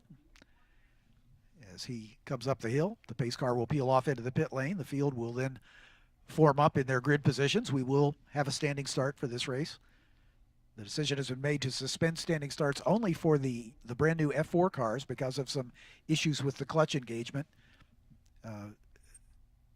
with an increased possibility for stalling, and they're going to work on that between now and the next round at Indianapolis. And With a little luck, we'll be back to standing starts for the F4 cars in their second round of racing. They're not going to make a change for tomorrow, so we'll have rolling starts for the new F4 cars for the balance of this weekend, but we'll see if that changes as we move forward.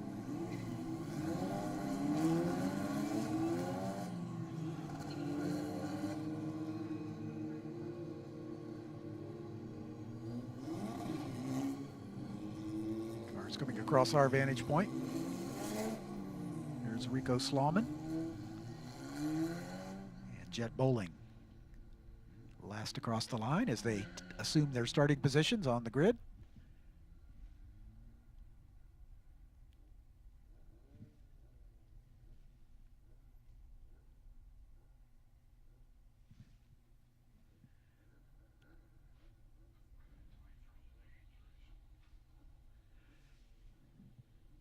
The green lights are on, indicating the grid is full. The start sequence has begun.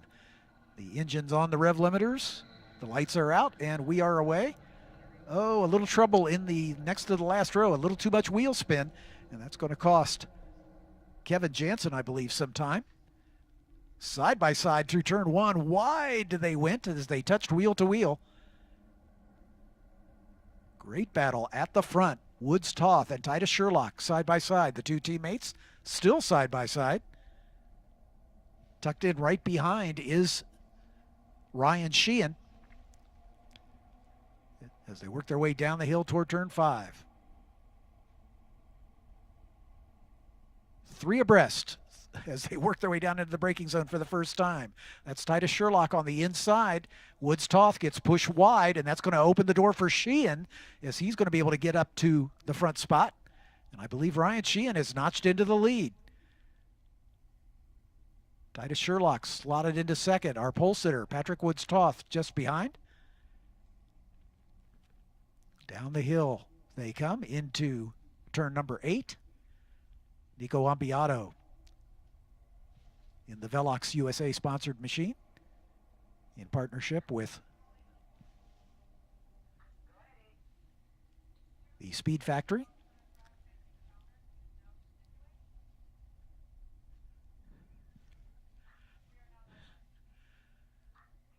Problem for Kevin Jansen. He had a spin at turn 8. But he has continued. He'll be at the back as the field pretty well kept together as they exit Canada and toward the Billy Mitchell Bend.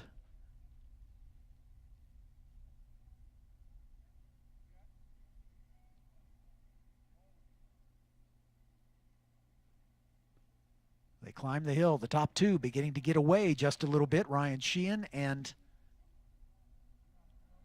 Titus Sherlock as they come across the line.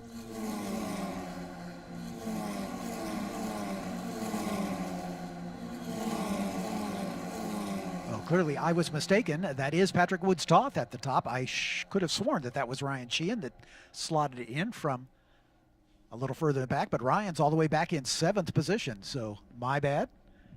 It is Woods Toth and Sherlock now, nose to tail, and some side-by-side racing behind them. It's Hayden Bowlesby battling with Nico Ambiato. I apologize for misidentifying that. We have a lot of cars with very similar liveries, and it makes it difficult to tear them apart from a distance. Sherlock putting a little bit of pressure on your leader, Patrick Woods Toth, into turn 5 and sails wide, overcooks it into turn 5, and that's going to cost him a lot of real estate here. But he managed to maintain second position as they'd opened up enough of a gap over Hayden Bowlesby. Bowlesby did a good job of not collecting him as he came back on the racetrack. So Titus Sherlock now has got to climb that mountain once again as Patrick Woods Toth beginning to get away. If you'll remember the race earlier today, Woods Toth built up about a 5-second cushion, and then a late safety car brought him back to the field.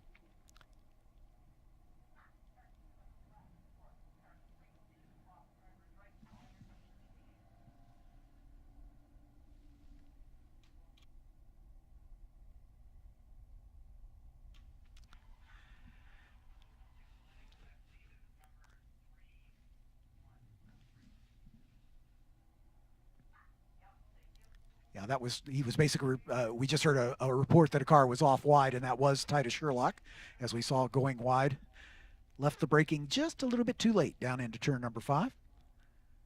It did not cost him a position as he is pulled away from Hayden Bowlesby now. And he's got his sights set on Patrick Woodstoth. We'll check the lap times as they come by. This one won't be representative because Titus's lap will be a bit off the pace because of that excursion at turn 5. There's Bowlesby. There's Ambiato. Nicola Verda up into 5th spot. Ryan Sheehan in 6th as he gets around Jet Bowling. Ultimately, it cost him about a second at the line with momentum. But again, he's lost a little bit of momentum. Probably got to clean the tires up a little bit. A lot of tire rubber built up. Marbles on the outside of turn 5 there. That he'll have to clean off the tires and try to reel back in Patrick Woods-Toth for Titus Sherlock in that 31. Teammates, of course, at the top. Hayden Bowlesby, Ambiato, your top 4 as we run with a little bit of shortened race distance. 19 minutes remaining now here in the race 2 on this Saturday at Road America. Doing our best to get out of the way by 6 o'clock as the convention at most racetracks to be done racing by 6, and that's the case here. But Titus Sherlock is one to watch. He has definitely made up for that mistake by beginning to close down on the leader. Patrick Woods-Toth did set the fast lap of the race, but Sherlock was only about 0.6 slower in lap time. Hayden Bowlesby was a little quicker on that last lap because of Sherlock's miscue. So the true pace will be set here in a moment when they come by the next time. But Ryan Sheehan is faster than everyone in front of him except the leader. So he'll be one to watch. Ryan Sheehan is about half a second behind Nicola Verda. And let's see if he can find his way up into the top 5 or top 6. Top 5, yeah, he's currently 6th behind Verda. Titus Sherlock continues to run down the leader. Hayden Bowlesby and Nico Ambiato in a good battle of their own for the final step on the podium. And a little gap back to this battle between Haverda and Ryan Sheehan on that last lap.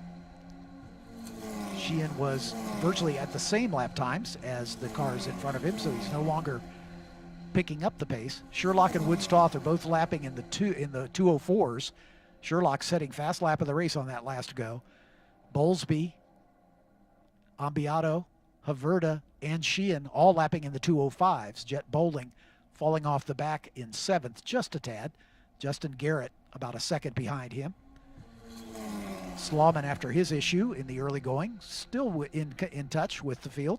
Landon Montriano Lim behind him. James Lawley and Kevin Jansen rounding out the field. There's the top 2 heading up toward turn 6. And Titus Sherlock has made up all the ground he lost. One of the things these drivers have to be aware of is tire management. Again, they are allocated 2 sets of tires per weekend, basically starting with qualifying. The practice sessions and testing prior to qualifying can be run on used tires, but they have to declare a fresh set of tires for the qualifying session, and they are allocated that set and one more. And then they can make the decision in the 3-race weekend where they're going to make the change. And they don't have to change the whole set. They can change, just left sides or whatever. And so tire management really a factor, and especially in these Formula Regional cars with the additional horsepower, they can really punish those rear tires. Kevin Jansen has looped it again, his second spin on the day. But no positions lost. Titus Sherlock right on the rear wing of our leader, Patrick Woods-Toth. Titus finished a strong second in the race concluded earlier today, and he is looking like he wants the top step on the podium. His best finish of the year so far is the second he had earlier today. I think he's wanting to win as he tries to go the long way around Patrick Woods-Toth. Makes me wonder if Sherlock might have gambled on a new set of tires for this race, and Woods-Toth maybe with an older set. It's just conjecture. I don't have any way of knowing that. Hayden Bowlesby doing a great job in 3rd spot. Hayden looking for his 2nd podium on the season so far, if he can stay in that position. Woods Toth a little behind Sherlock, but he has the inside line. Sherlock tries to do the over-under as they climb the hill toward turn 6. Sherlock on the inside at turn 6, and he's going to take the lead. But Woods Toth will be right there to pounce back as they make their way through turn 7. So new leader, Titus Sherlock in the number 31. In the run down to turn 8.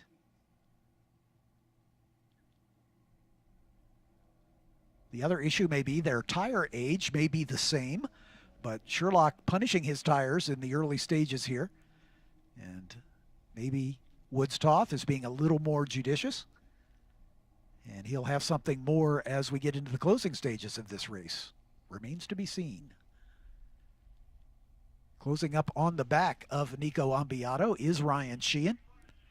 On that last lap, he was quicker than Nico Ambiato. So Sheehan getting around Nicola Verda to take over the 5th spot. Now has designs on 4th. Oh, going wide is Hayden Bowlesby. And he's going to be passed by Nico Ambiato and Ryan Sheehan, I believe. We'll sort that as they come up the hill. Bowlesby just left the braking a little too late coming into Canada Corner. But a new leader across the line is Titus Sherlock. Woods Toth staying right with him. Ambiato and now Ryan Sheehan are doing battle for the final step on the podium. As Sherlock appears to be pretty comfortable in that lead. Let's watch these two as Sheehan sweeps around the outside of Ambiato and moves up to the podium spot. Ryan Sheehan, a man on a mission here, as he started this race in 5th position, and now he is in a podium position, if he can hold it. Hayden Bowlesby, I believe, is just behind them, with Nicola Verda right behind Hayden. And then a little bit of a gap back to Jet Bowling. Here comes Ambiato trying to take that position back as he piles the pressure on Ryan Sheehan in the run down to turn 5. Those 4 having a dandy little battle. Sheehan, Ambiato, Bowlesby, and Verda. Out of 6 through 7. Nose to tail, just about equally spaced at this point. Oh, somebody drops a wheel off at the outside of turn 7. I think that might have been Hayden Bowlesby. Nicola Verda right on his rear wing. So Bowlesby with a couple miscues here in as many laps.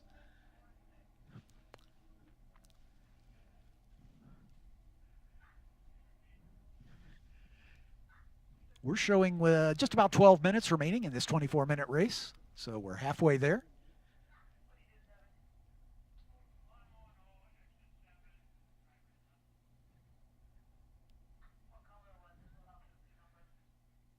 These top 4 with the advantage right now.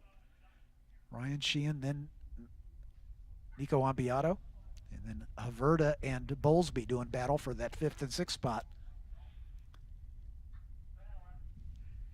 And a pretty big gap behind them to Jet Bowling. Here come the leaders.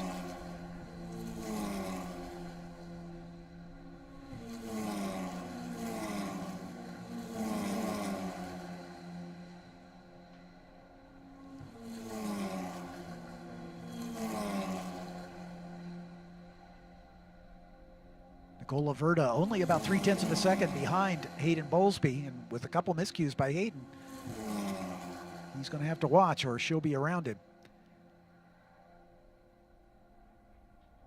Nicole from British Columbia raced a partial season with us a year ago, kind of setting the stage for this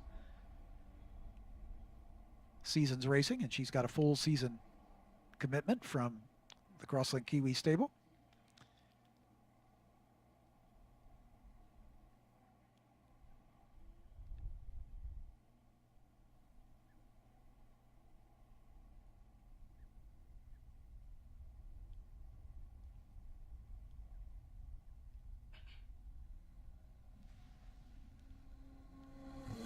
It's a Crosslink Kiwi benefit at the front. The top 3 all from the same stable. Ambiato with the Velox team. Bowlesby with IGY6. Nicola Verda then with Crosslink Kiwi.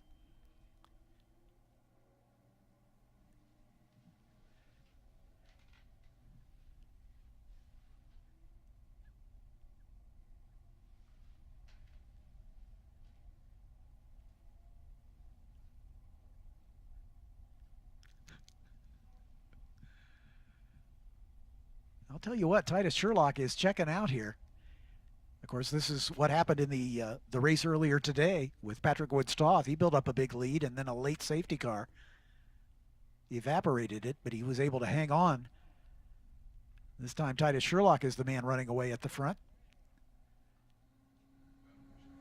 We'll keep an eye on Woods-Toth. Let's see if he is slowing down a bit, or is Ryan Sheehan picking up the pace? Their last lap times were virtually identical. Sherlock was about a second, a little more than half a second quicker, and he's opened up a 5-second gap.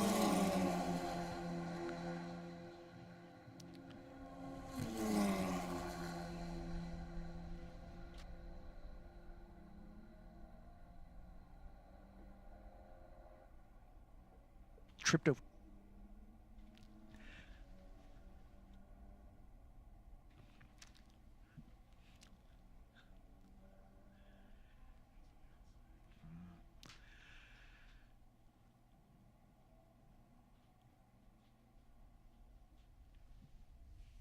Titus Sherlock looking for his first win on the season.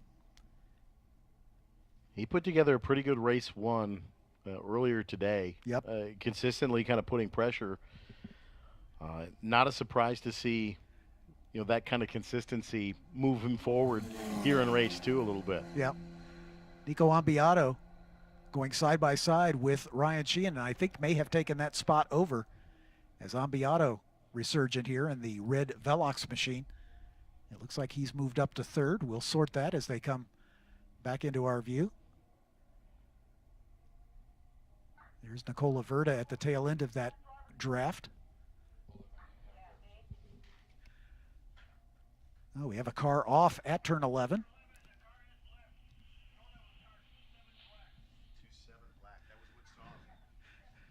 That was Patrick Woods-Toth off just past the kink at turn 11.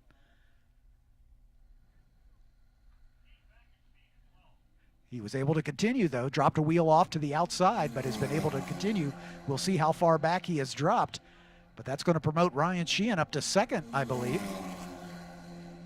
And he does. Nico Ambiato up to third.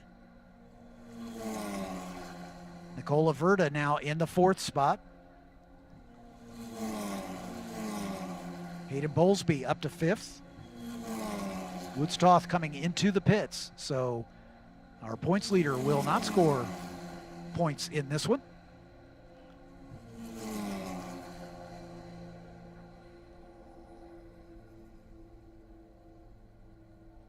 Yeah, the tail end just stepped out on him. Big cloud of dust. I'm guessing the rear made contact with the barrier. Driver's left right at the kink. I'm going to say after looking at that replay, he may want to go down to the Plymouth Fairgrounds in about 5 miles away. They're running sprint cars tonight. That was a pretty good sprint car save right there. Yeah, no kidding.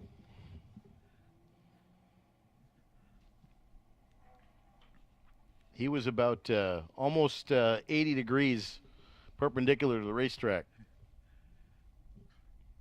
So a pretty nice save, but not enough to maintain his position at the front of the field. So this will shake things up just a little bit. Actually, Woods-Toth, I think he passed it in the pit lane. All right, we'll sort it out here. As Kevin Jansen just now coming by, still being shown at the back of the field. Jansen looped it around twice, so he would have still been behind Patrick Woods-Toth with him coming to pit lane. Yep. Just about 5.5 minutes remaining. We have not heard from timing and scoring if we're going to go white flag this time, and I'm guessing not. We'll probably get this lap in, and then we'll be talking about a white flag next time by. But Titus Sherlock all by himself. Up the hill he comes. His teammate Ryan Sheehan looking for his best finish on the season. Although he had a win at NOLA at least his best finish aside from that win.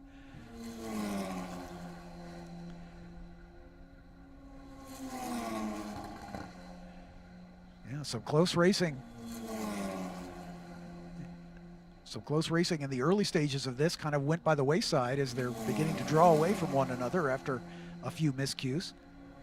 And we will see the white flag next time by.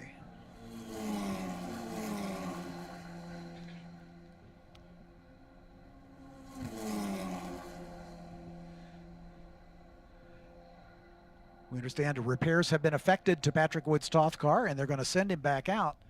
I'm afraid it's too little too late to get into the top 10. He is going to really have to hustle it to get that done. I don't think it's going to be a possibility as we're coming to the final lap, but it shows not only his dedication, but the dedication of the team to get him back out there and see what he can do. Every point is precious sometimes, as when he won the F4 championship a year ago, it went right down to the last race of the season before he clinched it. And every point is precious.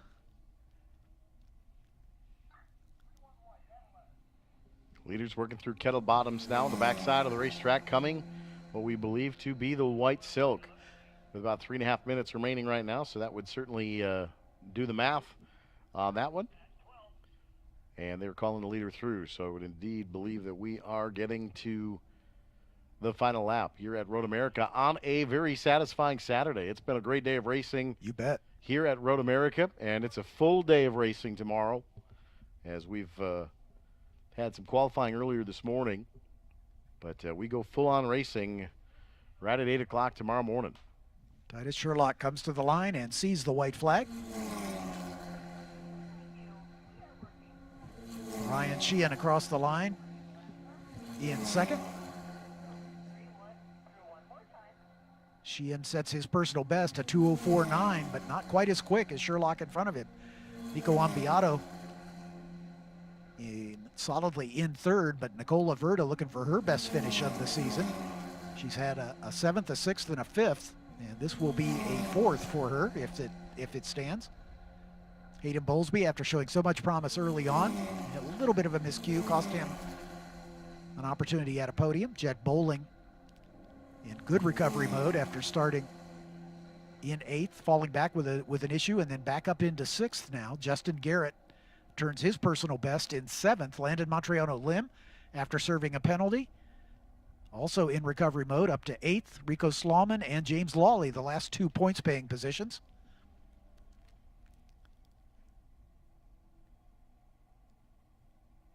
As Titus Sherlock at the line had a almost 7-second lead over the rest of the field as we've been green all the way through.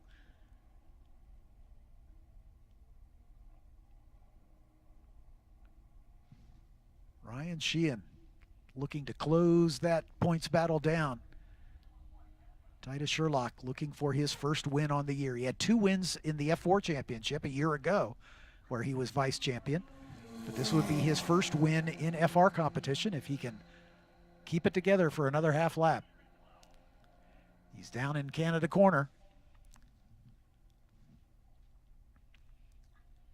Through the Bill Mitchell bend, there's Ryan Sheehan, his closest pursuer.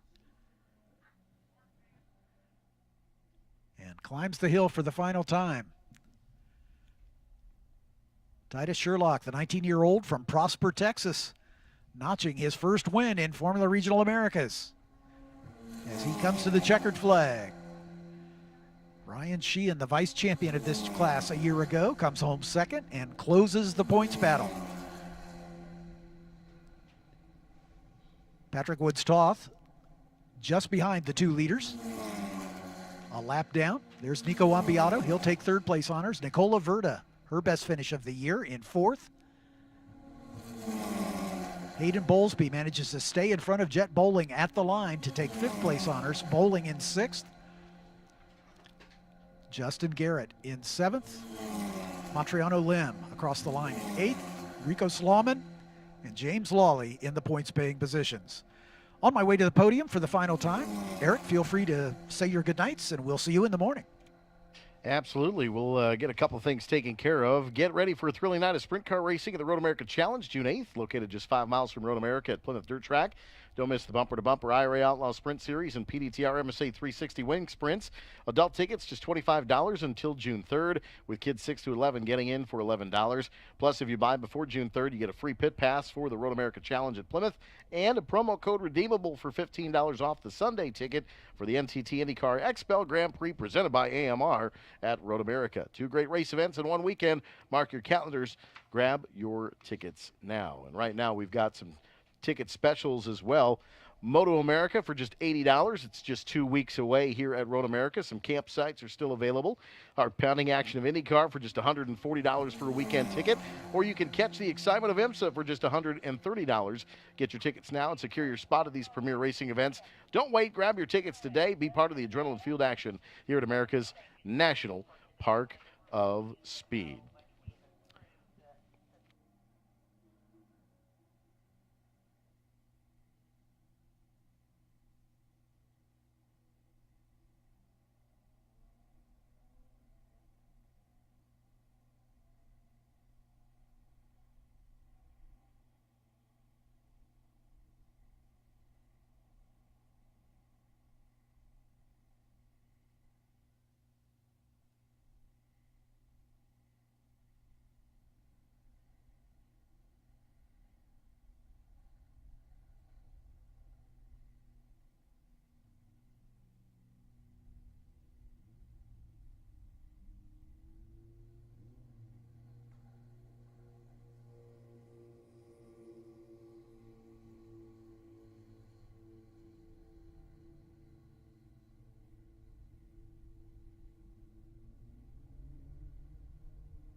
Road America would like to thank our 2024 season corporate partners, Aaron's Company, Sargento, Haggerty, Corvette, Briggs & Stratton, Brown County, Austin, Straubel Field, Quad, TireRack.com, WeatherTech and SeaTech Cabinets, and MotorcycleBuys.com, Expel, and Bank First.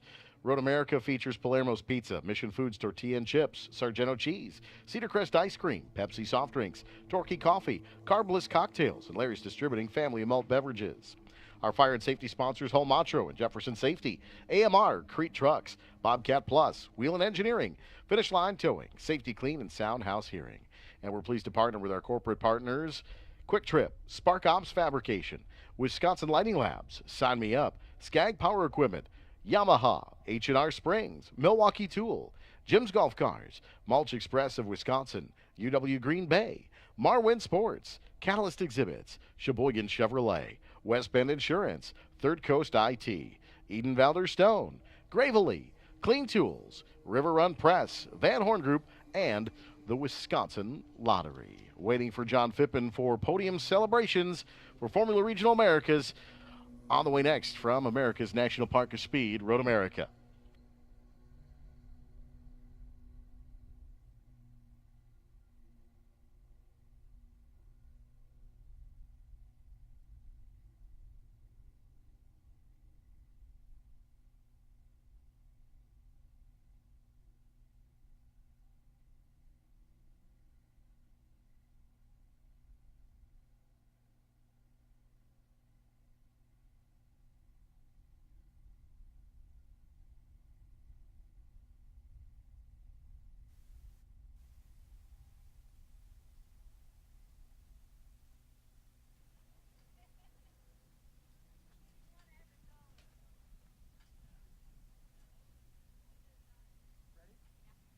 Let's get our podium celebration started.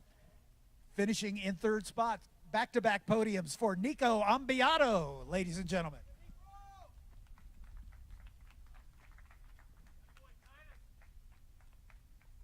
Nico, congratulations, back-to-back podiums. Thank you. It was an eventful race, lots of action back and forth, but you're able to salvage a podium finish. Well done. Yeah, I had the fourth time in the race one, and I started in P4. That's a difficult race, yeah. For Ryan and both of them, it's very fast. I have the pressure every race, but I can take the third position. Thank you. Anybody to thank? Thanks. Congratulations for Nico Ambiato, ladies and gentlemen, from Velox USA.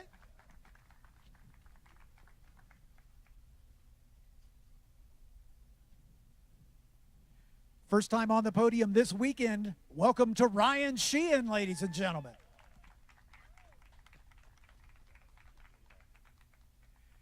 It finally came together for you, this race. Yeah, this was our first issue-free session since practice 1, so glad I could reward the team with a podium. Looks good for tomorrow then? Yeah, it should. I don't know where we're starting, but yeah, it was a good race, and hopefully we can carry it into tomorrow. And you're closing up on the points championship. Patrick had his problems, obviously. Anybody you'd like to thank? Yeah, the whole Crosslink Kiwi team, my parents, all my sponsors, Harrison Noel, Sawbelt, Complete Circle. Big thanks to them. Congratulations. Thank you. Ryan Sheehan on the box the first time this weekend. Excuse me, Ryan. For Crosslink Kiwi. He's got a win and a podium already this season. And now let's bring up our winner, the first-time winner in Formula Regional America's competition, Titus Sherlock.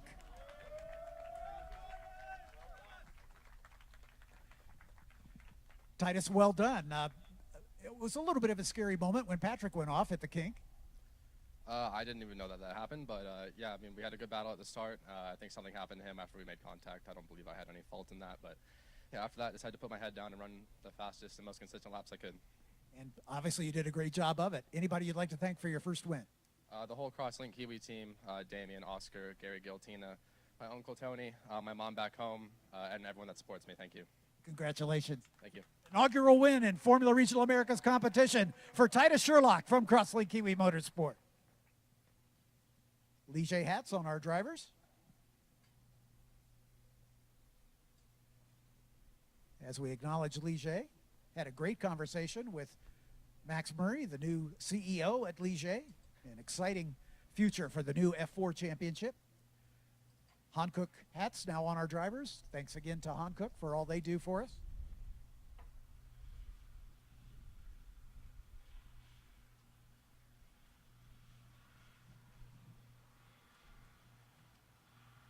And let's get right to the celebration. Let's have a good round of applause once more. Third podium on the season for Nico Ambiato. A podium and a win for Ryan Sheehan, and your winner with a podium earlier in the season for Titus Sherlock. And that is our celebration for this very satisfying Saturday. It's a Sunday fun day. We'll start with our SVRA Speed Tour Enduro tomorrow morning, bright and early at 8 a.m. We'll do our wake-up call at 7:30 as always for you campers, so I know some of you look forward to that. Some of you don't. I'm sorry either way. But we'll wake you up at 7:30 tomorrow. We'll go racing at 8 a.m. For John Phippen, I'm Eric Miller, reminding you the race car spelled backwards is still race car. Have a great night. We'll see you tomorrow.